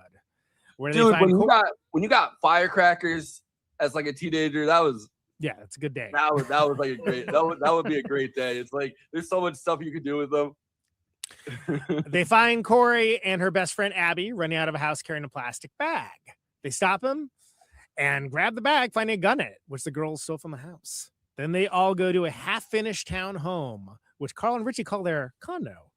After planning a picnic with the gun, Corey gets up and starts dancing with the gun in her hand, another iconic scene, pointing at Carl playfully. But the gun goes off, and Carl scares everyone into thinking that he's shot. Dick move, by the way, but funny. I would argue one of the 10 most American scenes. Oh, yeah. Film, half unfinished home, gunplay, sexual tension, rock and roll song. Yeah. Well, I was thinking most American activity. I could think of picnic with a gun. Yeah. Exactly. Yeah, exactly. Yeah, absolutely. And also a memorable scene too, just because it's so very much tied to the time as well. Yes, the gun goes off. Carl scares everyone into thinking he's shot. The group then goes their separate ways. When Carl gets home, he sees Sloane's car in the driveway and, upset at his father, places the firecrackers, check us firecrackers, given to him by Richie in the car's engine so that when the car is turned on, they will light. Sloane and his boys, scared, then leave, but not before warning Fred that if he doesn't stop to listen to his son, it will come back to bite him. Chekhov's conversation. The next day, Carl calls Claude and Johnny, telling them to come to the picnic. They all show up, the gun picnic, the aforementioned gun picnic. They show up, and after shooting the gun and realizing that Carl's the only one with any sense of aim at all, they start walking. During the walk, Claude tells them there was Tip who sold him the hash, and Corey announces that Tip has recently gotten busted for possession. So they decide to pay Tip a visit, and while the boys hold Tip down and interrogate him, the girls ransack his kitchen. Great scene. Talk about anarchy, by the way. Tip tells him that he told Doberman who sold the hash to because he was arrested. Richie then points the gun at him, and Johnny lights a firecracker, making a gun sound. Harrowing, but hilarious. Before leaving, the boys throw Tip in the water under the porch, much to the chagrin of his mother, who's across the way playing like golf or something, right? Before Corey and Abby, tennis. Before Corey and Abby leave Carl and Richie, Corey runs over to Carl and gives him a kiss, showing him that she likes him as much as he likes her. Oh, but it really does show you this like a perfect thing with this community. This like the one kid's mother like is playing tennis in like the tennis courts. It's like there's all these activities for adults in this town, but like nothing for the kids. And it's funny, but also kind of like low grade horrific. That it's like, okay, you're gonna like make this kid think he's got shot because you're messing with him. It's like I mean, what gangs do when they want to give you a warning, but they don't want to take the charge for killing you? Yeah, exactly. But it ends up being a belly full of laughs because it's firecrackers instead. But I mean, it's also because the kid that's holding them is like looks like he's like 9. Exactly. Yeah, I was gonna say it's the youngest dealer ever busted. But it works out to great comedic effect. When Carl gets home, he is told by his mother and father that he's forbidden to see Claude or Richie any longer, and that the wreck will be closed. That'll end. It never works. Like when your parents like you're forbidden to see your friends. Like you're gonna go see your friends. Yeah, you just made it 20 times cooler. I think status class motivated gags of silence do work. I think like you look at the US, like you're not allowed to talk about the ethnic cleansing campaign of Israel. You're not allowed to talk about class disparity, climate breakdown. And like things are going pretty good in the US. I hate to break it to you. Censorship and gag orders have a great track record. Yeah, work. Yeah. I just meant like as a they always work. When your parents say like you can't see your friends like. No, I was joking. I know. No, the wheels are falling off the old wagon. But I mean, for a while, it did work for a while. Like but the wheels of the bus aren't going round and round like they used to. The wheels have completely fallen off the censorship machine. Would you say that at 60% of the time it works every time, Adam? Always. Yeah. Every friend I had that my parents said, I don't want you seeing them anymore, became one of my best friends. Yeah. Right. Absolutely. Yeah. Anyway, keep going. Carl gets in a fight with his father, and when Carl takes a swing at him, he smacks him across the face, causing him to once again lock himself in his room, his default state. He punches him right in the place that he had a black eye, and his father punches his black eye. Yeah. Just like a good old liberal. The next day at school in science class, Carl sees Tip's mother and the school's principal talking in a connected classroom. Tip's mother tells the principal the names of the boys that assaulted her son, and this causes Carl to snap. He grabs Richie in the hallway and they run home. Richie grabs his gun and they steal his mother's car, leaving town. That is a lot of action for one sentence, but is all the things that happen in the movie. We haven't even. There's days where weeks happen and weeks where we haven't even talked about Richie's whole situation, but it's like I think that's fascinating as well because there's the only weird thing with Richie, the tenement that he lives in is bizarre. Like it feels like a low income housing in like late 70s Soviet Union. Because I was born in Colorado. Like my parents were broke in Colorado. I don't ever remember seeing like Kung Fu Hustle style giant. That's the only little complaint. But I also love that Richie's mom is cool.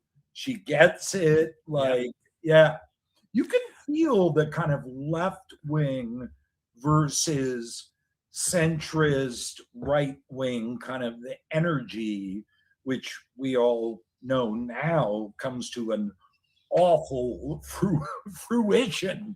And Turns I out great. remember that energy. You know, you see it in Dazed and Confused when the kids are leaving the classroom going into summer, and the teacher is like, remember, this country was founded by white landowners and slave owners. That energy really was there in the 70s, and now it's totally gone. Yeah. By the way, Richie got bussed in from New Jersey. That's what it was. Mhm. The long bus ride. Yeah. Well, no. The only thing I would say about the mom keeps her stash in the car. You never want to do that. Yeah. Well, yeah. You have way less rights on the road. So, you know. Different times. You gotta take down the boat. Get a maritime law. Anyway, Doberman sees them leave and chases them. During the chase, great. Carl begs Richie to throw the gun out of the car, but he refuses. The car then gets flipped over, very jarring. The two boys run in opposite directions. Richie points the gun at Doberman, who mistakes it for being loaded. So Doberman shoots and kills Richie. Okay, does he mistake it for being loaded, or is he just using it as an excuse? No, he does not mistake it for being loaded, because you see later at the thing that he knows it's not loaded. At the community meeting, he knows it's not loaded. To be clear, I was just reading that, and I take issue with that. Say, like, why is he chasing them? Like, every police chase I ever see is like, why are you like? Over something so minor, and it's not even like you're doing. They're just running away. Like you stole something or you attacked someone. Like whatever. Like, run away, and I'll get you in 4 days. So I would say with Richie and Carl, like, who cares? They're kids. Like, so the whole event of chasing them is predicated on the local real estate market needs fascist cops to, you know what I mean? It's It's why Doberman's basically the face of the neoliberal enforcement agency.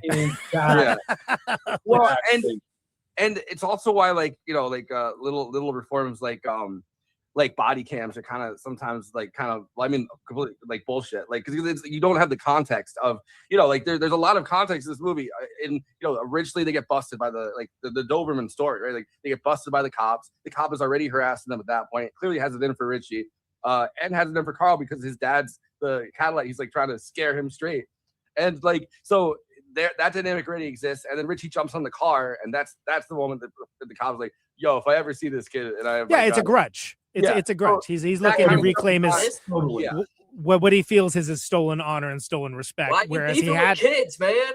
Whereas he had no honor and nobody respected him, so that was all an illusion in his mind. But it's like he's trying to save face, I think, much than anything else. So I don't know that can't be captured on like a body cam. That can't be captured in like the way that the story is expressed in, you know, the way that police are able to exploit or change the story or whatever. It's like, I don't know.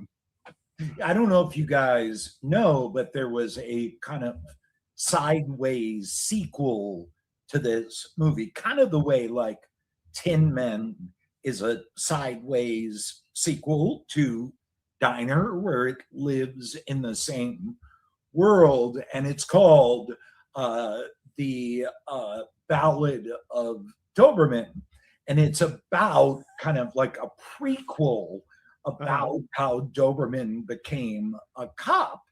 And he was in LA as a folk musician. He was kind of like Nick Drake style folk way before anyone was, and was kind of laughed out of that scene. And then he had a really bad experience with acid, and he was lifting weights to where it's a great movie. Dennis Hopper plays a young Doberman. But anyway, he's the Bob Roberts of his day. Yeah. he's sitting there. He's like, oh, hey, it's me, Doberman. You know? Like, this guy's doing a bad Bob Dylan impression. Get him the fuck out of here. I'm in the I'm a cat now.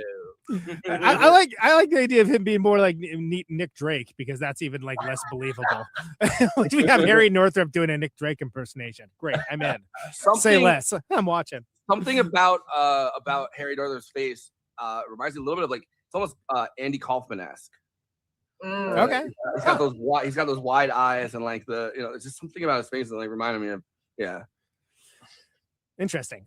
So Doberman shoots and kills Richie. Carl runs away to the condo, but not before calling Johnny to confirm that Richie is really dead, and calling Corey to tell her to meet him. She back brings a back in the 70s, they would kill white kids too. Back in my day, they don't want to do it anymore. They don't want. think so. I think back then, they almost exclusively killed people of color, which is why the Richie. By the way, there's not a lot of people of color in this movie. Nope. But it is. What? In fairness, it's Colorado. It's Colorado. Yeah, exactly. In fairness, yeah, exactly. But it's also like I feel like a lot of like it's not just the snow that's white. Am I right, folks? There's a lot of juvenile delinquent style movies. I feel like where it's like a gang of white kids, and almost I think when they're doing this movie's parodying kind of those exploitation kind of things. But I feel like to a suburban white audience, it's nothing scarier than a group of black kids, obviously. But in some ways, it's like your own kids could become your own kids could become this. Your own kids could become street hoodlums, and it's like that's their like scared because you watch a lot of those old like IT drug movies. There's always like a white kid. Like a black guy sometimes gives them the drugs, but then it's like it's always why did he OD in the pool? My sweet white son. What happened? He was so sweet and white. And my son. Movies I used to watch in class. I'm like, no one's watching this, really? I'm imagining Tom Hanks, Colonel Tom Parker, being he was so sweet and white. There's somebody that OD'd in the pool. Massacred my sweet white innocent. There's someone that OD'd in the pool. I don't have time for this. He's white. Now I got time. He's white. Yeah. Okay, so Corey and Carl, she brings a sleeping bag, and they spend the night together. After Corey leaves in the morning, Carl runs home to grab money, and along the way, he sees Mark riding his dirt bike. He takes Mark's BB gun and shoots him in the shoulder, not harming him. Well, harming him a little bit, causing him to flip over his bike. Mark then sits down with Carl, talking about what they're going to do about the parent situation. They then decide... You and me, we could be friends, man. We don't have to do this. I think that seems great. I do too. And they decide their fight was stupid, and they make up. I think that just goes to show you that, like, this character that we had seen as like just like this one-dimensional villain, black hat villain, like in this situation. I was like, no, he's in a more jacked up situation than our protagonist is. Like our protagonist is not in that jacked up. It's like he's the class creator of the group. Like, yeah, absolutely. Well, and that's my point, is that like the person we've been thinking of is like just the villain. It's like, no, he's like just in a rough situation. And it's also like this is what the establishment fears. It's like the kids uniting and taking down the parents. And a billion dead white kids alive. I don't know.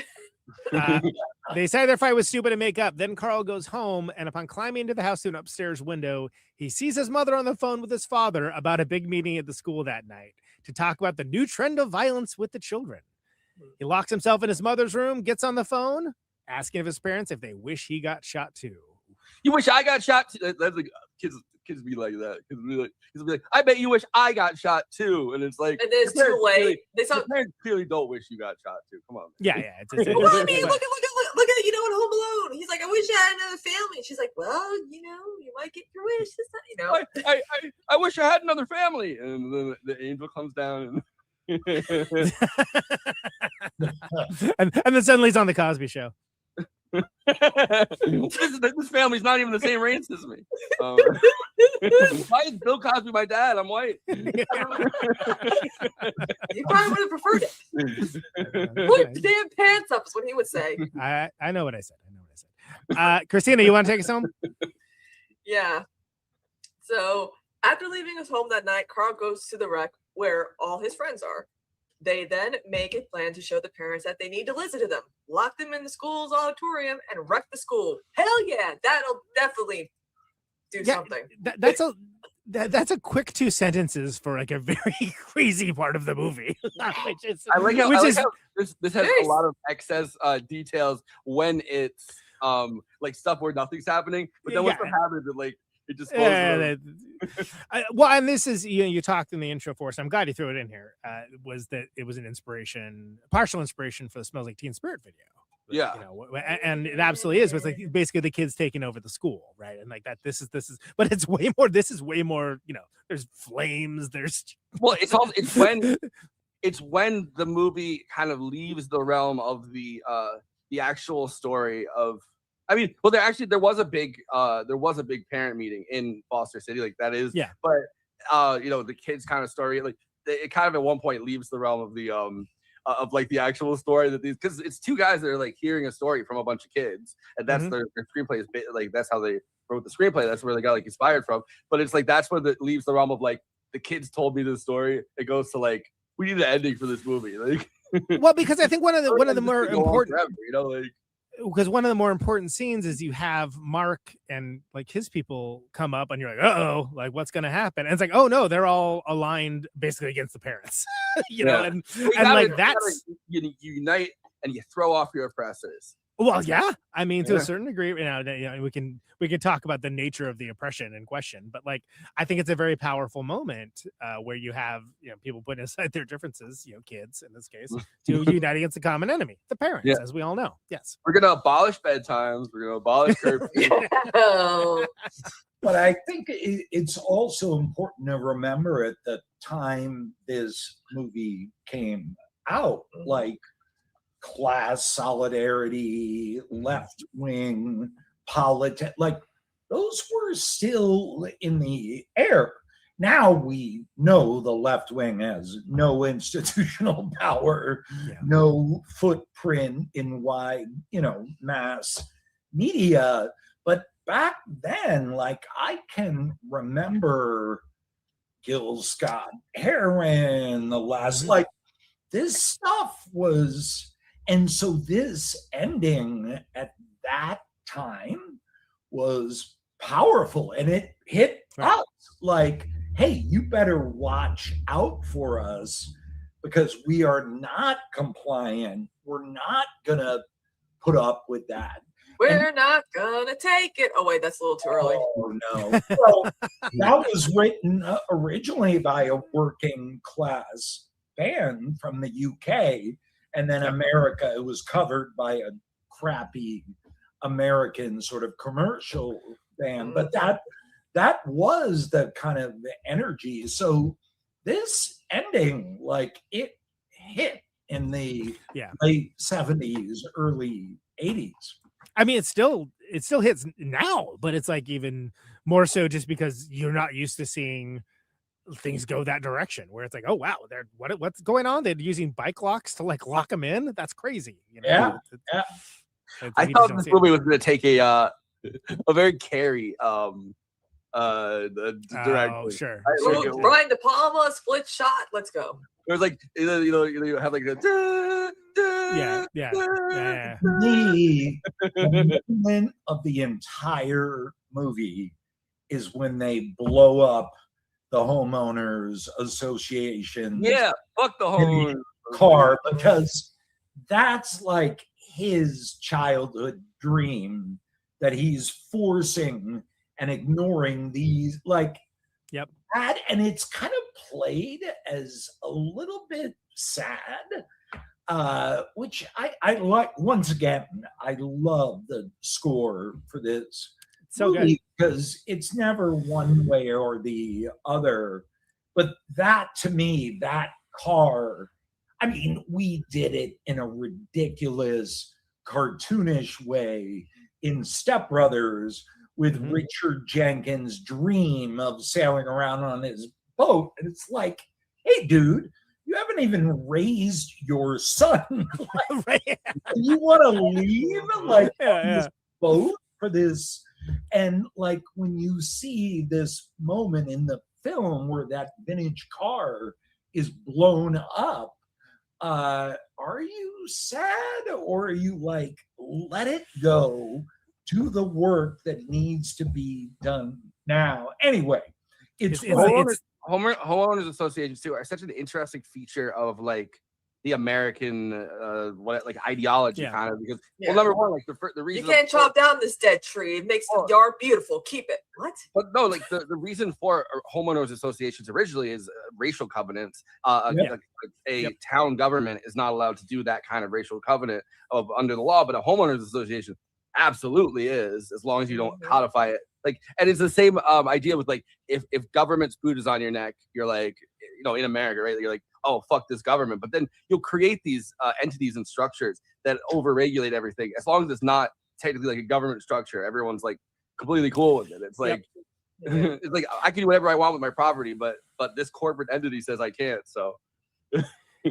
By the way, destruction of the classic car, classic FO of the FAFO. Yeah. Since we're using lots of acronyms now. Additionally, before we let Kristina close us out with the synopsis, I do want to say that Doberman, aka the stupid cop that's been the problem the entire time, saying everything is under control, when it very clearly isn't. That's the Democratic Party.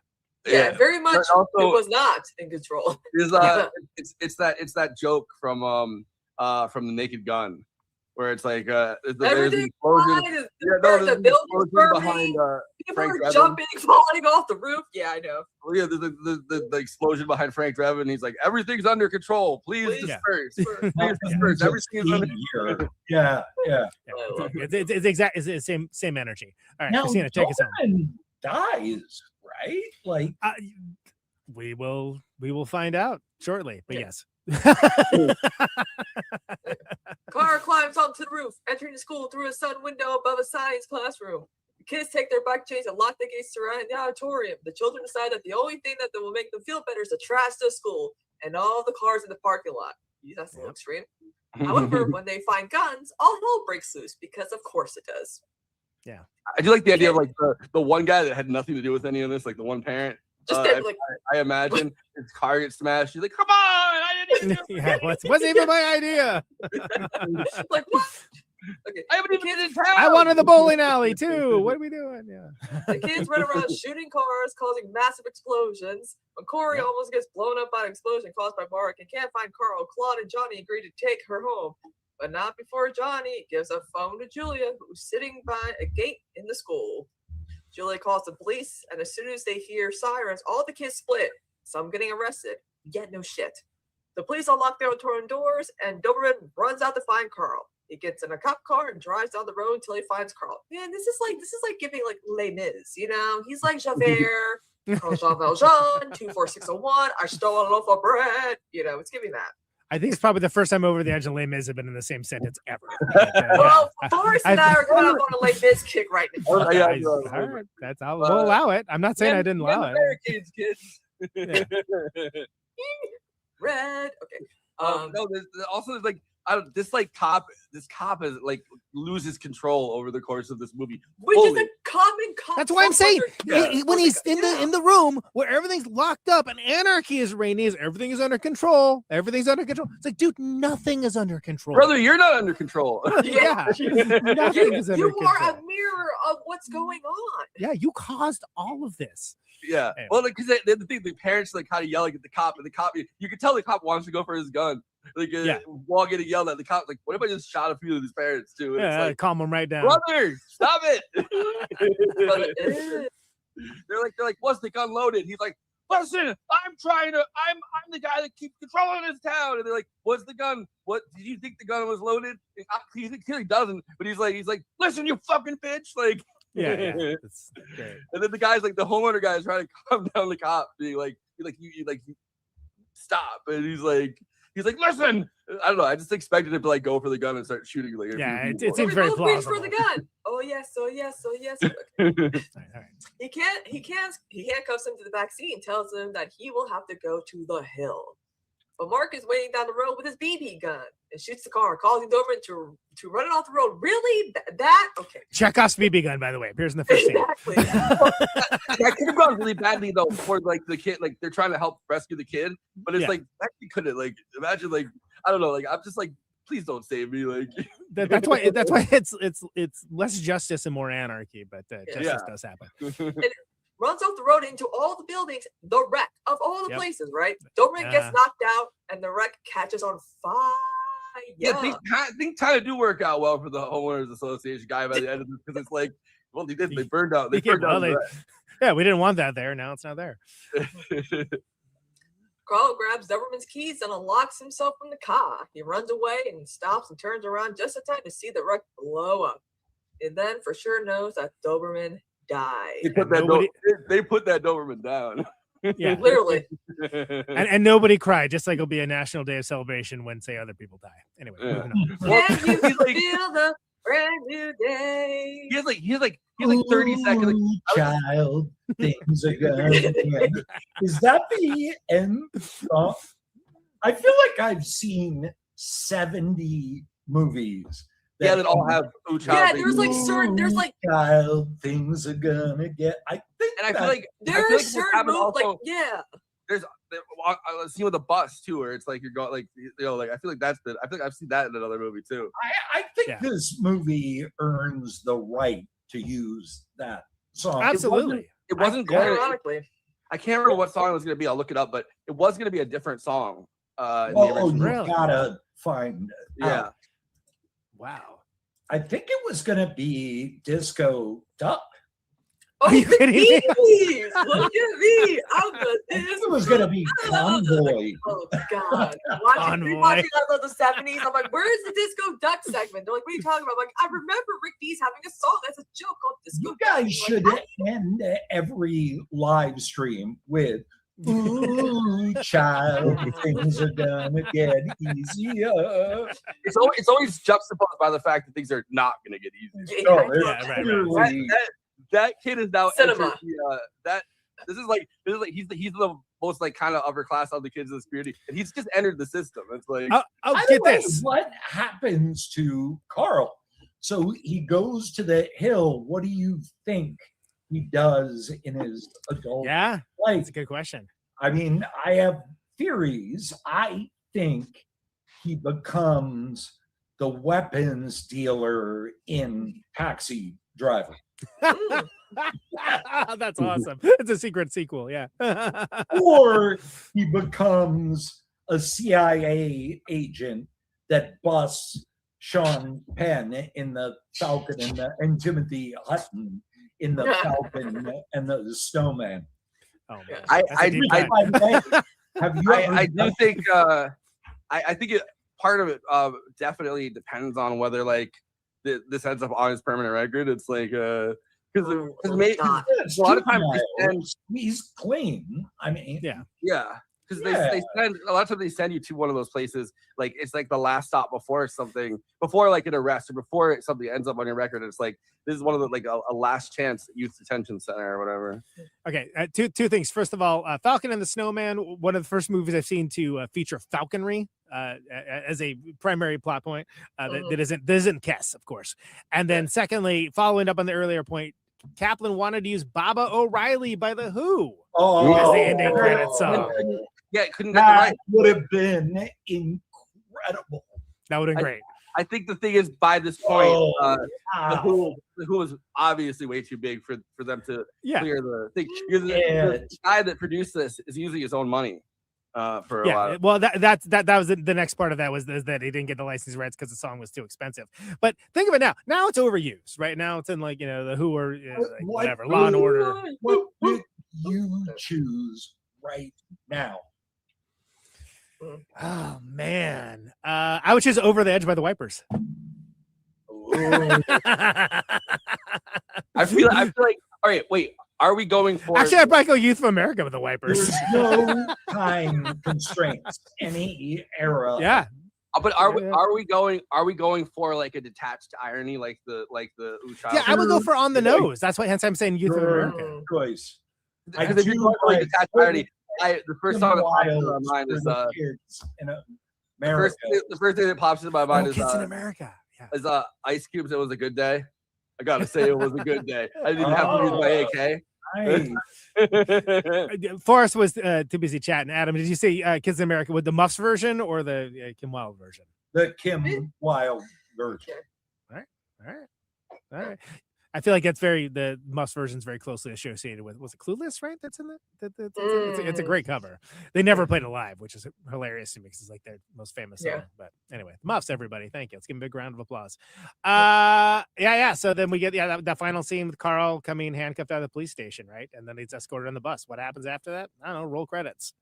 I kind of like that open ending. You know, that's good. Yeah. It's like his whole thing right throughout this movie. It's like it is an open ending because it's like, I don't know, like you either get kind of reformed by being in one of those places or you end up worse. Like it could be his origin story. Now, is it a villain or hero origin story? Yeah. My one of those places and be like, oh, I'm never doing that again. Like I'm, I'll fucking die before I go back to one of those places. I gotta shape up at least enough not to do or it. it's I'm gonna do that again and I'm gonna do it way better because I've learned so much. Yeah. Or you come out of there and you're like, oh, maybe like I have a connection to start trafficking cocaine or something. Like would pay with it. Yeah. Like if you look at his face, like, yeah, but he's not in the place yet, to be fair. It's like, I can get away with more. I think the director, the writer, they're telling us, you be Carl. Like, I think it's a which is why I don't like that song choice. Like, I actually think that song choice, if it were the Kids in America, Kim Wilde, like, that is a very different energy. I don't know. We could ask the Hunter and the director. By the way, they're here in town. I email with them sometimes. Oh yeah. Yeah, That's awesome. No, ask him if they knew who the Wipers were. Actually, when did Over the Edge come out? It was the record I'm talking about. 83. Okay, so so it came out after Youth of America was 81. Okay, all right. So also, if there's no time constraints, could do Daydream Nation, Sonic Youth. Yeah. Teenage Riot on the nose. I guess a few years after this, I guess you could do like Born in the USA or something. Born in the USA. Yeah. Oh, that's horrible. You could, but I would not allow it. You could do I'm Proud to Be an American, Lee Greenwood. Oh God. Like, you know when people get their they have that as like a thing when people get their like visas or whatever and like citizenship for the first, like they play Proud to, like the Lee Greenwood song, like in Trump's administration at least they would have that playing as like a thing in those citizenship ceremonies. You know what would be good? Gil Scott Heron's Winter in America. That'd be great. That would be a little much, I think, for it'd be too much. Maybe not. It would. It would be anything would be a different vibe because it is such a, you're expecting. I don't like that song. That's my one complaint. I feel like there's an entire all right. Hold on. Let me have the floor. Another Cheap Trick song, Ballad of Teenage Violence. There you go. Keep it. I feel like there's like a very weirdly like 90s vibe to using that song for some reason. Like I see like I feel like there's like a whole genre of like prison movies that like it's like, someone's in prison and like playing a song like that at the end of it. Like it's almost like a saccharine in a weird way. Like it's like look at this guy. He's I feel like we disagreed. We've talked about cinema, class, American economy. Cue it. Ooh, child. Maybe the Mondays always get me. I mean, it's a great song. It's just like, why are we hearing it? Good one. Yeah, I love the Carpenters. I mean, Carpenters would kill. And it's like things are not going to be easier for Carl. Carl. Sorry, how much does it change? I mean, I have this question about all movies from like that deal with like class, distribute, like all the big issues. I mean, how much does it change the way you look at it, knowing where we are now, which is we're about to enter, 1.7 degrees Celsius warming, which is literally on the precipice of civilization-wide collapse. We have a lunatic orange monster as president of an opposition party that is nakedly corrupt. We have like levels of income inequality. I read one study that said that it's worse than the time of slavery, like literally income. So anyway, when you look at, I get more of a foreboding, larger impact when I watch these movies, knowing the moment we're ending up on. So it's sort of an open-ended question, but how much do these films change in your reckoning, knowing the dark, catastrophic point that we've reached? Yeah, So go ahead. I was gonna say, I think that the sort of general anarchic aspect of it, I think there's a reason why we just don't see that anymore. Like, I think now, like How to Blow Up a Pipeline, right? That's a good example of a recent one, and it's very directed, and things have to be very direct now. There's no open-endedness allowed. Nothing can be open up for interpretation. If it is, it's open up to criticism immediately. And I think that that's culturally what's expected, which unfortunately narrowcasts the message a lot of times, that the people that most should see it will never see it because it isn't coming from, their most trusted source or whatever, which is too bad, because you end up in things where like the most revolutionary cinema, oftentimes, you have the balance when you make a more broad base, then it can reach more people, but is the message going to actually get out there or not? And I think that's the modern conundrum, as people are put in this balkanized space of not even having a traditional media sources that have a monoculture. It's a bunch of like smaller cultures. I don't know what we do for an atomized culture after that. Yeah. Well, Go.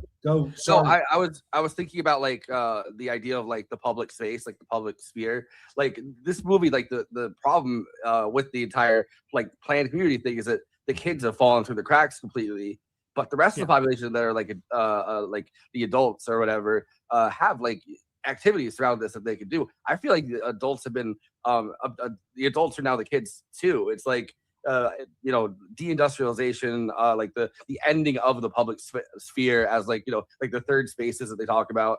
Like because this community is clearly planned with those third spaces. It's just they're not for the kid. Like nobody thought like there's gonna be kids in this town. Like no one had that forethought. But for adults, it's like they've created an entire town that's like they have tennis, they got the set, like they have things for the adults to do. I mean, I'm sure the adults are bored as shit too, but it's like I feel like everybody's kind of in the position of kids now in this movie, where it's like, yeah.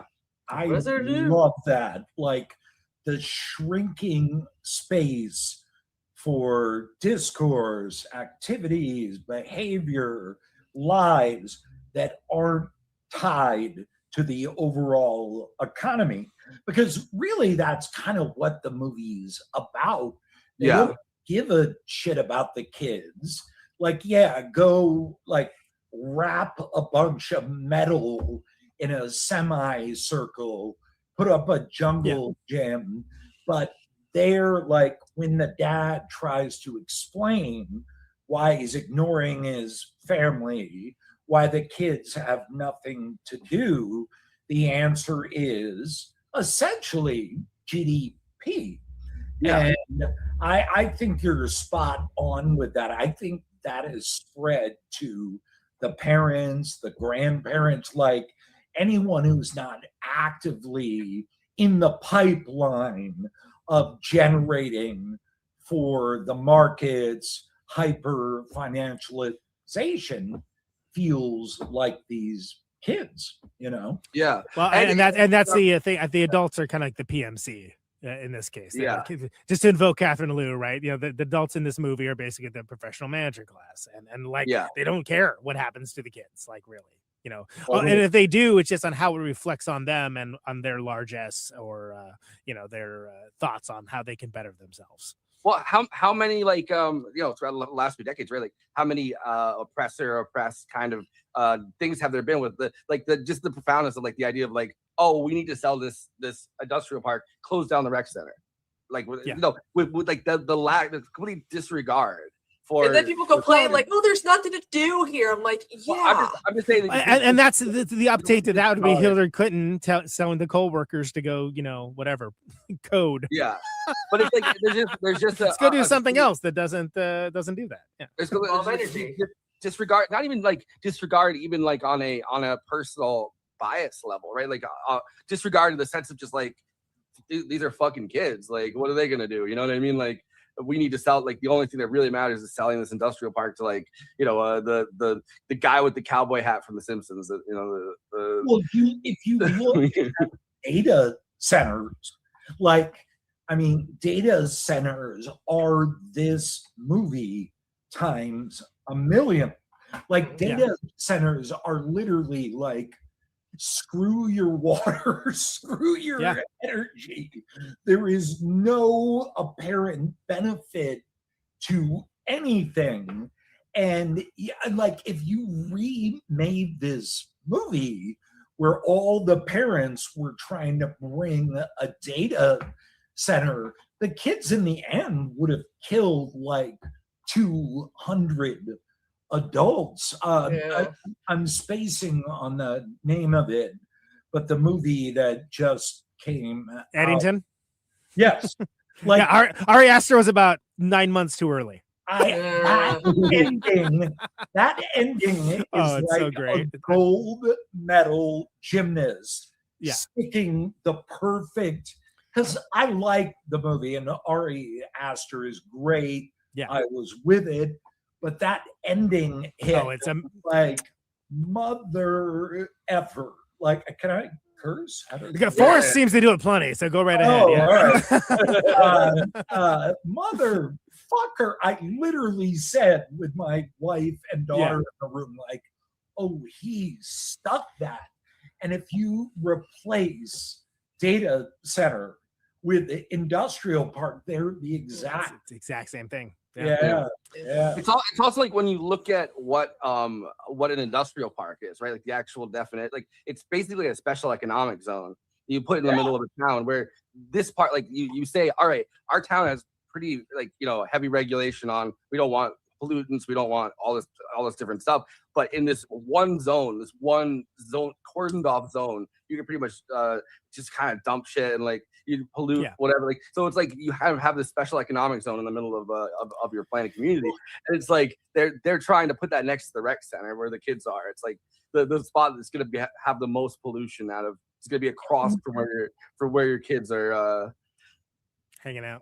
And an industrial park right away implies tax breaks, which, I mean, the engine of the economy of death that we're in has been driven by tax breaks for jobs, tax breaks for like, it's kind of a remarkable movie because you could argue it's like the first anti-neoliberal economics movie. Like, I'm sure there are 5 others, but for me, I mean, we all agree, I think, that Billy Jack is the greatest movie ever.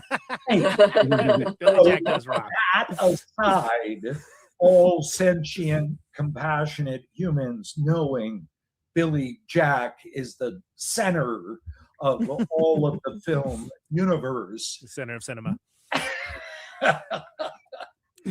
Anyway, I mean, it's I think there's a movie. It really, I mean, Over the Edge is like the modern, like I feel like a modern, if you're gonna do like a more modern take on it, it's like I'm thinking about like how cities have to bid for Amazon to come there, like an Amazon warehouse. It's like the business incentives of like this movie is kind of already kind of basically for like it's a precursor to that. Yeah, they're trying to like it's a Silmarillion to Amazon's Lord of the Rings. And the billboard that they have up for the town when you actually like something, it's like some weird phrase where it's like the greatest place for industry or something.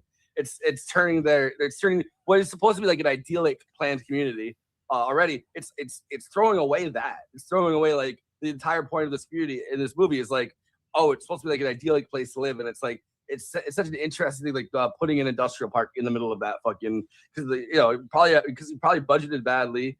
And you need more revenue, and you want to make more revenue for yourself, but also like for the town itself as like the homeowners association guy, and bring big value for shareholders kind of in this venture. It's like I noticed it about 6 or 7 years ago that the aesthetic framework that we're all conditioned to use as like the gauge of like, that's a good movie, that's a good book, has been like shattered by reality. So if you were remaking this movie, probably the 1-to-1 would be like a town like this wants the new federal execution chamber, detention center or whatever, built where they're going to televise the executions. So there's a audio visual crew. There's like every like the Hunger Games or the Long Walk. You're like, that's 6 months from now. Like, I mean, right? It seems like the way we're going. And can I just say that we've actually been getting back to Eddington for a second. Ari Aster, we've done all of his movies on this show. We celebrate. We were early on. We may be the only podcast to ever cover Beau is Afraid, which was genuinely insane people for people that are insane, complimentary. And unfortunately, we were a little bit too late on the Eddington press string because I tried pretty hard to get him on to talk about Eddington, and it was just too late in asking. So it's the only one we haven't covered. And like, I've been kicking myself because as reality has caught up to basically what was happening in that movie, it's like, we had it on the schedule, ridiculous. But I think he's such a fascinating filmmaker, and he's always just a little bit too early, I feel like, for whatever reason. And that's basically what the left is like. We're just too early. Everyone's like, oh, like you've been saying this for years. Eddington's thing is like, and I think that it's like it's impressive. But like the whole entire point of it was like to like lean into the ideology of nobody. You know what I mean? Like it doesn't like the whole idea is like don't let anybody off the hook. The movies like a lot of times they're like, oh well, obviously like one group feels let off the hook by this, and the whole idea of like Eddington is like, no, we're not gonna like there's not gonna be an organic fan base for this and like ideologically because it's like we're not going to pisses off everybody, and in the way, not in the way that people that normally will say, oh, it pisses off everyone. No, you just are saying that because it like gives you cover to say your nonsense. In this case, no, it actually did piss off everybody, which is amazing. And like from a comedic standpoint, laudable, frankly, because he lit up everyone. I mean, look, I'll tell you what, we'll talk about it when we do the movie Eddington, which I look forward to doing. But right now, we're talking about Over the Edge, and we have to talk about Letterboxd, which of course a film lovers site for where people talk about the films that they love, maybe the films that they didn't love, maybe the films that they just have the review. A kid who tells another kid is a dead kid, which honestly respect. That's a great quote. And of course, everyone gets to chime and opine about the movies that they love. And this is bottom-up democracy. Everyone gets to have their say, not just the Siskel's and Eberts of the world.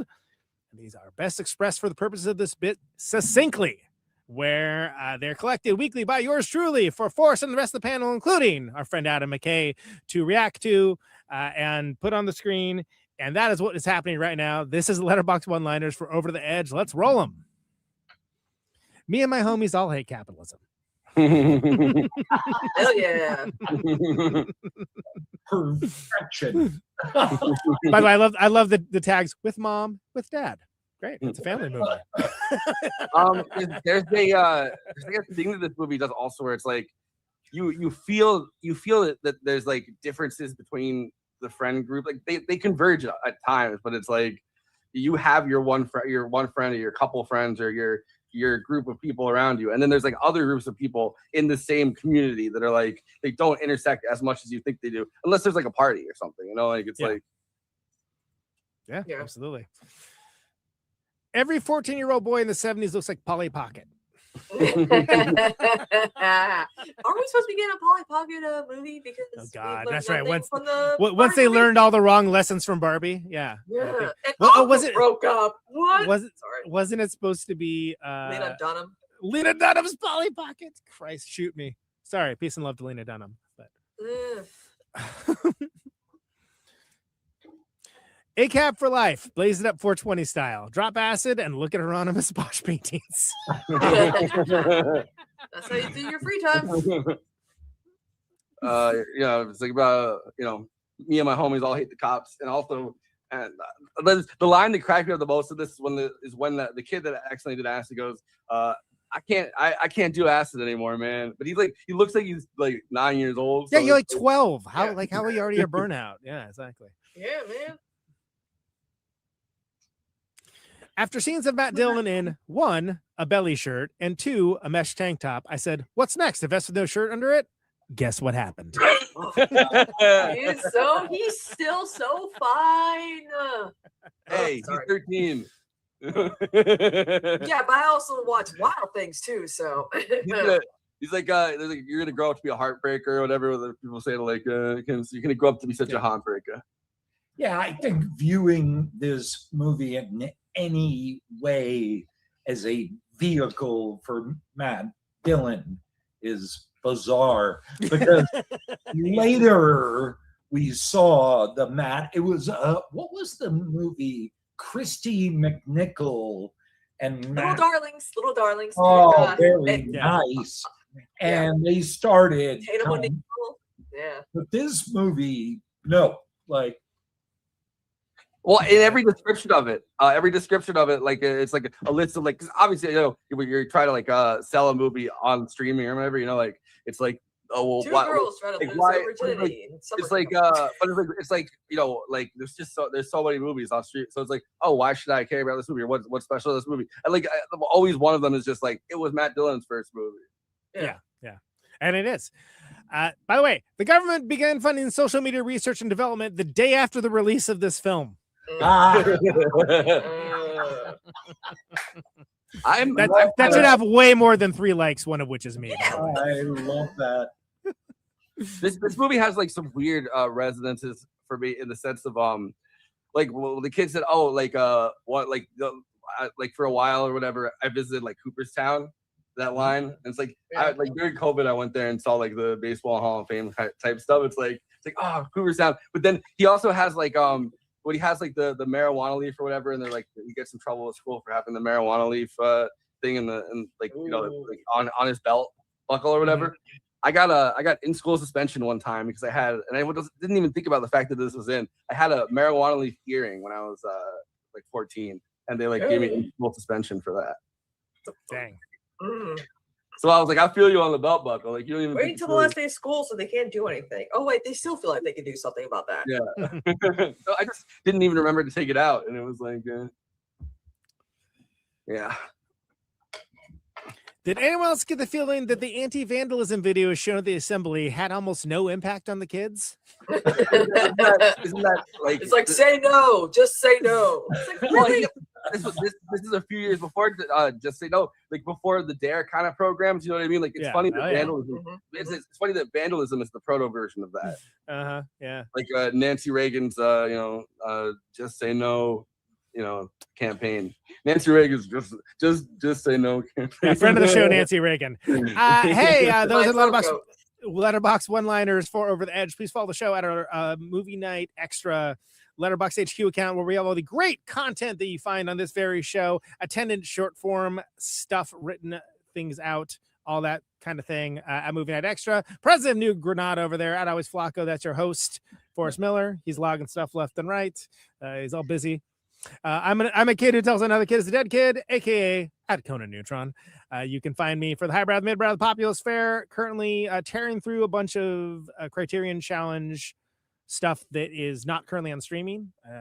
Written on the Wind, to Have and Have Not, Ashes and Diamonds. There's been a lot of really good pictures that I've been watching. So follow me along for all that, as well as so much more. Lots of new releases coming up. Richie Not Rich. Kristina, I'm Kristina on Letterboxd as well. You can follow her. on that format. I've barely looked at the feed. I don't even know if you logged anything lately, but Still logged into some Michael Jackson short films and also a TV movie. I'm going through like a TV movie phase for some reason. Stalking Laura, the one with Richard Thomas and Brooke Shields. I was like, when I'm president, it's required that we watch this. To be fair, America went through that phase as well. It was right around when this came out. So lots of TV movies, TV dramas. Well, I mean, they exiled for a little while. Jonathan Kaplan. That was like one of the big things. They exiled him from doing TV, and then he got to come back because of the accused. Like Law and Order stuff. Yeah, he did ER and stuff like that. They kind of exiled him for a little bit after this period, and then he made The Accused, and he came roaring back, and they were like, "All right, you're back in our great." Jodie Foster's first Oscar, right? Like, damn. And they did not want to give it props. They felt like they basically said, "Oh, we don't want you to work anymore." Like, you know, 'cause they used to just throw people away like that, and then he made that, and they were like, "Okay, this is good enough that you're back. You can do movies." All right, so that's Letterboxd. Let's hit with the plugs, and then we'll do some final thoughts and get the heck out of here. If you're watching us on YouTube, please like and subscribe, and then hit the bell to get notified whenever we're streaming. And we'd humbly request that you watch the video to the end, because it helps us with the algorithm and helps more film fans to discover the show.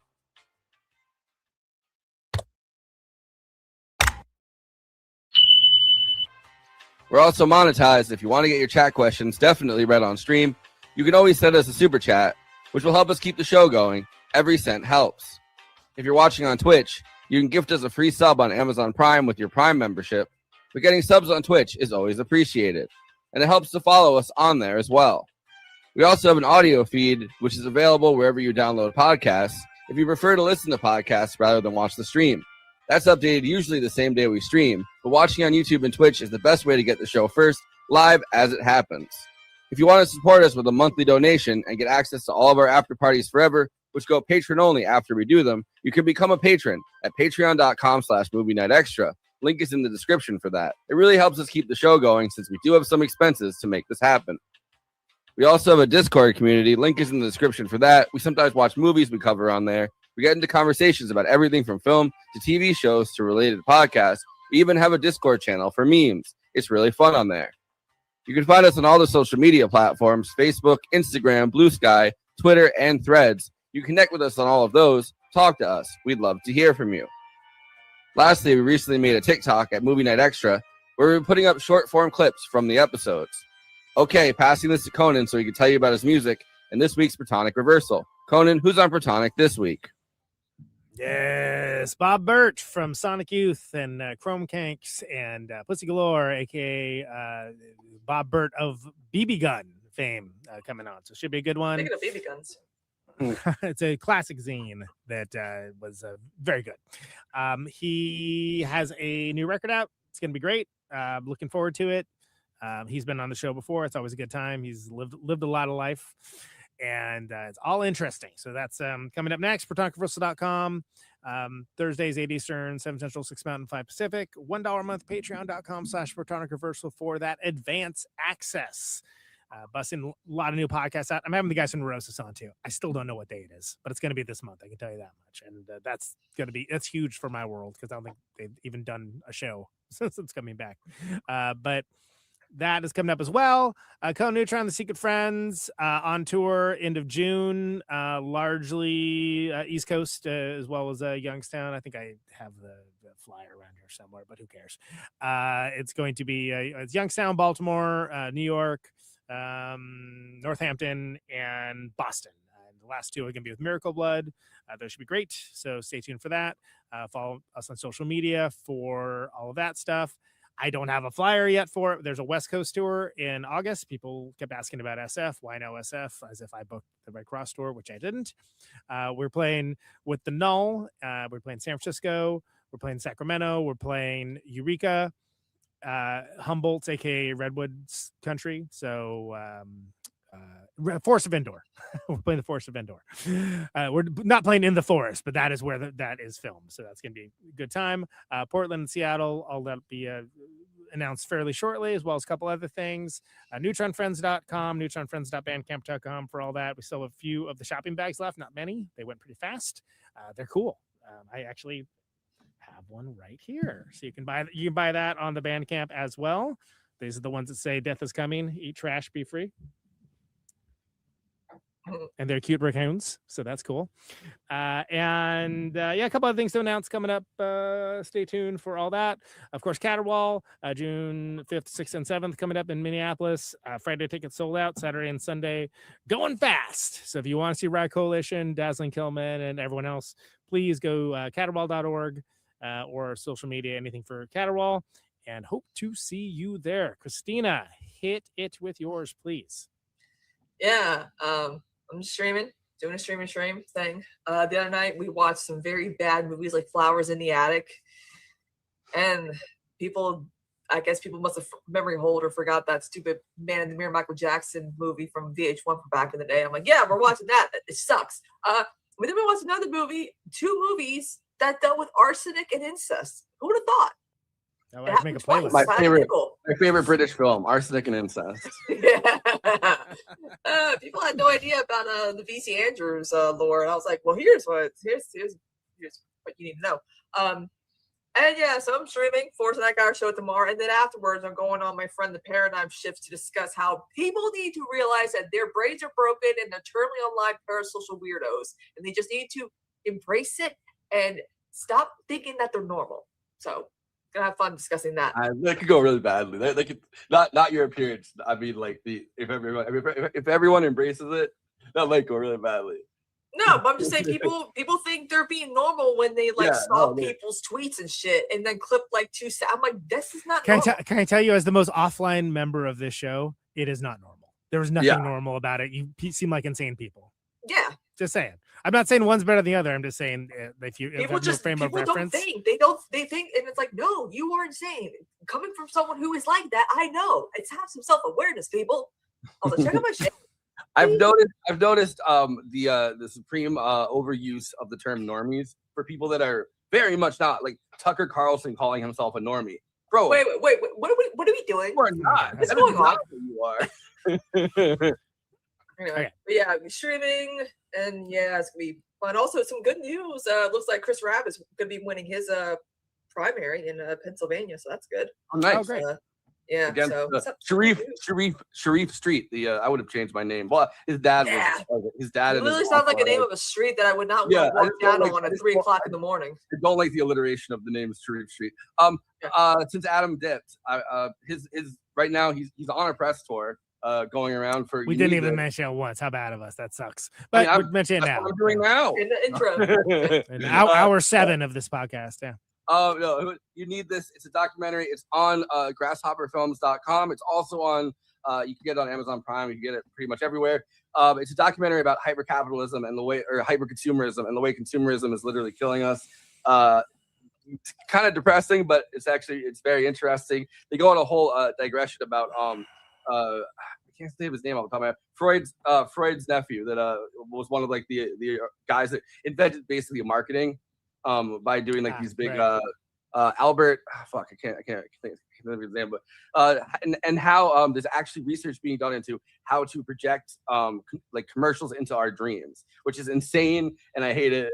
And no one's thinking about, well, a lot of people aren't even thinking about how badly it can go, which is like what this guy is explaining. They were doing research into dreams, and then they were contacted by, this is an insane fact. They were contacted by like, I think Coors to try to do to see like, can we somehow project the image of beer into people's dreams to get them to want beer? And it's like, so you're like, that would create relapses en masse for like alcoholics. Like, I don't know. Interesting documentary. You need this. It's Adam produced it.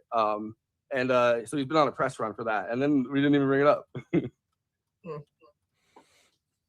And yeah, so final thoughts, and then we can get the frick out of here. Now you're censoring yourself. Okay, yeah, great. Well, you called it out. I don't know. Kristina, final thoughts. Do it for Johnny. Oh wait, that was the wrong movie. He also gets shot out and killed by cops in that one.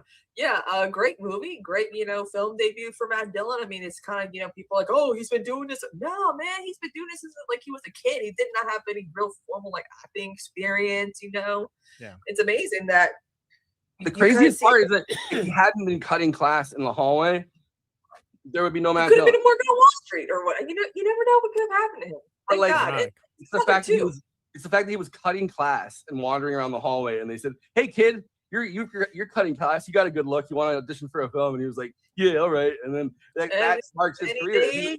If he was in class, if he had gone to class and he wasn't cutting class, that's don't stay in school, I guess, is the mouth. Yeah, exactly. Everyone's like, what, stay in school, kids. No, don't stay in school because you can end up in Hollywood. You never know. That's how they found Rosario Dawson for kids. She was just sitting like on her front porch, and that's how they found her. And I'm like, why does it happen to me? Anyway, it's on Tubi. If you guys want to see Over the Edge, it's on Tubi. It's where I watch it. The people's platform. Yes, yeah. People talk shit about. I mean, Tubi originals are pretty bad, but people talk shit about Tubi all the time. All the content. Because the Tubi ads are insane. They're like made by insane people for insane people. Yeah, that's why when people are like complaining about a free service, and it's like, all right, well, they go pay for a service. I don't know what to tell you. Like, oh, I hate this thing that's free, but it's such small portions. Anyway. Conan. Yeah, Conan. Final thoughts. Trying to rush. Yeah, absolutely. So, one of the great coming of age films. One of the great Generation X films. There is a through line between this and Rebel Without a Cause, and certainly Dazed and Confused, which it absolutely inspired in some cases, scene for scene in some cases. And then Kurt Cobain's favorite movie. There's an enduring allure and luster to it because it feels very real. Soundtrack's amazing. So much Cheap Trick that's on here. Ramones are on there.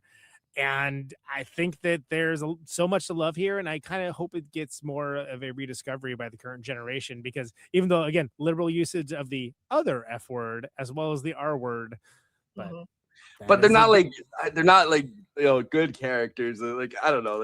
It's also too, we can also call them like and they still use that term in the UK to refer to cigarettes, and I'm like, why? Or it's a bundle of. I remember as a kid, people used to say, "You know what that means? A bundle of sticks." So you just call me a bundle of sticks. You didn't even hurt my. I'd rather be called that than anyway. Oh, you think I'm a bundle of sticks? I remember kids used to love saying doing that back. What, you a clown? It's my final thoughts. Come on, Jesus Christ! It's very good images of skies in here. Adam's correct about that. So that's something that doesn't get nearly enough attention for. In general, super cool. I was super stoked when Adam suggested this as one to do. I can tell you this: the other movies were all very tonally different. Is what I'll say. I'm not saying that we won't do them, because I won't say what they are. But like, I was like, let's do Over the Edge. Like, who does a podcast on Over the Edge? This one, bitch. One of the more interesting. A lot of those sky images are accidental. They're like, oh wow, the sky looks really cool. Let's get it. Yeah. Yeah, I mean, I love that. There's so much to love here. I was surprised by how many times in the making of like the story of the movie or whatever, they're like, I don't know, the sky looked really cool that day, so we filmed the sky. you can also, if you don't want to, and if you don't want to deal with Tubi at the time of this recording, you can rent it on Apple TV as well. So, and I think it's on YouTube as well. And I just got a DVD from the library. Because that's how much I hate those Tubi ads. So I just watch it on my laptop and use like uBlock Origin or whatever, just so I don't get ads. Yeah, exactly. We'd like to welcome our new sponsor, uBlock Origin. Thank you. It's all right. They're gonna just start projecting the ads into our dreams. I think filmmakers call it the golden hour. Days of Heaven, the Malik movie, is kind of known for coining that term, and that's sorry. Fitzcarraldo as well. Yeah, they always go, come on, we're burning daylight. I love that.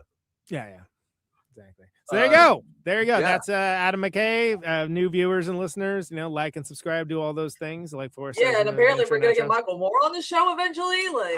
Look, great. I mean, sounds awesome. Tune in next week when we are covering the brand new Boots Riley movie. I love boosters. With fame. Will we have him on? We went no, we're not. It's just gonna be us. So I wanted that way. But we went from I like that we went Josh Olson, then we went to Adam McKay, and then it's like no guest. Yeah, that's right. Just us. Just us. That's right. You wanted the best. You got the best. Like, I wonder who's gonna be on this week. Nobody, bitch. Nobody. Yeah. And then we have I don't know, like Invasion June or something. I don't know. We're gonna workshop this title, but we got it. We got some Movies, good stuff coming. Invasion June, movies about immigration. Nope, movies about aliens because the aliens are coming. They're about to disclose all the aliens. I saw Trump was hanging out with an alien. His name's Pete Hegseth. That's not AI, by the way. That was a real alien. My thing was I wish they had gotten Cash Patel drunk and then forced him into an alien costume. And there's like an alien! There's an alien! And I'm just surprised no one made a Tom DeLonge reference. Yeah. Oh, yeah. Missed opportunity. He was all over the place for a while. He sure was. Anyway, so we're storming Area 51 next week, chat. No after party because the podcast was 1,000 hours long. But thanks for tuning in. Thank you for tuning in. Become a patron on patreon.com/movie night extra. Go join it. We haven't had a new patron in a while. You could be our new patron. You could patronize us. You could in the please don't patronize us in the comments. Patronize us on Patreon. Only the highest level. The highest level. The highest level is condescension. You should actually do that. Actually, that would be funny as hell. That's pretty good. The tears. We are over the edge of the time limit. So thank God. We are out of here.